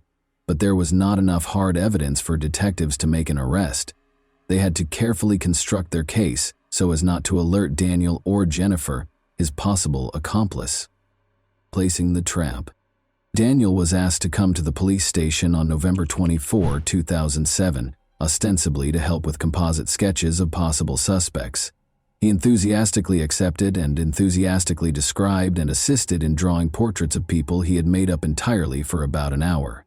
He was preoccupied when a second officer walked in and remarked nonchalantly that in order to rule Daniel out as a suspect, they needed to get his fingerprint. After some hesitation, Daniel finally consented, certain that there would be no evidence of his presence at the crime scene. The officer casually mentioned that investigators had discovered an unidentified bloody handprint at the Mauch's residence after fingerprinting. Daniel tensed visibly and started to explain that his prints might have been left at the Mauch's house because he had been friendly with them and frequently visited them. The officer calmly replied that there was no reason to be concerned because the handprint was bloody and obviously that of the criminal. The discussion then turned to Daniel's past by a second detective. Daniel confessed to killing his mother after he brought up the crime for which he had served time. Unexpectedly, Daniel started to describe the horrifying specifics of that crime with icy fervor. He gave off the air of a real psychopath, grinning as he explained what he had done.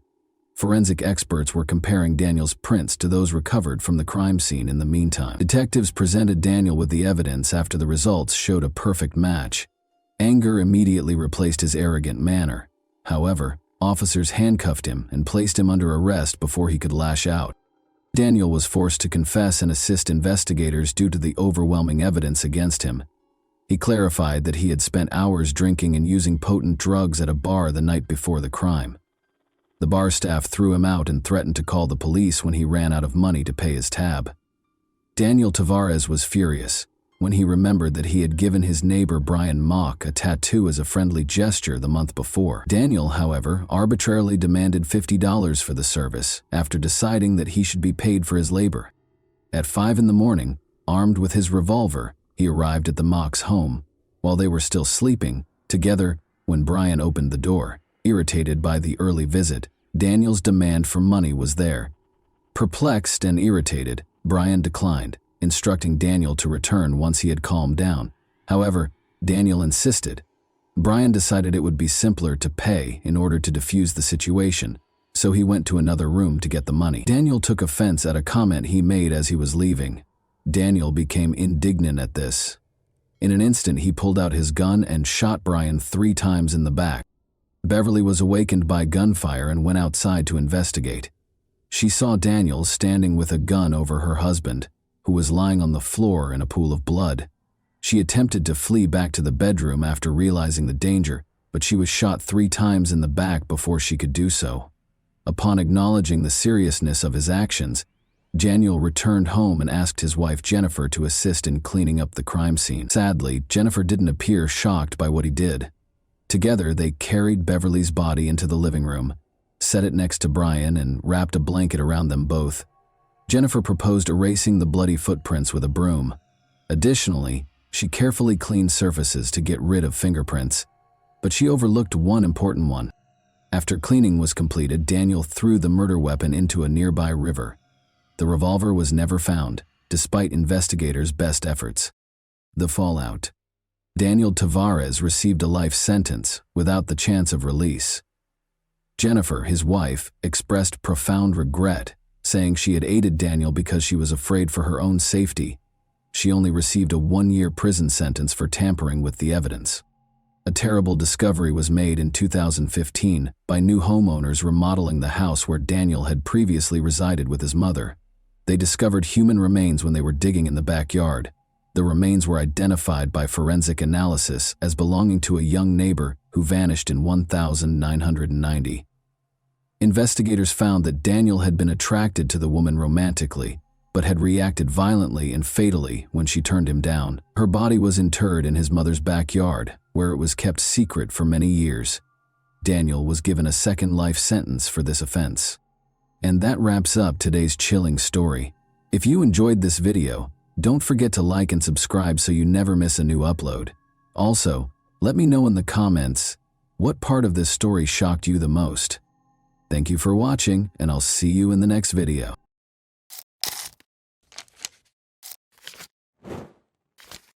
Hey guys, welcome to my channel, and today we're going to take a look at another horrible case with you. The seemingly stable world of the Craig family from Colorado took an unexpected and devastating turn in March 2023, amid the everyday routines of family life. Once seen as the epitome of stability, their marriage and careers started to fall apart as long-kept secrets and a lack of trust came to light. New information created even more questions as friends and family tried to make sense of the situation. What actually transpired in this seemingly ideal family behind closed doors? On March 15, 2023, at approximately 11 a.m., Angela Craig was taken to the hospital due to severe headaches, nausea, and dizziness. She was admitted to the hospital for the third time in 10 days, but this time the circumstances were much more concerning. In an attempt to stabilize her condition, which was rapidly declining, medical personnel put her on life support. Her family, including her husband James, was in disbelief at how quickly and abruptly her health had deteriorated. Angela was born in Dodge City on April 15, 1975, and from a young age she had played a significant role in her family and community. Despite having allergies, she grew up in a big family with 10 siblings and fell in love with animals. Her hobbies included woodworking and reading, and both friends and acquaintances were won over by her easygoing demeanor and charisma. Angela was a successful interior designer who was well known for her cozy and welcoming designs. She also loved genealogy and helped people find long-lost family members.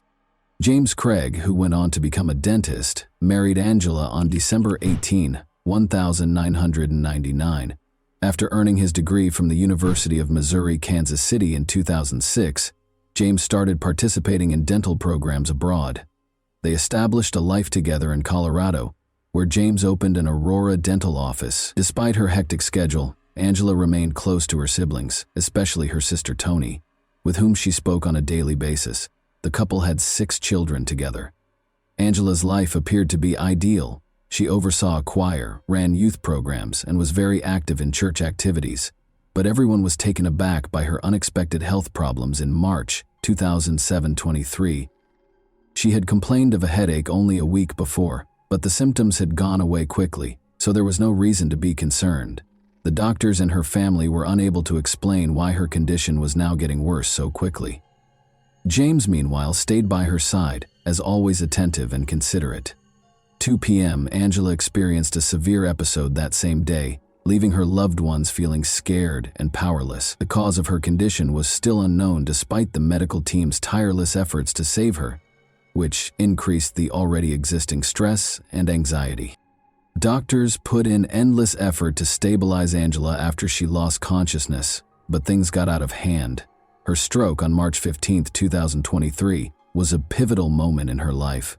She was already in a serious condition when they got to the hospital, according to her brother, who had driven her there that day. Her symptoms, which included severe nausea, excruciating stomach pain, and dizziness, had gotten worse. She had visited a hospital 3 times in 10 days, but this time the situation seemed to be very serious. Just 1 day after returning from a trip to see her sister Toni in Utah, Angela was admitted to the hospital for the first time on March 6. Her symptoms were considered minor by the doctors at the time, and following an evaluation, she was released. But on March 9, she went to the doctor once more. James, her husband, a longtime dentist with years of experience who had always been there to support her through tough times, was very worried. He turned to the wife of his doctorate-holding colleague and friend, Ryan Redfern, for advice. Ryan and his spouse continued to be involved in the days that followed, keeping tabs on Angela's health. They suggested more tests and consultations, offered their support, and shared their knowledge of possible causes of her symptoms. James shared test results and updates with them on a regular basis. MRIs, ultrasounds, blood tests, and CT scans of different body parts were among the tests that were performed on Angela. All of the results were within normal ranges in spite of these efforts. Despite receiving intravenous fluid therapy, Angela's abnormally low blood pressure remained the only consistent anomaly. James realized how serious the situation was by the time Angela had a stroke on March 15th. He sent Ryan's wife pictures from the hospital room as he broke the heartbreaking news. The pictures showed Angela surrounded by medical equipment while being watched closely by a group of experts. Even so, the doctors were unable to come up with a conclusive diagnosis, which left everyone feeling overwhelmed and powerless. A desperate phone call on the morning of March 15 would make James even more anxious. Angela's brother told him that her condition had drastically worsened and that he was taking her to the hospital. James was treating patients at his clinic at the time. He left as soon as he heard the news to be with her. Desperate for answers, James decided to speak with Ryan's wife once more, after realizing that the traditional diagnostic techniques were not working. The events leading up to March 15, 2023, were tense and unnerving because Angela's health was continuing to deteriorate at an alarming rate. Angela was admitted to the hospital for the second time on March 9 and was monitored overnight. Doctors hoped she would get better, but they couldn't figure out what was causing her symptoms. Even though the test results were always normal, the growing anxiety among her family and the medical staff was concerning. Despite all of these changes, Ryan and his spouse remained influential. James's longtime friend and financial partner Ryan had previously helped him through difficult times, including rescuing James's dental practice in 2021 during a financial crisis. Their help was equally important this time, since Angela's life now depended on it, and the cause of her pain was still unknown. At James's dental clinic, Caitlin, the new office manager, couldn't get rid of the feeling that something strange was going on with her boss. After multiple incidents in the days preceding March 15, when Angela's condition deteriorated to a critical level, her suspicions started to grow. After speaking with James's close friend Ryan, she was able to piece together her observations and uncover an unsettling pattern. Everything began on March 6. Caitlin was working late that night when James showed up at the clinic out of the blue. He had no appointments with patients, and his actions appeared unusual. James went into one of the exam rooms and used the computer there rather than using his office computer. Although Caitlin thought this was strange, she didn't give it much thought at the time. On March 13, a package reached the clinic a few days later. James had made it clear that Caitlin was to accept it herself and that no one else was to open it, but when she went to pick up the delivery, she found that the box had already been opened by another employee. A cylindrical container bearing the warning label "hazardous materials" and the words "potassium cyanide" was found inside. Startled, but aware of James's instructions regarding confidentiality, Caitlin promptly resealed the package and gave it to him without question. She witnessed James carrying the brown paper-wrapped container out of the office later that day. Her suspicions were strengthened by this incident. She looked into potassium cyanide because she was becoming increasingly uneasy, and what she discovered was terrifying. The dizziness, nausea, and low blood pressure that Angela had been experiencing for days closely matched the symptoms of exposure. Angela was in critical condition by the time Ryan and his wife got to the hospital to help James. Ryan was surprised when Caitlin told him about the odd things that happened at the clinic, even though he was already aware of some of the family struggles. He was so horrified by her story that he called the police and told them what she had told him while he was on his way to the hospital. Nevertheless, Caitlin observed other peculiar actions from James. She remembered something else. As she was leaving the office on the evening of March 6, James texted her to ask her to personally make sure that a package that was scheduled to arrive was delivered to her. This request appeared to be merely a formality at the time, but in the context of later events, it became more significant. Ryan made the decision to speak with James when he got to the hospital. James asserted that Angela had requested the order for the aforementioned chemical, potassium cyanide, but his explanation sounded tentative, which made Ryan even more suspicious. Ryan shared this information with investigators out of concern, and they started to suspect that this case was much more complicated than it first seemed. Angela was taken to the hospital once more on March 15. Her symptoms, which included sharp abdominal pain, nausea, and extreme dizziness, had gotten critically worse. By the time police arrived, Angela could hardly stand, according to her brother, who had driven her to the emergency room. James now appeared to be aware that things were rapidly getting out of his control. James was questioned by police later that day. Investigators focused on a crucial question even before the official interview began. How would James explain the link between his purchase of potassium cyanide and Angela's abrupt and serious health decline? Interviews with the hospital's medical staff, where Angela was receiving treatment, marked the start of the investigation. Ryan's worries alerted a nurse, who confirmed that Angela's test results revealed odd markers, or symptoms, which include seizures and rapid deterioration, may be consistent with exposure to a toxic substance, according to her attending physician. Investigators turned their attention to the circumstances surrounding Angela's hospitalization as a result of these statements, which turned into crucial pieces of evidence. Detectives went to James's dental clinic the next day. The office manager, Caitlin, made a number of observations that added to the mystery. She remembered James talking about looking after Angela and making her a protein shake on March 6.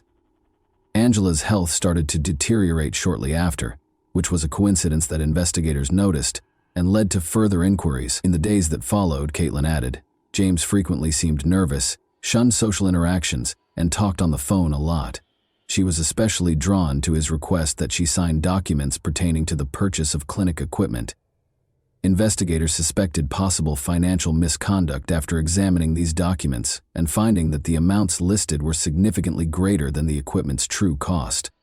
James regularly used the office computer for personal purposes, according to one of the clinic staff members. The employee remembered in February that James had visited a website about chemical reagents that contained references to potentially very dangerous substances. These findings were consistent with the identification of James's potassium cyanide purchase. James's financial activities were soon the subject of the investigation. Investigators discovered that James had sent a sizable amount of money to an unidentified supplier connected to the sale of chemicals on March 4. James was able to conceal the order from his family because it had been shipped to the clinic's address. Investigators linked the package Caitlin had seen to the delivery when they tracked it down. She explained the warning-labeled container and mentioned that James had retrieved it and taken it home. The focus soon shifted to James's clinic office. James has been locking his office door during lunch breaks, which is not something he usually does, according to another employee. Investigators discovered traces of packaging materials that seemed to match the delivery of the potassium cyanide while searching the office. Hospital personnel persisted in trying to save Angela's life in the interim. Doctors ruled out accidental poisoning because of the high levels of toxic substances in her system. The foundation for additional accusations against James was established by this crucial detail. In the hopes of discovering more evidence connecting James to Angela's declining health, detectives secured warrants to search James's house and car. In her additional testimony, Caitlin noted that Angela's symptoms were consistent with those of potassium cyanide poisoning, which include nausea, vomiting, and low blood pressure. She added that even in tiny doses the chemical could be fatal. Investigators' suspicions grew stronger with each new piece of evidence, which led them to believe that intentional actions caused Angela's health crisis.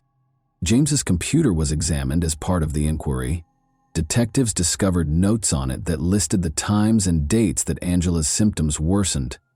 The nature of the record suggested that James may have been using them to track and control her condition, even though the entries seemed to document her health problems. Further information was uncovered by looking through the couple's messages. Angela thanked James via text on March 6, 2023 for making her coffee. She reported feeling weak and lightheaded shortly after. In response, James advised her to take her blood pressure. During the same conversation later that day, James mentioned strong medications and blamed her symptoms on possible triggers, which investigators later saw as an effort to avoid suspicion. James' longtime friend and business partner Ryan revealed that James had confided in him about significant marital and financial difficulties in 2021. James was even thinking about getting a divorce at the time. James subsequently stated that Angela had been experiencing extreme depression and related an instance in which he allegedly prevented her from hurting herself. Their 6 children's testimonies, however, ran counter to these assertions. They characterized Angela as a lively, upbeat individual who displayed no symptoms of depression or odd conduct. Investigators also investigated James's divorce demand. In December 2022, he had mentioned Angela's mental health in conversations, but he did nothing to get her professional help. James's habit of hiding important information and this inconsistency increased suspicions that his actions might have been a part of a premeditated scheme. Additional evidence was found during the search of James's house and car. Investigators discovered pieces of packaging thought to be connected to the cyanide delivery in his home office. Traces of a powdery substance were found in his car and sent for examination. As the evidence grew, investigators were able to concentrate on James's possible double life. Even though he presented himself as a loving family man, he was starting to show signs of secretive behavior and hidden problems. A clearer picture of what might have been going on behind the scenes was emerging from the financial difficulties, marital strife, and thorough notes about Angela's symptoms. One of the most important aspects of the investigation was the history of James and Angela's marriage. According to Angela's sister, Angela had often confided in her about feeling pressured and manipulated by James. According to her, he could talk about his issues for hours on end without taking responsibility or demonstrating any desire to change.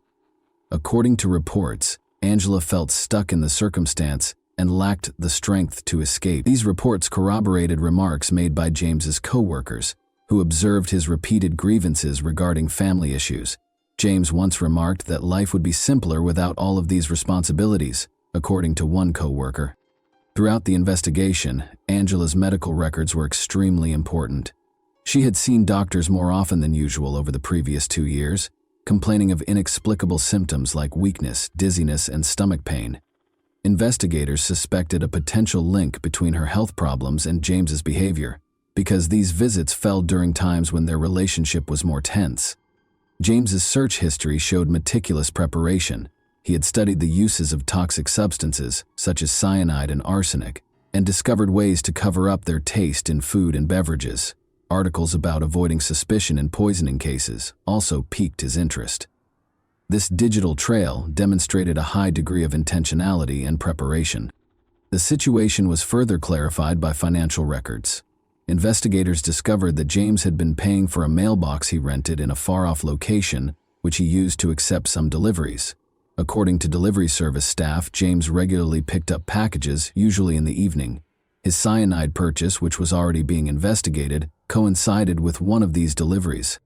Additional leads were obtained through interviews with Angela's friends. According to one friend, Angela had complained of odd symptoms weeks prior to being admitted to the hospital, and she had expressed concern that they might have been caused by something she had eaten or consumed.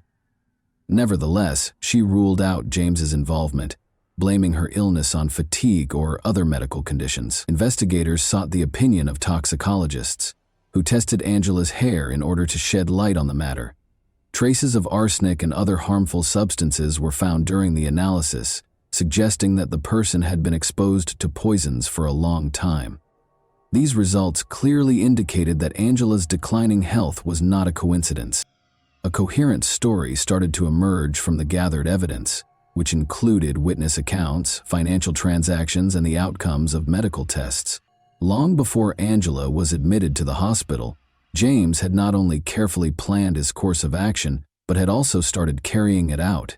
Nevertheless, investigators persisted in their efforts to dispel any remaining uncertainties.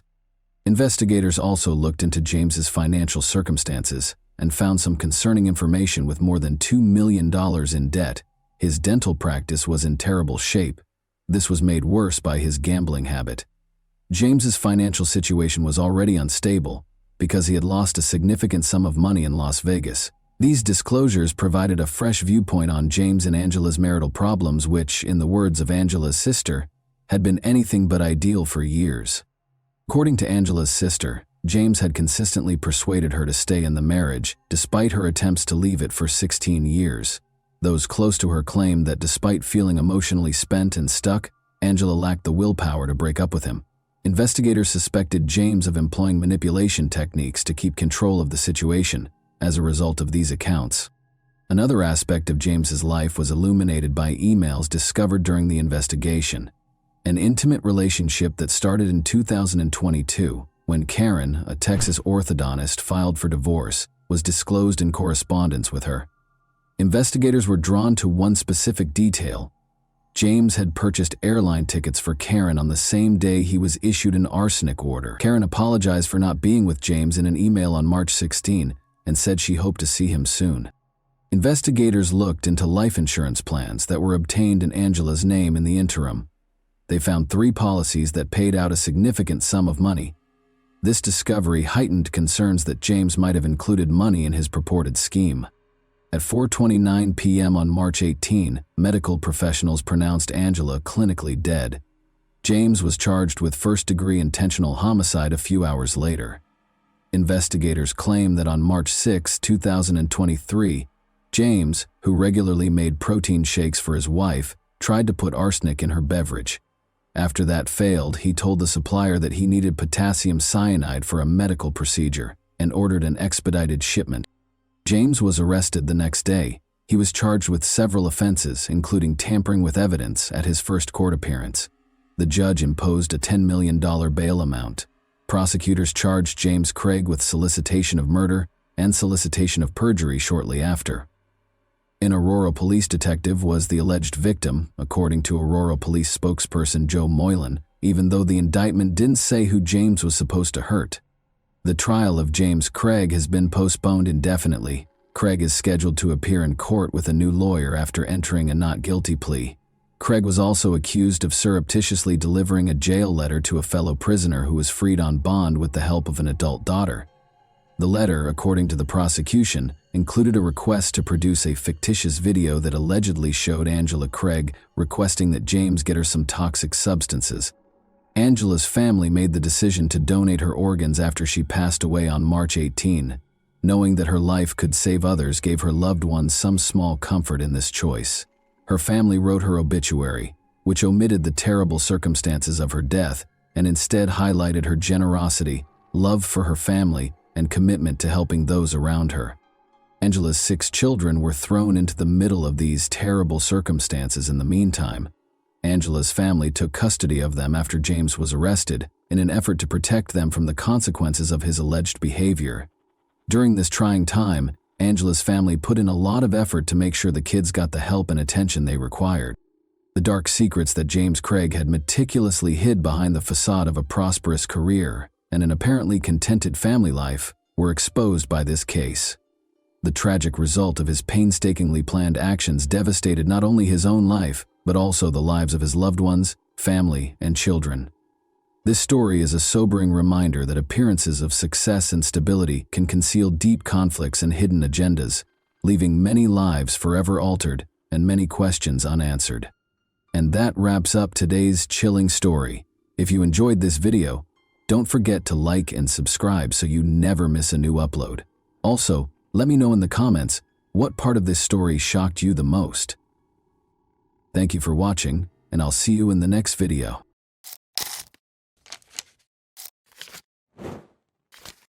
Hey guys, welcome to my channel, and today we're going to take a look at another horrible case with you. This was only the start of a call in which Derek Rosa, a 13-year-old son, would divulge information so startling and unthinkable that even the experienced dispatcher would find it hard to believe what she was hearing. Officers arrived at the horrific scene within minutes. Unaware that they were going to come across one of the most unsettling cases they had ever come across, the police carried on with their investigation. Derek shockingly called 911 on October 12, 2023, to report that his mother, Irina Garcia, was hurt at their apartment in Hialeah, Florida. The most horrifying crime they could have ever envisioned began with that unsettling 911 call. Derek appeared to be experiencing intense grief during the call, as he told the authorities that his mother, Irina Garcia, had been confirmed dead. A 13-year-old son reporting the news to the dispatcher would have been a heartbreaking moment, but everyone was about to be shocked by the horrible secrets concealed behind this call. "I shared some pictures with my friends," he told the dispatcher. What images would he have been able to show his friends? Derek quickly gave the answer when he disclosed yet another startling fact that caught everyone off guard. It was shocking to hear Derek tell the dispatcher that he killed his mother. Derek's motivations are still unknown, but he was going to divulge information that would only make matters worse. The apartment was occupied by 3 people. Given that Derek and the newborn baby were in the apartment, the dispatcher recognized the urgency of the situation right away. To protect the infant, the police had to move quickly. To find out what had happened, detectives raced to the crime scene. Everyone in the area was shocked when the police arrived and took Derek into custody. Derek was standing with bloody hands and no remorse at all. Without any delay, the detectives got to work on their investigation. They found Irina lying on the bed with her newborn baby covered in blood, and they also found a pool of blood on the floor of her room. Derek had committed the heinous crime of stabbing his mother more than 40 times. After attempting to collect all of the evidence discovered in room 201, the authorities were taken aback when they came across a crucial piece of evidence that left the entire team in shock. Just before Derek dialed 911 on the evening of October 12, 2023, they first discovered the doorbell camera footage. When Irina was last seen, she was nursing her newborn child, according to the footage from the doorbell camera. A moment later, Derek showed up and hurried off. Derek asked why Irina always told him to run slowly after she told him, in Spanish, not to run too fast. Then he walked out of the apartment and then came back in. What might have caused that horrific crime? Derek might have been annoyed by his mother's worry, but the question was still unanswered. In addition to remembering Derek's 911 call exchange with the dispatcher, the detectives needed to figure out how he was carrying a weapon. Furthermore, just as he was about to reveal yet another unexpected development, the dispatcher asked if he had any weapons at home. He soon disclosed a startling reality. He acknowledged that after killing his mother, he intended to use the gun he had to end his own life. The fact that Derek had attempted self-harm shocked the detectives. It exposed his unstable mental state at the time of the murder. They were uncertain, though, whether it was the product of mental illness or a deliberate act. The video of Irina's murder was the first important piece of evidence the detectives were about to see, and they were shocked to find it. The video clearly showed Irina lying on the bed with her newborn baby gently comforting her. However, in a subsequent clip, Derek was seen standing over Irina with his hand in motion, suggesting that he'd attacked her while she was asleep. The knife that Derek claimed he used to attack his mother was also discovered by the authorities.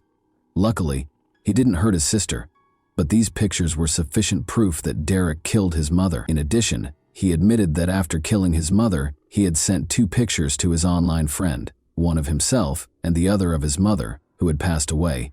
His hand was obviously covered in blood in the picture he sent to his friend, which amply demonstrated the gravity of the situation. The revelation of a 13-year-old son who not only murdered his mother, but also dared to show pictures of the crime to someone was startling. Once the detectives gathered sufficient evidence, they became certain that something was wrong with Derek. The investigators recognized the importance of comprehending the family's history, as it could reveal information about Derek too. Without any delay, the investigators began their investigation to ascertain the precise cause of his behavior. They focused on investigating Derek's background and his family. Derek Rosa, a former model student, consistently made the honor roll and excelled academically. According to the teachers, they described him as a good boy and an intelligent one. He was very close to his mother, Irina Garcia. In the family, the one who received the most caring attention from Irina was Derek. For his emotional life, the relationship was therefore important. But when Irina became pregnant with a girl in early 2023, everything changed. The newborn's arrival somewhat altered the dynamics of the household. Derek was left feeling defeated on the sidelines as Irina instantly turned her focus to the baby. Derek was more emotionally affected by the shifts in family dynamics, which made him more shy and envious of his younger sister. According to some people involved in the case, Derek might have felt abandoned and believed that the new baby was receiving the same amount of love that his mother used to give him. Adding to the emotional strain mentioned earlier, Derek's father, Frank Ramos, was a truck driver who was often away from home due to his rigorous delivery routes. Irina had to take care of all the housework and childcare because he only came home a few times a month. Even though there were no overt signs of severe family strife, the investigators later came to the conclusion that Derek might have felt lonely and emotionally deprived as a result of the lack of a father figure and a newborn child. Derek became more and more resentful as the months went by. Over the course of the evening of October 12, 2023, it became violent. The video from the baby monitor that showed Derek standing over his mother while she slept was found by the police. This terrifying incident occurred shortly before Irina passed away. According to the police, Derek acted out of jealousy, displaced aggression, and a desire to win back his mother's affection and control over the family. The investigators felt compelled to question Derek in order to obtain a more thorough understanding. The investigators took extra care when questioning him because he was only 13 years old and might be dealing with psychological problems. Detective Gonzalez started asking Derek straightforward questions so he wouldn't feel threatened. They began by posing straightforward queries to Derek regarding his daily schedule. In order to learn more about Derek's whereabouts and mental state before the incident, the detectives immediately focused on the events of the morning of October 12.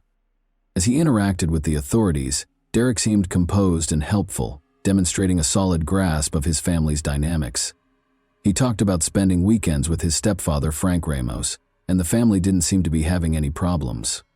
After that, detectives turned their attention to what had happened that evening.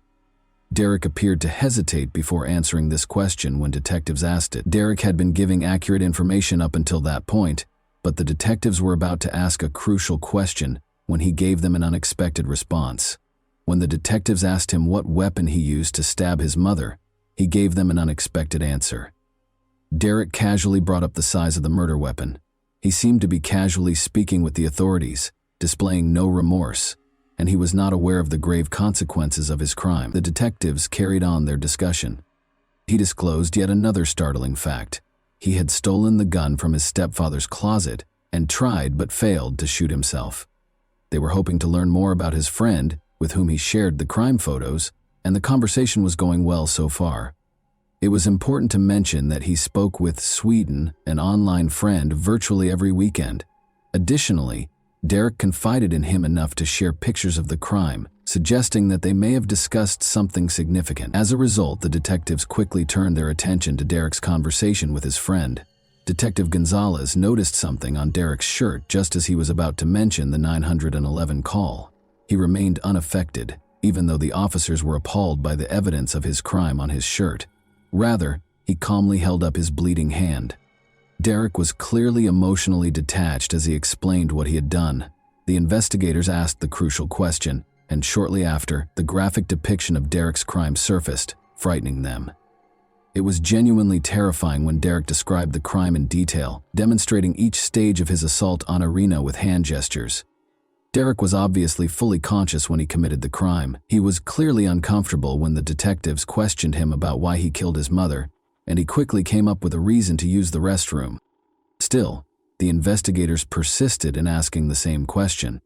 Derek asked for a lawyer after becoming uncooperative. Without Derek Rose's confession to explain his actions, the case was still being investigated. Nevertheless, detectives gathered enough evidence, such as CCTV footage, a knife found at the scene, and photos from the crime scene, to create a case. Given that Derek chose the best time and location to carry out the murder, this evidence demonstrated that he was a premeditated killer. Derek was charged with first-degree murder and made his first court appearance on October 15, 2023. He showed no remorse for the charges against him and remained emotionless and icy throughout the hearing. Derek's defense attorney asked for a postponement of the hearing, claiming that they had not yet received the state attorney's notice of intent. They also asked whether psychological factors might have been involved and talked about the part that some mental health conditions may have played. Evidence quickly refuted this, demonstrating that Derek had searched for prohibited items on Google at 6 p.m. on October 12, 2023. At 6 p.m. on October 12, he did conduct Google searches. He entered the following search terms: Is a small knife good for killing? What is the best place to stab someone? And the carotid artery image diagram. This search history revealed evidence of planning, which bolstered the prosecution's claim that the act was planned rather than spontaneous. Derek was moved from the adult jail to a juvenile detention facility at the request of Derek's defense lawyers. They claimed that Derek needed a psychological test that could only be performed in a juvenile facility because of his age. The prosecution, however, disagreed, claiming that Derek's search history demonstrated premeditation and that this offense was extremely serious. But the defense also brought up his mental health problems. He had been diagnosed with ADHD by a psychologist and on the autism spectrum by another specialist. They further supported their case for Derek's placement in a juvenile detention facility by highlighting the fact that he had threatened to hurt himself. It was evident to the psychologists who examined the case that Derek's actions on that fateful night were the result of a well-thought-out plan rather than an impulse. He had planned what he was going to do because he was captured on the baby monitor above Irina. The most concerning evidence of Derek's mental illness also surfaced after the crime, when he shared a selfie and a picture of his mother's lifeless body with a friend. This conduct revealed a lack of any fundamental humanity, which is a trait frequently lacking in psychopathic people. Throughout the trial, Derek's family steadfastly supported him in spite of the overwhelming evidence against him. One particularly poignant instance was when Derek's grandmother, representing his family's steadfast support, waved at him and blew him a kiss from the courtroom. At this point, more than 50 people were shouting Derek-supporting slogans while holding banners outside the court. On November 7, 2023, the organizers presented him as an innocent teen and a former honor student. Regardless of the offense, Derek's supporters argued for his opportunity to change. A hearing regarding the admissibility of evidence was held on December 15, 2023. Citing the premeditated nature of the crime, the judge decided, after considering the facts, that Derek would continue to be held in adult custody. His supporters criticized this decision, claiming it disregarded his age and mental health conditions. Derek's defense team keeps arguing for a lighter sentence as the case progresses, claiming that life in prison without the possibility of release would be unfair to a child of his age. The trial has come to represent the complexity of juvenile justice, bringing up tough issues for society to consider. Do serious crimes committed by minors deserve life in prison, or should they be given an opportunity to change?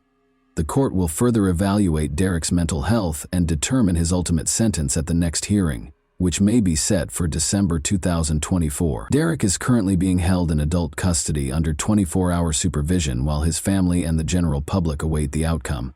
Traditional ideas of guilt, innocence, and rehabilitation in the legal system have been called into question by the case, which has had a long-lasting effect.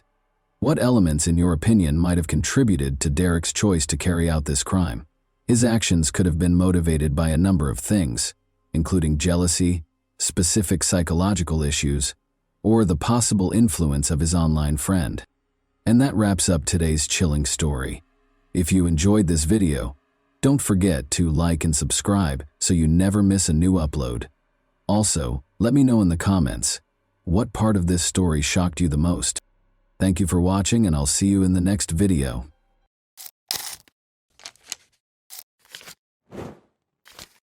Hey guys, welcome to my channel, and today we're going to take a look at another horrible case with you. You just heard a 16-year-old boy make a last-ditch plea for his family's survival. Subsequent attempts to contact him were unsuccessful shortly after the call ended. The Kitsap rescue team later discovered a terrifying and unsettling scene. 3 burned bodies, 2 boys and a woman, were discovered inside the burning house. The father, John Derek Carriga, was absent from the scene, though. It was highly suspicious because the father was not present, suggesting that he may have been involved in planning this gory scene. The quiet surroundings of Kitsap County were the scene of this terrifying incident, which left the community in shock and in search of answers. John Derek Carriaga, 43, Crystal Lynn Carriaga, 37, and their 2 teenagers, Hunter Evan Shape, 16, and Jonathan Felipe Higgins, 16, made up the Carriaga family. They shared a home in Washington's Kitsap County, with the 2 teenagers from prior relationships, John and Crystal married in 2009, combining their families. But their joy was short-lived, and as their 8 years as a family were coming to an end, an unexpected guest turned everything upside down. Kitsap County, Washington, saw another ordinary Friday on January 27, 2017. The Carriga family gathered in their quaint 1-story ranch home on West Tenino Drive as evening approached. According to reports, Chris Cale had some friends at the house. While at the house, Johnny got a call and left to meet someone, informing the family that he would be back soon. Later, Johnny was back on the property, but he didn't go inside the house. They snacked and indulged in late-night activities like watching TV or browsing through their phones, just like any other family. On that fateful Friday night, however, 16-year-old Hunter Shape made a terrifying 911 call to Kitsap County dispatchers, shattering the peace of the evening. He begged authorities to come to their aid immediately. When the rescue crew finally reached the Carriga home, they were met with a somber scene. All members of the family, including Hunter Shape, had been shot and killed inside their house, which was later burned down. The community was shocked to learn of the tragedy that had occurred when they woke up on Sunday morning, January 29, 2017, to the terrifying headline, "3 people found dead in Kitsap County home after fire." The headline in the newspapers was incorrect. Homeowner missing. This made the already unsettling situation even more concerning and uncertain. Initial reports stated that the victims, a woman and 2 teenagers, had been found inside a burning house. The community was left reeling from the shock of such a violent and senseless crime after authorities confirmed that the deaths were classified as homicides. John Carrigaw, the homeowner, was nowhere to be found, and it was confirmed that the crime had occurred the Friday before. Authorities asked people to be on the lookout for Carrigaw and his truck, a brown 2005 Ford F-150, and to report any sightings. Although John was listed as missing, rumors started to circulate that he might have been complicit in the horrible crime. Public opinion was greatly influenced by the press, with headlines stoking conjecture and doubt. The reference to "someone here with a gun" only served to heighten anxiety about Carrigaw, but it quickly became clear that the media had erred greatly in reporting that 16-year-old Hunter Shope, who had made the upsetting 911 call before tragically passing away from his injuries, was still alive. Some startling information surfaced as investigators worked on the case, highlighting the heinousness of the crime. More than $50,000 in cash was found concealed in a strong box in the main bedroom, along with an additional $7,000 in a money bag, and shell casings, mostly 9mm, were found on the back deck. In a desperate attempt to find clues, law enforcement used every resource at their disposal to find Johnny Carrigaw and his truck over the course of the following few days. The ongoing investigation was eventually shaken by a significant development: the finding of John Carrigaw's truck. On a secluded road in North Mason County, the burned wreckage with Johnny's lifeless body inside was discovered. Authorities acted quickly after a bystander walking through the area made the discovery. The local community was asked for help by the Kitsap County Sheriff's Office, which encouraged anyone with information to come forward. The area was thoroughly examined by crime scene investigators in an effort to find any hints that could provide insight into John's death. One of the most important pieces of evidence they discovered was a single latex glove that was discovered close to the burned-out truck. Authorities appealed to residents and businesses with security cameras for any footage that might offer important insights into the case. After this discovery sparked speculation and raised questions. Lieutenant Earl Smith, the sheriff's detective, stressed the value of video evidence and urged anyone with pertinent footage to assist law enforcement. The community responded quickly to the appeal, with people coming forward to offer support in any manner they could. Although there was a collaborative spirit throughout the investigation, the specifics of John's death circumstances were still unknown. Detectives reported that there were indications of forced entry and visible damage to the gate on the road leading to the tree farm. There was a clear sign of some struggle amid the confusion and uncertainty, as if Johnny's truck had crashed through the gate. Many people were troubled by the memory of Hunter's shop. In her somber announcement, North Kitsap High School Principal Megan Swayze honored Hunter's memory and urged everyone who knew him to treasure their time together. When Detective Elizabeth Lisa Gundrum was assigned to the case, a glimmer of hope appeared as the community grieved the loss of the Carrigaw family. Due to a severe lack of eyewitnesses and conclusive evidence, investigators began looking into the victims' personal lives. They discovered a number of perplexing but plausible motivations in the process. In essence, these were conjectures regarding the family's financial transactions and business endeavors, which fueled theories of potential illegal activity and criminal ties. The unsettling 911 call made by one of the victims was the first thing that caught investigators' attention. What prevented Hunter from bringing up the fire, or was he perplexed? This complicated an already perplexing investigation by raising questions about the timing and motivations behind the arson. Authorities had a lot of questions and uncertainties as the investigation went on. The circumstances surrounding John Carrigaw's kidnapping, the identity of the person or people involved, and the motivation behind the attack were all still unknown. Months went by with little improvement, but in February 2017, a breakthrough came when surveillance footage showed John Carrigaw purchasing cigarettes at a nearby grocery store. He appeared to be acting normally in the hours before his disappearance. Although this shed some light on his whereabouts, it produced no noteworthy leads. Then, A picture of a person of interest that was taken from surveillance footage at a Target store just days prior to the killings was made public by authorities in June 2017. Suspicions regarding their possible involvement in the crime were raised by the image, which showed a person entering the store. This demonstrated the urgency of the investigation and was the first official communication in months. Sheriff Gary Simpson confirmed that multiple people were involved in the painstakingly planned killings and underlined the need for public assistance. This made the case more complicated and led to clues regarding the suspects' intentions and relationships to the victims. Questions concerning their potential purchases and connection to the crime were raised by the request for information on the unidentified suspect who was spotted at Target 12 days prior to the killings. Could materials discovered at the crime scene or firearms purchased at the store be connected to the killings? The investigation advanced in September 2017 when Danny Kelly Jr. was identified as a person of interest. Danny had been Johnny's best man at his wedding and had been a longtime friend. According to reports, Danny and his estranged mother had a troubling encounter during which she accused him of misbehavior. According to the case report, he was arrested after repeatedly groping and approaching his mother. Authorities explained that he had not been formally charged in relation to the killings, despite his suspected involvement in the Carriga case, which caused some concern. The murders of the Carriga family were the year's most important local news story, as 2017 came to an end. An anonymous donor who gave $16,000 to Crime Stoppers, boosting the reward fund to $20,000, further stoked the community's long-standing sentiments. Investigators were determined to follow leads in the case even after Danny J. Kelly Jr.'s assault charges against his mother were dropped.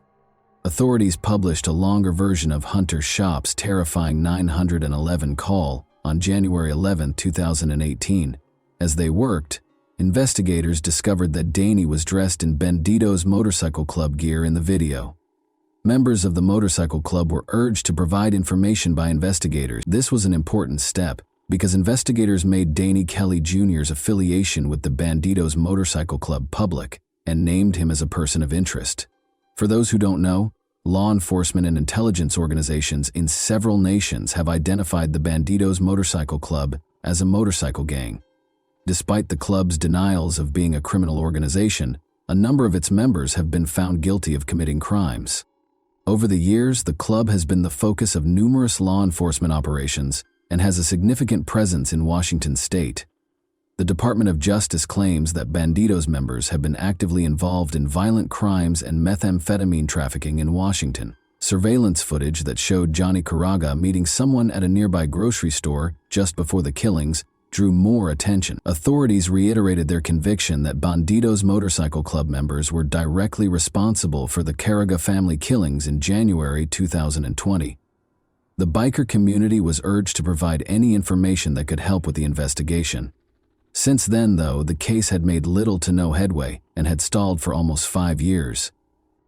After more investigation, it was discovered that Johnny had a lengthy history of transporting and distributing drugs. During his frequent visits to California, he allegedly obtained kilograms of cocaine to distribute in Kitsap County.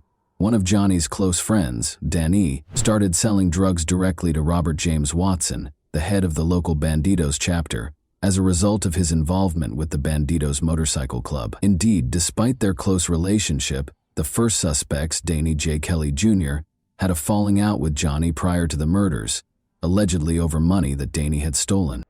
Other Banditos Motorcycle Club members who were considering joining the club were contacted by Johnny as he grew his distribution network in Kitsap County. The locations of Carriga and the suspects prior to, during, and following the murders were displayed by detectives using cell phone tracking. In the 10 days preceding the murders, Danny Kelly Jr. made extensive use of a prepaid mobile burner phone that he had purchased at the Silverdale Target to communicate with John Carriga. Despite the fact that the phone didn't expire until April 2017, communication ceased thereafter. When members of the Banditos were suspected of being involved in the killings, detectives in January 2020 obtained a search warrant for Robert Watson's cell phone. One of the recovered texts between Duneen and Robert Watson, dated January 23, 2020, included a comment from Duneen about the weather. "A little humid today." The Carriga family had guests over the night of the killings, but Johnny left right away after getting a call. He briefly parked next to another car in a nearby grocery store parking lot before leaving, according to surveillance footage. The friends left the Carrigaw residence in the meantime. 3 men showed up and started shooting before Johnny could get back. According to reports, Johnny's wife Christielle was shot in the driveway first, then her son Jonathan Higgins, and finally Johnny's son Hunter Shape. Jonathan Higgins was shot after he came out of his room to see how the disturbance was going, and Christelle was shot in the head. At least one shooter ambushed Hunter Shape as he was bringing a pizza inside the house. The evidence suggested that he caught the murderer off guard. He was hit by 2 more shots after the first one missed. Sheep was still alive when he called 911, but he was presumed dead. The call ended abruptly, indicating that the shooter may have damaged or tampered with the phone before shooting Hunter to death. The attackers then used accelerants and fire starter logs to start fires at various points throughout the house, and they threw rocks through the windows to feed the flames. The suspects later displayed questionable conduct, and this evidence connected them to the crime. A witness saw Danny driving Johnny's truck away from the scene of the crime. Days prior to the killings, Danny reportedly bought a prepaid phone from a nearby Target, which he used to speak with Johnny frequently, a common tactic in criminal activity, according to surveillance footage. Only during the 12 days before Johnny's murder was that burner phone used for communication. Interestingly, the phone stopped working just before the murders. Watson claimed to have gotten into a fight with a homeless black man while at a club member's house without his pants. Later that night, Watson called 911 to report that a loaded Glock handgun and another loaded magazine had been stolen from his truck, which had been broken into a few days prior. Watson was fired from Kitsap County Public Works after he stopped showing up for work. Detectives discovered in September 2017 that approximately $303,000 had been deposited into his accounts that year, including multiple cash deposits that were untraceable. According to reports, Johnny Carrigaw concealed $200,000 beneath his house, but it was never discovered. On the night of the murder, a neighbor also saw Carrigaw's truck speeding down Tonino Drive and heard gunshots. The driver was recognized by the neighbor as Donnie, whom he had known when Donnie's family shared a home. Nearly bumper to bumper, a silver car followed the truck. Because Donnie and John Carrigaw disliked each other so much, detectives found it suspicious that Donnie would be at Carrigaw's house or drive his truck. Robert's brother Johnny Watson's 2006 Mercedes was discovered stripped and abandoned in the Puyallup River less than a week after investigators made public footage of Carrigaw's truck and the unidentified vehicle at the Camp Union supermarket. The car had not been reported stolen, but its license plates were missing.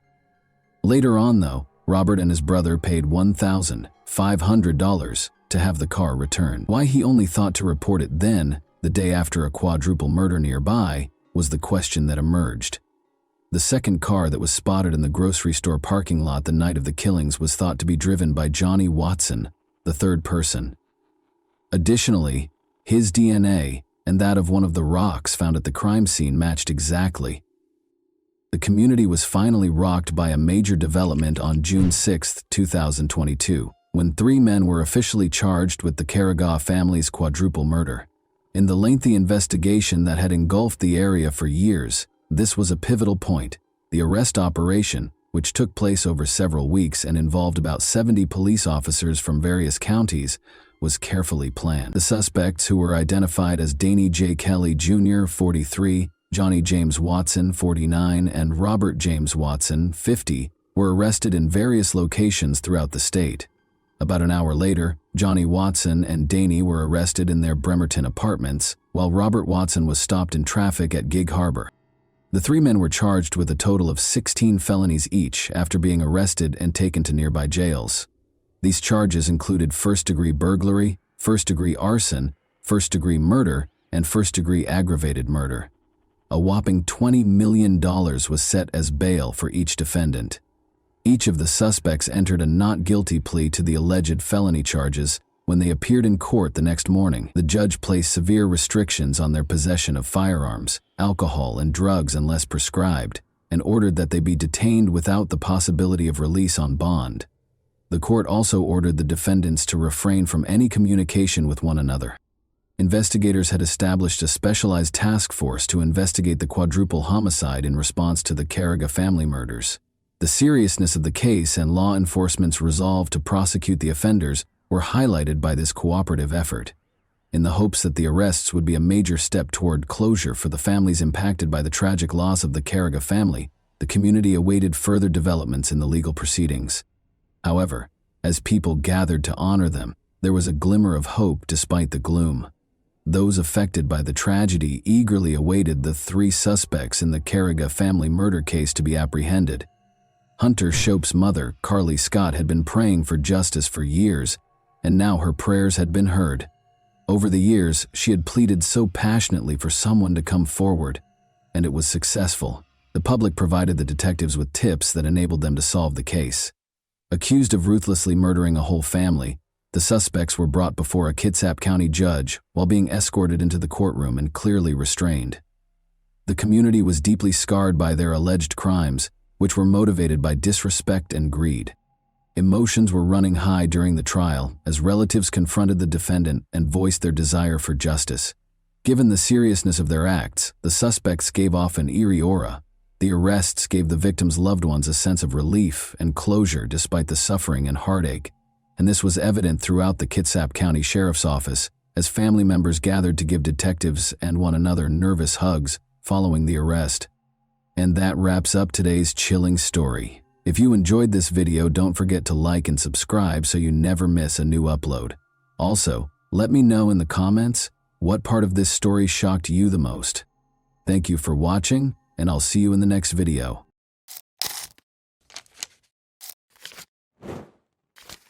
Hey guys, welcome to my channel, and today we're going to take a look at another horrible case with you. The phone rang early on April 27, 2006, in a comfortable home in a small Michigan town. The homeowner's previous life was instantly shattered by the sound she heard when she answered the phone, but the second phone call she would have to take 5 weeks later was nothing like that conversation. Whitney Sarek, an attractive and outgoing 18-year-old student, was crossing campus to attend a lecture on Wednesday, April 26, 2006. Whitney attended Taylor University in Upland, Indiana, as a freshman.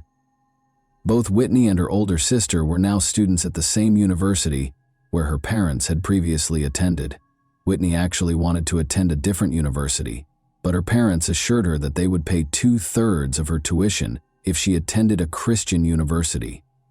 They wouldn't even cover the cost of her education if she chose to go to a non-religious school. Whitney's decision was clear-cut, given the high expense of higher education. Whitney became anxious as she made her way across campus, negotiating crowds of other students, as she realized how quickly the school year was coming to an end. She was thrilled to spend the summer vacation with her parents in the small Michigan town of Gaylord, but she was also saddened by the thought of bidding farewell to her new friends, whom she wouldn't see again until the fall. During her first year of college, Whitney had made a lot of new friends. She soon found that the older students were just as amiable as the freshmen and had gone through many of the difficulties of college life, so she also had a few older friends. They were willing to help if she asked for advice. Because she thought she might learn something useful, Whitney seized the chance to engage with older students whenever she had it during her studies. Whitney saw a poster asking for student volunteers to help decorate the banquet hall for a celebration honoring the new university president just that morning as she was making her way to her lecture. As she got closer, Whitney found that the majority of the volunteers who had signed up were older than she was. When she heard this, she also wrote her name down. The student had a typical rest of the day. After studying and hanging out with friends, she went back to her dorm room in the evening and fell asleep quietly. Naturally, she had no idea that the events that would alter her life would occur just 24 hours later, when she laid her head on the pillow that night. Whitney got up early the following morning, showered, brushed her teeth, and took her time choosing her outfit. Whitney wasn't conceited, but she wanted to look respectable because she knew she would be interacting with university employees and senior citizens all day.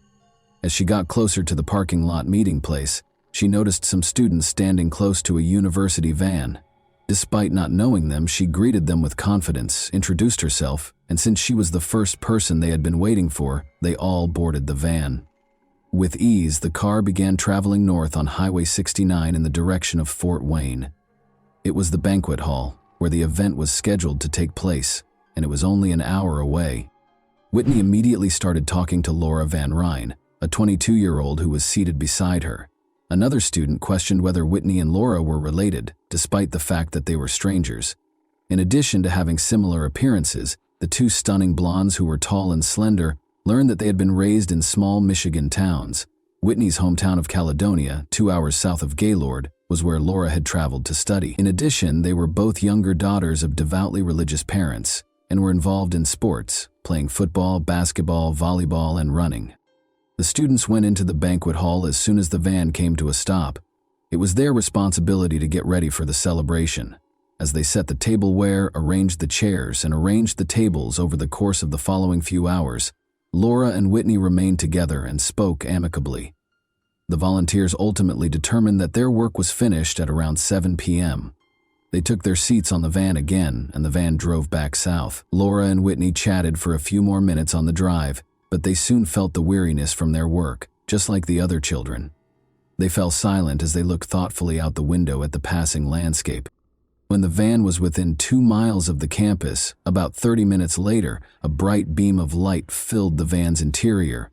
It quickly grew stronger, bouncing off the faces of those inside, and in a matter of seconds the whole interior of the van was blazing.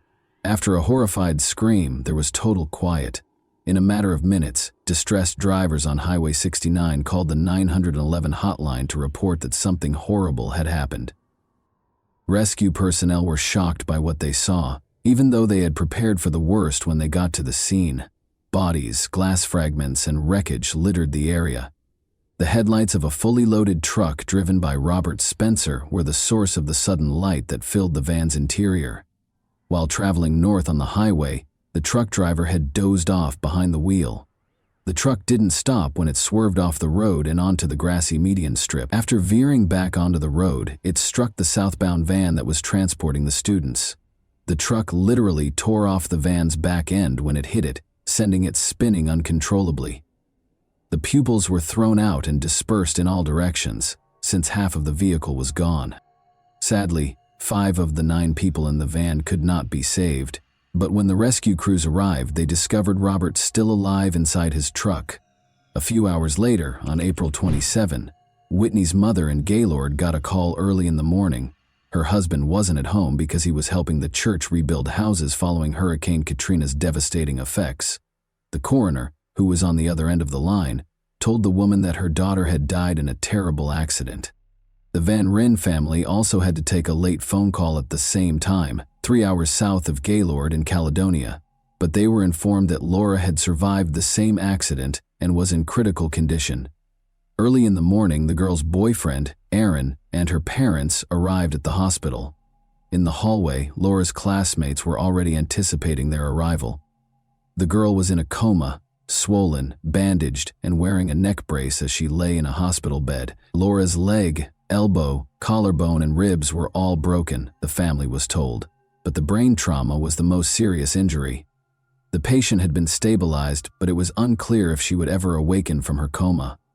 Even if she did, she would probably not be able to live independently because of the severe damage to her brain.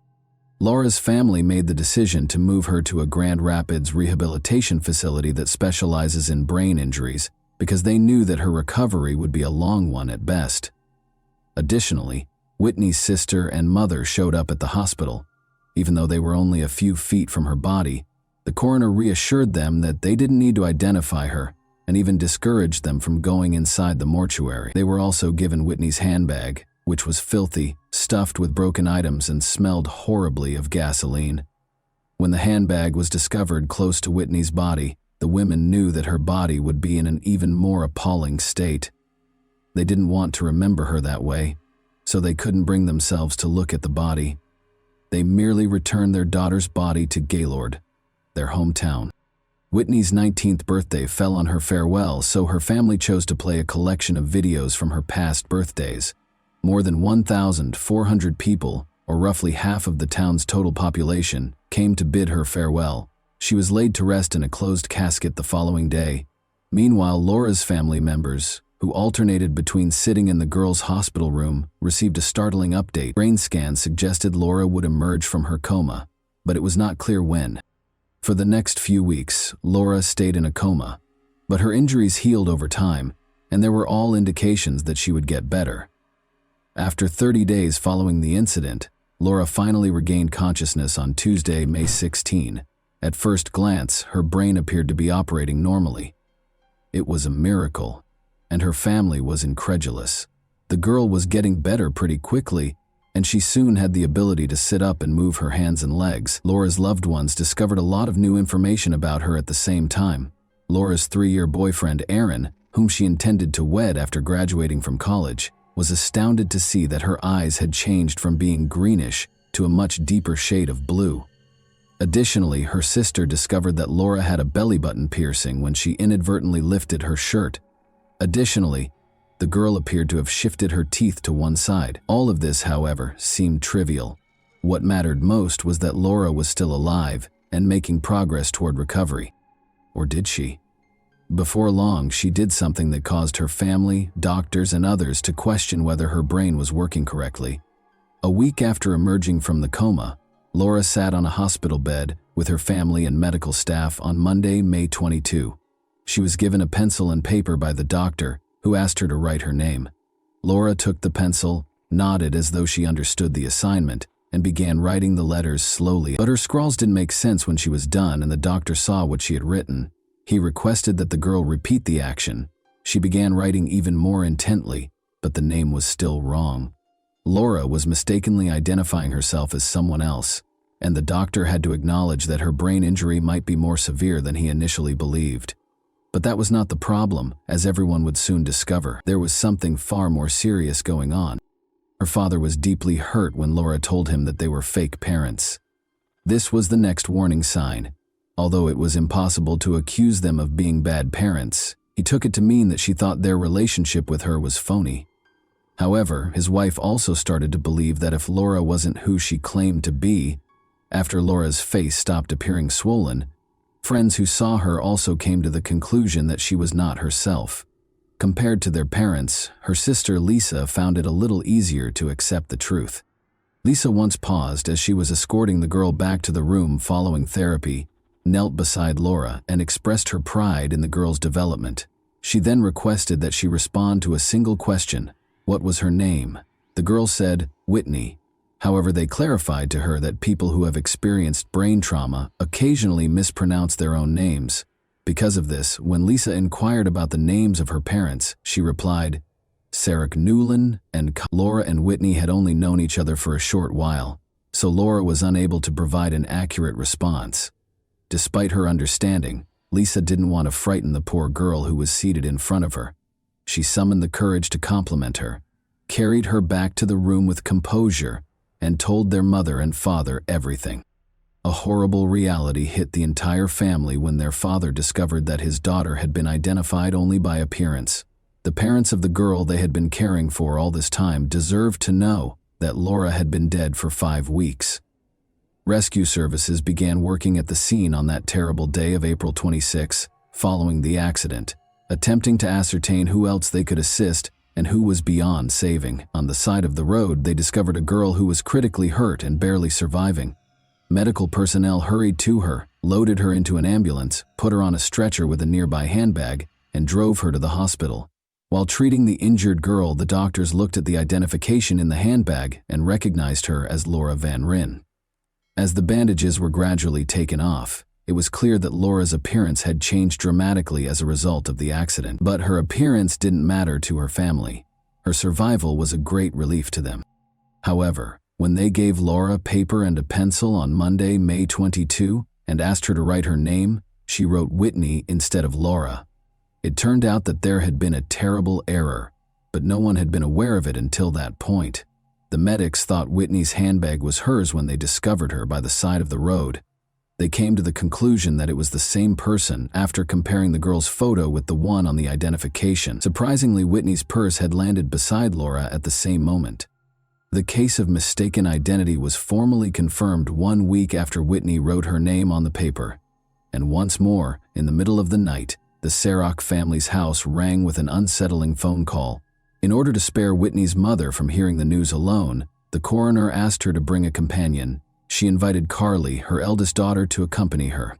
After that, the coroner started talking about the possibility that Whitney was still alive. They were terrified of what they would see on the way to the hospital. If Laura's parents were unable to identify that it wasn't her, how should the patient appear? However, their worries were unjustified. They knew it was Whitney as soon as they walked into the hospital room. For Laura's loved ones, the miracle for the Sarek family became a nightmare. They were afraid that Whitney's parents would be upset with them for preventing them from seeing their daughter for so long, in addition to learning that their daughter had been dead for 5 weeks.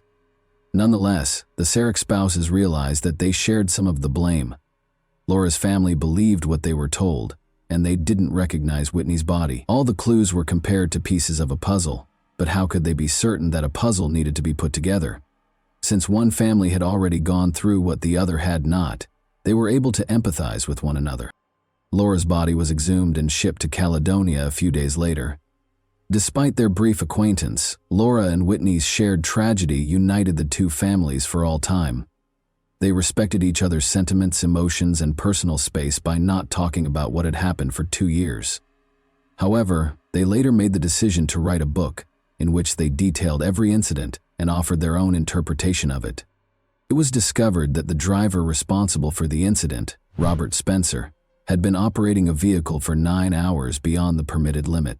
He was given a 4-year prison sentence after acknowledging his guilt. He was incarcerated for 2 years in total. He recovered from the accident at the same hospital where Whitney was thought to be Laura. By asking Laura's parents what they would say and how they felt about the person responsible for the accident, reporters attempted to incite them against Robert. But Laura's family overcame it.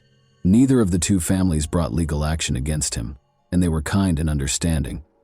To make sure that such an error would not occur again, the state of Indiana modified the process for identifying incident victims.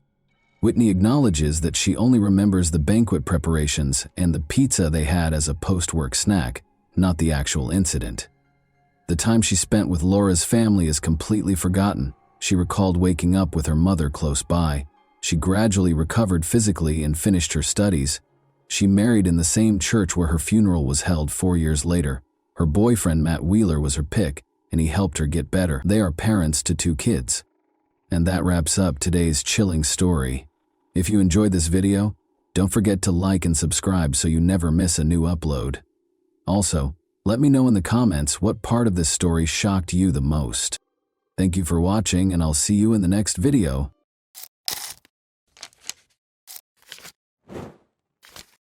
Hey guys, welcome to my channel, and today we're going to take a look at another horrible case with you.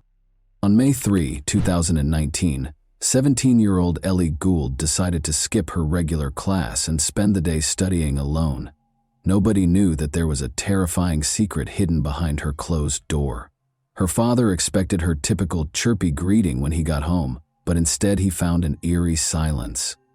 The kitchen had devolved into a nightmare scene. Ellie Gould, a popular and intelligent 6th form student, should have turned 18 the week before. However, she was killed in her own house in May. Ellie was lying there, a motionless figure in a pool of blood, a knife by her arms, stab wounds at her throat, not the lively girl her father had known. Her eyes, which had once been determined mirrors, gazed straight ahead. There were more questions in the air. Why would a young girl who followed her dreams, Ellie, commit suicide? However, there was more to this tale than first appeared. Before Ellie said her final goodbyes, rumors of another eerie presence in the house began to circulate after a silver Ford Fiesta was spotted close to her residence. Who was this invisible person? Were they complicit in the murder of Ellie? The crucial question still stood. Was this a horrific murder or an act of self-harm? The small, serene town of Calne, Wiltshire, is situated in southwest England and is encircled by picturesque hills. The River Marden flows through its banks, surrounded by willow trees, and the air is thick with the scent of freshly cut grass. Stone cottages with window boxes in bloom line the cobbled streets. A weekly market with lively exchanges takes place in the town square, which is shaded by old oak trees. Ellie flourished in this calm environment, surrounded by the recognizable sounds of distant trains and church bells. Calne was more than just a lovely location. It was a part of Ellie's journey, influencing her aspirations and objectives with its understated charm. Carol and Matthew Gould, both in their late 40s, welcomed Ellie into the world on February 6, 2002. She went into her A-levels as a Year 12 student at Hardenhoosh School with a strong sense of ambition. Ellie, however, was more than just studying and tests. Riding her favorite horse in the open fields brought her peace. She was naturally skilled at it, and even had aspirations of becoming a member of the mounted police. In addition to awards and trophies, Ellie played a crucial role in her family's life. Ellie was regarded by her contemporaries as a reliable friend who would listen to your darkest secrets and make you laugh until your sides ached. Ellie got along well with her cousins as well as her friends. Jess Vine, 17, was one of her closest cousins. Like sisters, they couldn't be separated. When someone said, "It was almost like we had twins in the family," Ellie desired to study psychology as well. Understanding the intricacies of the human mind, the positive, negative, and intriguing gray areas in between, was made possible by her A-levels. She wished to improve the world by assisting people in discovering their inner motivations. But Ellie's life took a surprising turn. No one could have imagined how brutally she was removed. Ellie Gould decided to study at home for her A-levels on May 3, 2019, rather than attending class. This day, however, was different. Everything changed when her father, Matthew Gould, returned from his job. There was a silence that persisted in the house indefinitely, replacing the usual routine and laughter. In a state of shock, Ellie's father, Matthew, called for an ambulance in a panic, unsure of what to do or how to react to what he had just seen. He then contacted Ellie's mother, Carol. His once bright daughter was now lying on the floor, her laugh gone, her beautiful face scarred, her eyes open and emotionless. Ellie had been lying dead in her kitchen for at least 4 hours, according to the Wiltshire police investigation. Unbelievably, she had 13 separate neck stab wounds and displayed symptoms of strangulation. Even the best surgeons or first aid would not have been able to save her due to the violent and upsetting nature of the stabbing. There was nothing to be done about the terrible and tragic circumstances. The police soon came to the conclusion that Ellie couldn't have done this to herself, and that there was little possibility that a stranger was to blame. They assumed it wasn't an outsider because nothing in the house was disturbed. The evidence indicated that it wasn't an outsider, which left the police perplexed. They began looking into more intimate circles, such as Ellie's friends, family, or acquaintances. This case was made even more complex by the fact that the motive was still unknown. Still in disbelief, her parents first thought that Ellie might have hurt herself unintentionally or fallen off a chair, but her father, Matthew, stopped and rethought the whole thing. Maybe he had a feeling something was wrong, or that there might be more to it than first appeared. When a neighbor gave a vital lead, the breakthrough occurred. Earlier that day, they had noticed a slender, unnamed male guest at Ellie's house. The police investigation was centered on this description, even though they were unable to see the person's face. The case took a major turn when the search for this enigmatic young man began. Detective Jim Taylor, the investigator, and his team acted quickly to interview all of Ellie's friends after learning of this lead. They began with Ellie Gould's friend and classmate, 17-year-old Ellie Welling. On May 3, 2019, the day of Ellie Gould's untimely death, Ellie Welling was scheduled to pick her up. The police reached a dead end after speaking with Ellie's friends, but they were distracted when they noticed a strange car driving toward Ellie's house. Shortly after Ellie's death, this car appeared on surveillance footage and was out of place in the neighborhood. The police needed Ellie's parents to identify any suspected friends in order to advance the investigation. However, Ellie's parents were unable to immediately come up with a friend because they knew all of her friends. It clicked for Ellie's parents when the police asked directly if Ellie was in a romantic relationship. Thomas Griffiths, age 18, was brought up. An 18-year-old A-level student named Thomas Griffiths played rugby for the first team and was a prefect at Hardenhoosh School in Chippenham, Wiltshire. He was raised in a decent household and put in a lot of effort to earn the chance at a promising future. Ellie had a major crush on him and had known him since 7th grade, so it's safe to say that she was thrilled when they started dating. Thomas became Ellie's first boyfriend when they formally began dating in January 2019, and their relationship went well. Since Ellie's parents knew everything about her life, she naturally told her mother about Griffiths. Although they hoped she would put her studies ahead of boys, her parents were aware of the brittleness of adolescent love and wanted to steer clear of it. They agreed to let her date even though they preferred that she concentrate on her studies. To get to know Thomas better, they invited him over for dinner and insisted on meeting him. Ellie's parents watched Thomas intently one evening while they were eating dinner in the kitchen, attempting to gauge his personality. He was quite quiet and appeared introverted, but there were no overt warning signs. They believed it was most likely because he was still a young boy and was nervous about meeting Ellie's family. Ellie's parents were supportive and understanding, and they were eager to give her space because they knew she was a smart and self-sufficient child.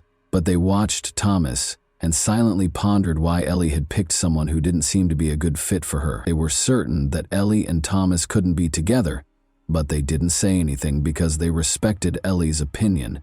They made the decision to give Thomas a chance in the hopes that Ellie would be happy. On February 6, 2019, Thomas even attended Ellie's 17th birthday celebration in their own kitchen.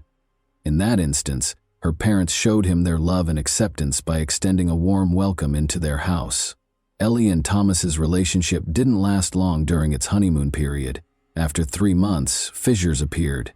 After being blown away at first, Ellie felt that Thomas's incessant need for her was suffocating her independence. The initial excitement turned into a suffocating clinginess as he yearned for her presence all the time. She received grumpy disapproval whenever she tried to prioritize her A-levels or make friends. Ellie's need for room and development was in stark contrast to the future Thomas envisioned, which was laced with talk of marriage. Their relationship goals were headed in opposite directions and would eventually collide. Feeling stuck in a commitment she wasn't prepared for, Ellie longed for independence and the opportunity to be herself. The once ideal romance had devolved into a battle to uphold her individuality while juggling expectations. She wanted to concentrate on her studies, particularly her impending tests, and felt that she wasn't prepared for a committed relationship. Ellie told her mother she wanted to break up with Thomas in early May 2019. Her mother, not surprised by the news, asked if Ellie needed to talk or if there was a particular reason. Ellie told her mother that she just wanted to remain single for a while and that nothing had happened. She assured her mother that everything was under control and that she shouldn't worry. Ellie later went to her room and texted Thomas to end their relationship. Thomas insisted on denying the split and declared his love and compatibility with her. However, Ellie remained steadfast in her choice, telling friends about their split on May 2, 2019. She hoped they could still be friends, even though she knew Thomas might be upset. When police found Ellie in their kitchen the next day, there were questions about whether Thomas, an A-level student, could possibly be capable of such a thing.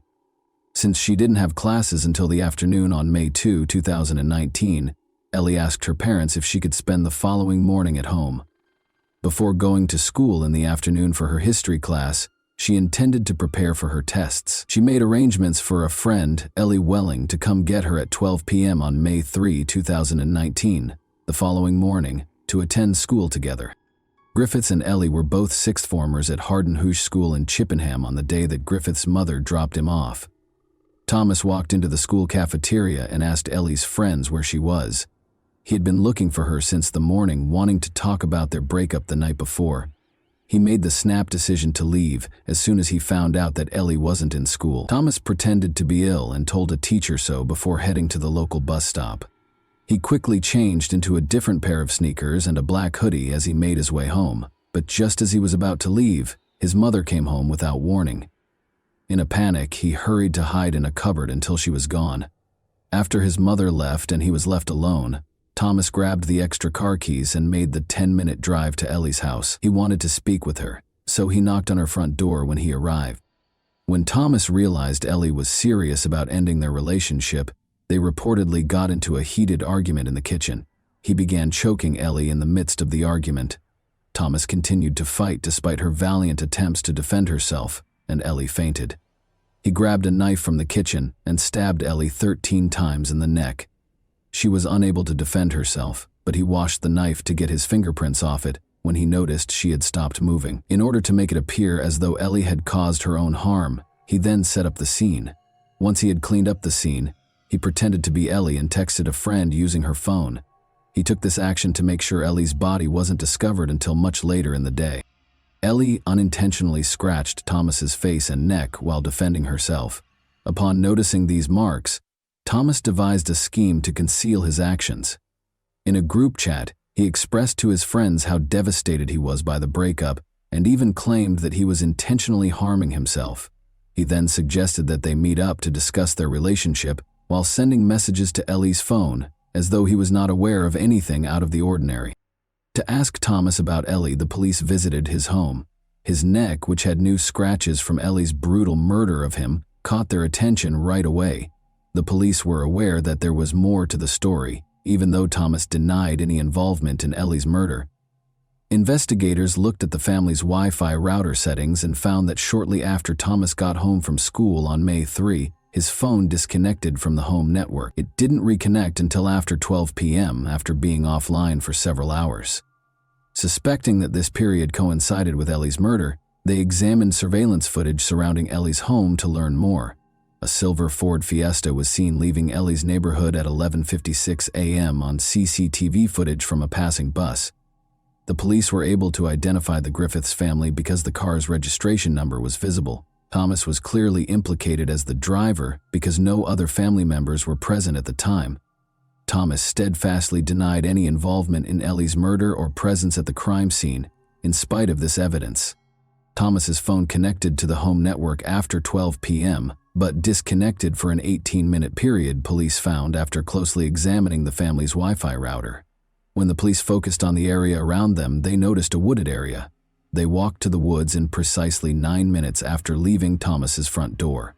When the 9-minute mark came, they stopped and looked around. Investigators found a pair of black sneakers that contained Ellie's blood during the search in Thomas's room, which further added to the growing body of evidence. They also quickly found a black bin liner that contained blood-stained napkins, clothing, and towels that were later found to contain Ellie's DNA. Thomas was then taken into custody and accused of killing Ellie Gould. Thomas admitted in August 2019 that he intended to enter a guilty plea to the offense.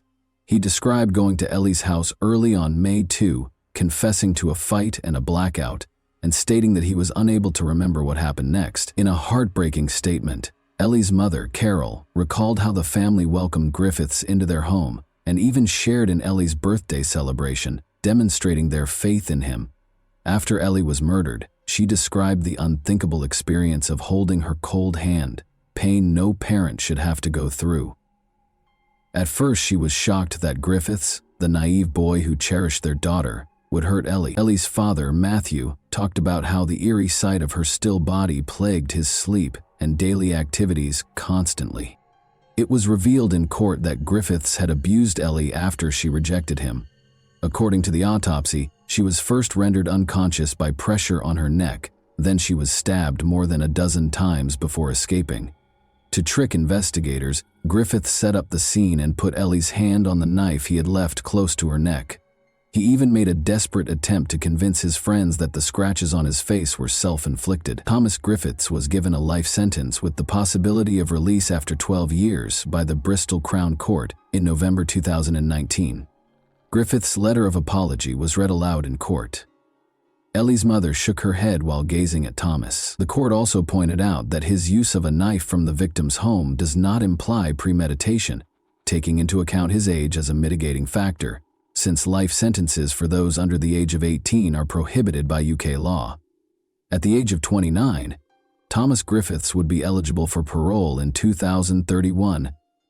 The tragic tale of Ellie Gould served as a poignant reminder of the frailty of life and the ruthless robbery of dreams.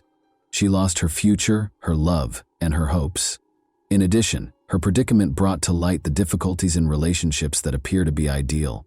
The sorrow of losing Ellie and the unrelenting quest for justice served as a warning to be careful who we allow into our lives. More generally, Carol Gould's advocacy for harsher punishments in situations such as Ellie's led to crucial discussions regarding domestic abuse and juvenile offender sentencing. Ellie's Law, Carol's initiative, aimed to address the disparity in sentencing between those who bring weapons and those who use found weapons in heinous crimes, as well as for adolescent killers. Ellie's mother, Carol, and her family achieved victory after 2 arduous campaigns. Those who fought so hard for justice were relieved when, 2 years later, this new law made it possible for teenage killers to receive sentences of up to 27 years. And that wraps up today's chilling story. If you enjoyed this video, don't forget to like and subscribe so you never miss a new upload. Also, let me know in the comments what part of this story shocked you the most. Thank you for watching, and I'll see you in the next video.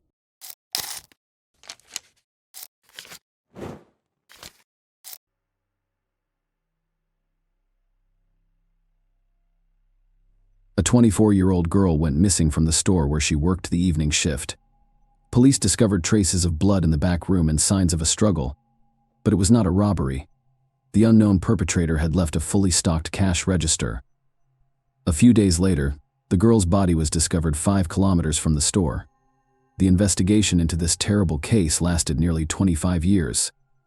Lisa Sievert's fate was unknown for nearly a quarter of a century. Lisa Marie Seeger was born March 24, 1968, in Holyoke, Massachusetts. She was raised in a close-knit family with 3 other children. Aside from her, they lived in a town called Agawam. The girl has always been interested in music and has learned to play a variety of instruments. She was even a part of the school music group. Lisa attended Westfield State University after graduating from high school and earned a teaching degree in 1990. As an intern, she works multiple shifts as a counselor at a children's camp, while also teaching Sunday school at her church. After that, she works as a teacher's aide at Agawam High School, where she previously studied. At 24 years old, she spent the majority of her time working with a group of special needs children. She understood her students better than any other teacher, and she was also very professional, ensuring that each of her students received the best education possible. She also worked part-time at a local card and gift shop. On Wednesday, April 15, 1992, she finished her school shift around 5:30 and went to the store, where she worked until 9 p.m. At around 5 p.m., her sister Lynn briefly joined her at work. Lisa recalled being in a good mood that evening, and nothing foretold trouble. The next morning, saleswoman Sophia Maynard arrived at the store and was scheduled to start her shift at 9 a.m. Lisa was surprised to find her car in the parking lot. It was unusual because the girl worked at school in the mornings and was not supposed to be in the store. Sophia thought Lisa might have been out for the morning shift due to the approaching Easter. They were planning to inflate balloons for sale for that holiday. Sophia walked in the store and called Lisa by name, but there was no response. When she approached the counter, she saw her things there. Including her wallet and car keys, it all looked very strange, so if she decided to call the police, a squad arrived at the store and began their inspection. Everything seemed normal. A heel strike. Despite this, they were unable to locate any useful leads on the premises. It was soon discovered that Lisa had also failed to arrive at school this morning. The principal even called her mother to see if everything was fine, but she had no idea where her daughter was. Lisa's disappearance quickly spread throughout the small town, and within hours all of her friends, relatives, and acquaintances had joined the investigation. The police began by developing a robbery theory, which quickly fell apart. Nobody had touched the money in Lisa's cash register or wallet. All of the merchandise was also available. Detectives then began to reconstruct the chronology of events. That evening, they learned that Lisa's sister had left the store at around 6 p.m. After talking to employees at neighboring stores, they obtained more information at about 7:20 p.m. Lisa spoke with the owner of the carpet store next door. They discussed a pressing problem with the local parking lot, which was being occupied by bowling alley customers. The owner told her that he himself would not risk voicing his displeasure with the drivers who parked in front of there. The door was open, but the clerk never emerged. The woman thought she heard noise in the back room, but she decided to leave. As a result, the police determined Lisa's disappearance occurred around 8:20 p.m. She served her final customer, and by 9 o'clock, something had happened to her. The detectives were to figure out what had happened during those 40 minutes. The local investigators were assisted by the FBI and state police, who coordinated a massive search. Foot squads searched the area surrounding the store from helicopters. The more distant terrain police dogs were also brought to the store in the hopes of tracking Lisa down. Unfortunately, none of this led to any results. Investigators concluded that Lisa had clearly not left the store of her own free will, so on April 17th, the head of the local police announced a reclassification of the case, which had previously been classified as a missing person case. 2 days after her disappearance, police were already looking into a kidnapping. On Sunday morning, April 19th, all local churches prayed that Lisa would be found alive and unharmed. It was Easter. but there was no holiday spirit whatsoever. At around 2 p.m., the police received a call. A man was walking his dog on the outskirts of town near Highway 75, walking along a wooden area when he noticed a woman's body and immediately contacted law enforcement. Officers arrived on the scene and identified Lisa Sievert. They found multiple wounds on her body from a sharp object. Later, medical experts determined that the girl had also been abused. Her body was about 5 kilometers from the store, which meant that the perpetrator most likely drove the girl here in a car. A farewell ceremony was held at the church where the girl taught on Sundays. It was attended by nearly 1,000 people. The residents of the small town, who were accustomed to a quiet and safe life, panicked. Many store owners eliminated single shifts, and employees walked each other to their cars. The self-defense sections became overcrowded in a matter of days. In addition, approximately 300 women applied for firearm ownership permits. The entire town feared that an unknown criminal would strike again. The police and FBI were working on the case almost all day and night. It soon became clear that they had obtained a DNA sample from the crime scene that could belong to the killer. They developed the theory that Lisa's boyfriend was involved, but he had an alibi and his DNA did not match the sample. They discovered that the girl's friends, coworkers, and relatives had all undergone DNA testing, but there were still no matches. The police also received numerous tips from local residents. Some reported seeing a suspicious car on the night of Lisa's murder, while others claimed to know the identity of the perpetrator. However, all of these leads led nowhere, and detectives sifted them from the tire tracks on the road near where the body was discovered. The police determined that they were abandoned by a van or large SUV. Detectives questioned all drivers of similar vehicles and were no closer to apprehending the perpetrator, but they did locate a witness who may have seen the same vehicle. At around 9:15 p.m., an employee from a store near Lisa's workplace drove home. Standing at a traffic light, she noticed a large SUV pull off the road and head toward the location where Lisa's body was later discovered. The woman was unable to describe the car in greater detail because it was dark outside. She only mentioned that she thought there were a man and a woman in the car. She also mentioned that when the car pulled onto the dirt road, the woman's head twitched unnaturally, as if she were asleep or unconscious. Because this information did not aid in the identification of the suspect, all leads have been exhausted. The police continued to investigate the case, but with each passing month, the prospect of solving this macabre mystery faded. It took 1.5 years before Lisa's family and friends were given another chance to discover the truth. In October 1993, national television aired an episode about the caves. The popular program aired stories about unsolved cases, which drew a lot of attention. This sometimes resulted in new witnesses for the police. The case got a second wind. Lisa's case was no exception. Within an hour of the broadcast, the police had received hundreds of calls from people with information. As is often the case, the majority of these leads led nowhere, but the police pursued each one thoroughly. The detectives stated that they had identified a few valuable leads, but did not specify which ones. Unfortunately, it did not go anywhere. The chances of solving the case decreased steadily over time. Lisa's family went to great lengths to ensure that her legacy was never forgotten. Although Lisa's teaching career was cut short early on, her relatives made significant contributions to the Agawam educational system in 1995. Lisa's parents donated $11,000 to the science division of the school where she worked. These funds were used to buy equipment and support genetics classes. The parents also established a fund to assist gifted students, which distributed approximately $35,000 in awards. Lisa was murdered 10 years ago. Her mother refused to give up hope that the case would ever be solved. She went to great lengths to honor her daughter's memory. Her mother participated in all interviews and answered reporters' questions. Every year, hundreds of people gathered to light candles in Lisa's memory. Meanwhile, police had only one piece of significant evidence in their possession: a DNA sample from the alleged killer. They kept cross-referencing it with known criminal databases, hoping that the right person would show up sooner or later, but it never happened. A new method of DNA phenotyping essence is as follows. Using the information embedded in a person's DNA, experts determine the features of his appearance and construct an assumed portrait at the time. Specialists can use DNA to determine sex, approximate age, eye and hair color. The portrait created from this data is not always accurate, but the coincidence with a real person's face can be amazing. Experts presented 2 portraits of Lisa's alleged killer, aged 25 and 50, based on DNA evidence.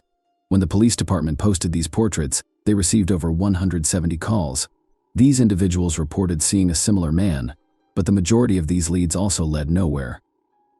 Only a year later, on September 18, 2017, police issued a high-profile announcement that the perpetrator had been apprehended. Gary Shara, 49, was the man who revealed himself. The news quickly went viral in the American media. When the police find the killer after a quarter of a century, it is extremely rare, so such stories immediately piqued the public's interest. Investigators revealed how they located Cher shortly after his arrest. It turned out that the man was considered a suspect in 1993, a year after Lisa was murdered. Remember the federal television program that prompted the police to receive hundreds of calls with potential leads? A lawyer from Seattle was among those who called in. He informed detectives that his client may have information about Lisa's murder. She was a woman in the process of divorcing her husband. They lived in the town of Long Meadow, which was near Agawam. According to the woman, her husband was paying more attention to Lisa Sievert's case. If this murder were on television, he would rush into the room and stare blankly at the screen, completely unresponsive to those around him. As you may have guessed, this man was Gary Shara. He was 24 years old at the time. He was in a very troubled marriage with a 1-year-old son. He and his wife were constantly fighting and had begun divorce proceedings shortly after their child's birth. According to the police statement, they developed a theory that Gary was involved in 1993, but found no evidence to back it up. On the contrary, using his ex-wife as a source of information raised concerns. The truth is that she suffered from a variety of mental disorders and had a long history of alcohol abuse. Furthermore, during their divorce, Gary obtained custody of their son through the courts, but his wife secretly relocated the child to another state. Another important point to note is that this was not the first time former or current wives had called the police, alleging that their husbands were involved in Lisa's murder. Surprisingly, there were many such calls, so the detectives assumed Gary's case was just one of them. However, they questioned him, and the man denied his involvement and refused to provide a DNA sample. Because no one could legally force him to provide a sample, the police were left with few options. Later, detectives compiled a list of all the men interviewed in the case who refused to provide a DNA sample.